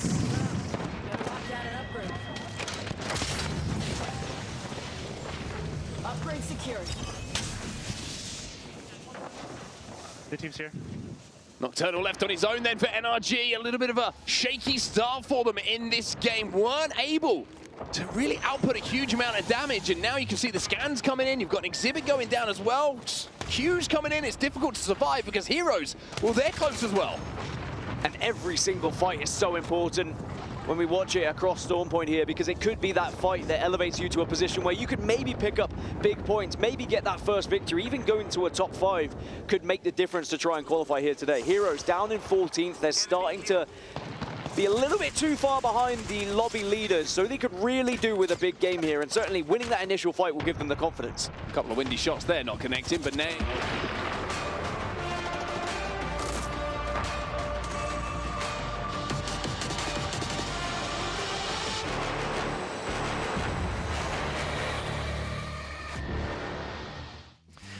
Well, Welcome back to EWC Central. We've got less than an hour of broadcast to go for our show, but that does not mean the action is over here at EWC in Week 5. As you can see on your screen, Apex Legends as well as Rainbow Six Siege will be continuing through the rest of the evening.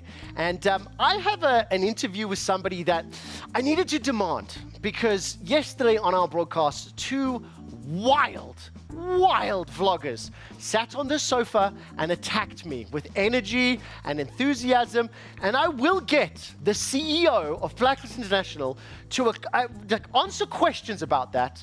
But before we do, it is obviously my pleasure to introduce Trike. I am obviously joking. CEO for Blacklist. I will say immediately, it was a hilarious interview. I want to talk about at the end of this one. Can you introduce yourself to our audience, tell them a little bit about yourself and also the organization? Okay, so hello everyone. For people who don't know me, I'm Trike Gutierrez from Blacklist International. I'm also the CEO of Tier 1 Entertainment, which is technically a new media company in gaming and esports. So that's that. Oh, amazing. Okay, let's talk about Blacklist. This is an organization that I personally don't have a lot of first-hand experience with. I spent a long time in the League of Legends ecosystem, predominantly obviously based in Europe. I know that you guys have a team that competed in Dota 2 here. You're in Apex. I believe you've got a Tekken fighter coming later as well. Yes. What are the other games? Where are your headquarters? You know, what are the games you'd like to add? Because we see so many at EWC. Yeah, so I guess like to start off, right? Like my story is basically I just wanted to pursue professional gaming way back, you know, like around 2010. But in Southeast Asia, there aren't a lot of opportunities for gamers like us. So for me, like I made the initiative to join the industry and basically like try to just open up opportunities.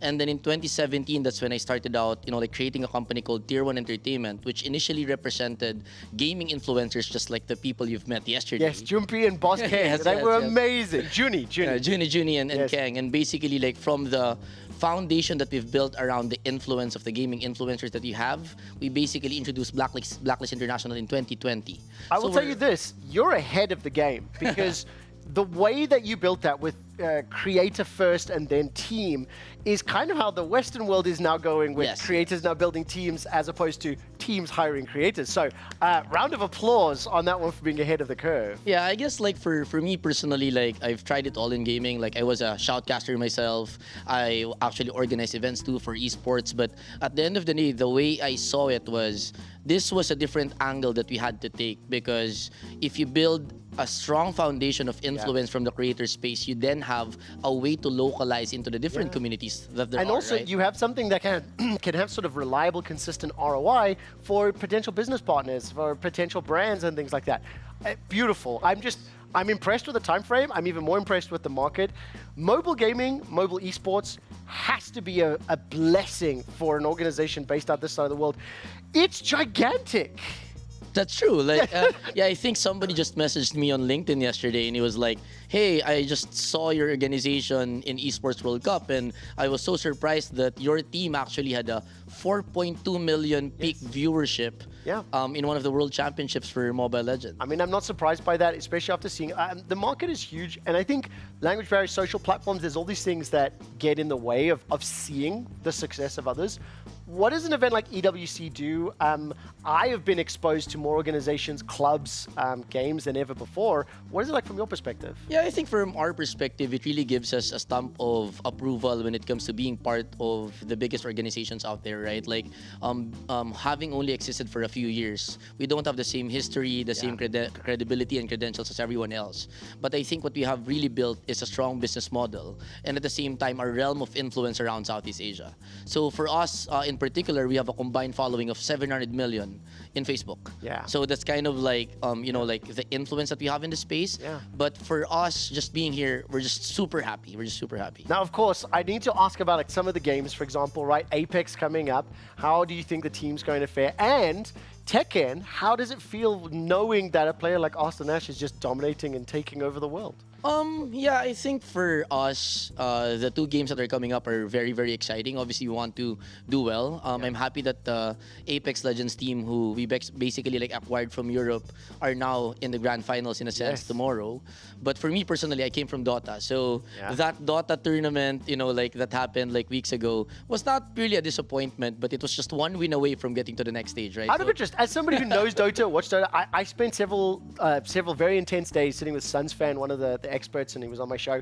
Everyone expected Falcons to win. Everyone expected, even when Falcons were losing in, they should have won. What was it like from your perspective, seeing the sort of tournament favorites and then ultimately Gaming Gladiators coming out with the trophy? Is it the result you expected, Chelsea? Obviously, you wanted Blacklist to win. Don't get me wrong on that one, right? But once they're gone, the rest of the matches is what I'm asking about. Yeah, well, I guess like at the end of the day, it's always a 50-50 thing when it comes to like the top organizations out there, right? Like I feel like in a stage like this where pressure is on and there are a lot of expectations, like you'll never know what will come out of a game. So yeah, for me, like this whole event really brings up the industry in terms of its standards higher. Yeah. So that's why, you know, like I think it's great. I just love, as a viewer, I've been watching and been a fan of esports and competed myself for 20 odd years, and seeing a mobile MOBA next to a PC Battle Royale, next to one of the most difficult tactical shooters, it's great to watch. I've only got a couple more questions for you because I see your entourage is pouring in here as well. Let's start with Seoul Olympics. You've got an Olympics hat on your head. What's this about? This is a deliberate choice. I'm aware of that, so tell me the story. Yeah, so for me, like I'm a big fan of Big Bang. I'm not sure if you're familiar with them, but they're basically a K-pop group from Korea. And they were basically a group that I followed like when I was younger. So their company is actually called YG Entertainment, and that is where I got the inspiration from Tier 1, where you develop, sign, and eventually like make the stars out of a certain, you know, like management company. So from that thesis, we really applied it to Tier 1, where we really sign like, you know, like influencers from a young age or like with a few following, and then we'll make them really popular afterwards. So I then have a bone to pick with you because by this logic, he signs Juni, he puts Kang on his roster, and then he unleashes them on my show with no warning. In case you missed the interview yesterday, I asked these 2 young men, these vloggers, to introduce themselves, and I swear to you, it was the most enthusiastic, raucous laughter. They were encouraging people to drink water. They didn't want to talk about their shoes. They were blaming the Filipino and Indonesian loss in MLBB because they weren't allowed to play. Let's just talk very quickly about that. I know you and a lot of members from Blacklist were sitting watching this. Yes. I had a blast. But how were you panicking or nervous at all once those 2 young men started rolling? No. Like I think they're the most camera-ready people beyond a shadow of a doubt in our company, just because they're so used to it. You know, like they're very fluid when it comes to how they react in the camera. Like if you could tell they were performers. Yes, they are performers. Yes. So for us, like we might not be that too proud about what they said, but we are super proud of their energy. The energy and the confidence were top tier. I tell you what, again, it was, I was starting to feel a little bit tired. It was the last little bit of the show. You know, we're here for 8, 9, 10 hours, and the 2 of them just lifted the spirits over. So I will say thank you to you. Okay, 2 last things. Number 1, is there anything you'd love to say to EWC, to the organization, to your fans? Let us know, camera number 1. And then if you want to flex and use languages, you're more than welcome to. It's up to you. Okay. So for us from Blacklist International, I think we're very thankful that we're part of the 30 clubs in the support club program. I think that's for 1. On the second point, I think I really want to congratulate, you know, like the whole organization and everybody who's really part of the Esports World Cup, because I think they have elevated esports in the whole world. I mean, the standard from production to finding like the right people who understands and knows the community. I think that's not an easy thing to do, right? So I think that's second. And at the end of the day, for all of the people who have been following us, we didn't do so well this year, but hopefully like next year we'll get back and got a good foundation to build on. Yes, we could compete better next year. Yes, of course. Now, are we gonna give a shout out in mother languages? The reason I do this, this is a show that brings together clubs, players, nationalities, broadcasters, influencers, performers from all over the world. So it's something that while we predominantly broadcast in English, if you would like to say something, you can. Sure. So sa lahat ng nanonood dyan sa Pilipinas, hopefully supportahan nyo kami sa Blacklist International. Yeah, that's it. And if you understand Japanese, konbanwa minasan.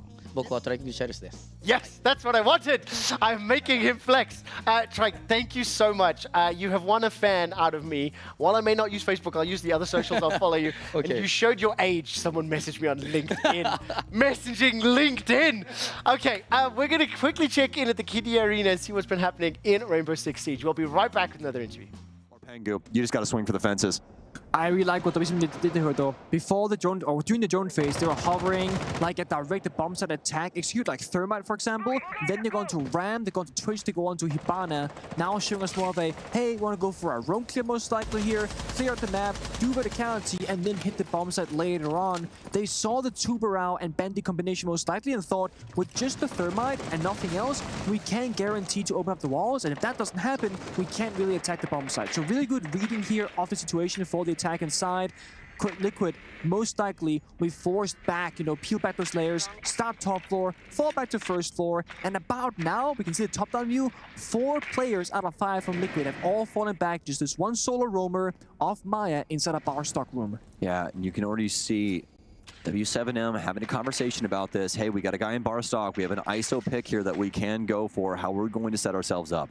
Get the Twitch drone in here. They're looking for any nitro cells or anything because that black eye cam was upstairs. They wanted to see if he had a pre-placed. Maybe another player can try and assist with that. And it's the old bait and switch. The oldest one in the book, you could say. There was actually a nitro cell there, but I think he set it up a little bit after that camera got destroyed. But still, that drone comes in. He shoots the drone. Offensive player shoots the guy. I mean, it's a... tale as old as time. So, dots? Oh, they see it. Okay. Creative way of getting rid of that, eh? I gotta say, though, I don't think that was a worthy death for Liquid. It did not really pan out. C4 is still there, actually. Did not actually clear it out, but not gonna do any bit of damage. But trading a body early on without any real pressure, the C4 gets cleared out as well, so nowhere to get back to a 4 versus 4. Now Liquid are in more or less worst case scenario because Ram's gonna get activated, pop the entire self-destruction. Once that's done, you can shoot those bandit batteries, rotate Hibana outside, breach open that primary wall, then you have capital smoke and fire for the bomb site, and all of a sudden, you can't really fight back because gun skill is not gonna be enough when the attack has so much utility. Yeah, the only true safe space downstairs once all this verticality is ripped away is the blue hallway. That's it. And Warden can see through smokes, that's really it. Yeah, exactly. That's all you got for yourself. And now they do have the tub, so he'll be able to freeze up the wall at least for a bit, but I mean, this is just simply semantics at this moment in time. He does actually have 2 more, so a little bit of a miscalculation on my end. He should be able to hold this up for an extended period of time and kind of complicate things here for W7M. And yeah, as you said, they've got the Bandit too to try and bandit trick. So a little bit of an oversight there for me. W7M kind of in the hot seat, but this hard breach is actually going to go off. Resets works his way up to the breach. Do they know that he's gotten into this corner though? A nice shot from Volps. Palu takes down 1. They'll kill another, and Dodez able to get it down to just a 1 versus 3. Oh my goodness. W7M with a huge moment there, and I mean, Liquid, what more do you want in a moment like that? You have all of that utility at your disposal, but I think W7M make the right play. That frontward breach, the snowmobile garage, is not the crux of the story. A huge play comes in from the back end, and W7M eviscerate the setup. And I think Lagunis' face cam at the end of the round tells the full story. That was again one of those heartbreaking rounds because Liquid, they found the pick blue staircase, they found the pick fireplace stairs, but the backside flying together, but Resets put himself in a bad position. It was a high risk, high reward because he was playing by the breach, tucked in the corner. If he goes on drone, he will guarantee get at least 1 kill. But because he was seen or spotted or heard, he dies for nothing. Liquid, they're trying to win these rounds off quote-unquote cheesy plays, if you will, because plan A isn't working. They had a roam, they had the Valkyms, the C4s, but the roamer died without really fighting back. It was just Dodez jumping in library window, looked towards stock because he was thrown out, and got a free kill. And after that, it only really got worse. Yeah. 2-4 was what I wanted for Liquid. They got there, but can they do this on attack? Yeah, and this round right here is going to tell the tale of the tape. So we'll have to see exactly what happens. And I mean, honestly.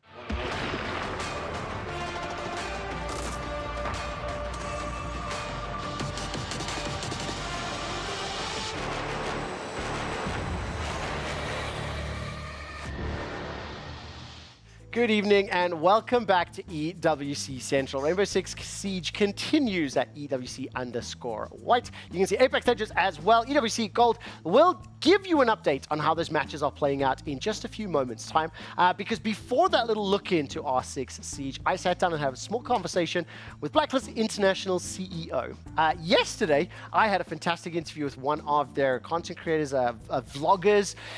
Two young gentlemen that absolutely blew me away, and the Blacklist International special will now continue. It is my pleasure to introduce Rogine, a streamer, content creator, influencer for Blacklist International. Thank you so much for joining the sofa. Could you please introduce yourself and tell our viewers a little bit more about yourself? Hi everyone, I'm a Twitch streamer and content creator from the Philippines, and my name is Rogine de los Reyes. Amazing.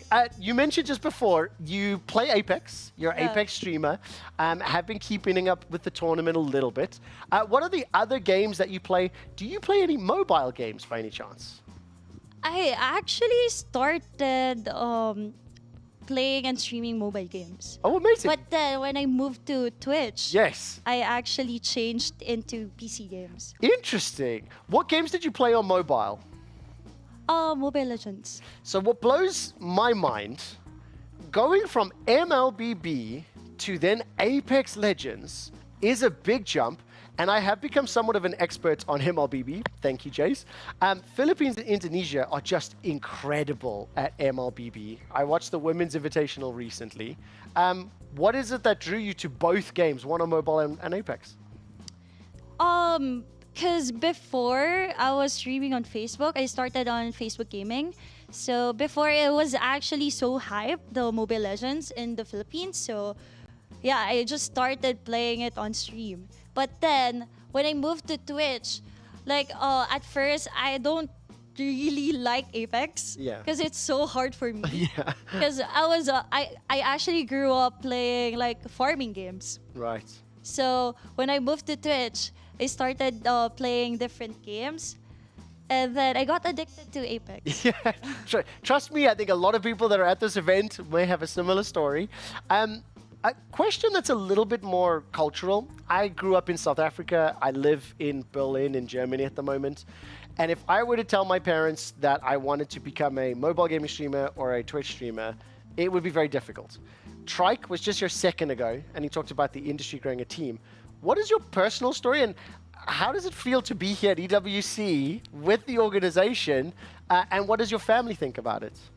Actually, my parents actually bought us when we were kids, like a lot of gaming consoles. We grew up, my siblings and me, we grew up playing gaming consoles, and then my brothers got addicted to PC, and I'm not really that person who actually played PC games before. And then when I was already an adult, I just started playing PC games because of my friends. Yeah. Because they love playing it. I mean, that's how I got into League of Legends. Friends introduced me, and then 12 years later, it's all I did. It became my job. I stopped doing that recently, and now I'm here. Let's talk about Apex. I'm going to put you on the spot a little bit. You told me you keep up with the esports. So, other than Blacklist International, which teams do you enjoy watching? You know, what region do you watch the most? What type of legends do you think are the most enjoyable to play? Well, as of now, I feel like, well, I'm actually rooting for Blacklist. Obviously, goes without saying. They are number one. But I feel like Falcons, Team Falcons are like, they're really OP, their team. Ooh, okay. Because that's the big three. The big three. Yeah. I've only just recently learned about that because I was hoping that they might be arguing with each other and make it more competitive for everybody else. But they smashed Group A. Like 140 points was absolutely wild. What we're looking at right now is actually the fourth match of the day. What do you think about the last chance qualifier with only 2 teams that advance? How brutal is that? Oh, I actually didn't watch this. No, that's fine. This is live. This is happening right now. This is happening right now. I don't need you to commentate this. Don't worry. That's not what that's definitely not what we're doing. But in terms of the tournament format, only 2 out of the 20 teams will join the final and have a chance to play with Blacklist tomorrow. Well, that's gonna be a lot of actually teams. Yes. So I think there's a lot of thrill that Yes. is gonna. It's tough. It's tough. Yeah, it's gonna be tough because gonna there's a lot of good Apex teams. There are indeed. Okay, let's step away from this. What are your plans here at EWC? I obviously know you're here with the entire army of Blacklist. What you can't see at home is there's like 50 people behind the cameras. Blacklist itself roll deep, and it's awesome.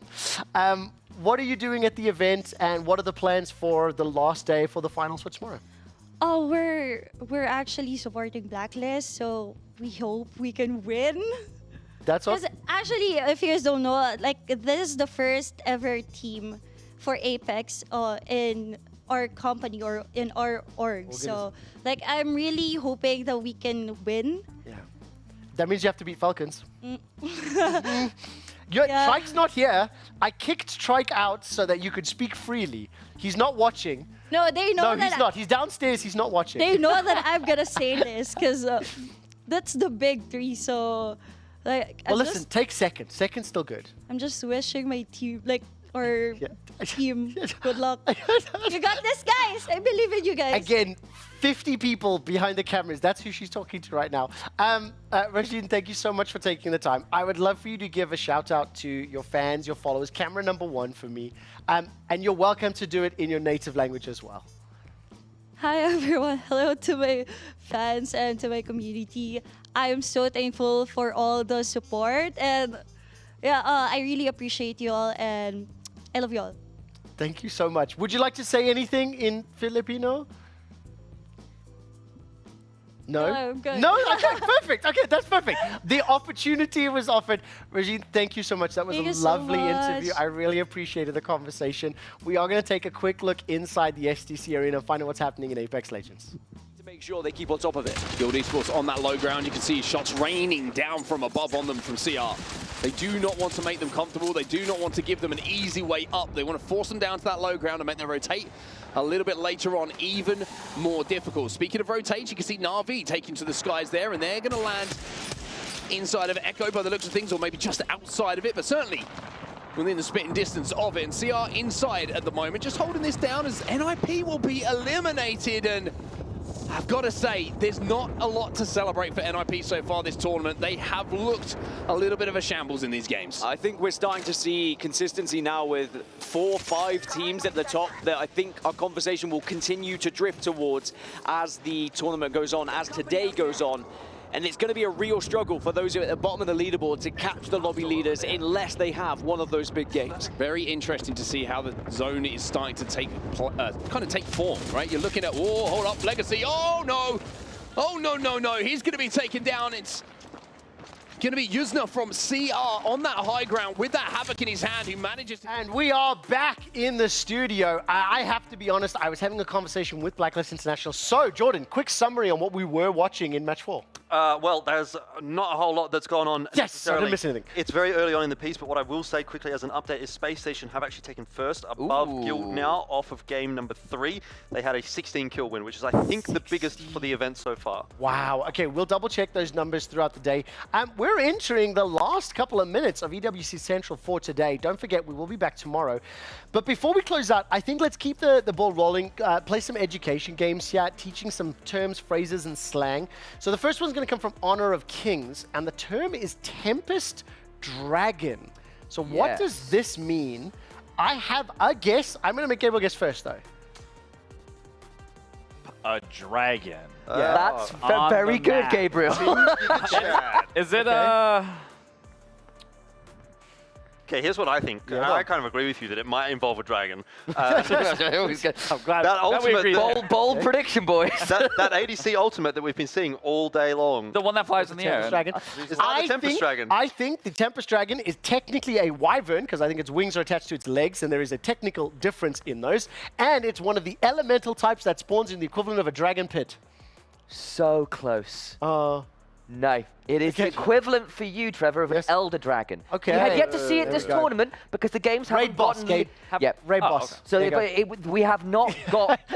we have not had a game go late enough to see one yet. But I only thought it was the... A neutral monster that spawns after 20 minutes and grants an aura. Of course it has aura, like the Giga Chad's aura. Oh, yes. I thought it was only the Overlord and the Tyrant. So what happens at 20 minutes is the Overlord and Tyrant disappear. They are eaten by the Tempest Dragon. The Tempest Dragon... 20 minutes, we've not seen a game. I was going to say, I've only seen KPL. No wonder I wouldn't know what it is. That's what I said. I did, in fact, just say it because I was like, look, we've not seen it yet, guys. That makes so much sense. But this is basically, Top Stage UK game's going too late because whoever kills it, the game is basically done. Is the gaming company be mad at KPL because they aren't even allowing their features to be I am going to tell you something now. This next one, I know this. Apex Legends kidnapping. What on earth is kidnapping? Clip just that, guys. Just that section. Yeah. You have to have a guess first. Okay, I think what it is, I'm assuming you probably have some ability that allows you to grab an enemy and forcibly move them out of position, nominally into a bad crossfire. I won't answer this one because I think it's probably something to do with stealing a position away that you didn't deserve or like earn, basically. What is it, Gabe? Do you want to let us know? If it has to do with Wraith, then it's Wraith using her ult, going in and dropping it on the opponent and taking them back. So it's literally an ability. It is, but this is not the actual designed usage of the ability. The ability is a portal, so Wraith, the character, can use her ultimate to basically create a portal. She ults, the portal opening starts where she starts the ult, then she physically runs to where the ending is. This is not fair because this is just it's a trick question then. No, it's not. And then if Gabe's the guy, if I'm Wraith and Gabe's the enemy, I drop my portal exit and right I come here over to you guys on top of him, and he's forced through the portal into my teammates. Hi, Gabe. I am instantly down. And now you have been successfully kidnapped. I feel like I got quite close. Now, I only know that because I got kidnapped before. The point of it is not to kidnap people, it's to set up rotations to allow you to cross. I need this as a gift. Jordan just spinning over to our sofa. I have to be honest, that's one of the best uses of physical comedy I've seen on the show. There you go. And secondly, the reason it's a trick question, that's a real word, so it's just a real thing. So I thought I was being tricked. Oh, okay, I appreciate that. If we have the opportunity, I'd love to see if it's Gabriel possible. goes missing. You know where he is. I don't think there's any Wraiths, unfortunately. Yeah, exactly. Okay, the next one is going to be Intel Ops. I think it's the name of the processors involved in the drones. Okay. I get it. So this is like Valkyrie, isn't it? It's operators that are providing intelligence. So they're ones with cameras and drones and all that kind of thing. I'm thinking it's just a collective name for a group of operators that are Intel operators. Their enemies are ops. You guys absolutely nailed it on the head right there. It's just a group of operators that bring more intel to the game. So a character like Echo, a character like Valkyrie, a character like Zero, which is played as Sam Fisher. Tons of operators bringing just extra intel onto the map that already is on the map just by default cams themselves. Okay. So. This next one I think should be universally easy for my guests, despite the fact it is quite difficult. Who wants to guess what is frame advantage when we consider a game like Street Fighter 6, which is coming next week? So I am assuming this is when your move takes less frames or takes priority over another move's frames, because obviously one of the things with fighting games is the number of frames a move takes. Yep. It's the same thing for me, like with FPS games of like ping or MS, that if you're lower MS, your connection time from clicking to the actual monitor and in-game is going to hit faster than the other person that has less or more than you. Pretty much that. I think the ping millisecond is a slight kind of warped perspective of it because Sam's explanation was a little bit better. There are certain animations, particularly like heavy attacks, special moves, that when a character attacks or blocks, the opponent can move faster. In games like Street Fighter and Tekken, if you do like a heavy down and you miss, the opponents will have frame advantage. It takes longer to do that. Similar if you manage to block things. So yeah, but pretty much nailed it. This still was a good question. And good job to production team. It just happens to be one that I think appears in quite a few of the different games. Nevertheless, we're going to move on with the show. And it is time for our EWC Catchup that's powered by STC.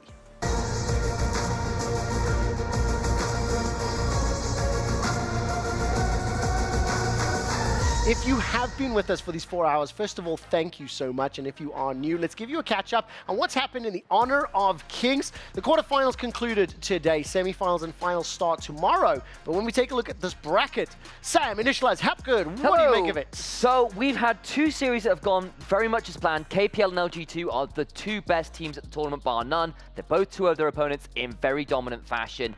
The other 2 series, though, went very much against the talent's expectations. AGG have really grown through the tournament and took out Team Secret of all teams. Second seed from Malaysia, massive upset. We got a co-stream with that earlier and we were all a bit shocked.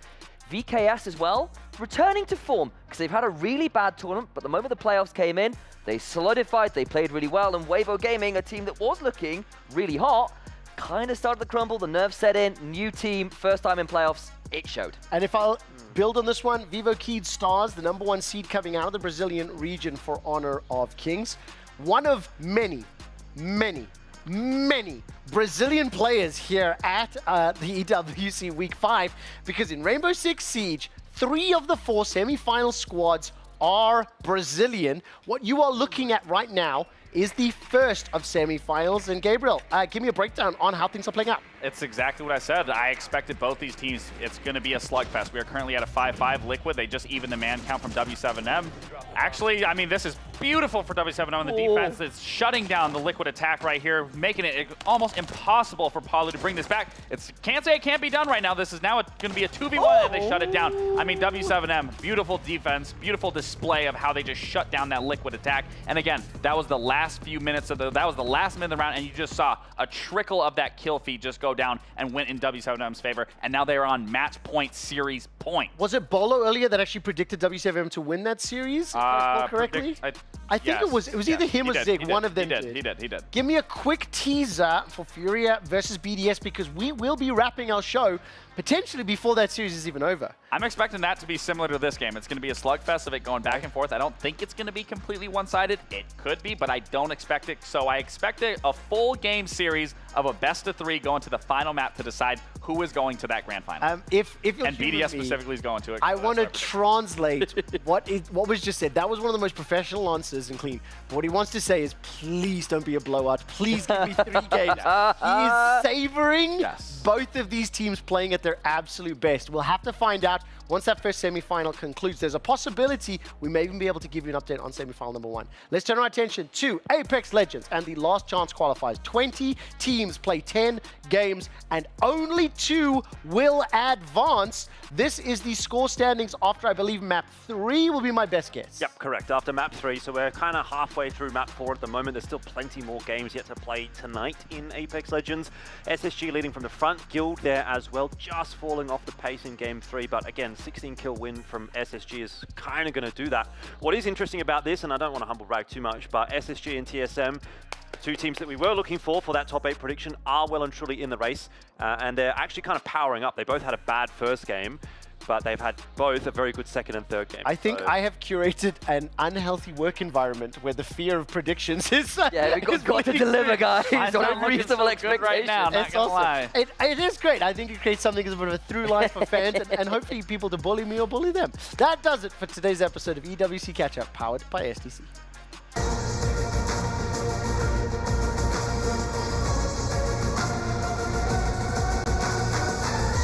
I am really nervous about this next segment because as we close out the day, it is customary around these parts to look at the best plays and the best moments in our Kidia play of the day. We have 3 secured and I know what's coming. Let's start with Honor of Kings. This is Zeiss from AG Global with a triple kill. So this is brilliant, and I would want to really shout out the casters for this moment as well, because they call it so well. You're going to keep your eyes on Zeiss. He's over on that blue side right there, and he has to do a very good job of staying alive.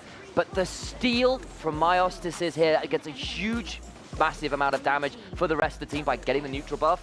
And the AD carries Zeiss on the R lead, that Fox girl with the umbrella.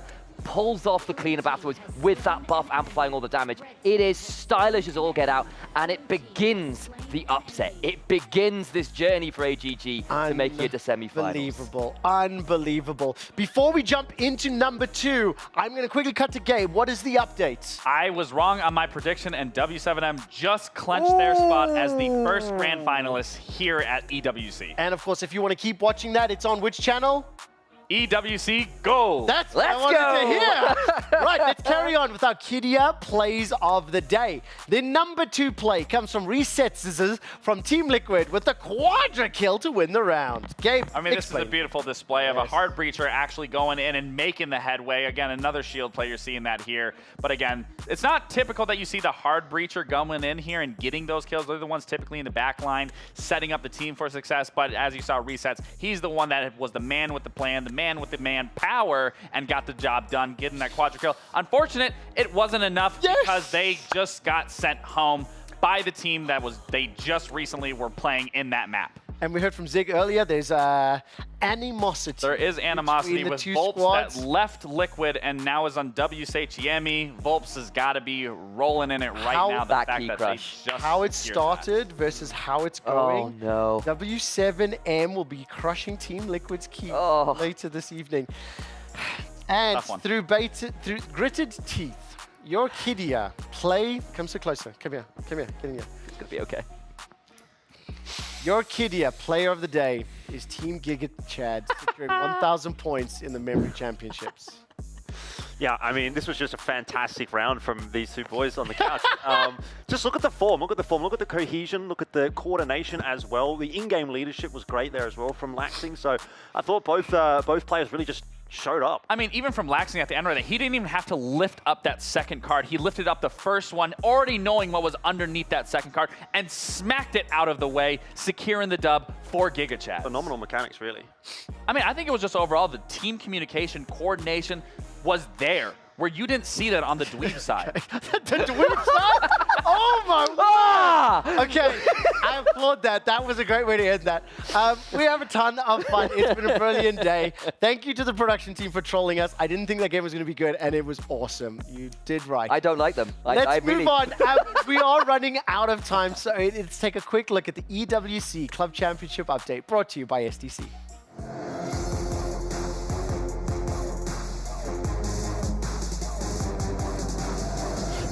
Now, of course, with Team Liquid just being eliminated in Rainbow Six Siege, they will be unable to secure any more points and will be sitting tight at 1,445 for now. W7M don't have any additional teams competing at EWC as of now, so they will not be eligible for that club championship. In case you are not familiar, in order to be eligible for a piece of the $20 million prize money for the clubs around the world, you have at least 2 teams placing in the top 8. Now, for the moment, clubs that are on that standings who are still fighting for their tournament lives in Apex Legends include Na'Vi, Virtus Pro, Space Station, and more. The list does go on. We'll keep you updated throughout the course of Sunday's broadcast, but that does it for now. The EWC Club Championship update brought to you by STC.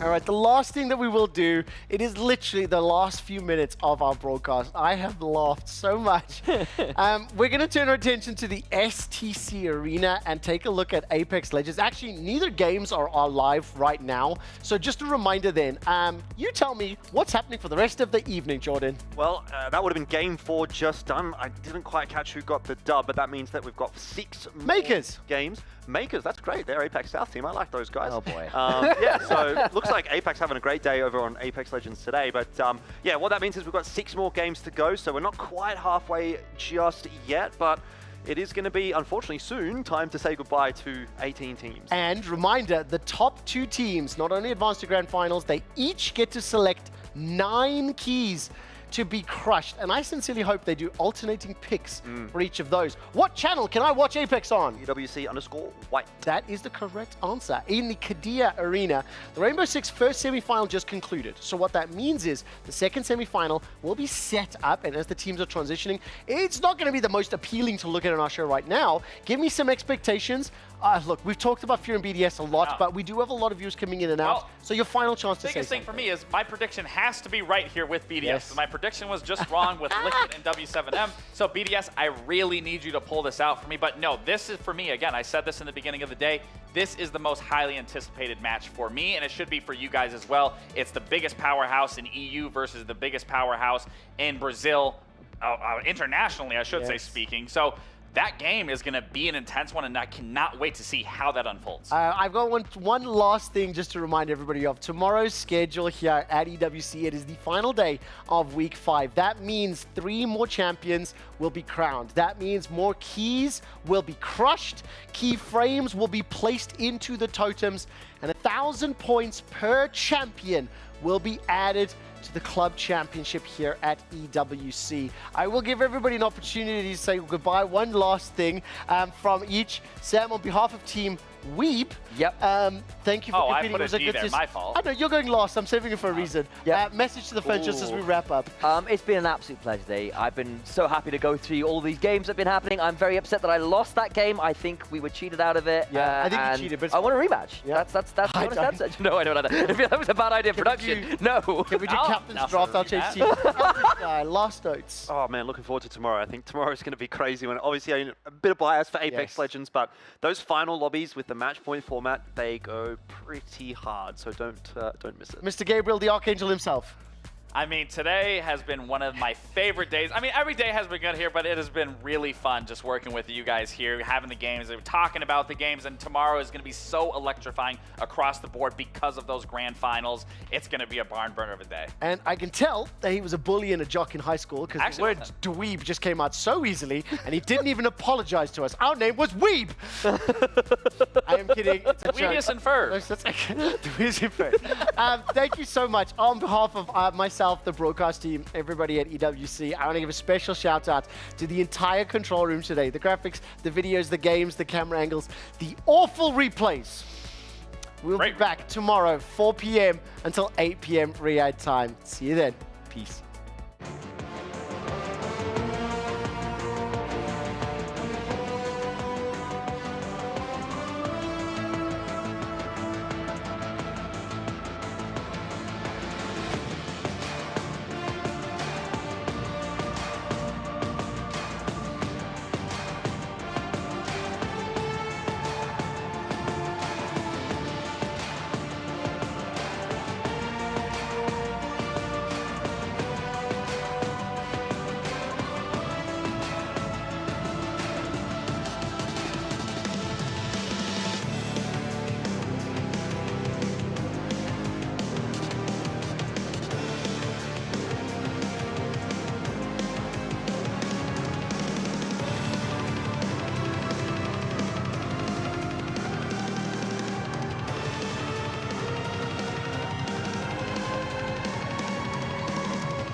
Blee stepped up and is really trying to make this work. So Dash, thank you so much for joining us.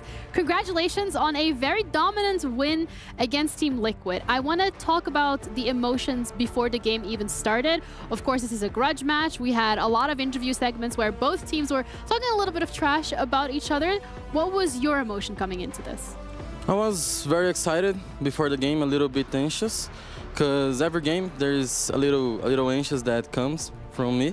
But during the game, we start to play our best, and the anxious goes out. So a little bit anxious and excited to play.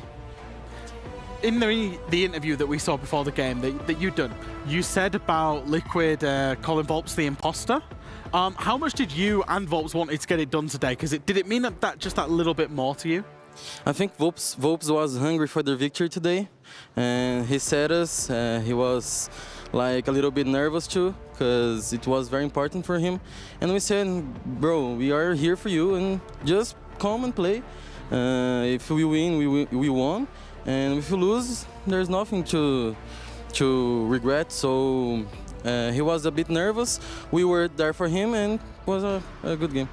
That's great. I mean, I think in the interviews prior to the game, it showed that you were really confident going into this. You were willing to take down Liquid again. When we look at the predictions, it wasn't really leaning towards you guys' favor. You were, I think, at 22% people were expecting you to win. How does it feel being the underdog in that game and then actually getting the game done in such a dominant fashion? This happens every time in Brazil. Always we are the underdogs, so we are used to it. And we just sit down and play like we were very prepared. We know that, so I don't think we are underdogs right now. I think we are maybe top 4 of the world, maybe top 1 right now. So I think that other teams don't need to make us the underdog of the tournament. Who do you want? We saw Lobin in the interview on the stage. He called out Herds and said that you wanted Furia. Do you want Furia, or would you rather beat BDS? I'd love to beat Furia. Yeah. They are a very good team, and that we inspire ourselves on them. So beating them would be special. Is there a different preparation that's going to come into going up against Furia? Of course, they're going to be playing against BDS next. You're going to stick around and watch the game. What is the next 12 hours looking like for you? There is not a special preparation, because in all the tournament we just played our, and that is being nice. So I think the same for as the other games, and beating them will be easy as much as BDS. All right. Well, thank you so much for that insight ahead of the game for tomorrow, but also for today. We do appreciate it. But you guys did send Team Liquid home, so we have Jackie, who is ready for an exit interview with Team Liquid to see Milosh, actually, who is going to be looking in with Team Liquid and seeing what they had to say. Hello everybody and welcome to EWC. And here in the back we're having a quick interview, an exit one as they call it, with Palu from Team Liquid. First of all, Palu, thank you so much for joining me here. I know spirits are high after the game. Commiserations, you gave us a great showing. But yesterday I was chatting with Lagonis on stage and he said, you know, this game versus W7M, this is one between brothers. You know, we've all played against one another after many years. It's a different sort of experience. Do you feel that yourself when you were in the server? Yeah, like I think we have a lot of energy playing against them, and the game, like you see the emotions going. So yeah, it's nice to play because we've played with Anna a couple of months maybe, and Maya is just like left Lowe's also. So yeah, we have a lot of emotions. We are like trashing a lot. So yeah, it's always fun. I mean, still a 7-5, 7-5 game. It's close as hell. You flip a coin and it's completely different. I know that weighs heavily on players' hearts, but given what US Team Liquid have achieved, and especially since you mentioned Maya, you know, semifinals in Manchester, semifinals here at EWC, does that at least give you some hope that, hey, we're doing something really good, we will achieve that final? Yeah, like for real, I think we were playing way better in strategies and stuff like that, but like shooting, sometimes we were losing. So yeah, I think especially in Nighthaven, we lost so many rounds that we were in advantage. Yeah, we need to work some things to fix it, and yeah, go heads up for the next ones. Is the future bright? Because, you know, you got Stage 2 coming up, potentially Montreal, like there's a lot on the line here. Yes, of course. right now we have a really big month between us, and it's a loss. Of course, it hurts, but we know we can replicate any results we made, and it's knowledge for the future, you know. Do you feel that that's what it's all about? Coming to EWC, of course, there's a big shot. The big play is to win it all. But if anything, you come out with a lot of experience and lessons to prepare you for the actual pro circuit. Yes, of course. As I said, I think every match you can learn stuff, you can improve, and that's what we are going to do. And yeah, as I said, heads up. Of course, it hurts a lot. We really want to win it, and yeah, sometime we're gonna make it. I'm sure you will. Paulo, thank you very much for joining me. Again, commiserations to you and to Team Liquid. I know that we'll be seeing you performing even better at the next one. And that was it for us here at the Exit Interview. Back to the studio. A lot of takeaways from the side of Team Liquid. Very humble about it, very honest. And, well, that's their key. Getting crushed straight away. It shouldn't be anyone other than Wolves crushing this key from his former team. Poetic. I mean, that's the sweet, sweet revenge, I guess, that comes with said grudge match. Unfortunately, also crushing Liquid's chances of joining other teams around them in the club championship to also get that victory on the board in one of those games. Like we said, there was so much on the line. There was emotions, there was players playing against their former teams, there was the competition in isolation, in just winning the competition and what that means to the teams. But like you say, also for Liquid, there was pressure regarding the club championship and them getting it done for their organization. So add all of that together for Volps, that is going to feel like such a sweet moment to crush the key of your, I suppose your enemy on an individual basis. And that is a huge spanner in the work for Team Liquid. On the grand scheme of things, they are still sitting at that top 2 spot. They still get some points here. They still have an Apex roster competing, so a couple of dreams that could be coming true. But when it comes to Siege, that's it. That's the end of the road for them. They are done and dusted, and they're going to be going home, whereas W7M is looking at the finals. Yeah. Also, Ginny, I think I want to say something before we go into the break, because, you're our host and you're always good at putting us on the spot. Oh, no. But, I plead the fifth. We're going to put you on the spot right now because we have prepared something, and for that, I'd like to welcome Ian to our stage as well. I believe Can I run away? You are not going to mute yourself. No. You see what's going to happen. I don't want to go too quickly. Because I'm leaving. I've got to be careful. Oh, it's going out. You stand here, right here. Okay, you know your position. Sorry. Please. I told you I was cooking up something special at the start of the show. No. Hold on. But no one can participate in that. We can. Go. Do it Happy in birthday to you. Happy birthday to you. Is air conditioning? Genie. Happy birthday to you. With a bit of gusto. No? No. Will you blow it out? Gefeliciteerd. What else do we Make say? a wish. Gefeliciteerd. Dankjewel. Go for it. Make a wish. Make a wish. Oh, should I wish that you keep your hairline? That's going to be a hard one. For me, please. Thank you. Congratulations. You made it another year. I can't believe you're 14 now. That's awesome. Yay, finally. I got to grow up. I was thinking more like 20, but I don't know how. How does it feel to be 26? Out here, living your dream in Riyadh. That feels old. Imagine what it's like to be Ian, then. Or me. Yeah, I know. Yeah, we're old. No, it feels great. I actually... Okay, this is going to sound really sad, but this is the first time that I blew out candles on the birthday cake. Really?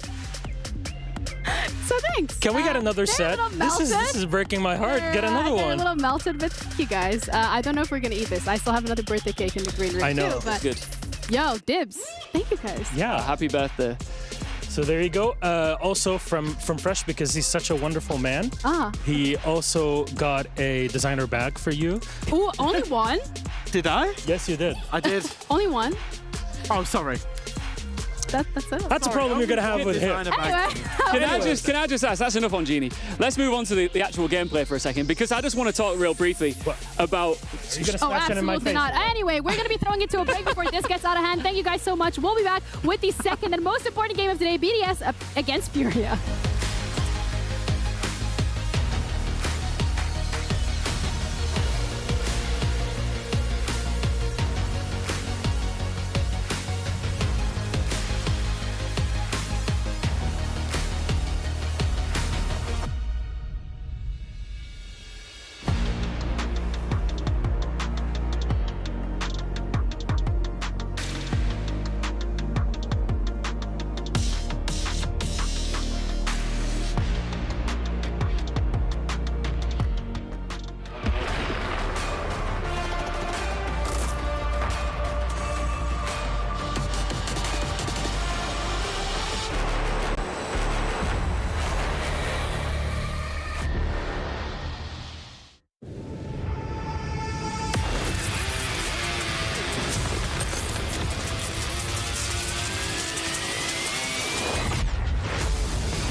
for me personally, the region that gives me most trouble is like NA, because they play like so, like mostly saying Dark Zero. I'm thinking of Dark Zero, saying NA, but thinking Dark Zero, because they play so methodical and like so slow, and I think that's a hard style for us to play against. I think the Manchester Major, it was a good tournament for us. Like we went 3-0 on the first stage, and then we lost to Team Liquid the first game of the playoffs. But we played well, and it's a Brazilian derby, so it's always a difficult match for us to play. And I think what we learned from the tournament is that we had to prepare better. Like we can't put our backs in like in the results of the past. Like we have to get better and to improve always. So I think that's what we learned from that tournament. I don't think there's been any significant changes. It's the same roster as it was on W7M. I think the main thing is that we are having a better support from Furia than we had in W7M. We just want to win so bad with this organization, because they are giving everything that we need, so we just want to give it back.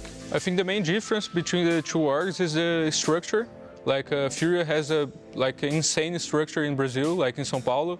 They have a gaming office like in a building there, like it's a whole floor, like for everyone, and everything we need, they support us. So I think the main difference is the structure they have. In the grand final against FaZe Clan, 2024 Invitational, I think the moment that I felt like we were going to make the comeback was when it was 6-3 for them. Like it was 6-1, and then we made 2 rounds, and then for that moment on, like I knew we were going to make the comeback. Like I was certain of that. Like and I don't know how to explain it. I was just so confident. I was just so locked in the game, and everything just turned out good for us. The coaching staff is not talked about enough, I think, because they are like everything for us. Like I joined this team. They were already here, Igor and Abreu. They both invited me for the team, and like they do everything. Like they support us every day, like everything we need. They do stress, like they improve what we need to improve. So yeah, they mean everything for us.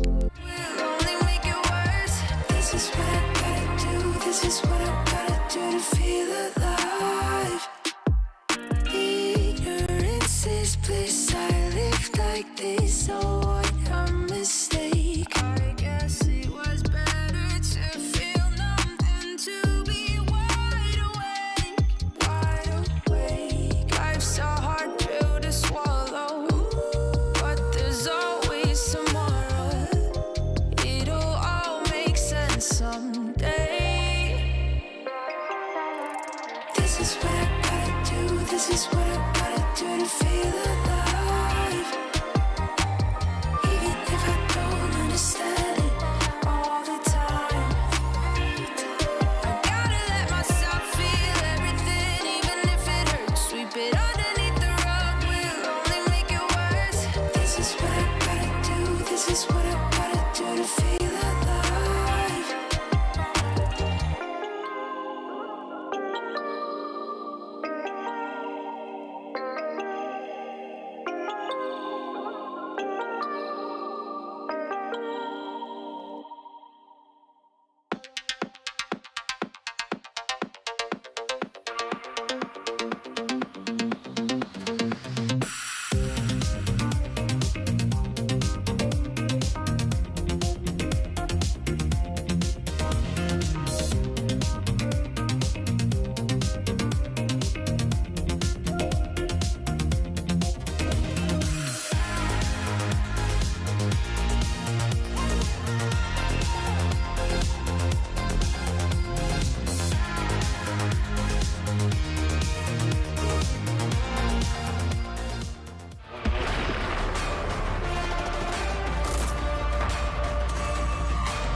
Since me and users joined BDS, it's been really good because we didn't have a really good time by the organization, M&M. There was like some big issues happening. Obviously, we were like teammates, it was still good, everything, but the organization was, everything was going bad. So since we joined BDS, everything is going great, no problem. teammates are really good, the organization is really good, everything is covered up, so it's been going really well. The pressure, it's not really like a big pressure on us because obviously like before us as well, they've been always making it to the big tournaments, winning and stuff like this, so it's every tournament, like when you play more and more, you just forget about the pressure and just play your own game. Like, if you get the pressure, you're not going to win anyway, so. Obviously, we became second on the Manchester. We did some like big mistakes on the final, which people didn't expect, but same as us, we didn't expect either. But obviously, it's been like 2 months. We've been working on to fix our mistakes and win the tournament. So hopefully, we fix our mistakes and we're gonna win it. People actually think they didn't speak English really well because obviously they were like a French team for a long time, not like an English-speaking team. But they're all speaking English really well. Like people think they don't speak much because not so many interviews they do and stuff, but their English is actually pretty good. So when it comes to like clutch situations, not even only in BDS, like the whole game and the players, it has to be Birthday. I don't think anyone comes close.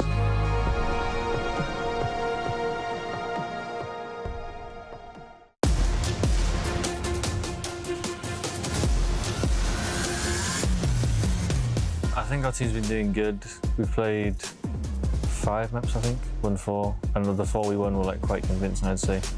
And I'd say Burday's been playing like probably like the most standout considering like his role. He's like playing support and he's been playing like amazing every game. We have Furia next, so I'm thinking it's like similar to FaZe, but I think they're a bit better than FaZe, so we might have a tougher time than we did today, but I'm excited for the game. I think the rest of the guys are as well. Yeah, I'm expecting everyone to be supporting us who's not from Brazil, because obviously we're the only team that's not Brazilian that's left in top 4, so I think we have that on our side.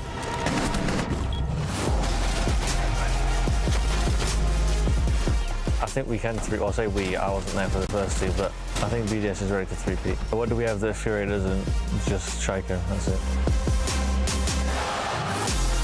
I don't think BDS has anything that we don't. We won against them in the Manchester Major. Of course, they are like, what they say, a super team, but I think we are too. We are 3 times world champion, so we got everything to win against them. After today, I would say Herds, because he dropped 22 in the last map, so of course Herds. Hopefully he's going to carry us in the semifinals, and yeah, that's him.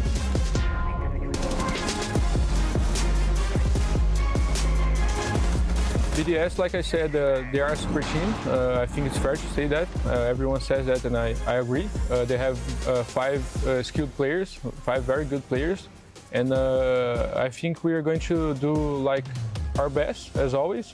And I think if we are 100% in the game, we have what it takes to win against them. I don't know if they have a weak point because I haven't studied them, to be honest. I just came from the other game.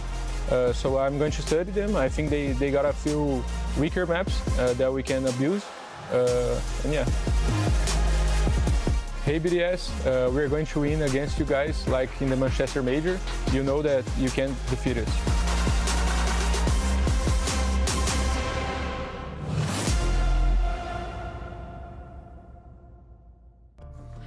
BDS against Furia, the last best of 3 of the day, and also the winner will go into the finals up against W7M.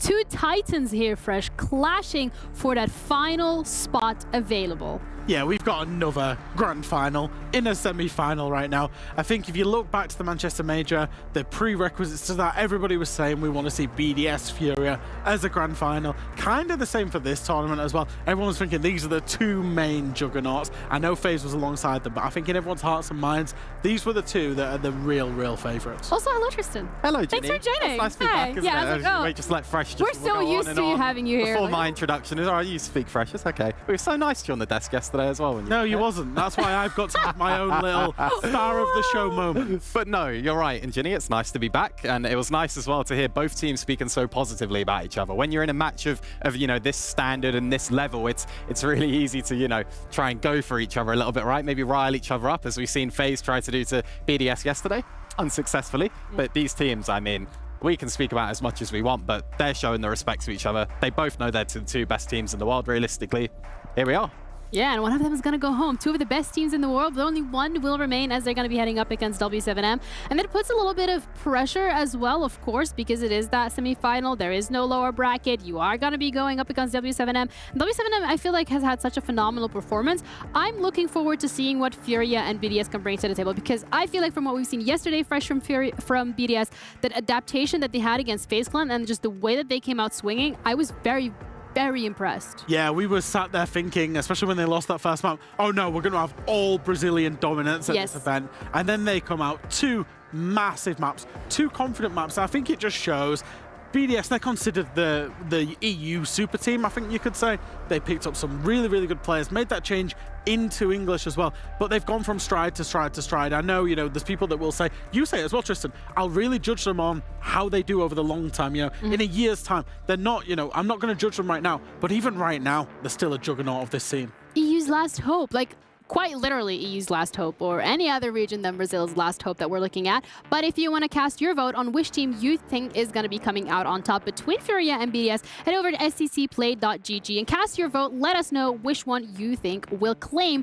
the last spot in the finals. Now, this is a matchup that we can hammer home time and time and time again, and I think there isn't really a lot that we can say to big it up, so to say, even more, because SI champions, BDS winning multiple international titles, including Saudi last year as well. So I feel like both of these teams have something to prove, and it's going to have to get settled on the server. Yeah, I mean, I think we should delve into sort of some specifics really fresh between me and you. You know, the two experts here. We'll let Ginny have her say a little bit. But, I'll leave. I mean, for me, like one of the big talking points was I really wanted to speak about Herds and the way that he has performed at this event.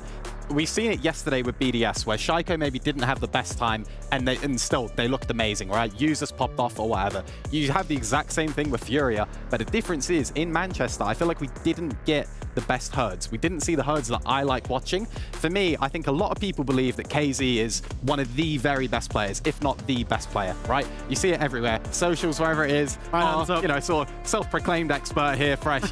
But for me, the job that Herds does is so incredibly difficult and so hard to find as well from a coaching perspective, in that he has no fear. He will open up rounds. He will stick his head in places where nobody else would even dream of putting their drone, never mind their head, right? And he opens rounds up. And that's, for me, could be the storyline today. We've not seen the best of Shaiko. Herds, however, 22 kills yesterday against SSG. Fresh, how do you see that? We've kind of unironically been saying it across this tournament. He's got that Herds energy. Pointing to other people who made those plays. It's not even hero plays, it's just Herds plays, if you know what I mean.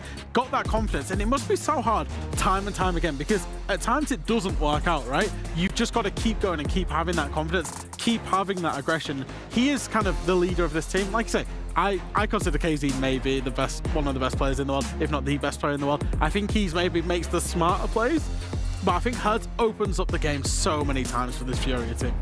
Yeah, I think as well, relying here on only one player could potentially be a scary situation to be in, because of what you already touched upon, Tristan, when it came to BDS yesterday, having multiple players stepping up to the plate. So if we were to take the pressure off of Herds, if we were to say, okay, maybe Herds, BDS is going to find a way, they're going to try and put a spanner into work, he's going to try and come through with these plays, they're not necessarily going to work. What other players on this roster, besides all of them, do you think really is the one stepping up? I mean, with these two teams, you could pick anybody, right? You could pick literally anybody. I think, let's say Herds and Shaiko maybe aren't just absolutely going at it with each other today, right? It's probably, you're looking at KZ and Users, right? That sort of similar secondary entry type role. They don't take the space, but what they do is they use the space incredibly well. They're probably the two best players in the world right now at using space that the entry provides for them, fresh. Yeah, they really are. I think Users has got that kind of stardust. And actually, both of them, they just both read the game so intellectually well in the moment as well. They're looking at, like you say, they get that space. How can they capitalize on it? How can they have the most impact and the most output for their team for the least amount of, I suppose, cost, right? And they're very, very smart players. That's the big thing. You know, even if you carry on looking further down the field, you look at the back lines, say all of the front lines are gone, you're looking at the back line, you're looking at Philippox against Brede, you know, two people who at any moment in time can just absolutely frag out and win their team. In those clutch scenarios, it's like pound for pound across the park here, you've got two teams that have just got such high quality. in every single role against each other. Yeah, all I'm hearing is banger on banger on banger. It's going to be great. But Uses as well was the MVP yesterday for BDS. And BDS is a roster that historically, when we see them compete here in this region, they thrive. I don't know what it is about the weather here, or the water, or the sun. I can't pinpoint it. But whenever BDS is in this region, they just pop off. Yeah, I mean, what else can you say, right? I mean, have they lost a match yet at all across any of the 3 tournaments that they've played in Saudi? I don't think so, right? And that speaks for itself. You have the roster there. I mean, I challenge anybody to pick a weak point in that roster. Felipox couldn't do it, and really, I mean, he's more of an expert than we are, right? So... Yeah, no, absolutely. I mean, even Solotov said it in the interview as well. He said, people think, oh yeah, these guys are just adjusting to English. No, they speak really good English. He said that. It's like, it's just not a thing. It's just not a factor. I think the only thing, if I was really deep diving, deep searching for a weakness in BDS, it isn't even a weakness, it's just lack of time together. I think what that might mean is, you know, slightly shallower depth of map pool, slightly shallower depth of strategy, but still, you still got pound for pound the best players in the world. So it gets very much, I don't even want to say covered over, but it can be masqueraded by the fact that every player has such individual quality that it's not even a weakness, it's more of a long-term development point. And I feel like from what we've seen between BDS and Furia last time around to now, there has been that time. There has been that chance to develop. There has been the time to get together and figure out what exactly didn't work. And you now have a redemption from the side of BDS where they can prove themselves that the roster and the long-term development that they are gunning and aiming for is working out. Yeah, and I mean, finishing second in the Manchester Major for them, especially to Beast Coast, must have felt really disappointing because going into that event, I mean, you, Fresh, you made a really lucky tweet talking about Beast Coast saying that they were going to do it. You had no real insight. Really? It was luck. It was luck. No. It was like he wasn't a random team generator and just picked one. No. I just believe in Gunnar. That's all it is. It's a blind belief in one player. That's true. The NA goat. A little bit of luck. Yeah, and it's... BDS will now get the opportunity to go against the best teams in the world, probably the ones who they've been preparing for a long time as well, right? This isn't going to be a case of these teams are only just seeing each other's strategy now, or their map bans now, or their prep phases, or anything like that now. I guarantee you these two teams VOD review every match of each other all of the time, no matter what event. They're like the gold standard. And, you know, the same for your team. You know, it must be the same for every team across Europe, Brazil, North America. They will look at these two teams on every map like, hey, we need to rework our bank, our chalet, whatever the map is. What do Fury do? What do BDS do? That's how gold standard these two teams are. And when we're looking at the gold standard in terms of a little bit of trash talk online on x.com, a website that I don't like to go on, but this particularly from Shaiko is... well, I'm going to let you guys read the tweet. One more Brazilian team to destroy today. See you tonight. Wearing the Brazil t-shirt. And you know what was really funny? I think this is one that you both are going to enjoy. Doki commenting under it, have you not heard of an iron? And then he says, well, since you haven't been making internationals in a while, my jersey's in my suitcase. You've got to comment on that because Doki won't like me if I do. So I mean, I already did. I already quote tweeted it. I say we should not have let Shaiko learn English because none of us are saying. We're being real careful what we say about Sunny Shaiko right now. I mean, yeah, he's feeling it, right? He feels confident. This is a side of Shaiko as well, and so we've probably not seen over the years. Or maybe he was posting it, but just in French, and you know, we don't really know. Hey, it's lovely. I mean, we're gonna thrive in it, and hopefully they thrive in it as well because we're ready to go through the map picks and bans. And I can't read that far because I'm not wearing my glasses, but you know what, Fresh, you are our trusty map expert. Well, the one thing you don't know about me, Ginny, is I'm blind as a bat as well. I'm just looking at the pictures. So BDS picking Oregon could be the last ever Oregon that we see in competitive play. It's a map they've been holding back, but a map they absolutely adore. So they've been waiting to bring it out inside of this tournament. Conversely, Furia picking into Bank. Now, that's a kind of a bold one because I suppose this happened yesterday when FaZe picked into Bank and got burned on it. But Furia will have learned. They will have seen stuff from BDS and been fully ready for it. It might also be a little bit of mind games like, hey, they're going to be comfortable there. They will do the same thing and we can beat whatever that is. Yeah, and this is such a point for me to make, is that BDS have really not had to play many maps here at this event. They've played Bank and Nighthaven now, twice each time, and they're about to play them again. You're speaking about a narrow map pool. I mean, it's working for them. It's a redemption arc for both of these teams and a chance to be in the finals. BDS against Furia. Who will take the remaining slot? Welcome back, ladies and gentlemen, to Rainbow Six Siege at the Esports World Cup. We got gold coming up, but that's only until we hit the stage tomorrow. We still have one more semifinal, as it has been decided. W7M sit and wait. And they await. What sort of finalists will they face? Well, you know who you're facing right now? Hi, your host, Milos and Ian from the radio. I am having the time of my life out here. Like you just said, W7M locked in. Who will join them? We have got a grand final quality semi-final coming your way very, very soon. Absolutely. It's really out of the fryer pan and into the oven, because here at EWC, we are not stopping at any point in time. But Ian, I think we should get it started. Let's bring them out. Team BDS!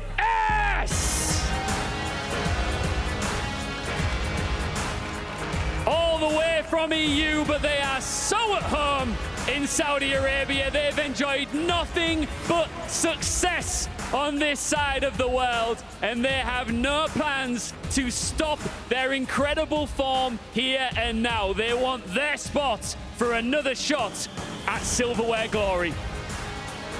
You might be asking who can stop them? Well, next up, Team Furia! Our Brazilian squads, they are the world champions for a reason. The best roster, the best players, the best coaches and staff in the background, and this squad has carried gold. 2 majors under their belts. The Invitational victors of 2024, and they're lacking one thing, a grand final here at the Esports World Cup. Did you see Heads' ice? He is decked out in ice, but he wants that. That's the ice he really wants. Absolutely, and the ice for both of these teams are their keys right now. So please, gentlemen, place them and take your seats. We should go watch this in the stands, I think, Milos. We absolutely will. Let's get it on!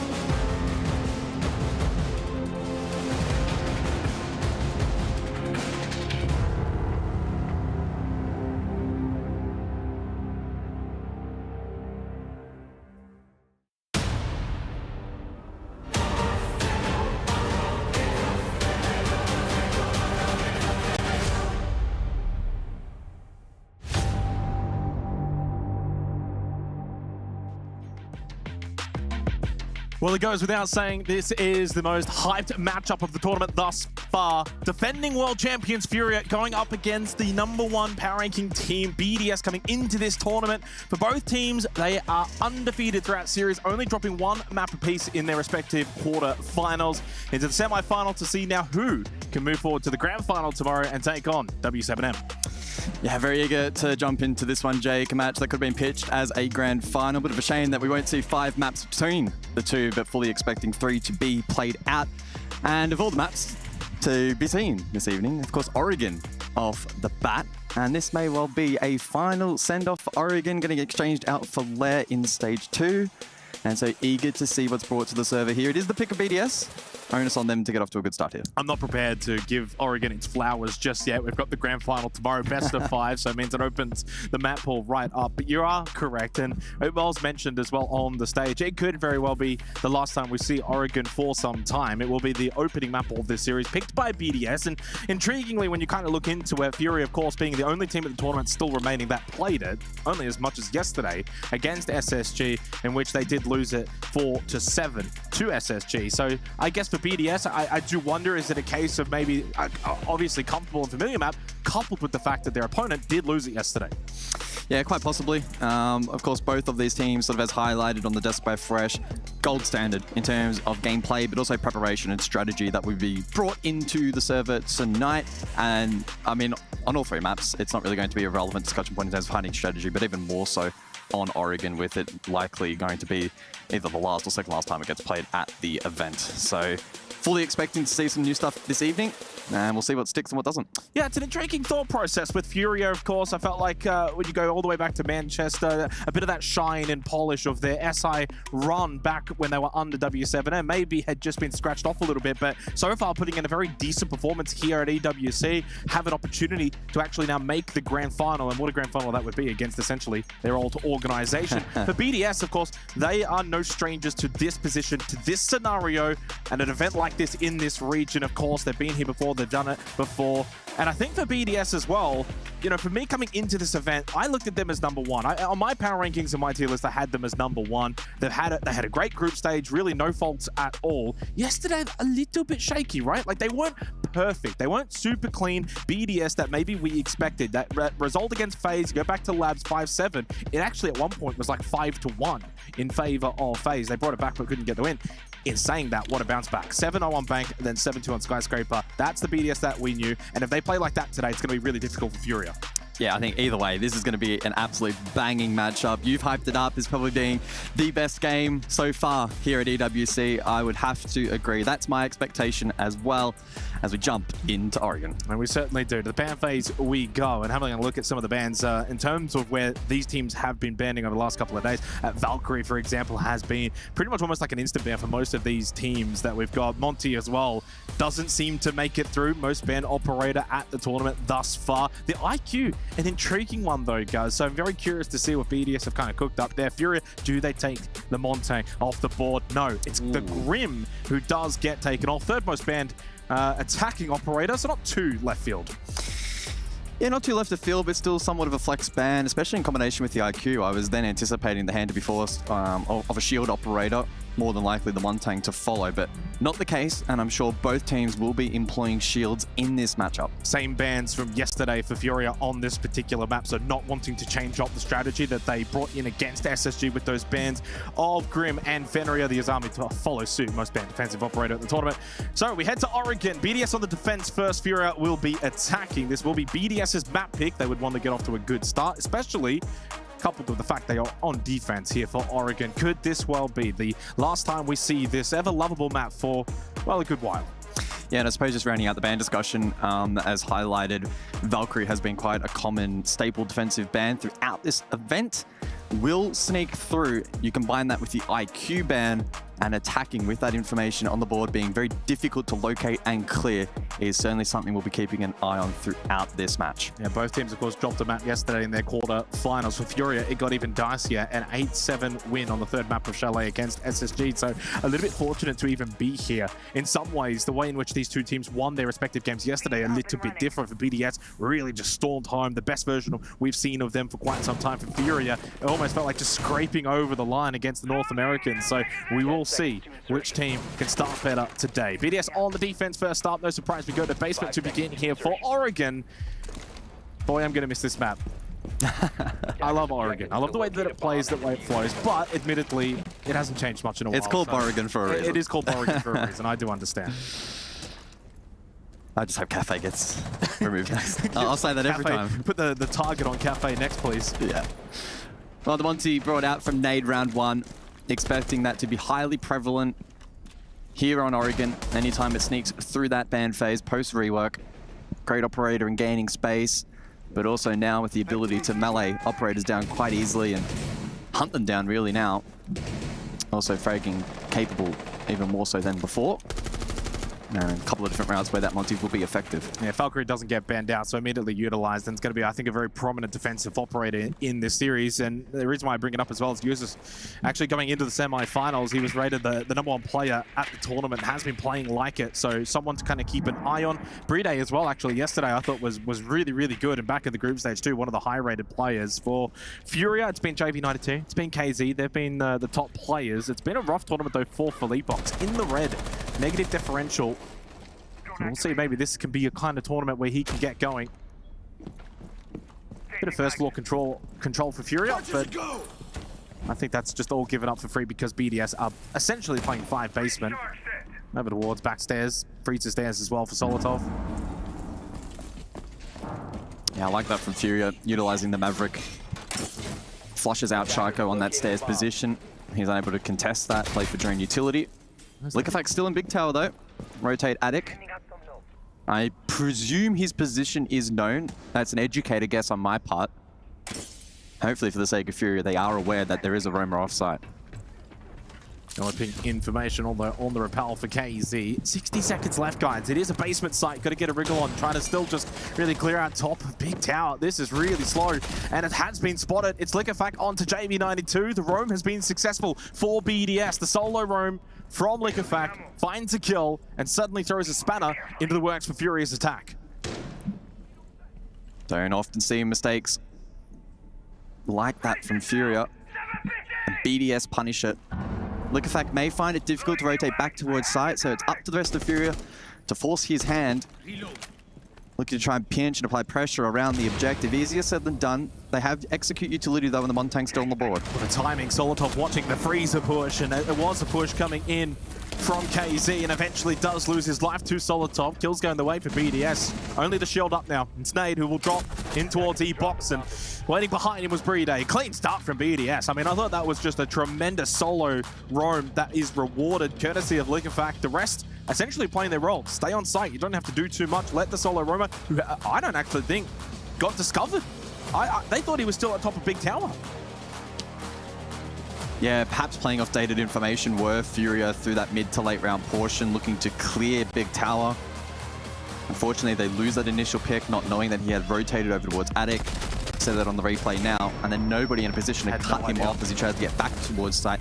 And in fact, Liquefact not really incentivized to rotate back towards the objective because those anchor positions were held down so well. JB's like basically looking up, waiting for him to maybe drop down as he got droned out and pushed out, but he was already in towards Attic. 1-0 start for BDS.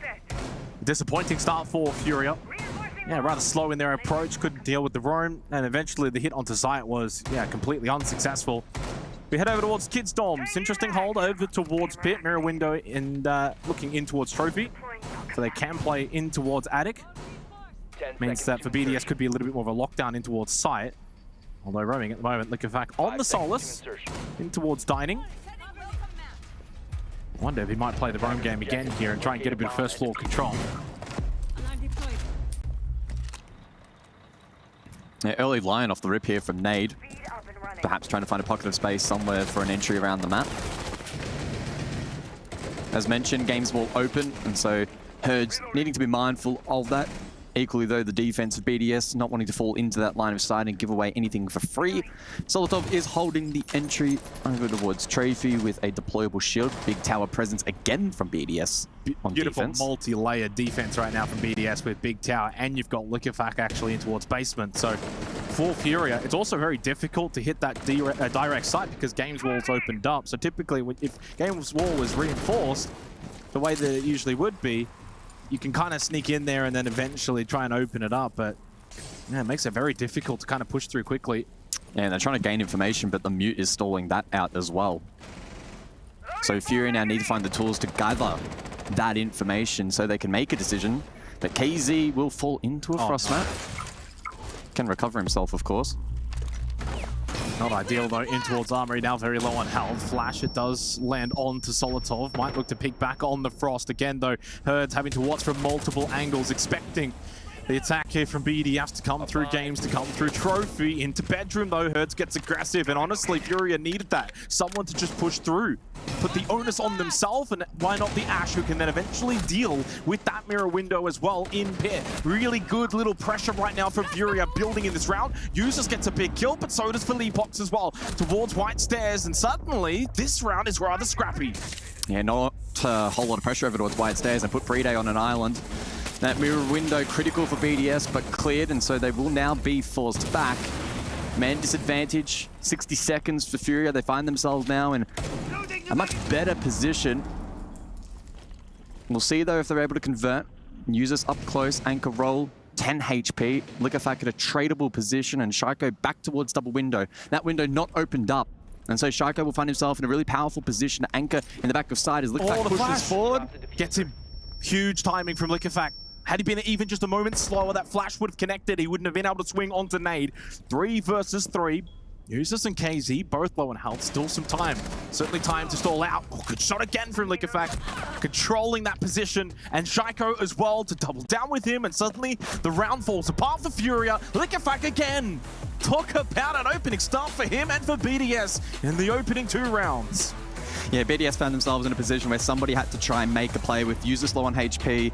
Liquefact, sure, probably could have traded it out, but trades at that point in time were never going to be enough. So he pushes forward, able to dodge the first flash, at least momentarily, to get that pick. Able to then steamroll that into more with Shaiko, as aforementioned. Back towards double window with that not opened up, and a lack of pressure really around the objective from Furia. They're able to combine and get to work nicely. I thought that this position here, over towards top white, Philippox unlocked that. That could have been to the demise of BDS. Ultimately, though, the push forward from Liquefact, that pick there, massive. And in the 3 versus 3, he held down Trophy really nicely. And Furia, in terms of their timing for any trade opportunities, well off the mark. Certainly not looking particularly sharp on attack to kick this match off. Yeah, incredibly defended again for BDS. It's not just a case of 5 on site, the way that they had 1 over towards Big Tower, basement down below. You got the roam game, you got the vert game. Furia going rather direct. The hold in towards Trophy was really strong as well. In saying that, Herd's actually got a really good pick in towards Bedroom. Then you open up pick by dealing with the mirror window. And as you said and pointed out, Philippox towards White Stairs. So Furia were kind of getting through that checklist, and that puzzle was slowly being solved. But they ran out of pieces to solve it, and it's 2-0 for BDS. We head over to the tertiary site, kitchen a meeting for BDS. Furia only managing 1 attacking round yesterday against SSG on Oregon. They had quite a few opportunities as well, so something to kind of keep in mind. I am expecting this to be defender-sided, but for Furia, these are the kind of rounds you do need to win. I mean, Oregon heading into this tournament was always going to be an interesting discussion point. There may be some teams that have sort of left it on the back burner and didn't create anything new for this particular tournament. Maybe there's a world in which BDS have cooked some stuff up, putting all their stock into this event. With the prize money on the line, that certainly would make sense. And so if Furia are playing something dated, BDS may well have a good read on that.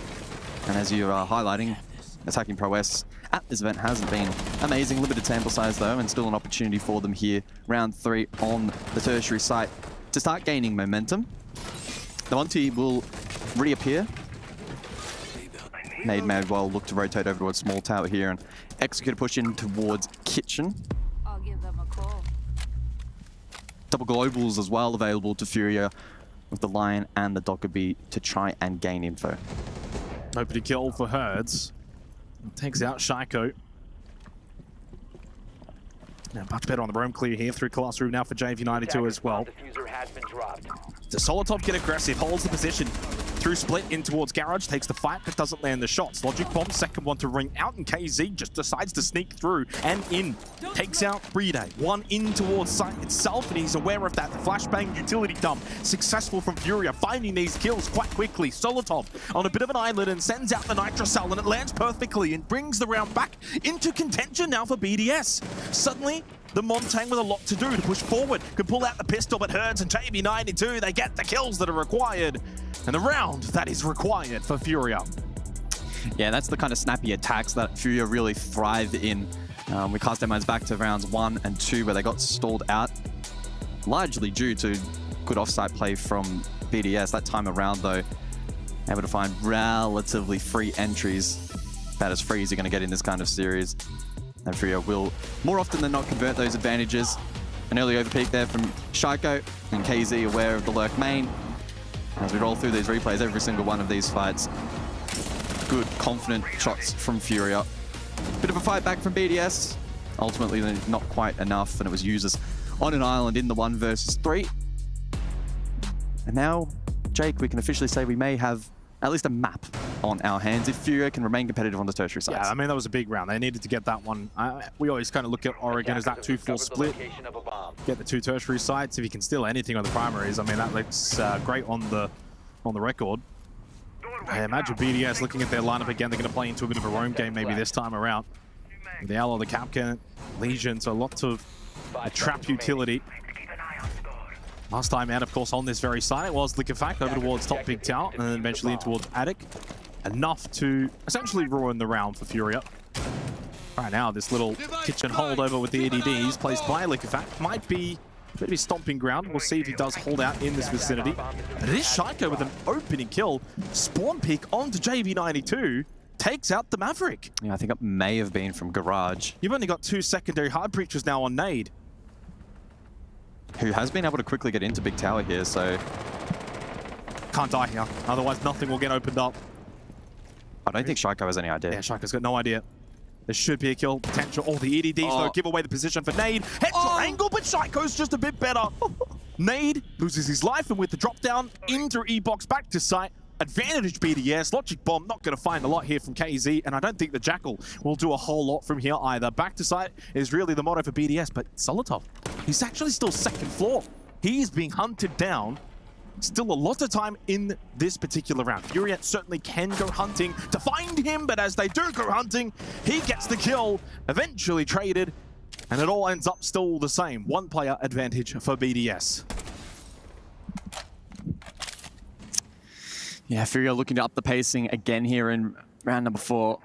But really off the back of BDS forcing their hand. Again, another good roam off site. Big entry from Shaiko, doubles down in meeting. We saw the effectiveness of those traps in this round as well, especially the cap can. Philippox and Herds, two phenomenal players. Herds especially has the fragging power to maybe bring this round back. But they need to gather information to facilitate that. Drones up. Oh, there's 2 Inox scans. Well, that helps out Philippox information towards blue. The drop down, though, the close push from Shaiko does get lit up, but he stays alive, and unfortunately for Herds, loses his partner in crime as Philippox cannot win that battle on the push through from blue bunker. 60 seconds left, 1 versus 3, with Shaiko very low on health. Herds with a lot to do here. He does have the diffuser. But really, for BDS now, it's a matter of just hold position, hold your spot, don't have to move, don't have to swing, don't give away any kind of information, force him to clear out, force him to push into you and into sight. Well, he clears the BPC, pushes forward red ping, but uses too good on swing up close on the chassis. And another primary site goes the way of BDS. Yeah, I mean, they're looking very solid on this primary site. We're not really seeing too much of an opening for Furia. BDS both winning out when they're anchoring on site, but also when they're roaming off site. They're able to take the contact fights, and even more so when you consider Shaiko going for the spawn peak onto JV92 at the very beginning. Huge, huge kind of play to do in a semi-final with a lot on the line when you go for those peaks early on. But yeah, there it is, straight through main entrance, easy headshot kill, then a second as well in towards meeting. He was able to do quite a lot of damage in this round, and really Furia could just never really get any kind of momentum back in the round. It just felt like they were always playing catch-up. Yeah, the roam game from BDS here on Oregon has looked really sound so far. Furia are finding it a challenge to produce, favorable opening duels and entries, and then snowball off that. That's the environment in which they thrive, where they get the opener and they quickly snowball rounds by constricting their opponent and not allowing opposing defenders to then reposition into good positions themselves. They're just not being afforded those opportunities. And it doesn't help right now for Furia. Their best 2 performing players of the tournament so far, 1 and 4, 1 and 3, KZ and JV92. I mean, JV92 didn't really get much of a chance in that last round, but you had your top fraggers fragging out, especially when you're in the attack here of Oregon. Big site coming up, Kids Dorms, we always know this is really one of those big sites where certainly far more avenues for the attack. Last time out though, a very good setup from BDS, and Furia really couldn't do much to break it down. Herds straight away on the balcony. Little sideline. This is so aggressive in towards Games. Can he find anything up close? He does, but it's not what he was looking for. A shotgun to the face, and Brede gets the opening kill. So aggressive from Herds, and maybe just feeling like he has to force this. He has to do something to get Furia up into an advantage early in these rounds, but by doing so, walks straight into the trap. Shotgun up close. Really nicely done from Brede. Yeah, the good mind there. Really well placed by Shaiko. If that wasn't there, Herds likely would have been able to push forward, get an opener. Really help lift his team here on another primary site attack. Unfortunately though, a 4 versus 5. Let's see how the rest of the team can now step up to the mark. This open hold games continues to provide pressure for BDS onto their opposition. Furia finding it difficult to deal with that. Oh, Nitro outshot. Liquefact takes the high ground now on the boost and plays for his life. Yeah, JV92 trying to just help out, but he cannot do anything to help the angle there of which Shaiko had against KZ. Another 2-player advantage right now for BDS, and Liquefact back in towards site. Oh, this is looking horrible right now for Furia. BDS, whenever they want to do anything in this particular map, they are able to do it without really much hesitation. 5 versus 2. JV92 with a slow push in through Attic, but it feels like he's having to look in so many different angles and areas. BDS just know when to counter punch, when to push forward, when to hold. looking. And Furia right now do not look like the team dictating tempo. It's all BDS and looking very likely to go up 4-1. The primary sites have been really well locked down here by BDS. Philippox 1v4. And Shaiko shuts down JV92. And Shaiko's hot right now. Gets the last as well. He's looking good. The BDS as a whole looking good. Very strong defense so far here on Oregon. 1 round to go in the half. That's the problem though, right? It's all well and good to be dominant on primary sites. In Siege, it doesn't really matter how dominant you are in rounds, especially on primary objectives. You now need to convert the secondary, the tertiary. Because a 4-2 for Furia, I'll take that. I'm sure they'll be a little bit disappointed and frustrated, obviously, that the primary sites didn't, go according to plan. But a 2-4 salvage on any map in this kind of meta at an event that overall has been very defender-sided, that's okay. Well, I've seen the side choice actually for our upcoming round, and it's not kitchen and meeting, it's kitchen and dining. But yeah, another very dominant round for BDS. They get their 4th round. You kind of made the point there, if you're Furia and this goes to 4-2, you're happy. I mean, I don't know if you're happy, but I think you're probably content. I think the BDS, though, getting 4 rounds as well is the same measure. I don't think they'd be too disappointed if this does end up 4-2. Does mean for Furia, of course, they're going to have to be pretty much just as perfect on defense when they switch halves. BDS, though, if they can get a 5th round here, kitchen and dining, well, it's going to be very difficult then for Furia to bring it all the way back. So take a repick then, Glaz into the board. I thought maybe we'd see the Ying, typically quite prominent here in Oregon. There was even a phase where Ying was essentially an instaban here on this particular map, instead flexed out for the IQ this time around, but not to be. Ying eventually doesn't make it through, but they do have Sense in play. So a set play potentially on offer here from Furia, something that they've been able to cook up. I couldn't even theorize what it's going to be. You're probably listening to the biggest ROU hater on the talent team. And then number 2 right here as well. But I will say, in combination, especially with the Glaz, Philippox will be quite mobile, yet be able to see through those walls.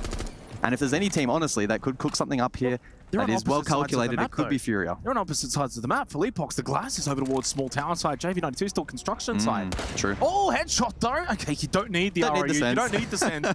Users will sit down, will not be a part of this round any longer. A little lurk down below as well for JD92. Well, there is the sense, and he's just going to back his way out. You do not need to enter in through blue. You can go back out. You've got a bit of pressure over towards small tower. Play as a team if you're Furia right now. For BDS, they're going to have to, honestly, renegotiate this round a little bit after losing users. It's a matter of, do you continue to roam, or do you bring players back close to site, or at least the nade? Talk about aggression here as well in through dorms. Furia certainly getting a lot more map control this 6th and final round. Yeah, the Thatcher is in place, so they could go for meeting control, open up in towards kitchen. That's certainly viable. Look at the fact they're repositioning over towards classroom. They may throw a spanner into the works. Doesn't quite get that kill. Really eager to find something here to bring it back into a 4 versus 4. Logic Bomb rings out. It's Herd's holding down the line, low on HP. Look at fact though, able to escape through elbow. Yeah, Herd's very lucky to stay alive. 6 HP. Used the Logic Bomb as well to maybe just add a bit of defensive layering. Elsewhere, Shaiko finding a kill into JV92. That one just over towards kitchen. Still with the Glaz, but no more sends. We saw Philippox already on the Glaz find a kill without the sends. Final Logic Bomb brings out courtesy of Herds. Another bit of contact in through the showers in towards security and KZ. A little bit of a fallback shot. Finds the kill onto Brede. Liquefact trying to get the trade, unable to do so. 6 HP now for 2 players of Furia. And Solitov takes a player out as well. It's all going the way of BDS now. It's going to be very difficult for Furia. Nade needs to do a lot. So far, 0-4. Still on that donut. A chance to get off it, and he does. Lands the shots onto Liquefact. 25 seconds left. No diffuser, though, with these players. KZ running over to go and collect it now, small tower side. He has been able to acquire the diffuser. Nade will do a little bit more through meeting into kitchen. He's going to have to take the fight with Shaiko. The timing, though, Solitov just beats out KZ. Again, Kit now on the floor. Nade needs to find 2 kills in 5 seconds, and he hasn't got enough time to do so. There's one, and all Solitov needs to do is hide, and hide he will. Round win for BDS. 5 rounds on the board in that opening half. Big final round of the half there from BDS, able to check off a tertiary site. And on Oregon, probably the most unpopular objective to select. Over towards kitchen dining. Can be a difficult one to nail down, but they threw some interesting ideas into the mix. Philippox with a great opening pick, but then Shaiko doing a really good job holding the backside of the map. Solotov as well was able to escape small tower and critically get a pick on his fallback as well. Nade then was left alongside KZ. They were split on opposite sides of the map because the diffuser had been dropped earlier on. Made it then difficult for them to connect for trades. Allowed then that remaining defender inside of Showers to play time. Yeah, I mean, it felt like at least one of the rounds in which Furia had some success in the earlier portions. Fleetbox getting that opening kill on the glass, of course, opens things up. 5v4, you're able to get a little bit more map control. I thought they clearly had a bit of an understanding that it wasn't just going to be a small tower push. They wanted to get players on that backside over towards big tower, for example, and maybe try and go for a pinch eventually. But any of those pushes, big tower side, just all fell apart. In through garage, into a split, all fell apart. The only success they really kind of found was on that small tower side. And eventually second floor in through kids' dorms, but that was really it for Furia. So BDS have acquired 5 rounds from that opening half. 2 more rounds required to take the opening map of this best of 3 series. Of course, Bank on the other side. This is the map pick for BDS. Furia also did lose this to SSG yesterday. I suspect if Furia make the grand final, they will be banning Oregon. Well, it is also a BO5, so maybe they can let it slide. One last send-off. Well, to be fair, now they're on the defense, right? So this is where you can get a really good momentum build-up. If you can get those primary sites, suddenly it's back to 5-3. And then the tertiary site, Kitchen and Meeting, you win that 5-4, and all the pressure's back onto BDS. Oh, a little drop-down shot all the way through security to freeze on Philippe Box. We'll get the opening kill of the round. Fade away. Dropping down the hatch. Nice shot back up through the vert. That's what you want as well. Once you get that opening kill, everyone can go back to basement. That was perfectly played and timed for Furia. BDS with some work to do now without Liquefac. No buck, so no soft breach really in this round. Yeah, I mean, that's the thing, right? Such is the nature of Siege. Typically, basement objectives are the most powerful for the defensive team, and they probably compound the best when you have a man advantage early on into the piece as well. It really shuts down the ability for the attack to go for trades. Crossfires are easier for the defense to establish. So this is going to be tough for BDS. Certainly not impossible, but a challenge. They will need to play essentially perfectly from here. Hope that they can maybe find something for free. Good shot. But it's Shaiko to fall. I don't mind that though from Shaiko, because you're in a position now where you're going to have to force it a little bit, try and push forward, clear out an angle, take a position like Freezer. You're down a player, but by doing so you lose your life, and further compounding in the round now for Furia, a 5v3 advantage. Well, that's an impact grenade that did not land onto the Rotero. Shield lost. Nade will have to re-navigate his position. 60 seconds. Logic bomb going out from Usus, and it's going to be the push. Well, he basically line up for Herds. An easy double kill for him. Solotov does find 2 himself in towards Freezer. Philippox is here as well. Very close left side. He's got KZ in the hallway. But JV92, the third player, the third factor, outnumbered in that situation, 1v3. It was always going to be difficult. Furia, they will take the primary site of basement, 5-2. Yeah, I'm hoping we get a replay of that opening pick, because that looked pretty gnarly. Certainly an opportunistic moment taken there by the defense of Furia. Here is said shot. Oh, that was clean. Liquefact did not see that one coming. Establishing the vert himself up above with that skeleton key, trying to prevent, ironically, the drop down through the hatch, but loses what is actually for him a favorite fight. Good conversion then from that point onwards from the defense. Good trade set up.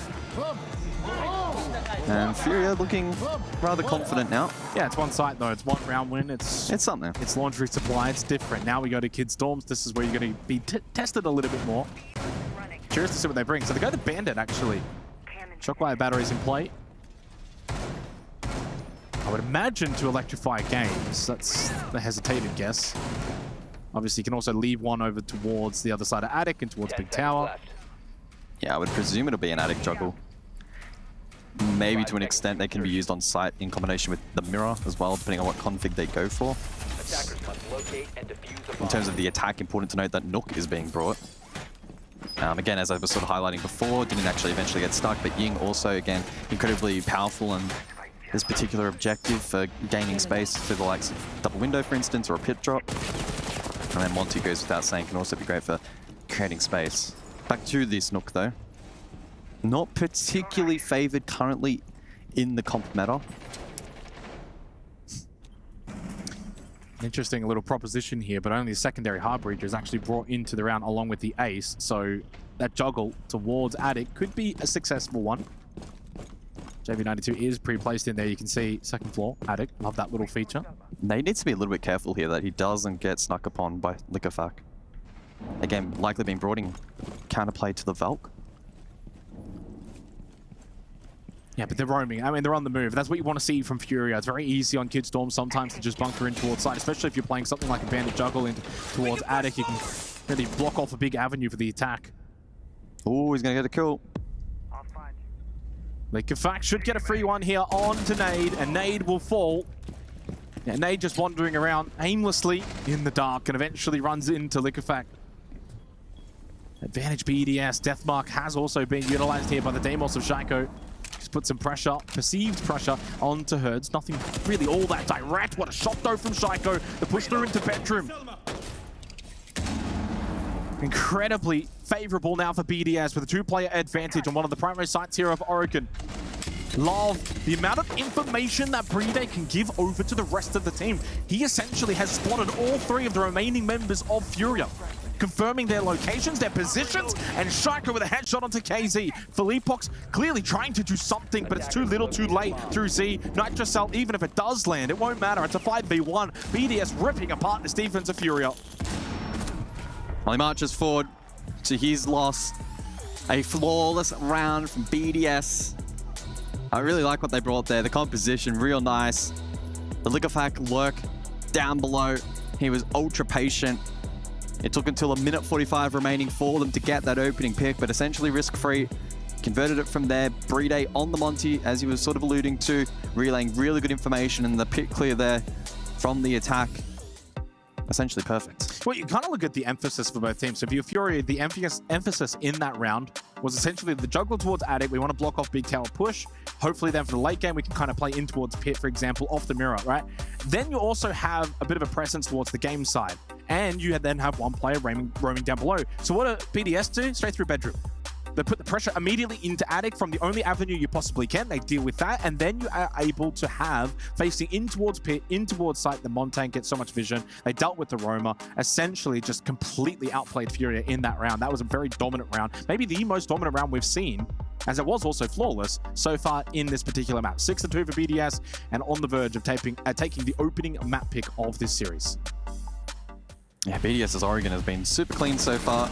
Here is that replay package. Again, the Nook lurk down below.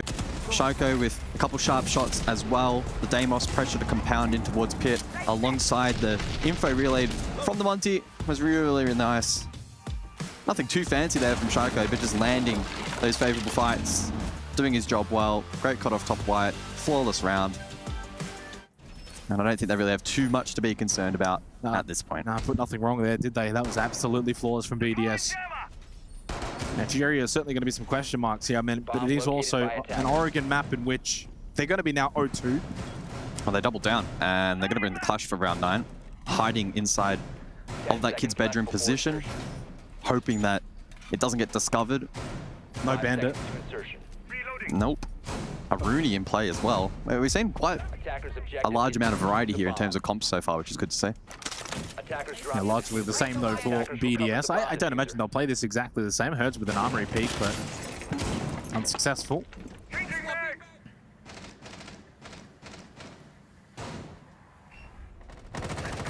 Certainly dominant for BDS so far here on Oregon, making very quick work of Furia to begin this semi-final. A long, long way back now for Furia. 4 defensive rounds in a row required. Guman stepped on, forces Liquefac back outside main entrance. Takes that one out. Brede will drone through behind. Shaiko, I think, eventually wanting to get himself over towards White Stairs.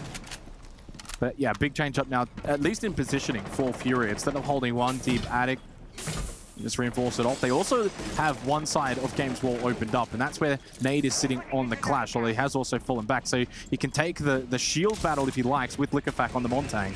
So it's kind of like, I think maybe wondering wherever the Montagne goes, we'll send the Clash. Yeah, very much expecting BDS to go for a double window top white push, maybe repel kids. That's where they're playing currently. Not a whole lot of pressure over towards Big Tower. That's still locked down by JV92. Not much action over towards bedroom either, except the lurk from Brede outside main entrance. It's just looking like white stairs, big window up above, bit of pressure maybe from down below. Solotov also just kind of lurking in through split. So that's where you want the buck. Open up the floorboards, get some pressure in 90 seconds, bit of time. But I don't emphasize there's going to be too much effort in towards Big Tower. I say that though, and Liquefact actually rotates over here. Yeah, interestingly enough. Oh, but that's big. The Warden down, users. You can see the Candela's cooking on the Ying now.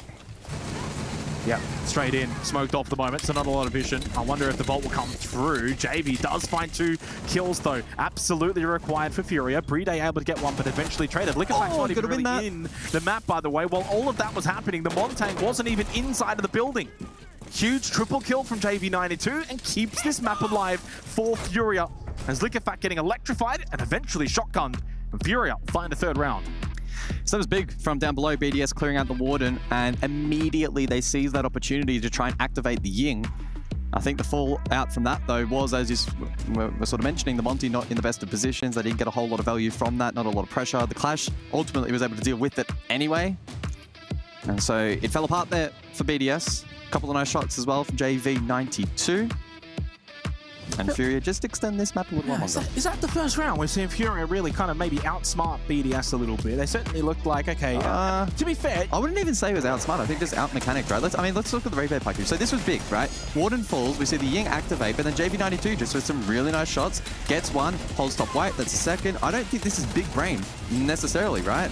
It's just hitting clean shots, maximizing opportunities, and BDS putting a couple of foot wrong. I mean, JV92, again, another big shot here. That was a fight that he should have lost. I think the emphasis I'm also putting on is probably the Clash play and trying to maybe hinder the Montang as much, because if you think back 1 round prior, how much the Montang was able to do because they couldn't deal with it.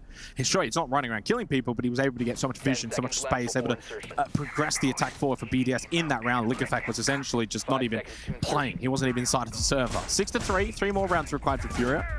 See what they can do. They do get the ability to go back down to basement now. So launch resupply to see whether or not they can get this to a 6-4 scoreline.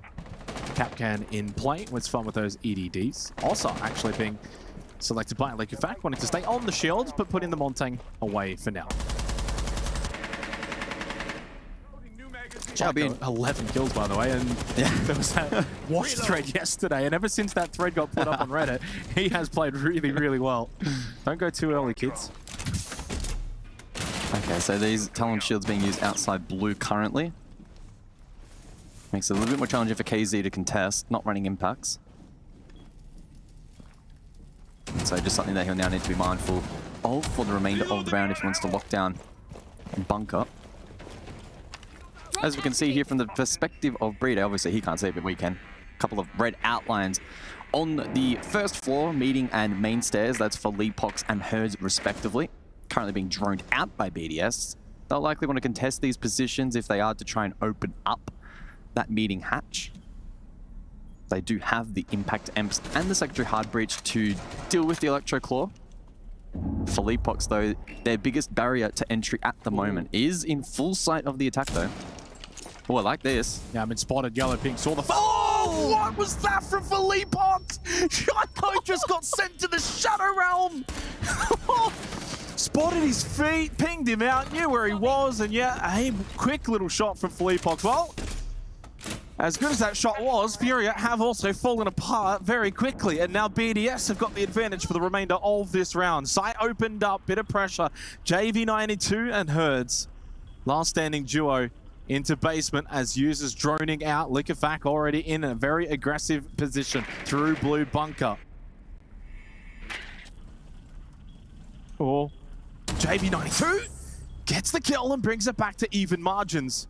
Drone down back stairs, but spotted and shot out. And Brede, just at that moment, was making his way towards blue as well, looking to play in behind Liquefact, now by himself. Oh, Brede can open up bunker here by flushing out Herds. Logic bomb. Haven't really been able to necessarily play directly of that though. 30 seconds now and they'll double stack. What? Logic bomb, yellow ping, yet JV92 wins the fight against users, and Brede with the rotate towards backstairs, and for the 2nd time in a row, rotates to his teammate, only for them to be dead by the time he gets there. Okay, very interesting round there as Furia finds a 2nd in a row, 6-4 on the scoreline. How did Philippe Box win that fight? We're about to see it. Like, what the hell was that? I want to see it. Oh, wow. It's not every day of the week you see anyone like just outgun Shaiko, period. Yeah. But not from that kind of position. You're prone, forced out by a grenade. They know exactly when you're going to pop up. That was crazy. Either way, though, BDS will now call their tactical time out.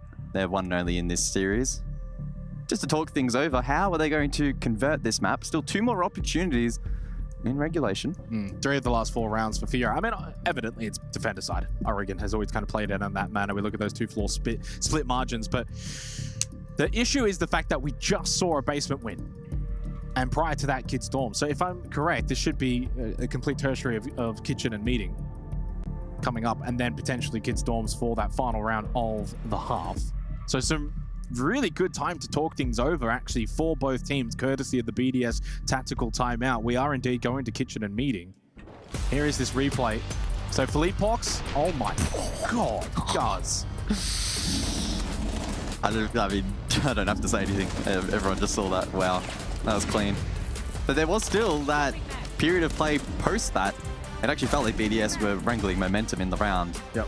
Unable to convert that, though, off the back of JV92 locking down that pillar position. We saw the executive decision to then double stack the rear stage position as well. I think in hindsight, that was maybe not quite it. Equally, though, Furia with the blue bunker hold made it kind of difficult, regardless of where BDS were going to try and hit. 6-4 the scoreline. Tertiary now in play, meaning Kitchen. And the best opportunity for BDS to convert the map. You lose this, OT beckons. Yeah, it certainly would. I mean, I think Kid Storm's certainly a site in which Furia will feel far more comfortable than, say, this tertiary site. Although, of course, that was the particular site in which BDS did win. One of them. Bring them on tank once again. Oh, with the Cat Patel. Deimos has continued to be employed by BDS. And a bit of a change up as well for Furia. We see the Malusi. Those Banshees will come out, 4 of them. It's Herd's cooking, though, towards bedroom. No one there, by the way, on that side of the map for BDS. For reference. Big stack towards the construction side. In through blue bunker, maybe thinking about the push, but evidently not, as we watch Liquefact rotate back over towards Big Tower. It's a very early logic bomb as well. Shotgun to the shield. In fact, has got Liquefact very low. That is some successful shooting from JV92. Yeah, 53 HP, so Liquefact now needing to be perhaps a little bit more conservative for the remainder of the round. Early signs pointing towards a stack in towards this Big Tower position and a default plant position on the stage. There may still be an opportunity for a look elsewhere over towards small tower or through front door. But Furia have responded to this quite nicely. The hatch up above in attic also soft. They can open that up if required. Nade hears me and opens it up. And so that means that BDS will probably have to try and consider clearing up above if they are to try and get the plant down. It is soft. And so Shaiko may actually look to death mark that position and does so successfully. It forces that space to be cleared. And Solotov can confirm that with an asphyxiating bolt. Yeah, Herd's also just trying to play some contact through pit, but he has been just pushed out of position. Just over a minute remaining. Heavy contingency still on this first floor for Furia, but you've got Herds up in attic. Interesting JV92 over towards basement Freezer. Philippe Box actually over towards Z. Herds does find that opening kill. A big one on to Solotov, and the push in towards Meeting has successfully begun for BDS. Nade very much stuck on a bit of an island. Herds that does lose his life in attic, and KZ's to fall as well. BDS are going to have the numerical advantage now for the remainder of this round. It's 4-3 in their favor with 40 seconds left. Liquefact with the kit. Pushing forward so aggressively, thinking about pulling the pistol, but he doesn't even need to with the help from Bride, and now can stick the plant with crossfires established for BDS. Huge kill from Shaiko. 2 left up. The plant eventually from Philippe Box, who just walked in, who was watching for BDS. Their eyes were closed momentarily, and Philippe Box will close them, but no, not for long. BDS win the round. What a scrappy end to that one for this map of Oregon, but it does eventually go the way of BDS. What a strange finish. Yeah, they're able to weather them down. The tertiary site proving too difficult to defend. BDS taking their map pick of Oregon. Is it the last time we see Oregon in Rainbow Six for a while? Who knows? We'll have to wait and see. But BDS able to tick that box nicely. Yeah, a very interesting end to that round, because for Leapox, I wasn't expecting him to be able to just waltz in to sight, deny the plant, then he gets a kill. At that point, I'm thinking he's doing a James Bond special ops mission. But BDS, to their credit, still had really good positions in which they were able to get the answers, get the trades, and eventually get the map win. Yeah, they had a really good game plan. I really enjoyed the BDS defense, and I think Furia, unfortunately, found it a little bit difficult to break down. They certainly did. Let's go and see what the studio has to say. What a last round. We thought there for a second that the special mission that Philippebox was on was actually going to be coming out to fruition, but that was not the case. BDS take this one very convincingly, very quickly, and it's Oregon. So I guess they really want to write their name down in history as the last team that defeat Furia on Oregon. Yeah, I mean, they could be the last team that ever wins a match on Oregon, right? So that's the kind of thing that we don't know right now. I mean, BDS for us, Fresh, we sort of spoke about or hinted towards it. Any of these 3 maps that you think on paper favor BDS, it would have been Oregon, right? It was their map choice. They started on a good side as well, which is, I suppose, surprising to us as well in a way. Yep. Yeah, it was surprising that Furia, obviously when BDS picks that map, Furia had the choice of starting defense or attack. Obviously chose to start out on the attack, and we kind of hypothesized that it might be a show of confidence, just prefer starting on the attack, try and set the tempo, but it didn't go well for them at all. They were 1-5 on their attacks and always chasing their tail. Now, it is Oregon. There is a reason it's leaving. It is very defender-sided. It has 2 of the best defensive sites in the game. So we did see that mini kind of comeback mounted, but it kind of just wasn't to be. I thought, realistically, they didn't do enough on their attacks. And it started from that very, very first round, I do want to say, when the whole of Furia team were trying to chase out Leaky Fact from that top floor tier 3 roam, and they couldn't find him. They were chasing a ghost, and that really set the scene for how BDS were going to play their defenses. They were going to be mischievous, they were going to be devious, and they were going to be aggressive together as well. And Furia really, to be honest, had no answers for it. Was the attack pick potentially more towards the thought of thinking it overtime and where that would put them? I think Furia historically they're one of the teams who do sort of quite like starting on attack, don't they, Fresh? And it's, for me, it's I don't know why, Ginny. I couldn't tell you, but I know that top teams like starting on attack. You know what? Let's get this out the way. This is the hard side. If we can pinch a couple rounds here, they're going to be demoralized going into their defense. Gives you so much more confidence. If you say you hit that 3-3 mark on Oregon defense, if it wasn't 1-5 and it was 3-3, gives you loads of confidence going into that second half, knowing that you are in full control. Like I say, I would call it like a calculated gamble. Obviously, it's not paid off inside of this game, but it's paid off plenty of times for them before. Yeah, and we're looking at BDS. They're the ones that get to take away their own map pick, and that is not necessarily what we've seen from them yesterday. So that also brings questions on what we're going to see on Furia. Almost call them W7M. What we're going to see on Furia's map pick from the side of BDS, because it feels like they have adapted and they have made changes and it's come through fruition, and Furia's struggling a little.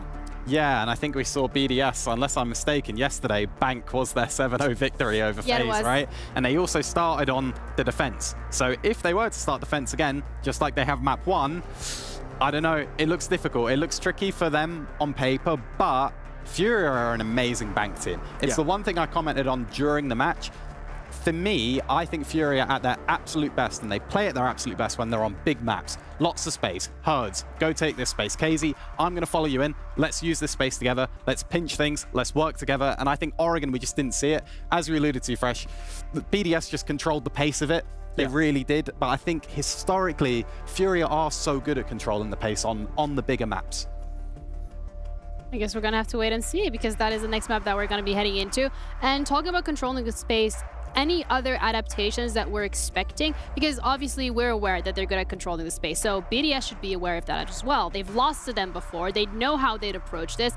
I'm expecting something new from BDS. Yeah, well, something new, something old. I'm going to say one word: Shaiko. Okay. I wouldn't say it's something new. Maybe a revitalized Shaiko within the current system of BDS. Thought he was excellent inside of Sunny Shaiko? Sunny Shaiko, that's what we're going to start calling him. I think you peddled that, Tristan. I don't know if that was one that you created or not, but yeah. If you look at these kills from Shaiko, I think particularly on the defense, lots of it isn't going and be the guy that's the front line. It's a lot of trying to help his teammates, play around his teammates. Of course, there's some of that, but even look at these kills here. He's not necessarily the first one in the building. He's had to adapt his game because there are still plenty of other aggressive players on the side of BDS, but he seems to be actually prospering within that. Yeah, and a 7-4 scoreline comes out from the side of BDS. And if I were to say this, like, pretty dominant, I don't think it would be debatable. Yeah, I mean, 2 of Furia's round wins were what Laundry defends, right, Fresh? Yeah. As we know currently, right now, it's probably a big reason why Oregon's been removed from the pool. It's the most defender-sided bomb site across all of Rainbow Six, all of our competitive map pools, maybe even our non-competitive map pools. It's the strongest bomb site. BDS controlled the pace of this. You've seen it there with Shaiko. He didn't even need to be all the way at the front because they, like, Fury just couldn't open rounds up in a way. We've seen it in one time where Herds really tried on that kid's attack where he thought, you know what, I'm going straight through the master bed, straight through the closet, and Bredo was waiting for him with a shotgun. And I think that was a real acceptance from BDS's point of view that this is how Herds plays. It's not, let's go and target Herds, let's not go and take him out of the game. It's just like, be guns up, be aware, be ready that he might just come floating through a rotate that you're not expecting. In that instance, Breede absolutely was ready for that, and I think BDS were fully ready for how Furia play. Yeah, Hertz was a player that we highlighted from the side of Furia, and we said that this is one of the players to look forward to in terms of how he's going to be able to open up some of these rounds. BDS was looking forward to it as well, and they were ready for that too, but we are also ready to head over to a break because we have our second map of this semi-final ready between BDS and Furia, so don't go anywhere because you genuinely do not want to miss this.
Well, the defending world champions on the brink of elimination after dropping the opening map to BDS on Oregon. Bank coming up very shortly for what is, well, a big opportunity for BDS. A potential grand final on the other side if you do take this respective map. Yes, sir. BDS with a 7-0 victory over FaZe on Bank yesterday. So they come in with hot form this evening. But obviously, it is the pick of Furia, and so full expectation that they have probably watched that match very intently and know exactly what to bring to counter it here tonight. It's always one way to kind of look at it, right? Where it's like, well, BDS won 7-0 yesterday, so what should we do, guys? Let's pick it, because we're watching them and we can kind of counter-strat, but it's always a risky play to do that, because for BDS, well, they can go into this knowing full well that, yeah, okay, they probably watched us play it yesterday, we'll change a few things up, and if that is the case, then I kind of like BDS's odds. We were speaking a little bit in the green room about how we think the series is going to play out from here. The consensus seems like a 2-0. Like the way that BDS are playing, the second half of yesterday, coupled now with the beginning here as well today, they are looking like the team that's going to be hard to stop. Yeah, difficult to stop, certainly, but if there's any team that can stand in their way, it is probably Furia. They have shown phenomenal resilience at a lot of international events now at this point, and they always tend to have the ability to, I suppose, carry close results just over the line, get those victories in these big matches, and so I wouldn't be putting a line through them quite yet, but I do think that the first probably 3 to 4 rounds are going to be very telling. They are starting on attack. I think it was you mentioning Bank has actually been, surprisingly here at EWC, the most defender-sided map, so they need one hell of a start. You stole my Xenox fun fact of the day that I was about to bring up. Yeah, 68.3%. You want to know what is the second most defender-sided? It's Oregon, okay, 68.2%. So I was refreshing the page. I was like, oh, I hope that stat's still correct after the defensive Oregon that we just saw. Indeed, by 0.1%, it is the most defender-sided, which is an intriguing stat because I feel like Bank isn't historically one of the most defender-sided. Sometimes it can certainly favor defense, but not the most, right? I mean, you got maps like Labs, Oregon, Clubhouse. I feel like they're all a little bit more ingrained to favor defense than Bank. Yeah, certainly so. In fact, there was a real period of time there where Bank, especially on some specific sites, you think about top floor especially, got unlocked quite nicely by the attack, and it was actually quite favorable. And the defense over time has started to clue into some of those particular plays, and attacks generally in Bank have started to stagnate a little bit and become a little bit more linear. So we'll see if that's the case in this matchup. I, again, am expecting Furia to throw some interesting things inside of the server tonight, and given that BDS had that phenomenal result last night against FaZe, 7-0 flawless, they're going to have to. Yeah, and they're going to have to also change the narrative in terms of those statistics, rather, you know, talking about defense and offenses. Furia will be attacking first up, which I actually think maybe is a good thing here on Bank. Attacking into it first. Can you get some reps on the board? Can you try to steal a couple of rounds? Not too far away from getting into this particular map. Of course, for those that missed it, BDS taking the opening map of Oregon, which was their map pick. It's an intriguing one here now for Furia, having picked into it. They better be bloody ready, because if they're not, they're going to be going home, and there is going to be no grand final dance against their old organization, W7M. BDS do win this, and they do make the grand final. They have to be going in as dead set favorites. Yeah, probably. I think it would be pretty tricky to make a case that W7M would be the favorite team in that matchup. In fact, even against Furia, I don't think they would be either, right? They'll probably go in as the underdog, in my opinion, yeah. I feel like that would be a closer matchup, in my opinion. Yeah, probably. Like Furia, Interregional would be as like well. a bit of a 50-50, whereas BDS, they look, to me, when they play their best siege, it's the best siege that we've seen at the tournament. Yep. Which is a big statement to make, right? Because overall, I think the quality at this event in terms of gameplay inside of the server has been really strong. No one's really been dragging their heels too much, especially in this playoff bracket. So that's a testament to the skill of BDS and the amount of experience that they have. What are you looking for from Furia, though, in this opening half? Kind of trying to just keep it a little bit focused in on the attack into Bank, having what we saw from them on Oregon as something to maybe offer a bit of an insight into. Do you expect to see them maybe pick up the pacing a little bit, go for more direct entry hits, clear out roamers? What are you expecting to see from Furia? What do you want to see from Furia? Because they're going to have to start well. They're going to need these attacking rounds. I mean, it probably goes back again to the Herds Keys combo, right? Herds on the primary entry, then Keys as that secondary, and utilizing the space that then gets created ahead of him by Herds. In terms of pacing, it's difficult to say on Bank. A lot of the objectives just don't really offer, route one opportunities where you can get in and mess with the opponent too early on into the piece. Certainly there can be opportunities, but they're limited, and you really have to be confident in order to capitalize upon them. If there's anyone that's going to do it, it's the man on screen, Herds. Again, on Oregon, he had good moments, probably not having a huge, massive impact, not enough to turn the tide, but he has the potential to do so. Yeah, someone who did have some of those big moments was probably Shaiko, who ended up beyond double-digit kills, incredibly positive throughout the majority of Oregon. It wasn't just the Shaiko show, though. In fact, BDS as a team, I thought, played really, really well. They just controlled the spacing of the map. Pure roam game was electric. At many times, Furia just couldn't really shut down the roamers. And when it did come time to just kind of sit sight, play the anchor defense, they were far and away better at that as well. Furia just looked shaky across the board. And that is probably the issue for me going into Bank, especially on defense first up now. If you're BDS, Bank is the kind of map that can certainly facilitate that roam game, but also the multi-layered defense. You think about even sites like Basement, for example, where you might huddle the majority of your players' basement, but then you can rotate up main stairs and get back in on that first floor, go for a bit of a flank, and that's what I'm expecting from BDS. So Furia is going to have to be ready for that. Yeah, flanks and roams are the name of the game on Bank.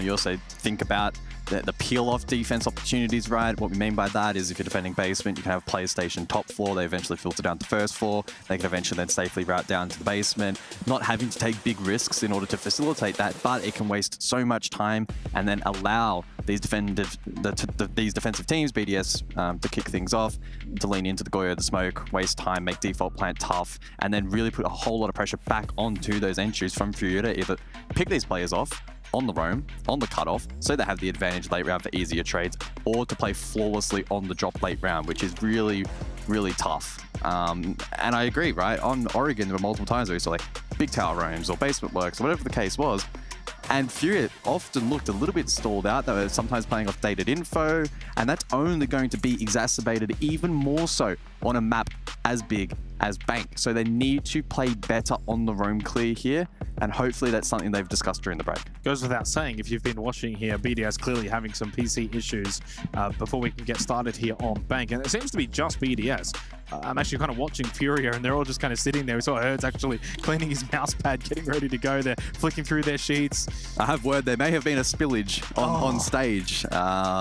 So had to get that tidied up, but it doesn't look like we're too far away. Yeah, from fist bump's going out, which does mean, and I can see all the players inside the lobby, that we are heading to Bank for this match. BDS one map away from yet another grand final appearance for Furia. Must win. They must get this done to send us to labs if they are to stay alive here for EWC. Well, final fist bumps then roll out as we jump into the operator ban phase. Map 2 Bank between BDS and Furia. Big onus here on Furia to fight back on their selection, but it won't be easy heading into the most defend-decided map at the event thus far. Osa off the board. We saw a little bit of Osa back on Oregon. We'll take no further part here on map number 2. Eliminate some of the opportunities that we might see, especially top floor, bot floor, play the back lines. They will now be stripped away here. We'll see what the follow-up is. Likely a shield. Oh. No, the Deimos. Love that. And you can see in the player cams the banter between Furia and Shaiko. Shaiko banned out. Yeah, I love that. Using that on Oregon. And you can see it in the player cam. So that is a straight target ban from Furia. The Kaye to follow. I do like the Osa ban as well. You kind of mentioned it very quickly, but things like CEO Repel game, through top square, you can get those shields down, really helps out. Especially then in towards server room, you can get those long sight angles, and then even sometimes pushing like janitor hallway, for example. So you can do quite a lot. Very versatile in a map like Bank. Mirror, self-explanatory. Fear or respect, says Shaiko. I love it. I think a bit of both. Yeah. I wouldn't blame them for being a little bit frightened after what he was able to accomplish even on Oregon in the limited rounds that we did see. It's a good map for Deimos as well. Well, exactly right. I mean, probably the best example is we see Deimos used to clear like a janitor mirror hold, for instance. I know mirror is banned out, but it's still a power position that you can play from down below for that vert. Obviously not an option now, and Shaiko will need to show his versatility and probably mess around with some of the other entry operators like an Ash, for instance. Certainly no one trick. No. There's still plenty of other operators he'll be able to play. Herds, by the way, did say respect. followed by about 5 KKKKKK, which is a laugh, of course, in Brazilian. So, we head into Bank. BDS taking on Furia, second map of this best of 3. All fun and games between these two teams, and certainly the respect, as Herds was saying, I think being shown more so with that ban than fear. I think it's saying, hey, you got us on Oregon, we're not going to allow you to get us on Bank. BDS to defend first, and again, kind of going back to the pre-show discussion that most defend-decided map at the tournament thus far, but we do know Bank certainly can be versatile. Attack can win out, but sites like Locus and CTP is going to be difficult. Yeah, I mean, records are meant to be broken, so we'll see if you're able to buck that trend here on Bank. And it will be a fall-off roam with both Liquefact and Shaiko off-site. Herds quick entry, top square, looking to cut Liquefact off. Spots the heels of the Valk as she runs away. Liquefact, though, critically able to survive. You must stay alive on this roam. The #1 goal, waste time, and then get back towards the objective. Especially if you still had that Nitro, but obviously just having the manpower on the objective important. Herds. Oh, what? Wow. That is such an aggressive swing from Herds. Usus was ready for it. I mean, it's textbook Herds, but a good read from Usus. We saw that a little bit back on Oregon with those push-throughs, bedroom kid storms from Herds. Sometimes successful, sometimes not. Yeah, good for Usus, though, to stand tall, win that fight. Has taken a bit of a beating, but you take out the Grim. Casey has slipped in towards Garage, playing behind the ambulance at the moment, and, well, this is a bit of a tricky one now for Furia. It's Talas, you got Square, you got Garage. Everyone basically all around the map. No one necessarily playing off of another teammate. So all kind of solo push from Furia. Liquefact in elevator. Aware of the fact that his position is known, he will drop. Casey does find a kill on to Solitov. Drone out. Has spotted 3. He has spotted 3 players. Yeah, understandably not wanting to re-peek into that. Waiting for the rest of the team to help apply pressure, keep a barrier, facilitating the swing from Shaiko. Well, Keys survives that duel, push down main, Shaiko caught. So good teamwork there from Furia, but the trade opportunity presents itself. Liquefact pushes back up main. JV92 elsewhere, good for 1. Brede to find Philippox, and it's a scrappy 2 versus 3 with Shaiko on the ground. JV's though inside, he's into CCTV, but he doesn't have the kit. It's in a bad spot. 2 versus 2 with Casey very low. Of course, so is Liquefact and Usus. 40 seconds, time a factor. Oh, he has Kit. Kit as well with BDS. Usus holding in towards Vault. Oh, the swing, unsuccessful. A second kill now found in the round for JV92. It's a 1v2, but Kit with Liquefact. That's a big win condition still here for BDS. Can't make it through Peepers, it's blocked off. Oh, the drone, position known. Prones through, 20 seconds. He can certainly play the time, and I think he's aware of the fact that the push is coming through staff and open area. Hides his position. He's right there! What is he doing? What is he looking at? I thought he was just hiding and then he's going to spring out and shoot him. He just doesn't do anything. How do you not hear him running at you? What? I'm so confused. I think JV92 actually, for a split second, was about to run past him as well. I want to see his POV there. He's probably wondering, what is this guy doing? I mean, his position was fine, but he just has to pop up at the right moment. Exactly. It's a free kill, and then he has the 1v1 favorable I thought time. he played it perfectly. I thought he completely read it into the roam and the rotate, and then he just sits there staring down the hatch. That was bamboozling. That's probably the most befuddling moment that I have personally seen at this event so far. It was very scrappy through the mid-round. Let's watch this from JV92. Here we go. Oh, yeah. Oh, hello. What is he doing? I want to see the player cam. I think he may have been saying some nice words after that one, questioning what was going on. So for what it's worth, I think in that instance, he's just probably saying, I'm going to give up the kit. I'm going to expect them to run down main and then run in towards side. I'm going to hopefully catch them through the hatch. Oh, game plan was fine. It's just execution. I don't know if there was a comm that cluttered it and he didn't hear it, or I don't know, siege sound happened. I don't know, but yeah, that's a strange one. Big round though for Furia, an opening attacking round. We've already highlighted how defensive it's been this tournament, but to get an opening attack on Locker's CCTV as well, of all sites here on Bank, that is a crucial start for Furia after losing the opening map on Oregon. Great way to begin their Bank. And for BDS, left probably scratching their heads for what was definitely a scrappy round. Yeah, I wonder if that's going to set the tone for the rest of this map, where the mid-round is very fiercely contested. or whether or not we'll see a bit more structure and late round executes come into the fray. Monty in play round 2. We'll see how this is employed. You can find value from the Montang either towards top square or through lobby.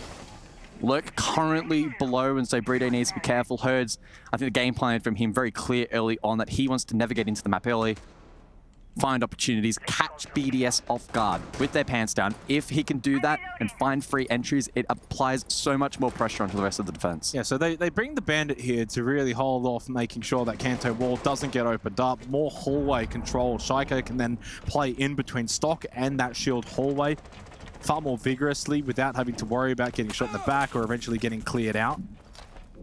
Leapox looking to just open up square. I would imagine for Furia, they're going to completely ignore Spiral side, Kanto side, along with the elevator push through the hallway. This could be rather direct through square. Hertz with the opening kill onto Brede. They got huge square control. Oh, but through the side. Liquefact finds the kill onto Nade, and the Montang, the shield facing the wrong way. Really good positioning from Liquefact. Deals with the Montang, who I think would have been a really big win condition in this round to eventually push into site and allow the plant to go down. But JV92 does find Shaiko, and maybe the Deimos ban has proven to be strong. Oh. That angle found. Solotov lands the headshot onto Herds. And like the opening round, this one has followed suit, similar in fashion. Although to the right side is JV92 standing still. Users gets aggressive on the move through stock. 3-2 in favor of BDS. Yeah, so much back and forth in just the first 2 rounds here between BDS and Furia. Still anyone's round, really. If KZ can find entry, needs to clear stock, though. Users holding down the line. Philippox elsewhere, good for one. Oh my god. KZ. He's pinched, though. He's desperate. Can't let him get the cross. Philippox falls down, and he's allowed KZ almost to get the cross. Users has actually crossed to the right side. I don't even think he was aware of it. They trade each other, but BDS had one left standing, and therefore they get the round. Oh, there's mid-rounds. It's very chaotic. Pretty crazy so far. Yeah, a lot of chaos ball around the map. Teams having to really calculate how aggressive they want to play in these key positions. What kind of ground are they willing to forfeit, whether that be on the attack or defense. We continue to see that entry lurk threat from Herds as well. Play a bit of havoc. On screen now, Herds getting Brede. So this is the moment here, Liquefact getting that kill on to Nade. You're the Montang, it's CEO. If you can push in through top square, eventually then hold an angle, deal with any potential nitrocells, someone can come in behind you, get that plant down, and then play off the repel. And Nade's immediate reaction to that is, why the hell is he pushing through the breach? Yep. But it's those kinds of little moments throughout the mid-round that are making or breaking rounds. Yeah, and in that moment as well, Users had made the cross back. Could have been a 1v1, had that little fight towards stock been won a little bit cleaner for Furia, but they couldn't. 1-1 on the scoreboard. 5 seconds to insertion. Certainly a different tone, I feel like, here on Bank than what we saw from Oregon. Oregon felt a little bit more systematic and the pacing was more controlled. The fights were a bit more controlled as well, the way everyone was positioning. But here so far on Bank, it's really playing into the chaos ball. Just half an open area for this 3rd round. Through blue for Nate. Claymore up.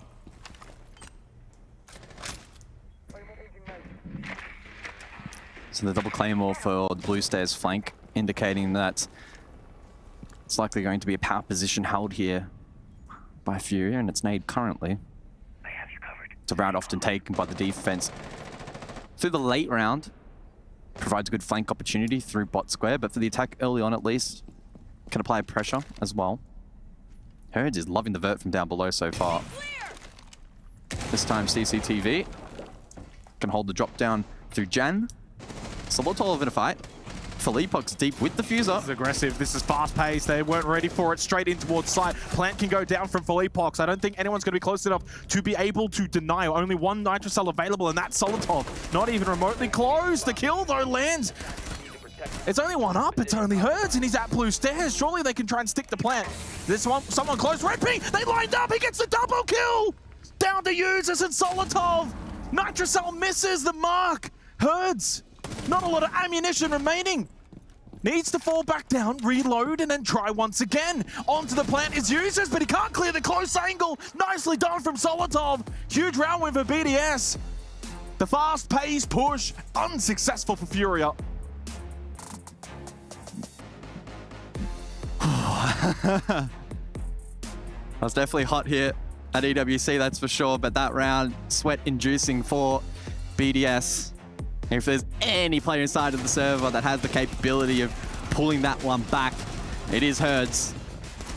Posted in that top blue position. I like the explosive nature of the push there from Furia. They got good ground, but the retake from BDS, very, very clean, and then composed here. Solotov, despite being on 30 HP, held a really good line after that lineup from Herds, and just prevented him from pulling off a spectacular clutch.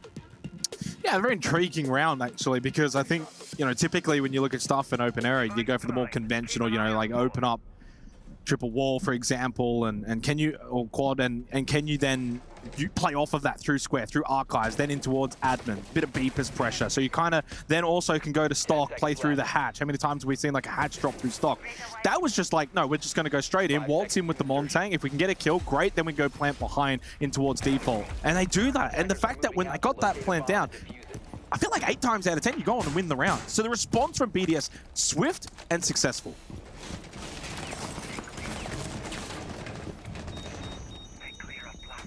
So Echo in play then for round number 4. Recently received the shotgun.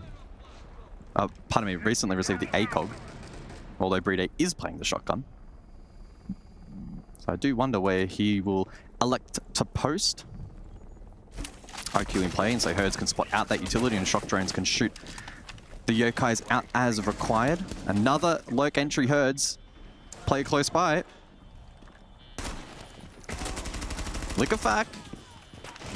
Awkward one there for Herds, but he at least survives. Solotov elsewhere though, good for one. Loving the pressure right now from BDS, right? Not just falling back to site. Fleetfox does find 2 kills.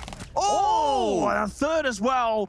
Liquefact thinking maybe a chance to get the trade, but unsuccessful. And just like that, Furia have got themselves a 2-player advantage, looking to find their second round win on Locker's CCTV on Bank. And we often talk about the peel-off defensive roam. It should be relatively easy, or it's at least typical for the defense to route back towards site without dying, without having to take fights. So that X-Factor moment there from Felipox. Got to swing this if you users. You've got the intel, the yellow ping, and he lost it anyway. KZ finds the double kill through Garage, despite the yokai, despite the yellow ping intel. He gets the double, and it's a double round win on basement for the attack of Furia. And just following on from that point, that moment from Felipox, massive, huge 3K. Even just finding 1, definitely 2 is massive in preventing the fallback. To find 3 is pretty much unprecedented and just absolutely decimated that defense.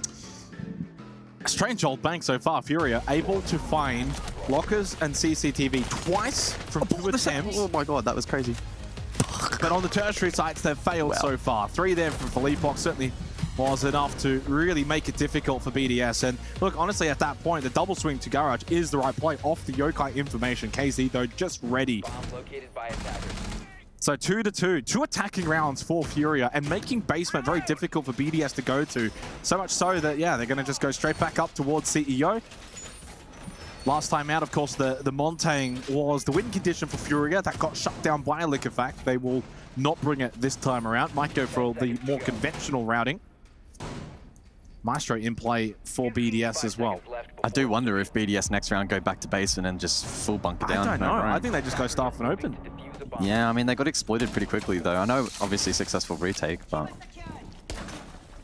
Well, we'll worry about that in 3 minutes' time. Let's see how this one plays out. Can BDS establish a lead or Furia? I mean, to be fair, if they do go back to lockers and CCTV, it's probably a case of understanding that peel-off needs to be so much quicker, or just not being so aggressive. We see teams typically just kind of hold in towards open and staff, and eventually then drop the hatches, and same with Elevator, for example. I mean, they haven't really been doing that on that particular site. By the way, Bride's on 27 HP. Didn't quite catch how that has actually developed, but not ideal for the BDS defender. 1 and 4 as well. Struggling to get into this game. One of the higher rated players coming in today. Scanning. Stay sharp. Drone activated. So good counterplay here from Herds. Spots 2 Valkyrie cameras top square from down below from the safety of this square position. Impacts from Nade, good counter onto the keeper barriers of Liquefac on the Azami. Maestro also in play. Something to note, not particularly popular at the moment, but another tool in gaining information, potential plant denial tool as well, site construction with the pistol. But what has Herds been able to cook up? He spotted some good information. Spots a player on cam. That's not a position that can be cleared though from below. But I wonder how much of this information has the cogs turning in the minds of Furia at the moment on attack.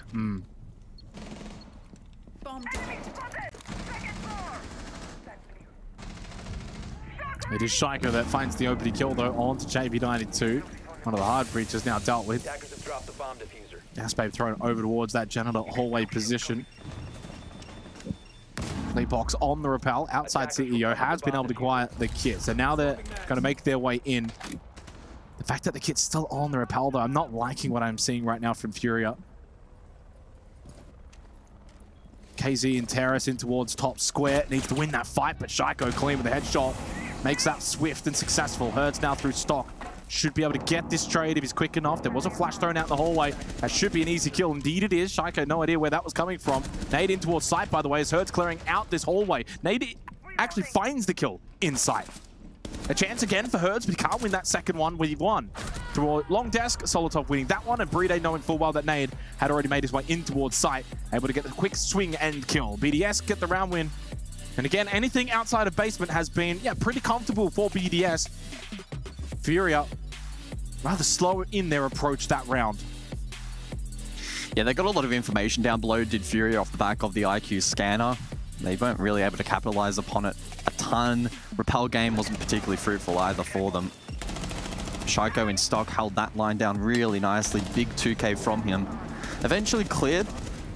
And Herds and Nade did a decent job of trying to chip away at that advantage that BDS had. Unfortunately, though, with overwhelming odds, unable to overcome them. Such a small minigame is that battle in towards stock. It opens things up, especially as the attacker can get entry, can play vert, depending on the site.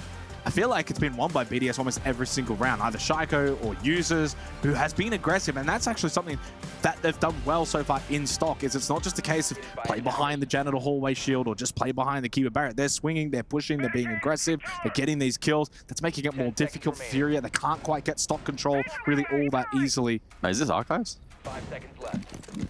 Yeah, okay, wow. Okay. So Archives then for round number 6, by far and away the least favored site for defense here, Bank. Hold that thought for a moment. Solotov going for a spawn peek, but that won't amount too much. So BDS giving up on basement, sensing that it's too dangerous for them. A site where, as a defensive unit now here on Archives, where you need to be very dynamic. There's a lot of different opportunities that Fury could look to exploit. Yeah, it certainly is. Multi-layered as well. Certainly through electrical into a square, something to consider. Front desk and main hallway and Spiral, you still want to defend as well on that side. Bride has got a shield man in his way. Coming up, the logic bomb has been also used. Probably waiting for the reinforcements to follow him behind, but instead just sits the corner, trying to just find a leg to shoot at. Angle has been found, and that's a Montang turning around. The knife kill, though, from KZ onto Bride is successful, 3-4, but it is in favor of BDS. Drone out for Philippox over towards blue stairs. The other two still out in the exterior. This is a really good round now for BDS. Yeah, I think Furia laid all their chips on the table there for a horizontal take, facilitated by the Monty. And any potential now for Vert also diminished with Nade off the board on the buck. Oh. Shots don't land from Herds there. Pinging Solotov out with the Vigil scan active. Philippox falls elsewhere, and a 4-2 half beckons. Yeah, Shaiko's just been so incredibly active on the defense, and a third kill found in quick succession in this round. It's all just too easy. The Boss Cheetah finished it off from Solotov. It's a 4-2 half in favor of BDS. Shaiko with a bit of a statement to close out that half. And a really good side choice in the end, and played really well from BDS. You've got to be active, you've got to control the map. You've got to deny those entries as well. A bit of an intriguing battle. Of course, open towards Stuff open with that Bride battling up against the shield play of KZ. In the end, actually, KZ did get the kill. He got the melee kill, but then got traded very much straight away after that one. So, yeah, very intriguing round, but really well played from BDS. Yeah, good support network on the extension there to open area. Yeah, look at Shaiko. He's moving around so much to get these kills. I mean, like I said, you've got to be super dynamic on that side because there's just so many different avenues that Furia can take, and then the kind of team that are always going to find those pockets of space. But yeah, Shaiko moving around, remaining unpredictable. Good conclusion to the first half there from BDS. Furia now, their time to shine on what is the most favored side in the map pool at this event. I mean, that's the thinking is 2 attacks might be enough for Furia, but it's all dependent on their own defenses. The intriguing part about it is the way in which they got their attacks was quite unconventional, winning out basement site, winning out the primary site, both times, both instances of that. Furia are now going to be hoping that said primary site can be their go-to on the defense, and that's exactly where they go for this opening round. 2-4, BDS technically now 3 rounds away from a grand final appearance here at the EWC. What can they do? Through main entrance, Full Kafak. Once again, Shaiko top fragging for the second round, or second map in a row.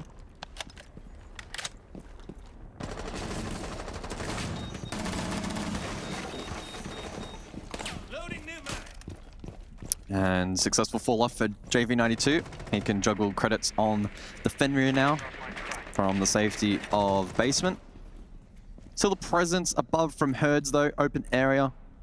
He continues to probe around. I'm surprised he hasn't got more presence though. You're playing into the castle, you got the barricades, you can really lock down open area by himself at the moment. Oh, He does actually find the opening kill just as we switched away from him.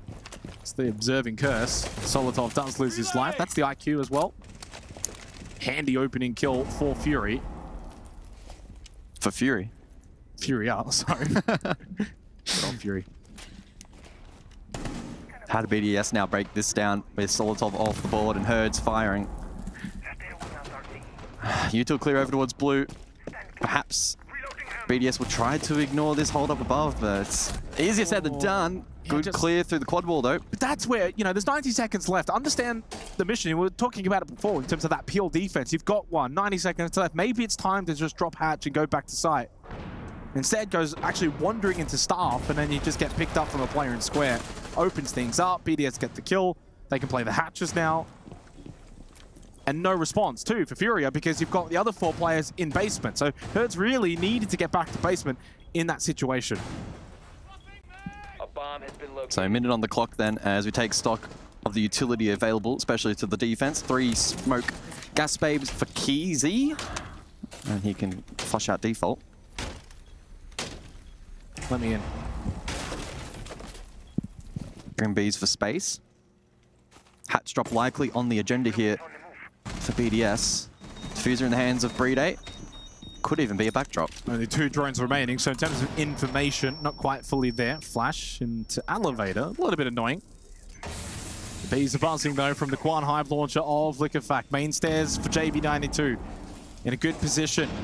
Comes a player, and it's a win for Shaiko. 2 kills in this round, now up to 9-5. Advantage for BDS on the push now in towards basement, in towards Fall. Uses clean against Philippox. They're just winning. Oh, they're 1v1s everywhere around the map.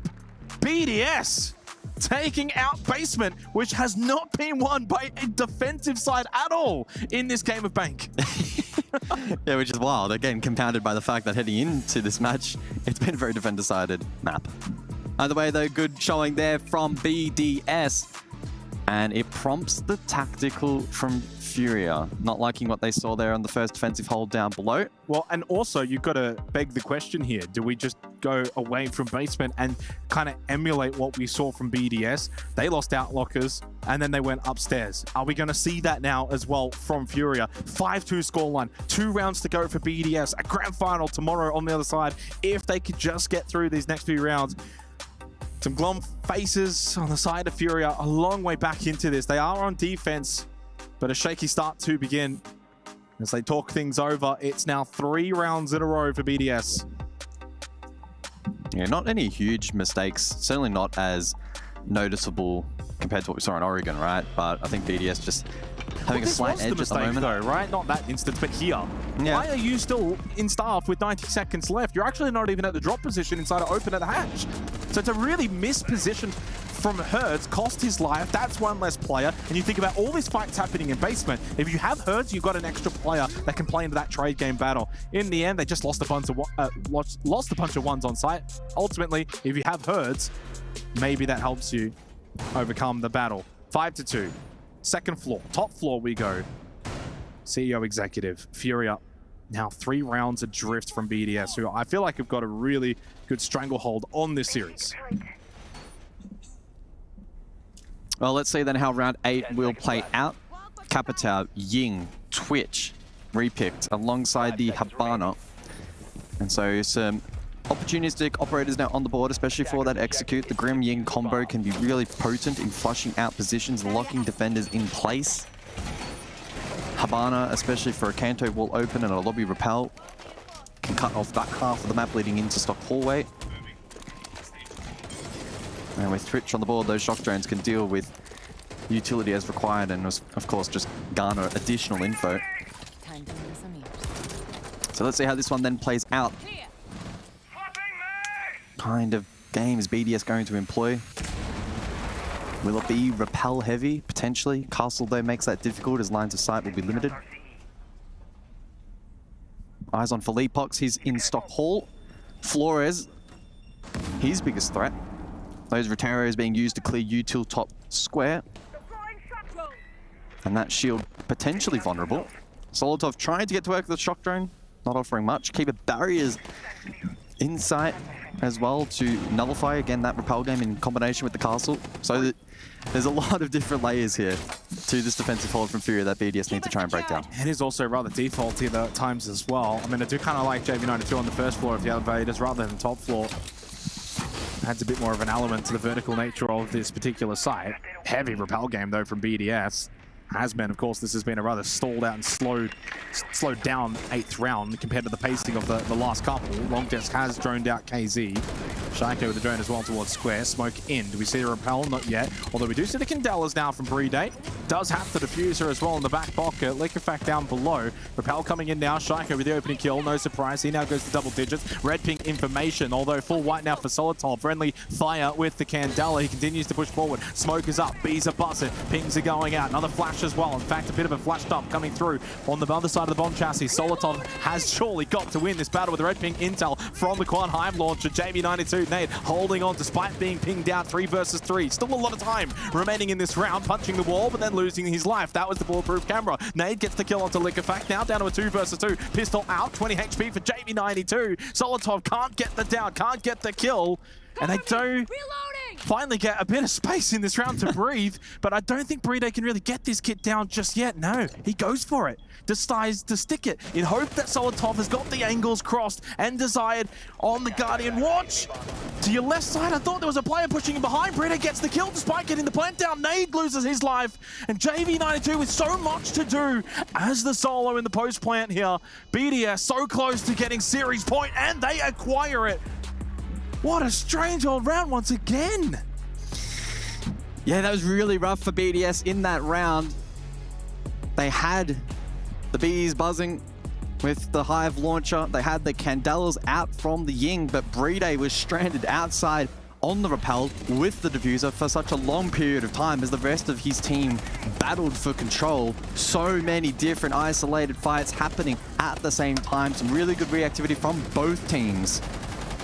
I mean, there's that angle there. Breday does actually get the kill, and off of that, he's able to repel in. Even at that point there, he's still outside in the exterior on the repel. Yeah. So he came in so late into the piece. Furia just couldn't quite manage, though, in the end. The late round execution, really nicely done for BDS. With that, though, they've now got map and series point and a chance to go to the grand final tomorrow. Now just 1 round away. Furia need 4.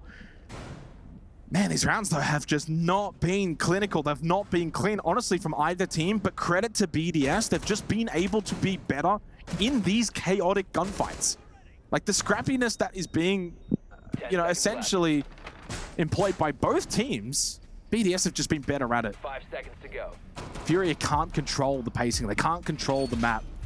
They're not getting opening kills. We saw that from Shaiko through Square. He gets the opening kill, and it all just starts to unravel from that. Furia just not in control. They haven't really been this entire series and don't look like the team that we've seen previously. BDS, on the other hand, though, well, they certainly are living up to the expectations that were upon them coming into this tournament. And another grand final appearance on the cards. Yeah, 4 serious points for BDS, and it may well be a quick evening here for Rainbow Six at EWC off the back of the 2-0 victory earlier tonight. W7M booking their ticket into the grand final over Liquid. BDS thriving in the chaos at the moment. Back to basement to go, double roam, KZ, JV92. Both looking to immediately fall off once they sense pressure. Open area control gathered by Liquefac. So it is now just Elevator from JV92, but he falls off. And KZ in blue stairs. Next to face Shaiko. Almost gets caught, it does! Oh, Shaiko commits himself to that battle, wins it out, and it's a 5-4 advantage now for BDS. It's been the difference, though. BDS are wanting to get these fights. They're happy to take the contact and seek it out. We're not seeing that really from Furia. One player's kind of pushing back down blue stairs. The other's trying to push in and get the angle on that Shaiko, and he gets rewarded for it. 12 and 6 now. Again, double-digit kills for the second map in a row. Clear standout for MVP of this series in this semi-final. Advantage BDS. In this 9th round, Furia honestly have not really fired much of a punch in this matchup. And I do wonder, going into stage 2, where to for them? Another logic bomb rings out around the map. Second and final one utilized by Solotov. Herds with the angle from CCTV up through the hatch. 60 seconds remaining. Down a player on the defense. Who's going to stand tall for Furia to try and get them back into this round? Yeah, Shaiko still with 2 Roteros, now 1 to clear keeper barriers if required. Oh my god, there's nothing going their way. Yep. What a swing from users. Top-rated player coming into today. And while Shaiko has been the MVP, BDS as a team have just about been the MVP of this tournament. They will go in as favorites in the grand final, you would have to imagine. Rotero through the hatch. Courtesy of Shaiko, that was his final one. 25 seconds, Philippox praying that he drops through, maybe gives him a free kill. Gasbabe, only 1 left available for Nade. But BDS have got the numbers. They can swarm site. They can go for kills. It's an outline bug with the blue-red combination. Bride, commando crawl through the Gasbabe towards the bomb chassis. He's made it. 5 seconds. Nitrocell has to hit, and it does. He's down. Now you got to hide. Do not allow them to get all of the kills for Nade and JV92. Just survive, and they get the kills. Furia holding on by the skin of their teeth. This one's not done yet. Big nitro there from Furia, and the smoke canister wreaking havoc in towards the default position and making it a challenge to recover that diffuser in the dying seconds of the round. Furia going back to the basics there on that objective, and despite a few troubles over towards blue stairs and server, they made up for it. That's probably the most basic round we've seen in this map of Bank, where it just comes down to a server-side push in towards CCTV, and it's denied by gas babes, by nitrocells, and that's about it. The earlier portion of the round, sure, there's a couple of fights, but nevertheless, it really did kind of just come down to a rather default push for BDS, and I think that was maybe their shortfalling. You know, it's a 5-on-3 advantage, guys. You've got like 30 seconds left. You can swarm site. You can actually take the trade fights. Instead, they actually double down for a default push, a little, especially with the smoke still on the board. And a nitrocell. Attackers have discovered the location. Yeah, I mean, we did see them try and go for the rear hit and the red drop, and they were both really well denied by Furia. JV92 was playing a really deep position over towards Vault and was able to find success from that. So a good read from Furia, they're rewarded, but it's still a very tall mountain to climb. 3 more rounds stand between them and overtime. Attackers are heading out to defuse a bomb. BDS electing to go over, oh, pardon me, Furia electing to go over to open area for this forthcoming round. Let's see what BDS elect to go for. No dedicated vert, so no sledge, no bug. So they got the Ram, right? You would imagine Solotov will probably go over towards Stock, throw those Boogie Auto breaches in there. You got the Montang who can eventually push in towards Staff. Zero is going to be interesting to see how that gets employed on Operator. We don't typically see all that often. 6-3, really 1 round at a time mentality now for Furia. Has to be in point. Can't be too worried about particular sites and where these round wins are going to come from. You've just got to do it. Buckle yourself in and get ready for the defensive right here on Bank. 3 rounds, certainly not impossible. Certainly doable. In fact, Brita actually making his way towards Spiral, at least on this side. We'll get the live drone and might look to just try and bully someone in towards Elevator. That will be for Leapbox. Does have a Nitrocell available.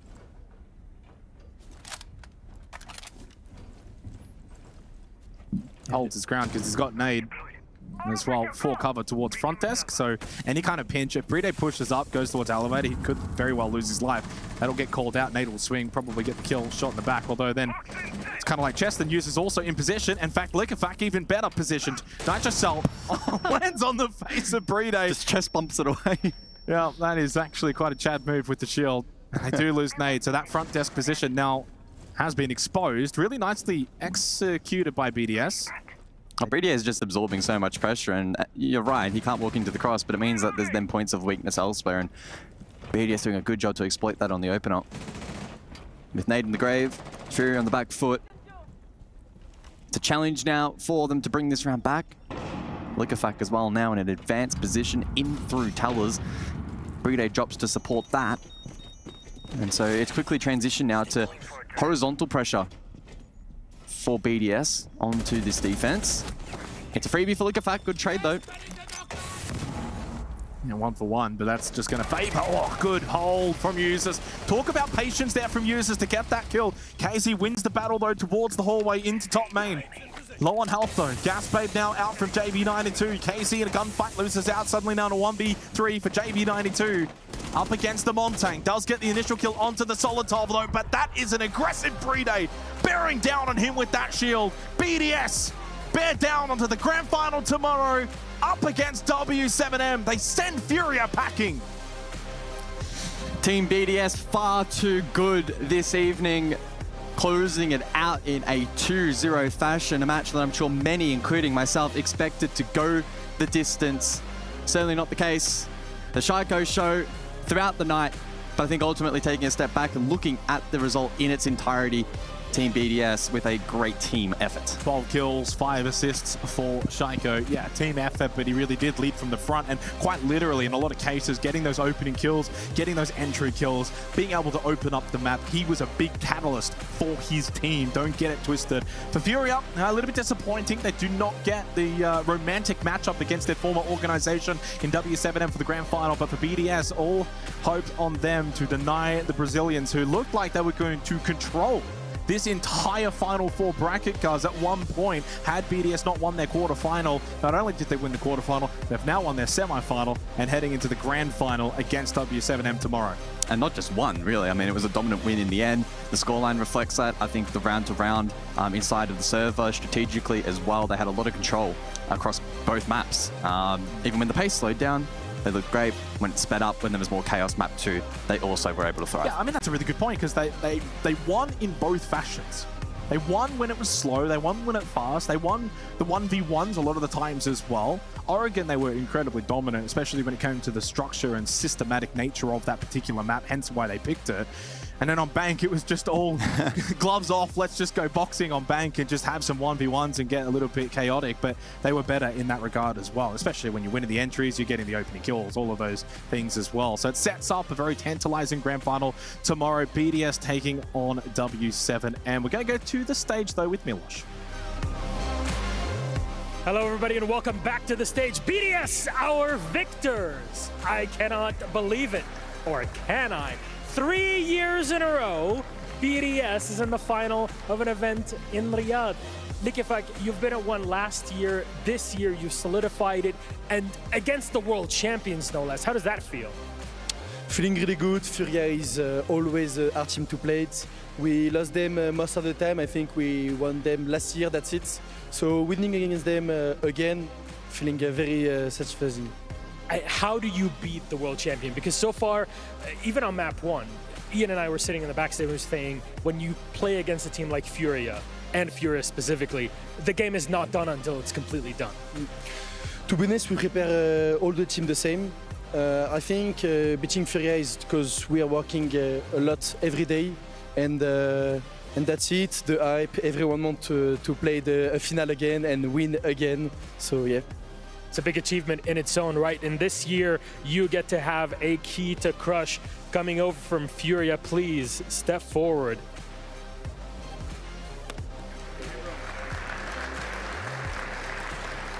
A key that you get to crush, and tomorrow you get to play W7M.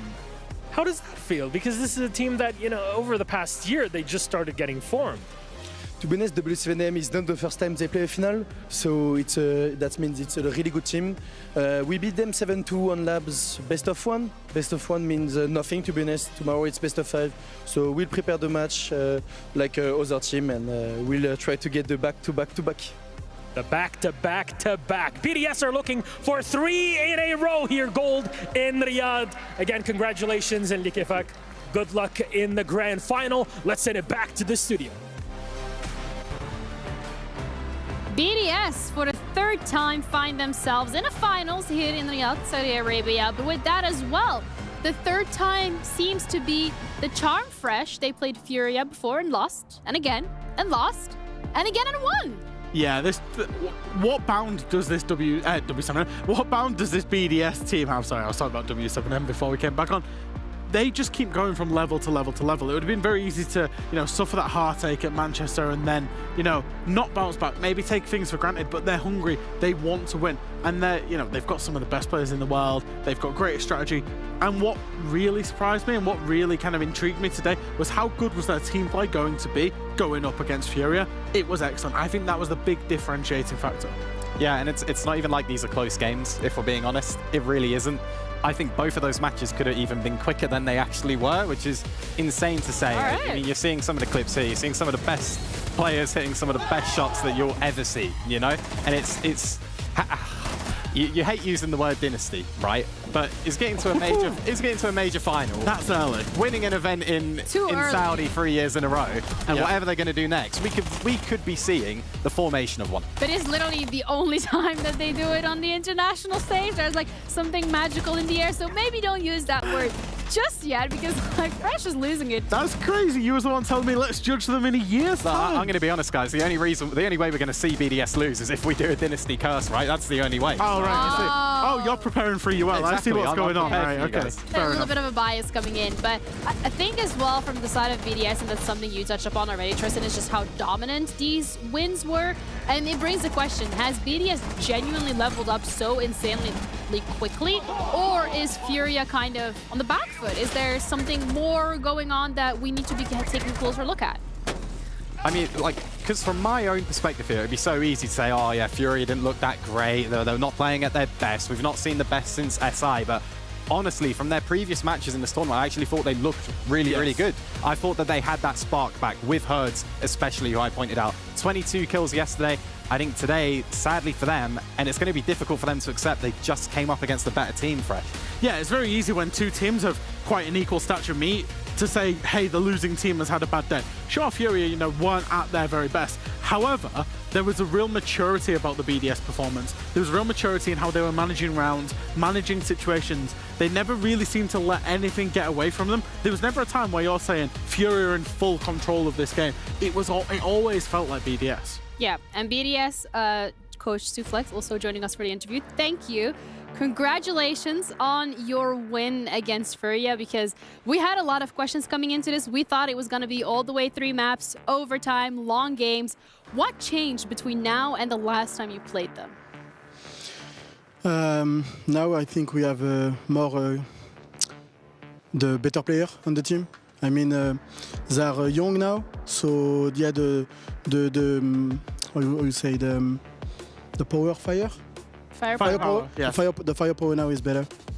That's why I think, and we are really more confident in the game now. It shows. The confidence definitely shows. Yeah. Yes. Yeah, well, first of all, from me, congratulations. Second of all, this makes me feel a lot better about our scrims against you guys recently. I'm sure you've had a lot of fun with that. How does it feel knowing that you have that firepower? How does that affect your preparation going into events? Because you know now, realistically, even if we get picked off first, we get picked off second or whatever, we can come back into this. The preparation is the same. We prepare the team. We prepare every team in the same I would say yeah, we prepare the team. Same fashion? Yeah, same fashion for all the team. There is no special preparation or something like this. How did you guys bounce back after Manchester? Because obviously after Manchester, successful tournament, but also disappointing to lose the final. How did you prepare for this tournament? Was there anything special? No. Or was it just about spending more time with the new players? And No, nothing special. Just the same way, to be honest, the same way. Nothing special.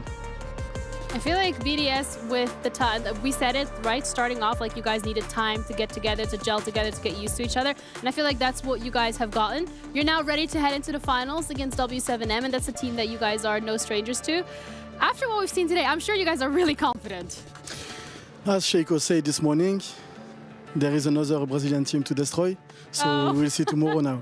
Who makes those tweets? Is it him? Do you help him with the tweets? No, just him? Yeah, just okay. him. Good to know. Thank you. Who would you give the MVP for this game? Me? Yes. Sheiko. Sheikh, okay. Yeah, of I think everybody probably Yes, agrees of on course, that one. He's Sheiko. had a Yeah. phenomenal performance. He comes to Saudi and he just does really well. He right? was on fire. Yeah, he's on fire. It's the heat, right? Yeah. Well, thank you so much for the interview. We Thank you, appreciate it. thank you. And good luck tomorrow. Thank you. Thank you very much. Shaiko is the player that we're going to be talking about. yeah, no, he was absolutely sensational today. We highlighted him between map 1 and 2. We pulled a package together and we said, hey, you know, you're seeing them here. Lots of, I'm not going to call them support kills, but supportive kills of his teammates' actions. Really trying to play in sync with his teammates and synergetically. The same kind of thing happened as we headed into map 2. It's not these, you know, we once knew Shaiko as well, by the way, as an Ayana kind of thinker main, right? He was always on that one fragging operator, the same positions in the same areas of the map, not really flexible outside of that zone. And that, to be honest, that's what he excels at and what he's good at. You wouldn't want to take him away. But they have taken him away from that. They've bedded him into this overall system, and he's flourishing with it. For me, I just love the idea that we saw sort of quite a slow Shaiko yesterday, not as many kills, he's let his teammates get the glory. He's come into the big game and he's thought, nah, you know what? I am Sunny Shaiko, I am going to peak everything, I am going to go crazy. I think, honestly, Fresh, part of the reason of him being a bit closer to his teammates is thinking, well, I'm taking the kills instead of them because they seem to be getting them all yesterday. So for me, I mean, he's a superstar, but he has been for so many years now. I'm trying to think of this, you know, amazing point we can make about Shaiko that's never been made, but he's been wax lyrical about for years now. It's crazy how they've leveled it. As Suflex said, they've leveled the firepower or the pyre in his team. They've leveled that up. And Shaiko is still performing and still having those numbers. That just completely caught me off guard. I was like, okay, maybe I'm going a little crazy, but you know, it was BDS that was going crazy on the server today. And W7M has also had a great performance against Team Liquid. To me, though, it's like when you're looking at Liquid and we were looking at how dominant was against Furia, and we're looking at the fact that Liquid has in the past struggled with Furia, you know, by process of elimination, is BDS still the favorites heading into the finals? Yes. Yeah. Yeah, I think they are. I think whoever had won out of this game was the favourite heading into the final. I don't think there's two ways about that. W7M, I think probably across the whole bracket, where maybe apart from Bleed, were kind of the underdogs, whoever they were against. They managed to come over Liquid today, but they will be the underdogs going again tomorrow. But we heard it from W7M as well earlier today that they're used to being the underdogs. They are always the underdogs. They're the underdogs in Brazil. They were the underdogs in Manchester. They're the underdogs here now. So they, to an extent here, Tristan, it takes away that pressure of having to perform. You've proven yourself. You are the only Brazilian team out of 3. Brazil had 3 teams in the semifinals. One of them is now in the finals. The only European team left is BDS. So you have proven yourself to your region as well. Yeah, I mean, equally, I said it yesterday, if BDS were to win today and get into the final and go on to win the final, they would have taken down the 3rd, 2nd, and 1st best Brazilian teams. The 3 best teams from the best region in the game, right? Yeah. That's an incredible tournament win, and they just so happen to be able to put 3 keys in the trophy as well. Just putting it out there for any BDS members watching right now, just to give you some ideas. But honestly, I mean, you heard W7M say it as well earlier. Yep. They have been the underdogs before, but they don't feel as though they're the underdogs going into this, Jenny. They genuinely feel as though they're a top 4 or top 1 team in the world, they said themselves. I think the only pressure that's going to be on this is kind of the pressure of Brazil onto them, because they're here. They probably didn't fully expect to make it to the final. A little bit like Beast Coast maybe in a way. Yeah. I think we're just going to see fun siege. I think the pressure will be off. I was just going to come full circle on that. Like we're saying, hey, they are the underdogs. What happened last time BDS played underdogs in the grand final? They lost it. They lost the Manchester Major. So it will still be, you know, a game that BDS take very, very seriously, right? They're not going to take, as much as we're saying, hey, BDS are favourites. They are favourites. They probably have the better team on paper, but they did lose to an underdog recently, so they know what it's like to get burned from that. But they've never lost to anyone in Saudi Arabia, so that is something to keep in mind when it comes to BDS. 3 years and counting, potentially. But we are ready to head over to Philippox, who is standing by with Ian, as they have unfortunately not made it to the finals, but still talk about their time here in Riyadh. I am here with the heartbroken but still smiling Philippox. That was a really tough battle out there against BDS, but they were just too good. Yeah, they were a far better team for us today. We couldn't win against them, and they deserved the win. Look, there's nothing to be ashamed of finishing in a semi-final at an Esports World Cup, but I think with Furia, yourselves and the fans hold you to such high expectations that when you don't make it to a grand final, when you don't win, because you are just built winners for so long now, it feels like such a disappointment. Is that something that you feel within the team? Yeah, we feel that because as the fans hold us to a higher standard, we also do hold us as a higher standard. And we think that we could do more. We are disappointed with the result. And what we can do right now is work more and be better for the next tournament. Yeah, because you had that, obviously, the epic run of silverware that culminated with that magical moment at the Sixth Invitational in Sao Paulo, where you brought it back at the very last moment. Ever since then, we haven't really seen you reach those heights. What do you think has changed? You don't think you guys are taking your foot off the gas a little bit? I don't think so. We are working a lot. I can guarantee you that. There's a lot of factors that I can say. The meta changed a lot from the last year. We are trying to adapt to that. But sometimes it doesn't. We can't win everything. Like sometimes the other team is better than us, and we can do what we can do right now is just work more. There's plenty more trophies in the future for Furia, right? Yeah, hopefully so. Just finally, if you want to say anything to your fans back at home in Portuguese, feel free to do so. Obrigado a todo mundo que está torcendo da Fúria. A gente tentou muito esse campeonato, treinou demais, infelizmente não foi bastante. Agora a gente vai resetar, voltar para casa aí, treinar mais e, se Deus quiser, trazer esse título aí para a Fúria. Queria agradecer a todo mundo aí que está torcendo, a galera que está no office aí vendo, com certeza. Mandar um abraço para todo mundo aí e mandar um abraço também para minha família que está sempre acompanhando. E é isso, tamo junto. Obrigado, Philippox. Until next time. Thank you. Back to you in the studio. Thank you so much, Ian and Philippox. And with that, the key will be handed over to BDS. Shaiko being the one that's going to be putting it in the hydraulic press, and Uncle Milosh facilitating the destruction that we're going to be seeing and witnessing. This is another key that, as you said it, Tristan, they can add it to a trophy if they'd like to. Yeah, and honestly, you would expect them to, right? We said beforehand that everybody would probably be putting Furia in there, even more so if you've beat them. Yeah, this was the biggest scalp by far that any team could get. I mean, maybe other than BDS, that any team, if you beat a Furia or you beat a BDS, they were the first team that you would be putting into your trophy should you win the tournament. Yeah, and I mean, BDS is looking pretty strong, but their key is still intact, much opposite to the one that we're looking at right now. And for Furia as well, I think taking into consideration how the last two international events went for them, a lot to take away from this. Yeah, I think that interview that Ian just did with Philippox, I think quite a mature response from him. You know, it was almost like he was trying to send a message to himself, maybe, that it's actually okay to lose. Absolutely. You know, when you've won so much, you do need to go through the periods where you're not quite at it. Let's bear in mind, one of the top 4 teams in the world right now. You know, we're talking very fine margins, but you know, it's still relatively successful, but it is okay to lose. And I think that's the level of maturity that Furia will need heading into what's, you know, the second half of the competitive year. Yeah, because they still have a major ahead of them. They still have all of Brazil stage 2. There is still potentially SI. So I think there's a lot of markers to look forward to for Furia. And I think as well, Tristan, when you're a team that is so used to winning and winning and winning, potentially dealing with loss is a learning experience of its own as well. Yeah, for me, I think it's so easy to jump on sort of like, you know, a bandwagon in a way of disrespecting a team or disrespecting a region just off of one event. But at the end of the day, when you come up against a team who are playing at their best and they're one of the best teams in the world and they're on their day and Shaiko's in Saudi, what chance have you really got, right? It is what it is. And I just like to say as well, like, I love Felipox's honesty. Whenever we have any interview with him, we speak about this so much. Such an amazing representative of Brazil as a region as well, and we really appreciate his honesty in that way. Very mature, very honest, very cool, calm, and collected response from Felipox, and I'm looking forward to see what Furia can do.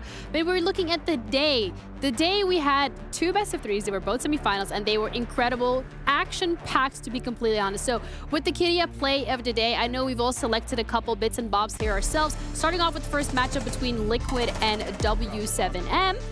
And honestly, this was also, I don't know, another 2-0 that I didn't expect. Yeah, I think that was a huge play. It was, one of the early rounds. And then moving into the second one here, this is Shaiko. We talked about him playing supportive roles. This was Shaiko on the Deimos, just utterly opening up the site for his team there. Absolutely ridiculous, especially on that pistol, you know. Get rid of it in the second game.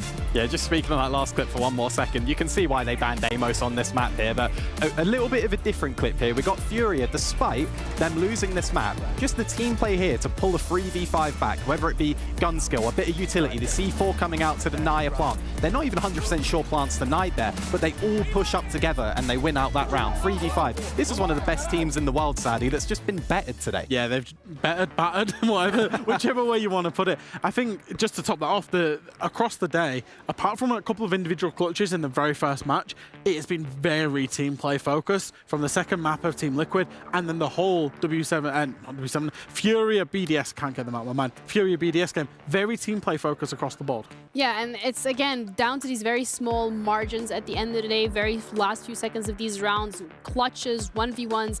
It's been a lot today, and tomorrow it's going to be just as exciting because tomorrow is the finals of Rainbow Six Siege at the Esports World Cup. W7M, this is a roster that, although competing under the Dynasty banner of W7M, they have to, time and time again, prove themselves. And then they're going to be going up against BDS. Yeah, I mean, these W7M players, like we said, they must also have a little bit of a chip on their shoulder. And we've seen that work for them today, right? Yeah. Do you imagine you leave the previous Dynasty roster, leaves W7M, and then W7M as an organization go on to win an event before you do? I mean, that can't feel too great, Fresh. Ooh. Yeah, no, it's one of them. You've got to use whatever motivations you can just to get yourself over the line. W7M tomorrow are going to need to find something extra special to get themselves over the line, whether, you know, that's what you're saying, like trying to do it for the organization, trying to do it instead of Furia, get over the line before them. Whatever it is, you know, they have played the final. The core, you know, of this roster when they were under loss did play the final of Atlanta Major, but were beaten as well. So even if it's a chip on the shoulder of, hey, I need to get over the line in a final as well, they're going to need to find something from somewhere. Yes, and that's something that we're going to find out tomorrow. Thank you, gentlemen, for joining me on the desk and for dissecting this very incredible game between Furia and BDS. But we're going to be back again tomorrow with the finals, a best of 5, potentially 5 maps that we're going to be looking at between W7M and BDS. Trust me when I say you do not want to miss this, so take care of yourself, and we'll see you tomorrow.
hard to let go.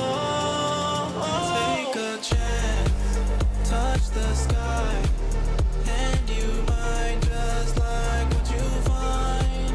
Let's risk it all, put it on the line. Go and spread your wings, let's find out if you fly.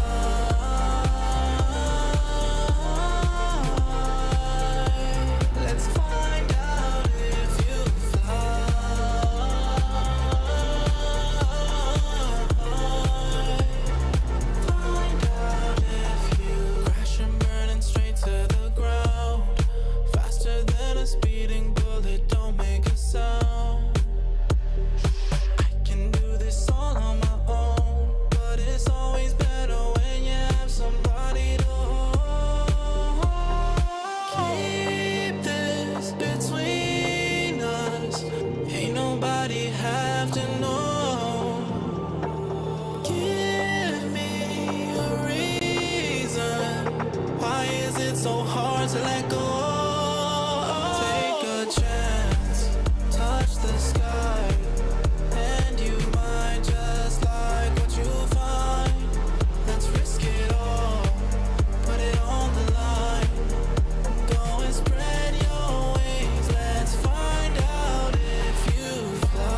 I'm in another world, out of body, no one around, but I'm not lonely. My heart's racing, I don't know how to feel calm. Life's a hard pill to swallow, but there's always tomorrow. It'll all make sense someday. This is what I gotta do, this is what I gotta do to feel alive. Even if I don't understand it all the time, I gotta let myself feel everything, even if it hurts. Sweep it underneath the rug, will only make it worse. This is what I gotta do, this is what I gotta do to feel alive. Ignorance is bliss, I live like this, so what a mistake. I guess it was better to feel numb than to be wide awake. Wide awake. Life's a hard pill to swallow, but there's always tomorrow. It'll all make sense someday. This is what I gotta do, this is what I gotta do to feel alive. Even if I don't understand it all the time, I gotta let myself feel everything, even if it hurts. Sweep it underneath the rug, will only make it worse. This is what I gotta do, this is what